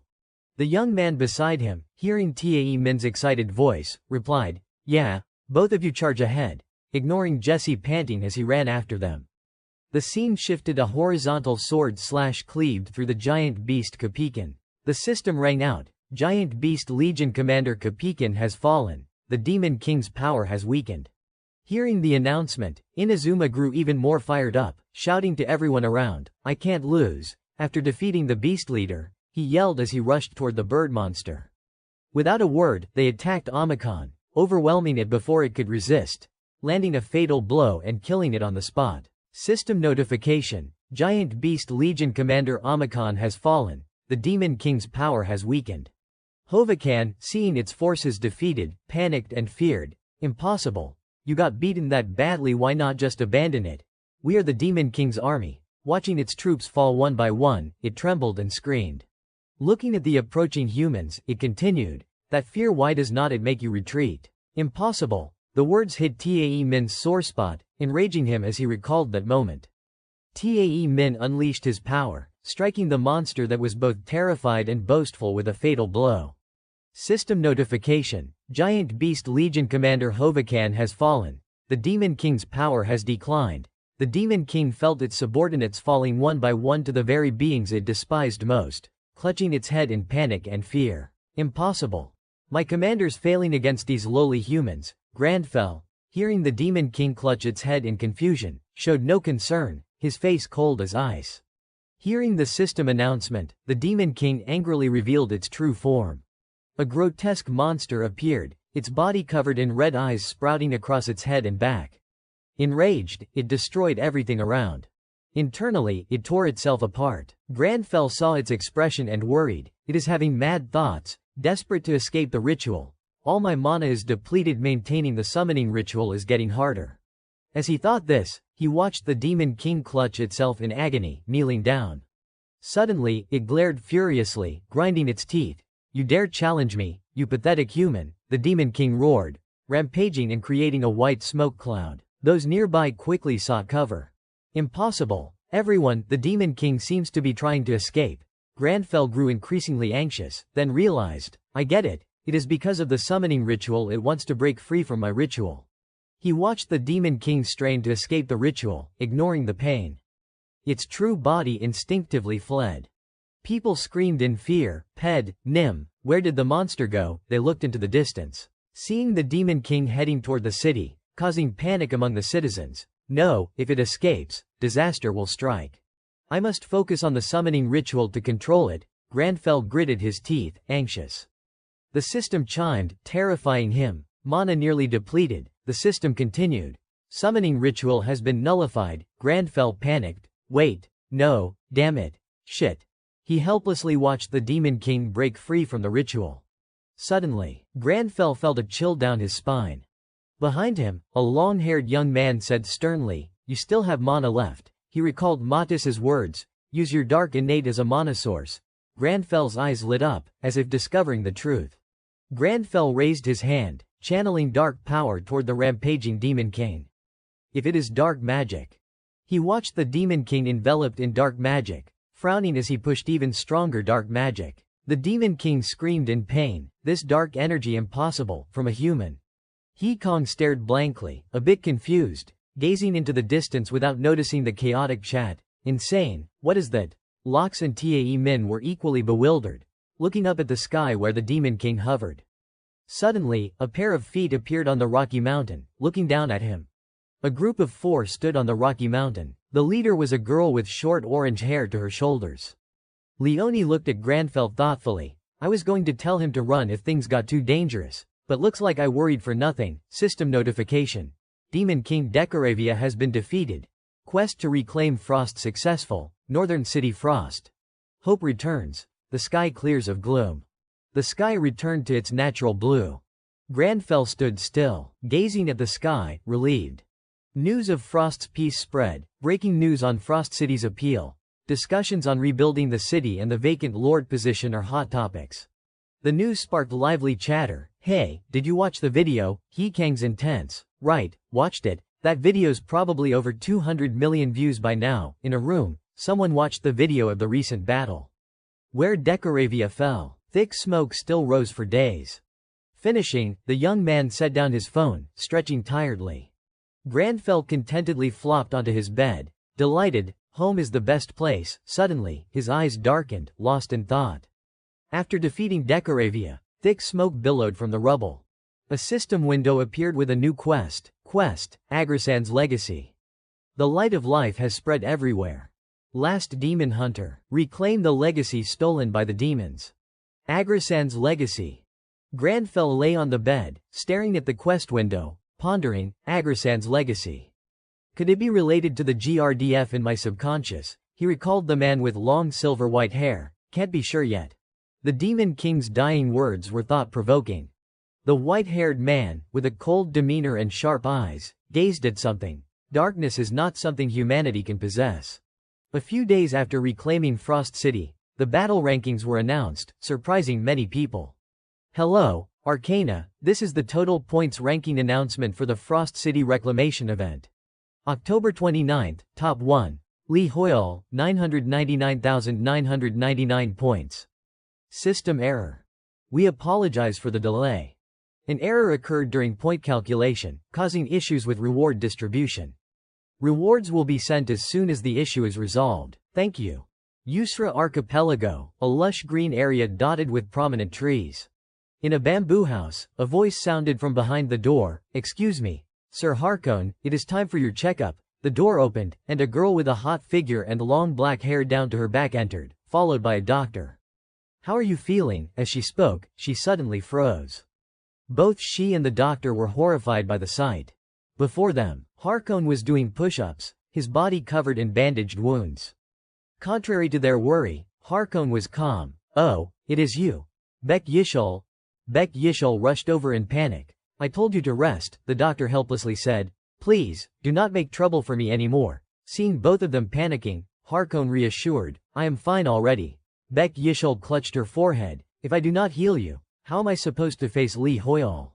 Suddenly, a burly man appeared behind her, cheerfully. Harkon, Hakuna's sudden appearance made Beck Yishol scream. Hakuna's abrupt entrance left Lee Hoyle and Beck Yishol bewildered. Your Majesty, King Hakuna, seeing them startled, Hakuna calmly said, relax. I am just here on behalf of the Savior to deliver something to you. Harkon responded in surprise. Hakuna extended his hand as he spoke, and a black feather appeared. Grotesque bird feather, rare item. The Legion commander dropped this where you passed out. He asked me to deliver it since you defeated that monster. He said you would need proof to show you completed the mission when you meet the Arcana Emperor. Receiving the rare item, Harkon was stunned. He gripped the feather tightly and said, he even thought of that. Lee Hoyle is truly thoughtful. The room fell silent. Only the sound of waves outside. Where did he go? It had been a few days since Demon King Decoravia was defeated. Life returned to normal, but many things had changed. The sound of a hand slamming on the table expressed the man's anger. Damn it, he threw documents on the floor, shouting. Inazuma and the Inazuma Guild members bowed before Grandfell, expressing gratitude. This idiot did not take first place, even losing to Korean troops. Don't you see how much trouble your actions caused by letting them lead the rankings? The black-haired man stayed silent, as if holding something back. Unable to tolerate the old man's arrogance, Inazuma lowered his voice coldly, making the opponent tremble. So should I have let Hito's citizens die? What? Before the old man could think, Inazuma smashed the table with his power. His eyes filled with killing intent, as if losing control would end the old man right there. If others arrived later, everyone would have died. You filthy old bastards are disgusting. The old man was terrified but stubborn. What? How dare you? Who do you think I am? Inazuma said gravely. repeating, "How dare I? That is what I want to ask you. How dare you?" Inazuma's gaze seemed ready to devour him alive. Magic Spearman. Inazuma, rank 6 player. The old man was terrified, speechless. Inazuma and the Inazuma Guild turned their backs on Japan. After settling it, he and the guild walked down the hallway, talking. "Sir Inazuma, what do you plan to do? We have turned our backs on our homeland, no one welcomes us now," he nonchalantly replied. "I wonder how much it costs to immigrate to Yusra Kingdom." They sought refuge in the Yusra archipelago, operating as an independent guild. "We are about to get busy," the Inazuma Guild on the plane, enjoying a moment of relaxation. The Japanese government was furious but helpless, having driven away their top players themselves. He Kong became famous for his streaming career, receiving many collaboration offers. In his office, He Kong was busy with invitations. You're the CEO of YouTube, you want to sign me? Dating? No, I am still single." His sudden fame surprised the chat more than him. He Kong announced a streaming hiatus until Lee Hoyle returns, due to too many calls, but since no one watches without Lee Hoyle, it was not an issue. Gown from Second Son tried to boost the guild's ranking after the Frost event, salvaging face at Yusra. In an interview, Scar proudly ruffled his hair, shyly looking at the camera. "No, I did not go there for rewards. I went to maintain world peace." People gossiped about Nam Chulman's class quest. On the interview podium, he tensed at the question, "Are you bringing the surviving barons close?" "No, Barians must stay in Florian." "Right." Juno Diom was speechless. Nam Chulman's expression at the press conference became a friendly meme. Breaking news. Jesse announces departure from Lox's guild. Lox showed a tablet to the girl leisurely drinking tea. "What do you think of this article? I know you were never attached to the guild, but splitting like this." Jesse leisurely, "I never said I was leaving." Lox called out directly, "Jesse, if you really want to go, I won't accept any reason unless it is for Lee Hoyle." Seeing Lox angry, she calmly sipped tea. "Why are you mad? Lee Hoyle's gone anyway." In a space full of books, Lee Hoyle investigated clues for his new class quest for days with no progress. Granfell helplessly thought about the past days. System quest window. Agrasan's legacy. The lighthouse of remaining life has been passed down. Dear last demon hunter, reclaim the lost legacy from the evil world. Granfell sprawled on the chair, helpless. Does this legacy really exist? As he pondered, a call came. He paused, declined. The phone kept notifying, catching his attention. Why are so many people messaging and calling? Another unknown number called. Lee Hoyle tiredly picked up. So tiring, might as well turn it off, worse than fighting. He browsed the Mage Tower library but feared going out. Lee Hoyle dejected, no progress, no rewards. Demon King's dying words, darkness is not something you can possess. Lee Hoyle thought, I always feel different from other players, even when syncing with the game character. Personality does not change that much. Moreover, the Granfell I saw in the exorcism ritual. I searched if other players see their characters, but no info. Maybe it is unique to the last demon hunter. If so, why did I see Granfell's past? Lee Hoyle had a headache, rubbing his forehead. Maybe I can find clues about Granfell if I get Agrasan's legacy. Notification appeared. Starting reward distribution for the top player in the Frost Reclamation event. The system spammed, startling Lee Hoyle. You leveled up. He checked stats, surprised. 30 levels at once, too much. One surprise after another. Loot automatically sent to inventory due to high contribution. Sealed ominous pentagram of knowledge. Type, epic. Effect sealed by demon curse. Must purify to view more. The item made Lee Hoyle endlessly happy. Your relationship with Frost City maxed. Influence stats with Frost City maxed. Authority feature activated in Frost City. Lee Hoyle thought, authority's good, now in Frost City too. Outwardly calm Granfell. Inwardly Lee Hoyle wanted to scream.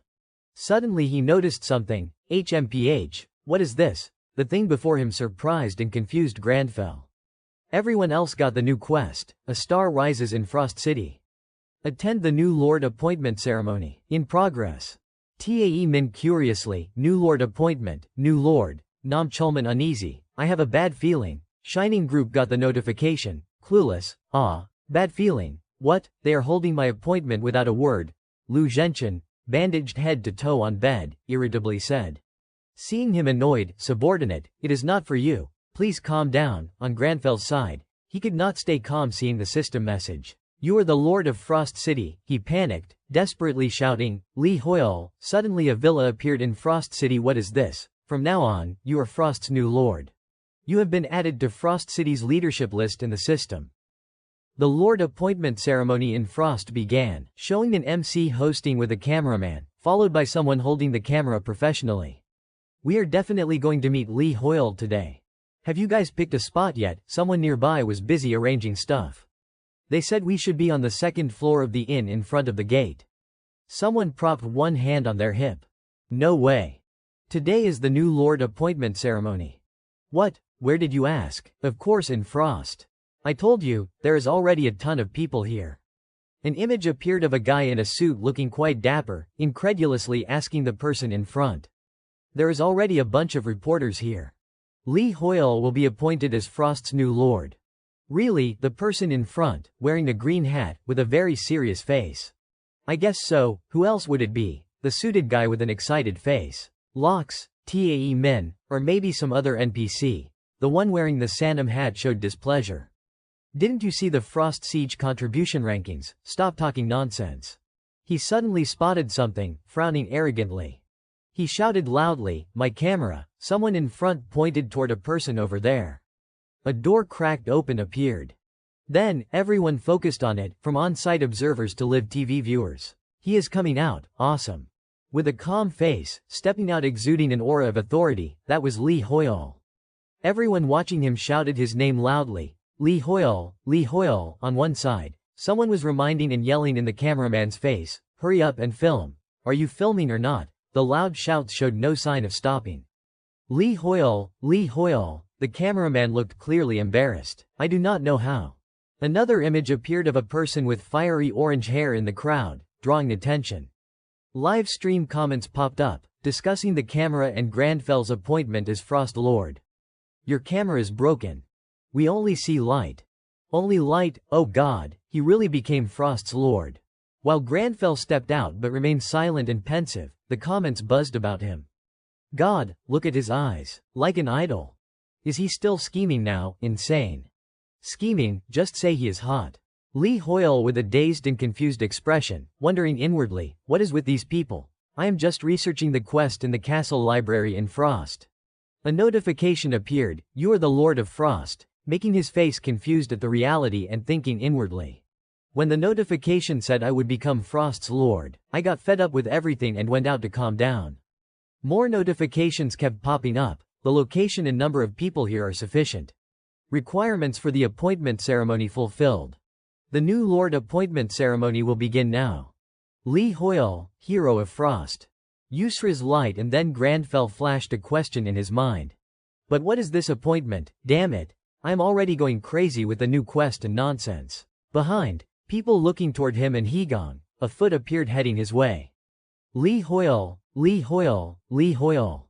That foot belonged to Tae Min, meaning Nam Chulman. Then, Tae Min put a hand to his forehead, probably looking at something. What is going on? I came here right when the notification window appeared. The crowd today is insane. This is an event quest with no rewards. Nam Chulman smiled. You say that but you still came. Tae Min looked at Nam Chulman with an acknowledging face. What? Of course I would come. This is the appointment for none other than Lee Hoyle. Nam Chulman said lightly. Then, an image of Harkon appeared, wearing armor that made him look more imposing than ever. Standing beside was Jessica. So you two came too. Nam Chulman with a welcoming face, followed by excited Tae Min. Jessica extended her hand, looking toward Harkon. How are you feeling? Have your wounds improved? He laughed, I am fine. Suddenly, the enthusiastic cheering crowd in front stopped, becoming surprised, drawing Harkon and Tae Min's attention. Looks like it is about to start. He is saying something. An image appeared with Granfell's darkened face as he propped his hand. Cameramen and everyone watched intently, comments starting to flood in, discussing it. Right then, Granfell with a serious face, prepared to announce, I will not become the Lord, making everyone fall silent and shocked by the words just uttered. Harkon and Tae Min were no exceptions. Tae Min's mouth hung open hearing that, while Harkon looked puzzled. What is wrong with him? On the other side, Live viewers on devices were equally shocked. Everyone buzzed, the chat no less, all surprised and asking endless questions. Back to Grandfell, he remained calm despite the uproar over his decision. Everything has procedures and formalities. Frost is territory of the Arcana Empire, so it would be more appropriate to follow imperial customs and be appointed by the Emperor. An appointment without the Emperor's approval is against the law. Jessica, hearing this, showed an agreeing expression, but probably wanted to object more than accept. But Harkon beside him also heard, with a worried face. If there is no Lord, Frost will. Witnesses could not avoid disappointment and letdown. Right after, Grandfell seemed done speaking, but no. A notification appeared, authority has been activated. An image of Grandfell with a confident tone. I can appoint the new lord everyone expects, the one meeting current requirements. Therefore, I hereby appoint Harkon as Lord of Frost. Before we recover from the aftermath the Demon King brought to Frost's people, whose world has changed, more notifications continued. The new lord appointment ended by authority. A notification about the Lord homepage disappearing appeared. Grandfell descended the stairs, approaching Harkon. I believe you will become the new hope for this land. Harkon with a surprised face, speechless. Grandfell looked at him with eyes of hope and expectation. Then, Harkon's mouth moved, probably about to speak. The scene shifted to a grand castle on the peak, with a flag. Harkon with an agreeing tone. I understand your intent, Sir Lee Hoyle. Though we could not protect Frost in the past, this time I will ensure the safety of this city. An image of the Mage Tower appeared, Lee Hoyle's lab. He appeared with an expression like he would been freed, inwardly rejoicing at having overcome it. The potential and value of the Frost Lord position are truly great. But Frost's current state is critical. Trying to restore it would be foolish. Above all, imagine someone like me, not an Arcana native, running around as Lord. Who knows, people might oppose me someday. Managing finances would be a headache. Suddenly, a noise caught Grandfell's attention. Marcello's voice from outside the door. Sir Hoyle, it is Marcello. May I have an audience? Before responding, he thought, I really want to rest, but listening a bit should be fine. Just as he thought, he said, come in. The door slowly opened. Inside, Grandfell sat at the desk, looking toward the door. This will take a while. Marcello entered with a sleep-deprived face. I have heard the news. They say you handled the Demon King's resurgence in Frost. Moreover, you yielded the Lord position to an Arcana native. I feel ashamed as both an Arcana and Mage Tower leader. I can only thank you. Hearing this, he thought, this is weird. Normally, the Mage Tower does not meddle in outside affairs. So why mention this here? Plus, that tone, it feels like he is saying he really wants to go but can't. Marcello continued, I am here today to express gratitude. Please accept my sincere words. Grandfell smiled, I know everyone has unspeakable situations. Then, Lee Hoyle and his inner voice appeared. Look at him. The Mage Tower mages always avoid appearing outside. Thus, many things they can't act on directly. Marcello objects to this but can't say it outright. Meanwhile, Grandfell extended his hand. Sit. Marcello, I understand your suffering. Suddenly, a notification about the research quest with Marcello and some completed quest notifications appeared. Grandfell, you are looking at Marcello, have some tea. Marcello heard but stayed silent, speechless. As Marcello sat, Grandfell's thoughts appeared. The research quest one I'm doing with Marcello. He looked down left. I only have green tea and roasted grain tea. He thought further. Is the quest's end related to this tower's mages? If resolved, won't the entire Mage Tower start intervening in outside matters? Marcello with a gloomy face. Truth is, I have a proposal. On one side, Grandfell's thoughts continued. In terms of power, Arcana's largest force is the Mage Tower. A notification suddenly appeared, repeating prior info, proving his skills, completing leader power. An image appeared as Grandfell held 2 tea bags. Tell me. Lee Hoyle looked at Marcello and smiled faintly. This could be a great chance for an ally. In the building, the speaker blared, a shocking incident has occurred. I am sure all our listeners at home already know about it. A young reporter reported during the Frost Lord appointment ceremony everyone was talking about. Grandfell appointed Harkon as the Lord of Frost. Belusi, a top 100 guild member and the guild master of Shining Guild, tried switching to another news channel on the still broadcasting TV. According to imperial procedures, this was the right thing to do. Player Lee Hoyle yielded the position that was supposedly his to Harkon, the captain of the Lionheart Knights. On another channel, player Lee Hoyle's level was estimated to be at least 600. Does that mean he is at a higher level than the Shining Guild Master? Indeed. And in fact, Lox had made a similar comment, again, I won't become the Lord. Everyone was very surprised by Granfel's declaration. She got so annoyed she smashed the remote, repeatedly screaming his name, Hoyle, Hoyle, Hoyle. Every day it is just Hoyle. Why do you break the remote? Her subordinate was a bit intimidated by her hot temper. She kept yelling, you bastard, are you underestimating your viewers? You do not care about anything else because talking about Hoyle boosts your ratings. Huh, let it go, Guild Master. Another of her subordinates, while Belusi was fuming like she was about to combust, bloomed with a smile and suggested, have you seen this article, Granfell? To thank the guilds that fought alongside him against the Demon Legion in Frost, invited the guild masters for tea. She pinched his mouth hard in anger. He was leisurely checking himself in the mirror on one side. She is pissed about that. The others got to enjoy tea at his place, but she got nothing, just because she was in the back. Oh, really? With his smug mouth still pursed annoyingly, he stroked his hair. Green tea does not cost much anyway. Why would not he give some to our guild master? Right, exactly. He turned to pet the fox. Hey, where are you going? What is with the outfit? He was holding a paper bag. Ah, I am heading to the Mage Tower. He waved the stack of papers. Today is the deadline for submitting papers to the Mage Academic Society for preliminary verification. I will go to the tower. The annual conference is held at the Mage Tower, an important event where mages formally present their research results in the Jewel Village. And so, the preliminary verification had begun. Hallway of Truth, a lot of people were crowded. Hegong stepped out, looking around. Too many people. Belusi's subordinate was checking everything out. Let us see where we need to line up for confirmation. He saw a crowd of people anxiously slumped in the hallway, looking extremely gloomy. His face paled.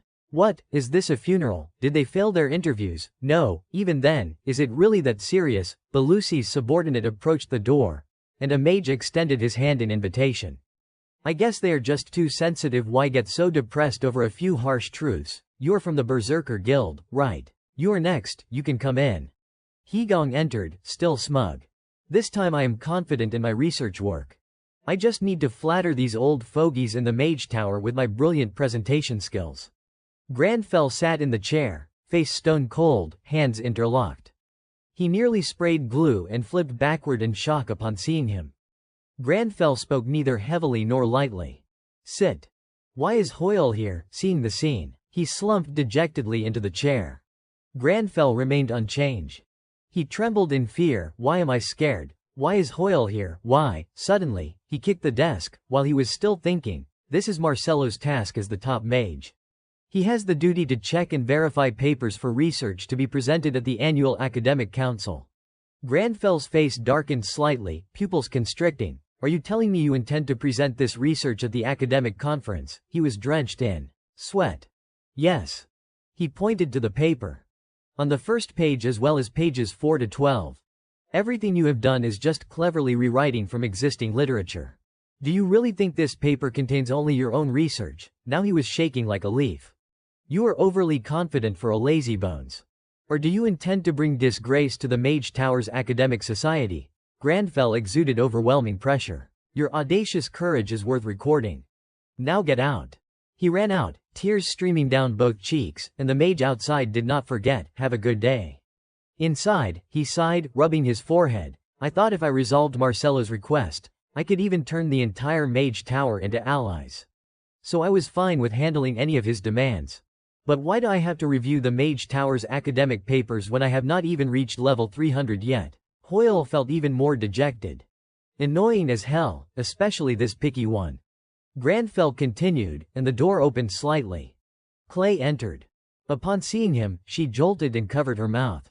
Yes. Hello, I am Clay, a trained mage from the Healing Academy. Her voice was flustered. Sir Hoyle, you are as is. Please sit. Clay sat awkwardly, limbs all tangled up. Yes. I am Clay, a mage trained at the Healing Academy. A direct review with Sir Hoyle. Yes, so my research is on the development of secret herbs. He listened seriously. If successful, it would be very beneficial for the magical potion brewing industry. She started tearing up in fear, so it is hard to develop. But it is worth. Clay stepped out of the room, soul drained and dejected, encountering Yuja waiting outside, looking lost. Yuja, a healing magic therapist, held a book, posture relaxed, seemingly poorly evaluated. Clay paused, listening. It is okay.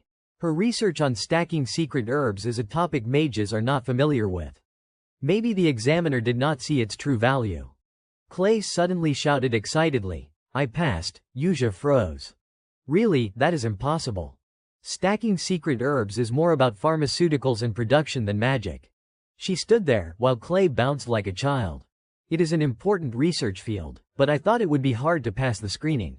Did Marcelo say anything else that day? No. The examiner was Yuja, shocked upon hearing the examiner's name. Clay was thrilled, limbs flailing, face flushing pink. He said it was an interesting approach and asked no more questions. He immediately said he looked forward to seeing me at the annual academic conference. She started getting interested. This means he is not only familiar with healing but also very proficient in pharmaceuticals and production. Yuja closed her book, eyes narrowing. How embarrassing. I am starting to envy Marcelo. I should have gotten his service first. Marcelo was uncomfortable, digging his ear with his finger. Granfell asked irritably, What is wrong, sir? Marcelo startled.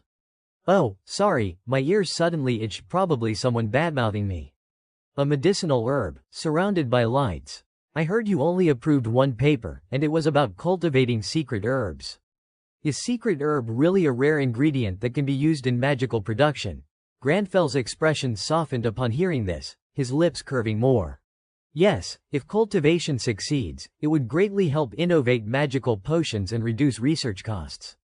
Hoyle's soul thought inwardly, it will help my wallet too. Marcelo was slightly uneasy. I see, I did not know you had pharmaceutical production skills. I am always amazed by your magical knowledge, Sir Hoyle.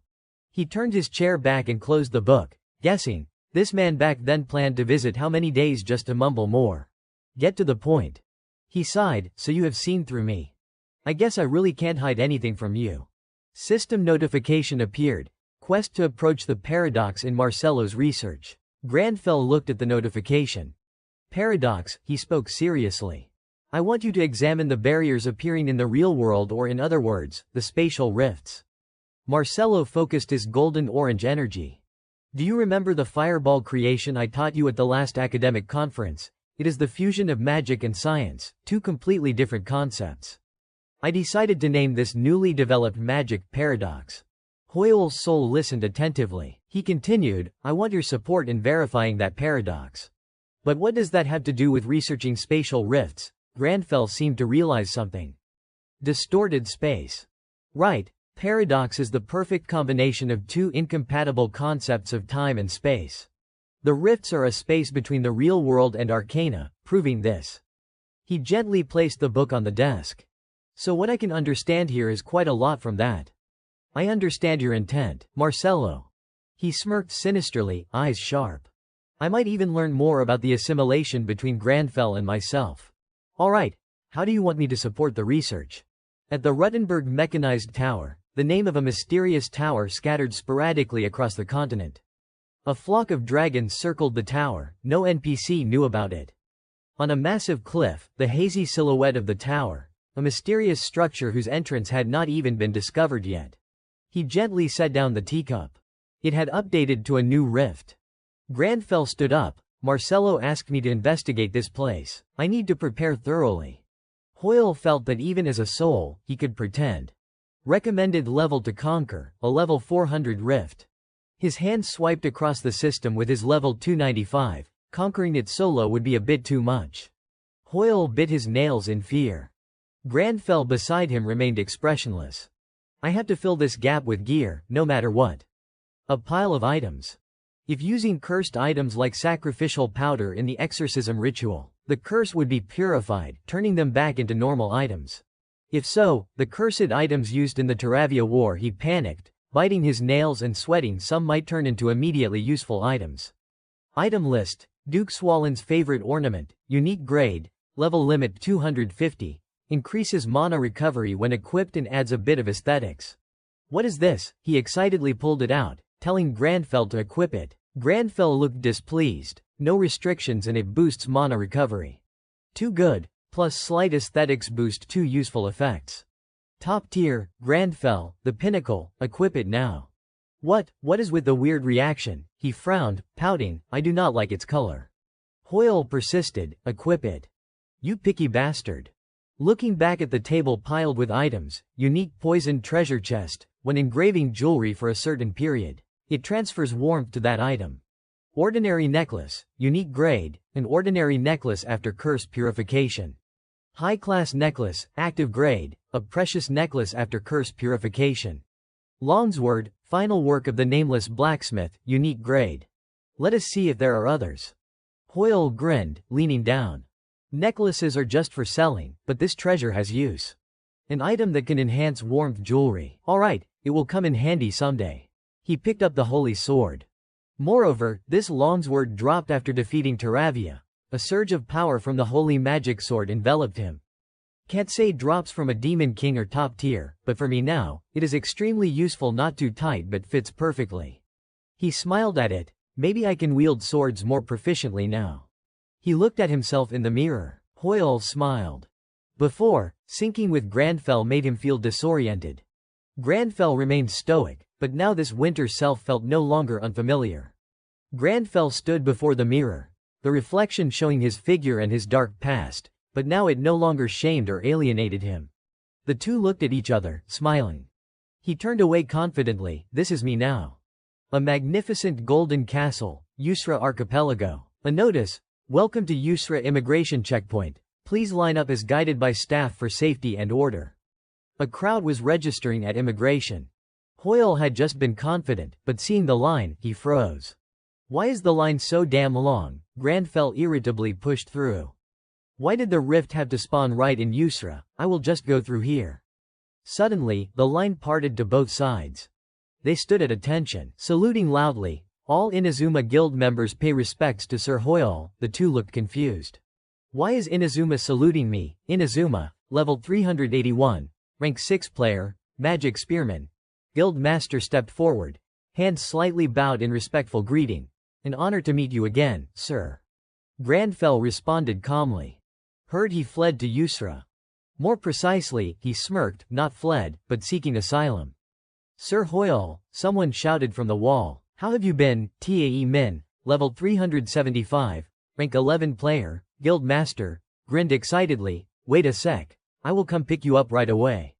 Inazuma clutched his head. The crowd below buzzed. I will escort you to the mechanized tower quickly, precisely, and safely. What the hell, is that really Hoyle? Looks healthy, huh? Inside the dense forest, the three walked together. Tae Min kept chattering non-stop. So, on behalf of Sir Harkon, who is temporarily acting lord, our sword guild will temporarily take the rear guard position for Prince Inazuma. Is that so? Good news. Grandfell turned to ask. He stroked his hair. By the way, you are still an asylum seeker. Ah, yes, that is right. Inazuma smiled. I submitted the approval application earlier, but Sir Harkon's busy. Then the rift appeared, so Prince Hakuna has no time to process it. Tae Min gaped, sweating profusely, voice slightly trembling. So now I am replacing the Lionheart Knights and working with the Sword Guild. Hakuna must be grateful too. Inazuma, this guy, talks completely different in front of me. Before a tower, hoping for good results. Thank you for your concern. I am truly grateful for your thoughtfulness. Don't be fooled. Hoyle, this guy's two-faced as hell. He approached the mechanized tower. Recommended level 400, collapse progress 0.1%. We have arrived, Sir Hoyle. The two looked around. This was inside the Ruttenberg mechanized tower. Complex gears intertwined with Yusra's scenery. Truly bizarre. The three observed and assessed. So this is the Ruttenberg mechanized tower. I am entering it for the first time too. But it looks smoother than expected. Huh, lots of players have gone ahead already. The platform descended, the ground lowering. Trap, things are always lively, huh, Tae Min. Before Hoyle appeared a massive machine, sharp gears. No way, first time seeing a giant trap like this. Something glowed at the top. What is that on top? Looks like a warp gate. He looked up at the magic tool crafted using items. Though operating differently, it is a gate on par with magic level, and all these traps are constructed from it. The massive machines were not for humans but traps designed to exterminate demons. The 3 system notices appeared.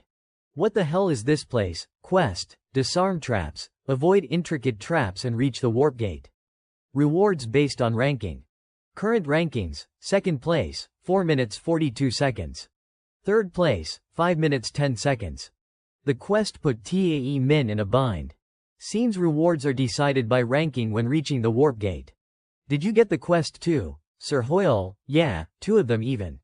First quest: avoid intricate traps and reach the warp gate, rewards given by ranking.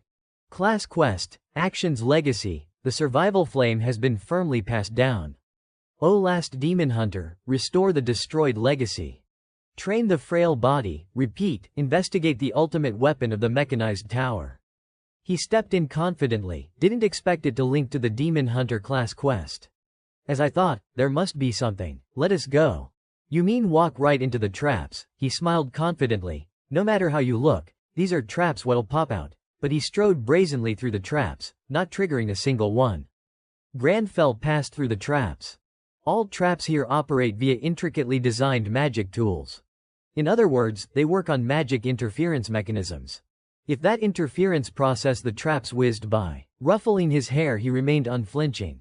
What if it detects you? He easily spotted trap weaknesses, fully capable. Hoyle reached the warp gate without breaking a sweat. The 2 behind him collapsed from exhaustion. He approached the gate, new notice, 1st place, 101 seconds. Well then, let us go. A notification popped up. Mission: disarm traps, avoid the intricate traps, and reach the teleportation gate. Rewards will be given based on ranking. Current ranking is being tallied. Granfell and Hoyle immediately looked around at everything. Granfell was in a room beneath his feet, which was a series of complex components. Around him were blue light sources, probably magic.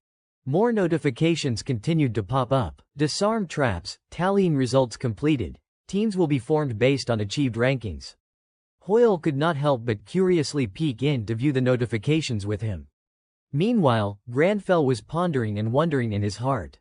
Forming teams, what is this? Isn't disarming traps the end of it? So does that mean I will be teamed up with Inazuma and Tae Min? A notification appeared, final results. You rank first.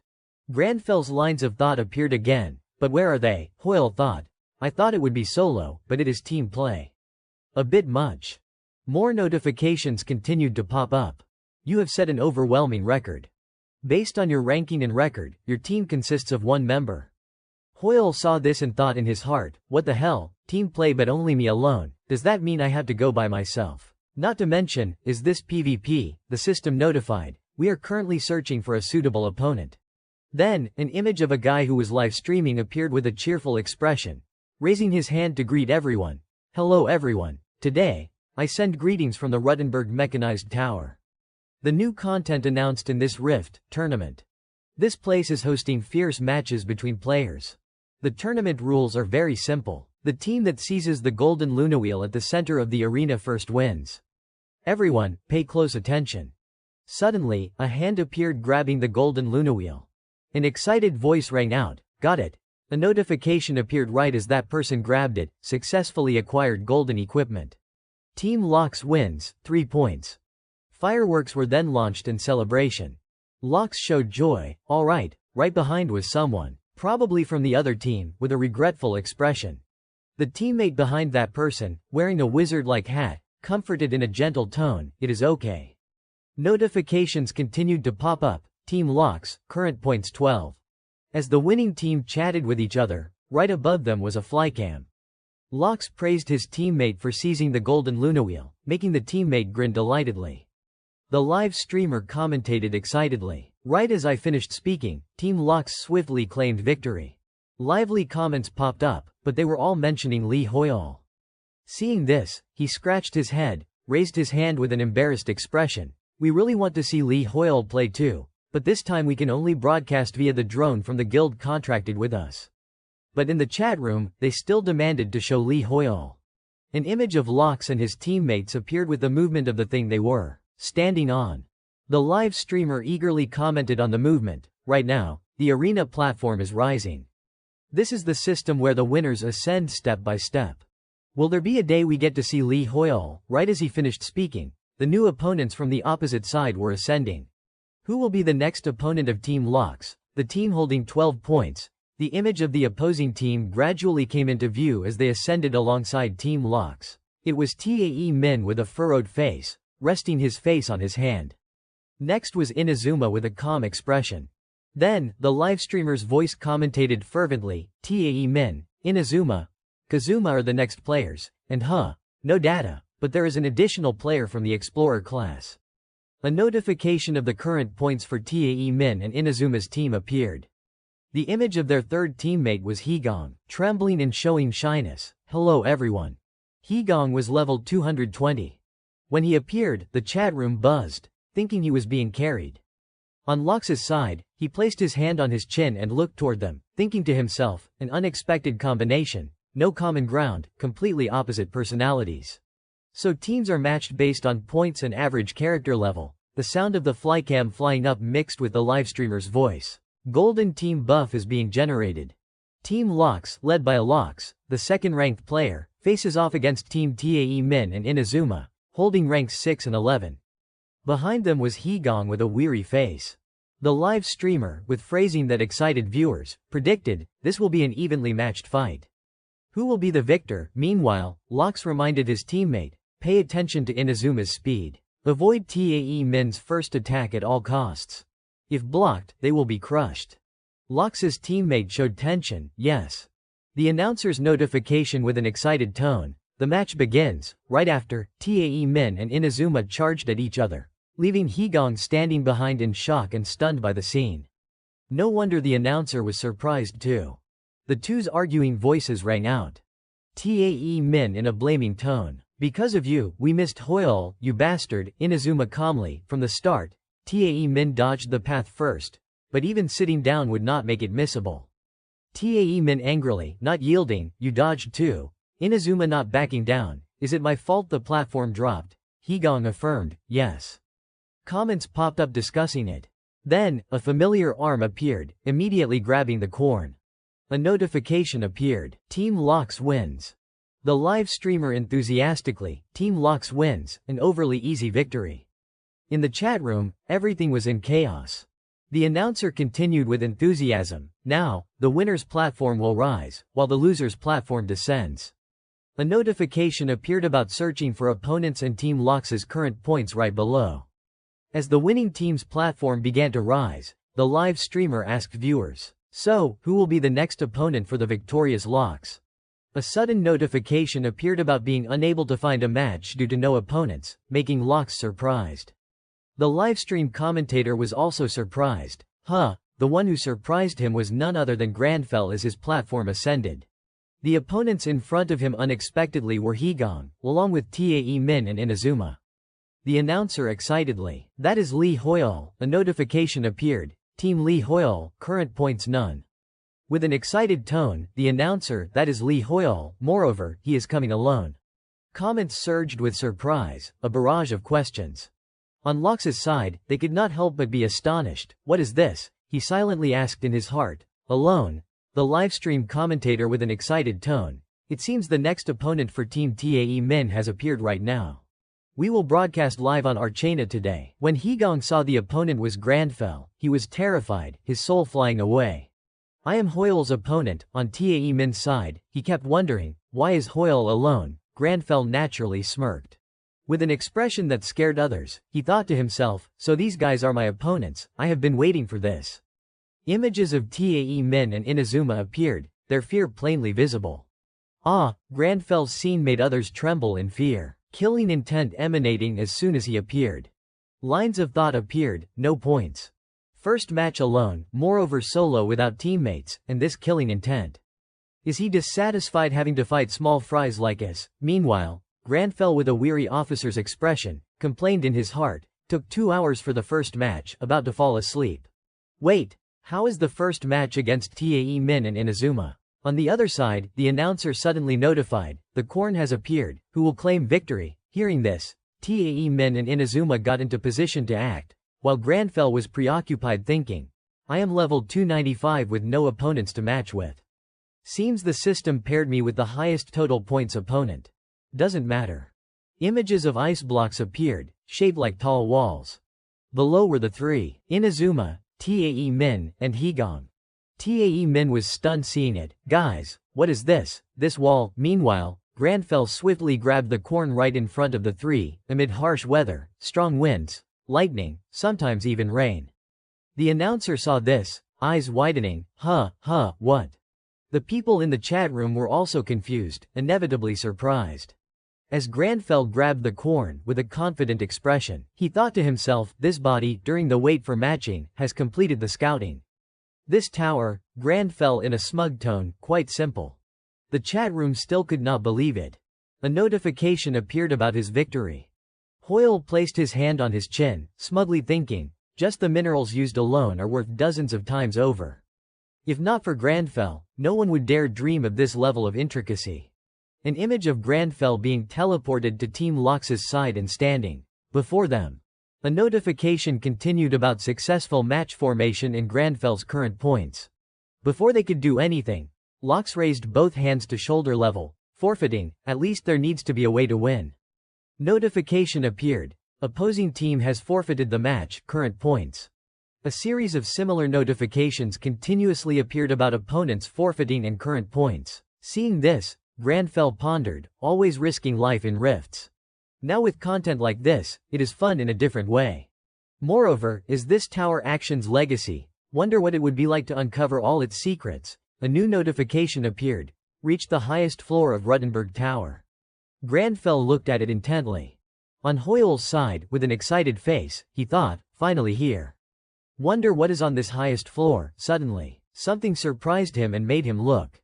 It was the scene of houses and towers burning fiercely, personally witnessing a great disaster. As he looked, he wondered in his heart, "What is this scene? While I was still in the tower, did demons appear in Yusra? Wait, no. A router rift, where reality and Archana intersect.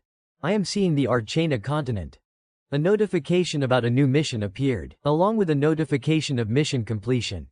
Blue energy enveloped Granfell's body. At the same time, above, the system displayed a notification. Marcello's research, approach the device, establishing, witnessing the Arcana continent, completed. Suddenly, a demon charged from behind toward where Granfell stood. This made Hoyle turn around, look, and show a panicked expression on his face. Granfell quickly spun around to block the attack, while Hoyle gritted in his mind. "Damn it!" Granfell swung his hand to cast a spell, streams of blue light converging into a sphere in front of the demon. Right after, he quickly realized something was off. Granfell's face darkened, and he charged forward to attack with a determined expression.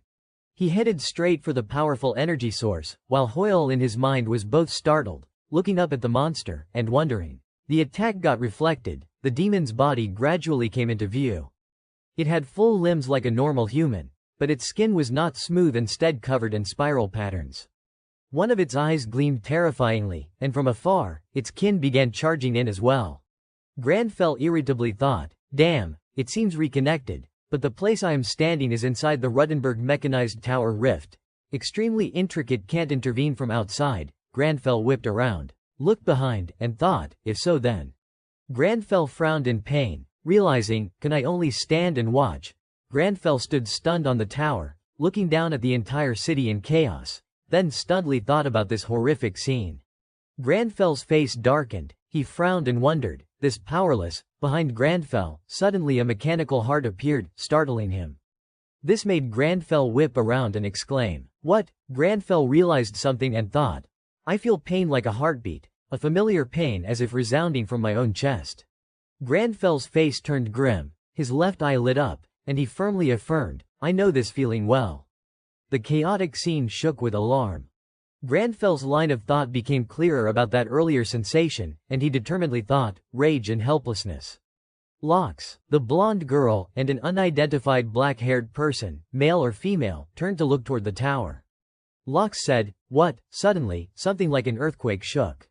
Tae Min and his black-haired friend also looked toward the tower, and he affirmed, the entire tower is shaking. Hakuna sat on the throne, hand propping his chin, eyes worriedly gazing into the distance. The entire tower was moving, suddenly enveloped by a bright purple energy source.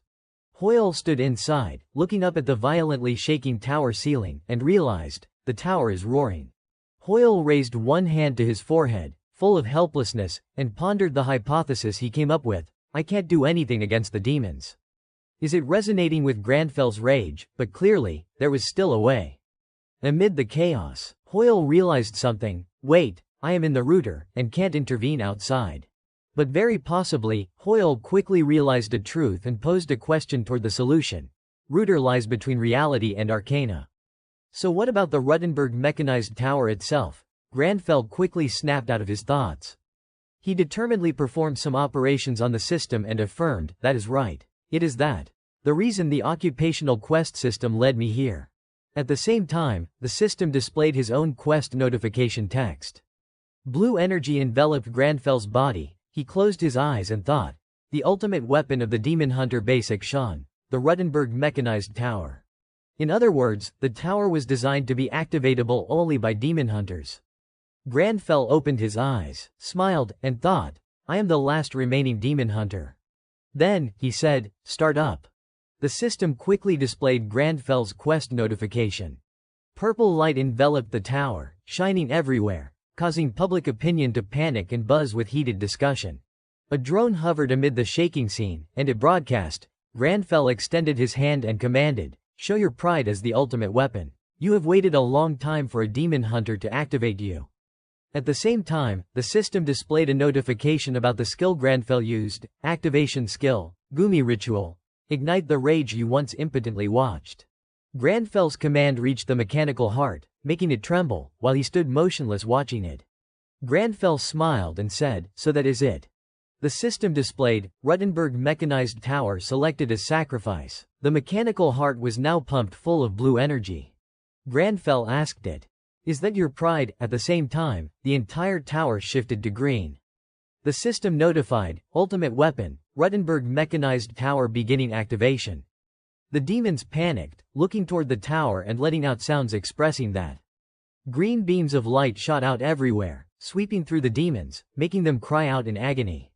The system now displayed two notifications, experience accumulated into ultimate weapon, Ruttenberg mechanized tower, and reputation accumulated into ultimate weapon, Ruttenberg mechanized tower.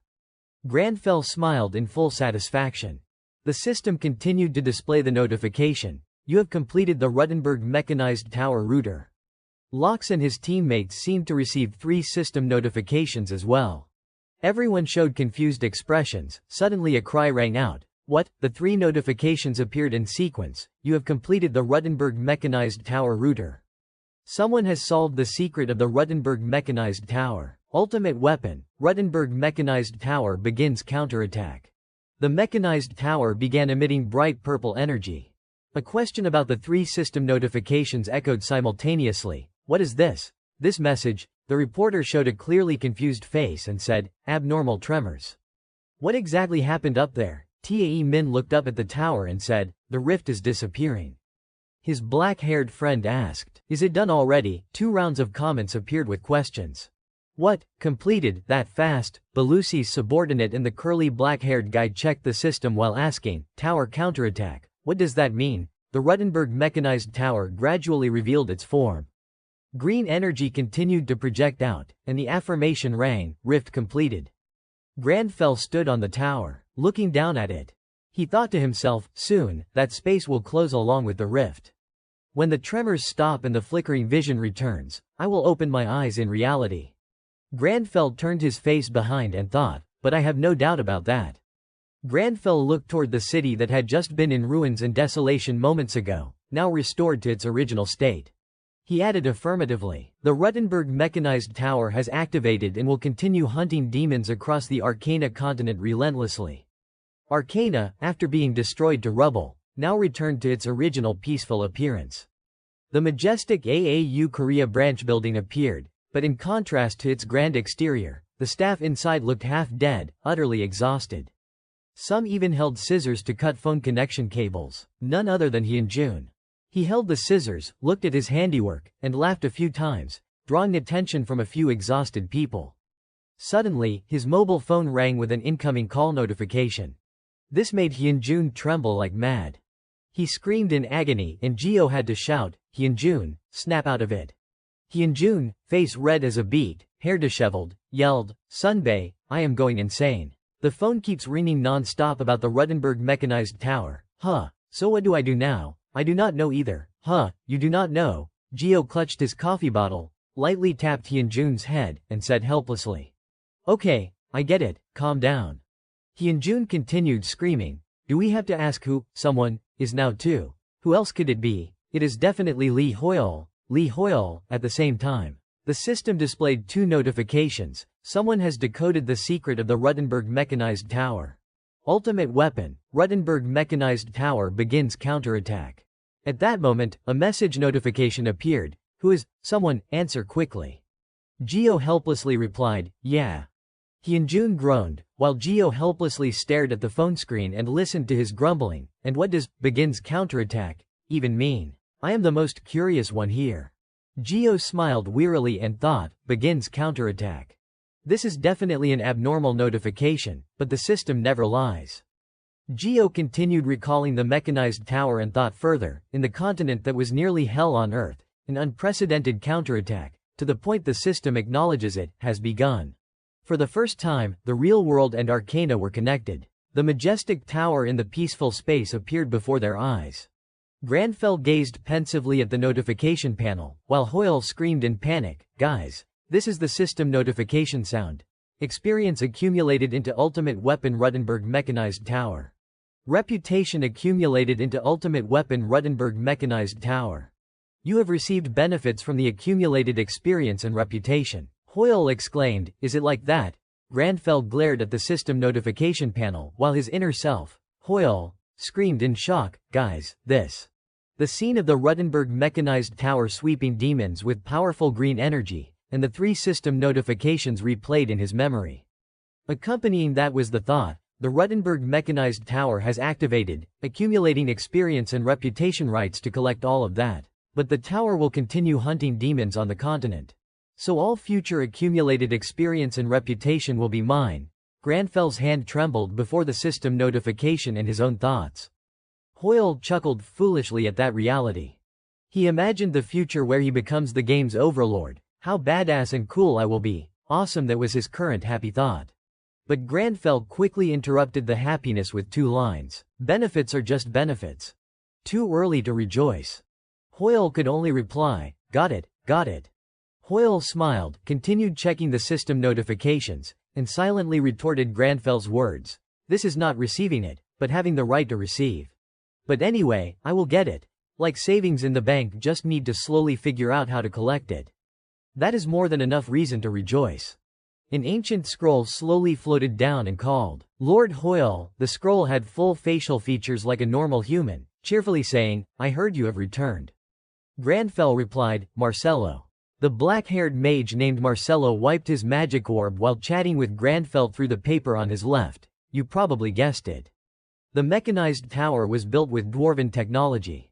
What do you think? Granfell crossed his arms, smiled, and drawled. Granfell maintained a calm expression, replying to Marcello despite his inner self screaming, I did not know that. His answer to the great mage was, that is an astonishing level of technology. Marcello cheerfully replied, right. The floating ancient paper used for communication continued happily. Dwarven technology has reached its peak, comparable to magic, like magic gates for example.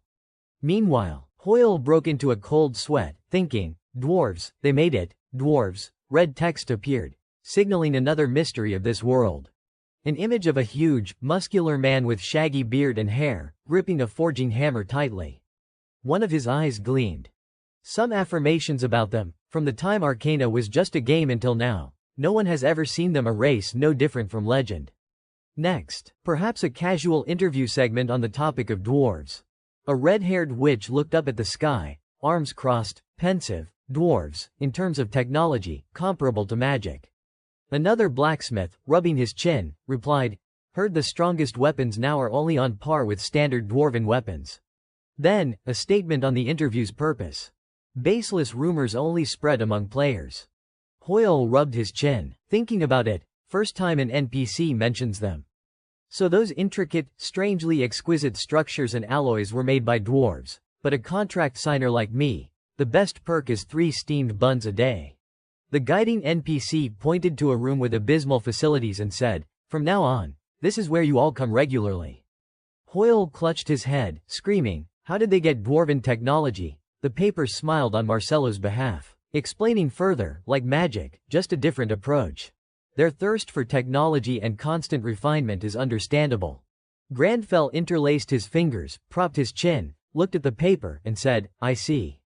Marcello asked him, "So, can I ask what happened inside the mechanized tower?" Grandfell gazed pensively at the system to think. He recalled the chaotic scene before activating the tower. At that moment, a system notification appeared, Marcello's research quest. Approach the rift, observing Arcana continent in progress, success. He told Marcello, the secret you once pursued, you witnessed the Arcana continent through the rift, but everywhere was filled with demons. Grandfell's words stunned the mage leader. Marcello replied sadly. Just as I thought, he muttered dejectedly, can't do anything, even knowing beforehand changes nothing. His words made Grandfell ponder deeply, while Hoyle jolted. He realized another truth and affirmed in thought, as expected, can't intervene in the rift even if wanted definitely. Marcello sank into disappointment and anger. Grandfell continued pondering, but why exactly is even a ruler like Marcello restrained? He told the black-haired mage, but I also saw another possibility. By activating the Ruttenberg mechanized tower, I was able to intervene in the Arcana continent. This made Marcello jolt, panic, then joyfully shout, "Wah, what, is that true? How?" Grandfell calmly replied, "As I said, the Ruttenberg mechanized tower is Action's ultimate weapon. It will continue hunting demons until its mission ends." The words made Marcello realize something. Suddenly, a call rang out. Hoyle Nim, urgent message from Frost. Hearing this, Grandfell told Marcello, who was tremblingly clutching the communication paper, "We have a guest. Let us continue this later." Marcello gripped the paper tremblingly, thinking, Akshan. Marcello's face darkened, body shaking, thinking further, Ruttenberg mechanized tower is Action's weapon. And Lord Hoyle activated that ultimate weapon to save the continent. That means Lord Hoyle is a demon hunter. At the same time, an image of Grandfell appeared full of killing intent, slashing demons with both eyes gleaming in powerful blue energy. Marcello slumped, slammed the table, and shouted, Akshan, in the Holy War, we owe an unrepayable debt to that person, and now we owe Lord Hoyle again. The prophetic orb lit up. Marcello yelled into it in frustration, Tower Lord, how long must we stay silent? He despaired, frowned, yelled into the orb. Where have you gone, Tower Lord? Please, appear and answer us. The prophetic orb blazed, reflecting the great mage's erupting emotions. He screamed in helpless plea. If you recall the trials the last demon hunter overcame in history, Lord Hoyle has surpassed them. Please. The Grand Hedo Castle, frost-blanketed in heavy winter snow. In the lavish yet cozy Frost Castle reception hall, the new lord of this land chatted with Grandfell while he enjoyed tea. This must have come suddenly.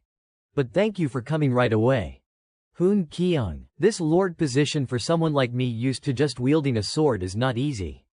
Grandfell indifferently replied, I see. But get used to it soon. You will have to help me with much ahead. Grandfell's words made Harkon sit up straight instead of relaxing, asking back. For some reason, your words sound heavy. Did something happen? Hoyle was surprised by Harkon's sensitivity, exclaiming, as expected of Harkon, sharp. At the same time, Grandfell set down his teacup and answered, I saw the Arcana continent inside the router. He seriously met Harkon's eyes and said, a scene more horrific than Frost back then, witnessed firsthand. His words startled the new lord of the mentioned land. He rubbed his chin, pondering, is that so? If demons pour through the rift, there might be a second, third Frost. From your words, Hoyle, no time left for hesitation or fear. Hoyle felt Harkon was exaggerating. He thought, I did not say it that dramatically. Grandfell gently replied, if it is Harkon, you will do well. Suddenly, a hand holding a stone appeared, raised relatively, aimed at the castle window, and threw while shouting, "Get out!" Around him were others noisily protesting outside. Both Granfell and Hoyle were surprised. The chaotic crowd outside held signs full of vulgar words. They angrily shouted, "Hedo is Japanese land. Refugees, get out. Government must deport refugees now. Drive out all refugees, take back our land." Granfell stood, looked out the window, and asked, "This noise is?" Harkon covered half his face with his hand, saying, "This is hard to accept." Jessica Bright, who had been standing in the reception room from the start, just sighed, "Those people are getting out of hand." It seemed Granfell asked the Frost Lord about the angry protesting crowd outside the castle. As known, is not Frost not part of Hedo? The locals here seem very opposed. Harkon explained, "At first, many came saying they wanted to help, but somehow it turned into this. I tried talking to this world's so-called senator, but no solution." The angry crowd continued throwing stones at the castle. Granfell observed while thinking, "Is the Japanese government ignoring this? Impossible. This is a serious violation of the International AAU Treaty. Can't ignore protests like this." The castle was under fierce attack, and Granfell continued thinking, "Moreover, this is not just a protest. It is nearly pure malice." The scene was dyed red with crime and hatred. Granfell's eyes widened, calling, "Harkon, there are even those who came to help you all." The Lord confusedly replied, "Yes." Granfell's face darkened, affirming, "No doubt then." A system notification appeared, "Heavenly Foe Relations skill activated." He uttered a shocking truth, "They are being controlled by that one." At that moment, an image of the elegant white-haired man in a suit appeared, with red and black of evil Maeda. The Frost Lord panicked and shouted, "But that one is the Japanese senator I talked to." Meanwhile, Granfell raised his hand, emitting some energy. He shouted, "Marquis Hoyle." Granfell observed the blue flame from his power and thought, the aura emitted is only low-level demon. But he hid too well, even Harkon did not notice. When Beck Yishol was possessed, I felt this too. Demons are getting more sophisticated, absorbing human negative energy, learning through malice. At the same time, an image of the purple-haired woman appeared, one side innocently pure, the other utterly cruel and brutal. Granfell stepped from his energy portal to Maeda and thought. During that, Maeda smirked sleazily, looked at him, and said, "Oh ho, look who is here. Frost's hero, right, quite famous anyway. Lord Lee Hoyle, is not it? Perfect timing. Setting aside those strangers, us modern humans, let us talk straight." At that moment, Granfell's face darkened, raising his hand. Human kindness swallowed up. System notification, exorcism ritual skill activated. The air around the evil one suddenly changed, making him question. System notification, no sacrifice, only basic effect activated. Maeda looked at his burning hand, grimaced, asking, What is this?" he screamed, clutching himself helplessly. "Hot, too hot, it hurts." He raised his burned hand and yelled, "What did you do to me?" Granfell just replied, "Too noisy. I have ignited the blaze inside your body." System notification, while exorcism ritual is active, Demon Hunter attacks only damaged demons. Granfell stepped closer and told him, "I do not need to expose a lowly demon like you, nor stitch up the wounds of Frost residents you just healed." Granfell's face darkened, looking down at him with contempt and anger. He affirmed, "The flame will burn slowly until all the human kindness you swallowed is extinguished." At that moment, Maeda revealed his true form, a two-horned demon with 4 fangs in his mouth. He screamed in agony and torment. Endure the tearing pain and vanish. The senator's 2 bodyguards looked down at him and shouted, "Senator, what is wrong?" "Senator Maeda." The demon lay sprawled on the ground, as if fallen from a height. The bodyguards panicked, yelling, "Call an ambulance quick, wake up, sir." Meanwhile, the rioting crowd from earlier was now fully ching-shang. Someone rubbed their head and said, Why am I here? I came to deliver aid to Frost residents." They were confused and surprised by everything. The crowd questioned each other, Why is the city gate like this, and what is this sign? Clean up first." Someone even noticed the wicked senator. "Oh, Senator Maeda." Granfell's face darkened, tightened his tie, then walked away. Harkon's eyes widened, grinding his teeth as he said, "A demon, so that is it." He smirked helplessly, looked at Granfell, and said, "A demon was right in front of me, yet I did not even notice. If it were not for you, Who knows what would have happened? I am still too inexperienced. Granfell simply closed his eyes, calmly sipped his tea, and replied, they are getting more sophisticated. Demons mimic humans so cleverly, so we must prepare even more thoroughly. At the same time, an image appeared of a demon disguised as an elegant man, his right eye gleaming red. Granfell looked at the Frost Lord and said, now that the protester issue is resolved, let us return to the main topic. You said there is something I need to see. Harkon replied, ah, yes, it is better if you see it yourself. He glanced at Jessica, Jessica, get ready. She bowed slightly, acknowledging the order. The snowy weather blanketed Frost in white. As Harkon led Granfell, he reminisced, do you remember the place where you defeated Demon King Decorabia? Remember the non-stop smoke rising? The image of the terrifying Demon King burning in purple flames vividly appeared in Granfell's mind. He thought, yes, even after Decorabia's body was incinerated, that was the living flame. He looked at Harkon and answered, indeed. At that moment, the system displayed an occupational quest notification. The legacy of the living flame has been clearly transmitted. O last demon hunter, reclaim your legacy, stolen by evil. Harkon reached out to support the drooping branch. He looked at Granfell and said, but recently, the smoke disappeared, and something else appeared. Granfell asked, something else? Jessica spoke, we are here. The sight before him surprised Granfell. Amid the white snow, a fierce black-red rift glowed prominently. The rift resembled a dense network of cracks radiating from a central point blazing red. That red light was like a tear, emitting dangerous energy, in complete opposition to the surrounding frost. Harkon explained to Granfell, who stood stunned observing the rift's abnormality. This light has not disappeared for days, so we investigated and found an item, but it would not budge at all, as if we were not qualified. Since you personally defeated the Demon King, I thought you could take it. At the center of the rift was a bizarre glowing symbol. A sharply twisting pentagram, surrounded by a wilted wreath like bloodchains. In the star's center, a pitch-black cat-like entity was imprisoned, resembling a rotting heart or a creature writhing in agony. Granfell thought, this resembles the item I received after defeating Decorabia. From his memories, Hoyle's face smiled happily, and a system notification appeared. Pentagram Seal of Fallen Knowledge, execution level, cursed by demons, its effect sealed. To unleash its true power, it must be purified. Granfell picked up the strange symbol, its power surging everywhere, tousling his white hair. At that moment, Granfell affirmed in thought, another trophy left by Decorabia. At the Mage Tower, the fearsome item in Hoyle's hand, the system notification reappeared. Pentagram Seal of Fallen Knowledge, execution level. Cursed by demons, its effect sealed. To unleash its true power, it must be purified. Holding the item, he smugly thought, an execution-level item, as expected of a Demon King. Dropping the highest-grade loot. He recalled the past moment when he received another item of similar value, along with the image of the noble king kneeling at his feet. The crown in his palm emitted a strange light. Hoyle thought, until now, the only execution-level item I have is the broken crown from Yusra. Its effect is the authority of Yusra.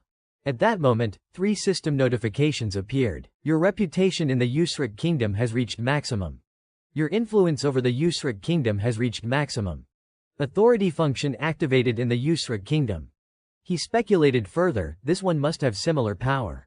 He thought of Mathis, that grotesque dark mage, thinking, should I give it to the Mage Tower for purification? Even if it takes time, it looks ominous, just the kind Mathis would love.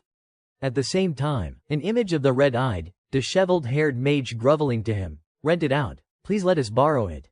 Hoyle leaned back in his chair, looking up at the sky, continuing to think, if I perform an exorcism ritual, it will be done immediately. I am curious about the execution-level item's effects, wonder if a demon pops out. Suddenly, his phone lit up. The screen showed a call from his third sister. Hoyle jolted, and the system notified, Predator Relation skill activated, your combat power significantly reduced when facing your sister. He thought, sis, why call suddenly? He quickly answered, yes, sis, what is up? Hoyle's third sister, face darkened, let out a sound. Lee Yerim picked her nose, asking bluntly, you dating someone? Around her were his eldest sister covering her mouth giggling and his second sister. Her question froze him, head full of question marks. He asked back, what are you saying? Lee Yerim grinned delightedly. Rumors are all over the tabloids. At that moment, a barrage of suspicions about him dating famous women like Jessica and Baek Yishul. His eldest sister teased, Hoyeol, Jessica or Baek Yishul. His second sister added, Dad saved all the articles. Hearing this, Hoyeol thought, who writes that trash? Granfell held the phone, gently replying, misunderstanding. Sisters, it is not like that. They kept teasing, Lee Hoyeol's skills are insane. Do you meet them often? If you marry Baek Yishul, you will inherit the Shinhwa group. Hearing that, he announced coldly, I am hanging up. Lee Yerim noticed, actually hanging up. That rude brat probably does not even know it is Mom's birthday today. How would he, if he knew, he would be here? His mom burst in, scolding, girls, stop bothering the busy boy. She smiled happily, holding up a thick scroll. You all just gather and talk nonsense. How would not he know Mom's birthday? Look, he sent Mom a letter yesterday. Lee Yerim shocked, yelled, a letter, from Lee Hoyeol, his second sister skeptically. How many pages? His eldest still giggling. Praising, oh my, Hoyeol's such a filial son. His dad, meticulously clipping newspapers, gently said. He said he is too busy to come back, apologized, and sent gifts. Lots of tea leaves, saying they are great for health. Lee Yerim pouted, tea, that kid's loaded, why not send ginseng or something better instead of just tea leaves? Lee Jae-eun chimed in, so stingy. Their mom eyed her judging daughters. She clarified, Mom's never heard of this tea. What is it, P.I.?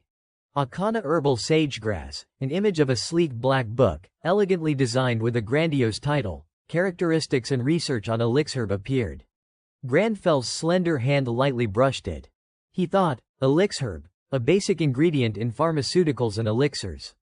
Sipping tea, he thought, even ordinary people can heal minor wounds and illnesses by drinking it as tea. Please stay healthy. A communication paper appeared, reminding, Captain Lee Hoyeol, the annual academic conference is about to begin. Granfell stood, adjusted his attire, thinking, wait, is not it Marcello? To resolve his question, he asked the paper, did Lord Marcello go ahead of me? The paper replied, Lord Marcello is attending the roundtable. This academic conference will be presided over by you alone, Lord Lee Hoyeol. He adjusted his tie, understood. He looked composed, but inwardly, Hoyeol froze, hair standing on end, unable to believe his ears. Hoyeol screamed, this is not the time to say, understood, me, alone. Granfell calmly asked, wait, what is the roundtable? His question made Hoyeol even more frantic.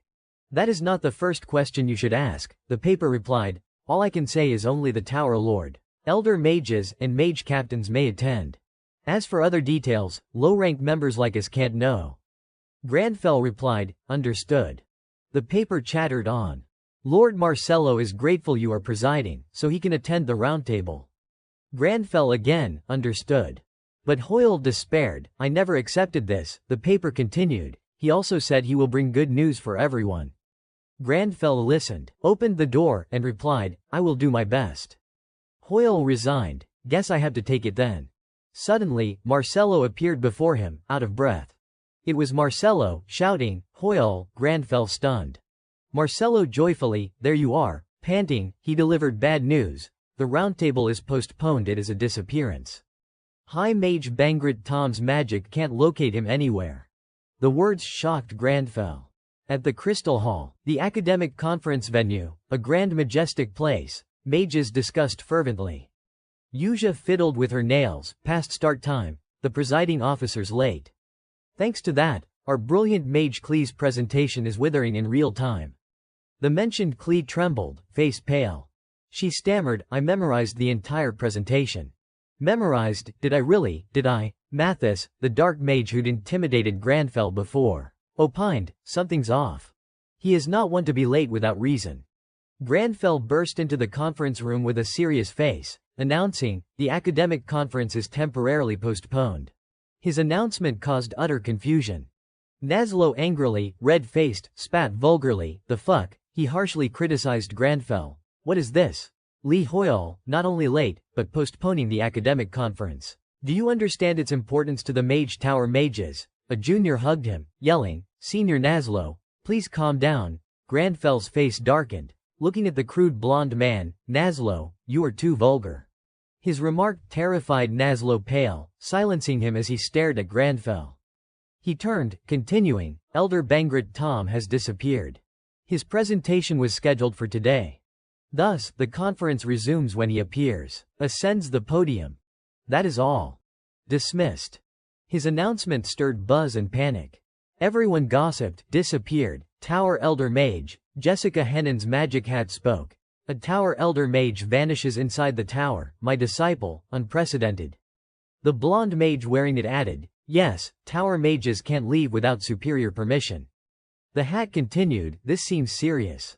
If even you say so, something dangerous is afoot.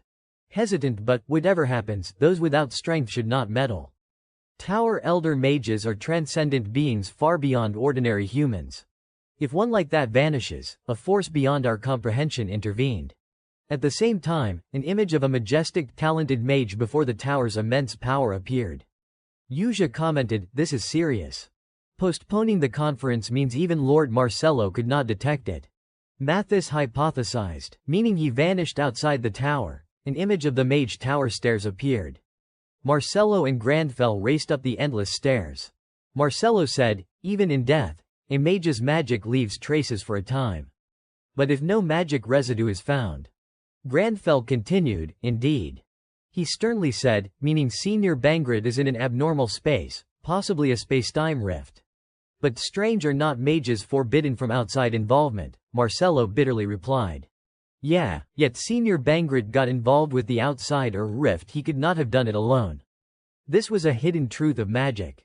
The system displayed a quest notification, Truth of the Mage Tower. A contradiction exists within the Mage Tower. Uncover that contradiction and illuminate both the tower and the hidden truth. Search for Bangrit, entangled in the Mage Tower leadership's contradiction. This notification stunned Grandfell to shock.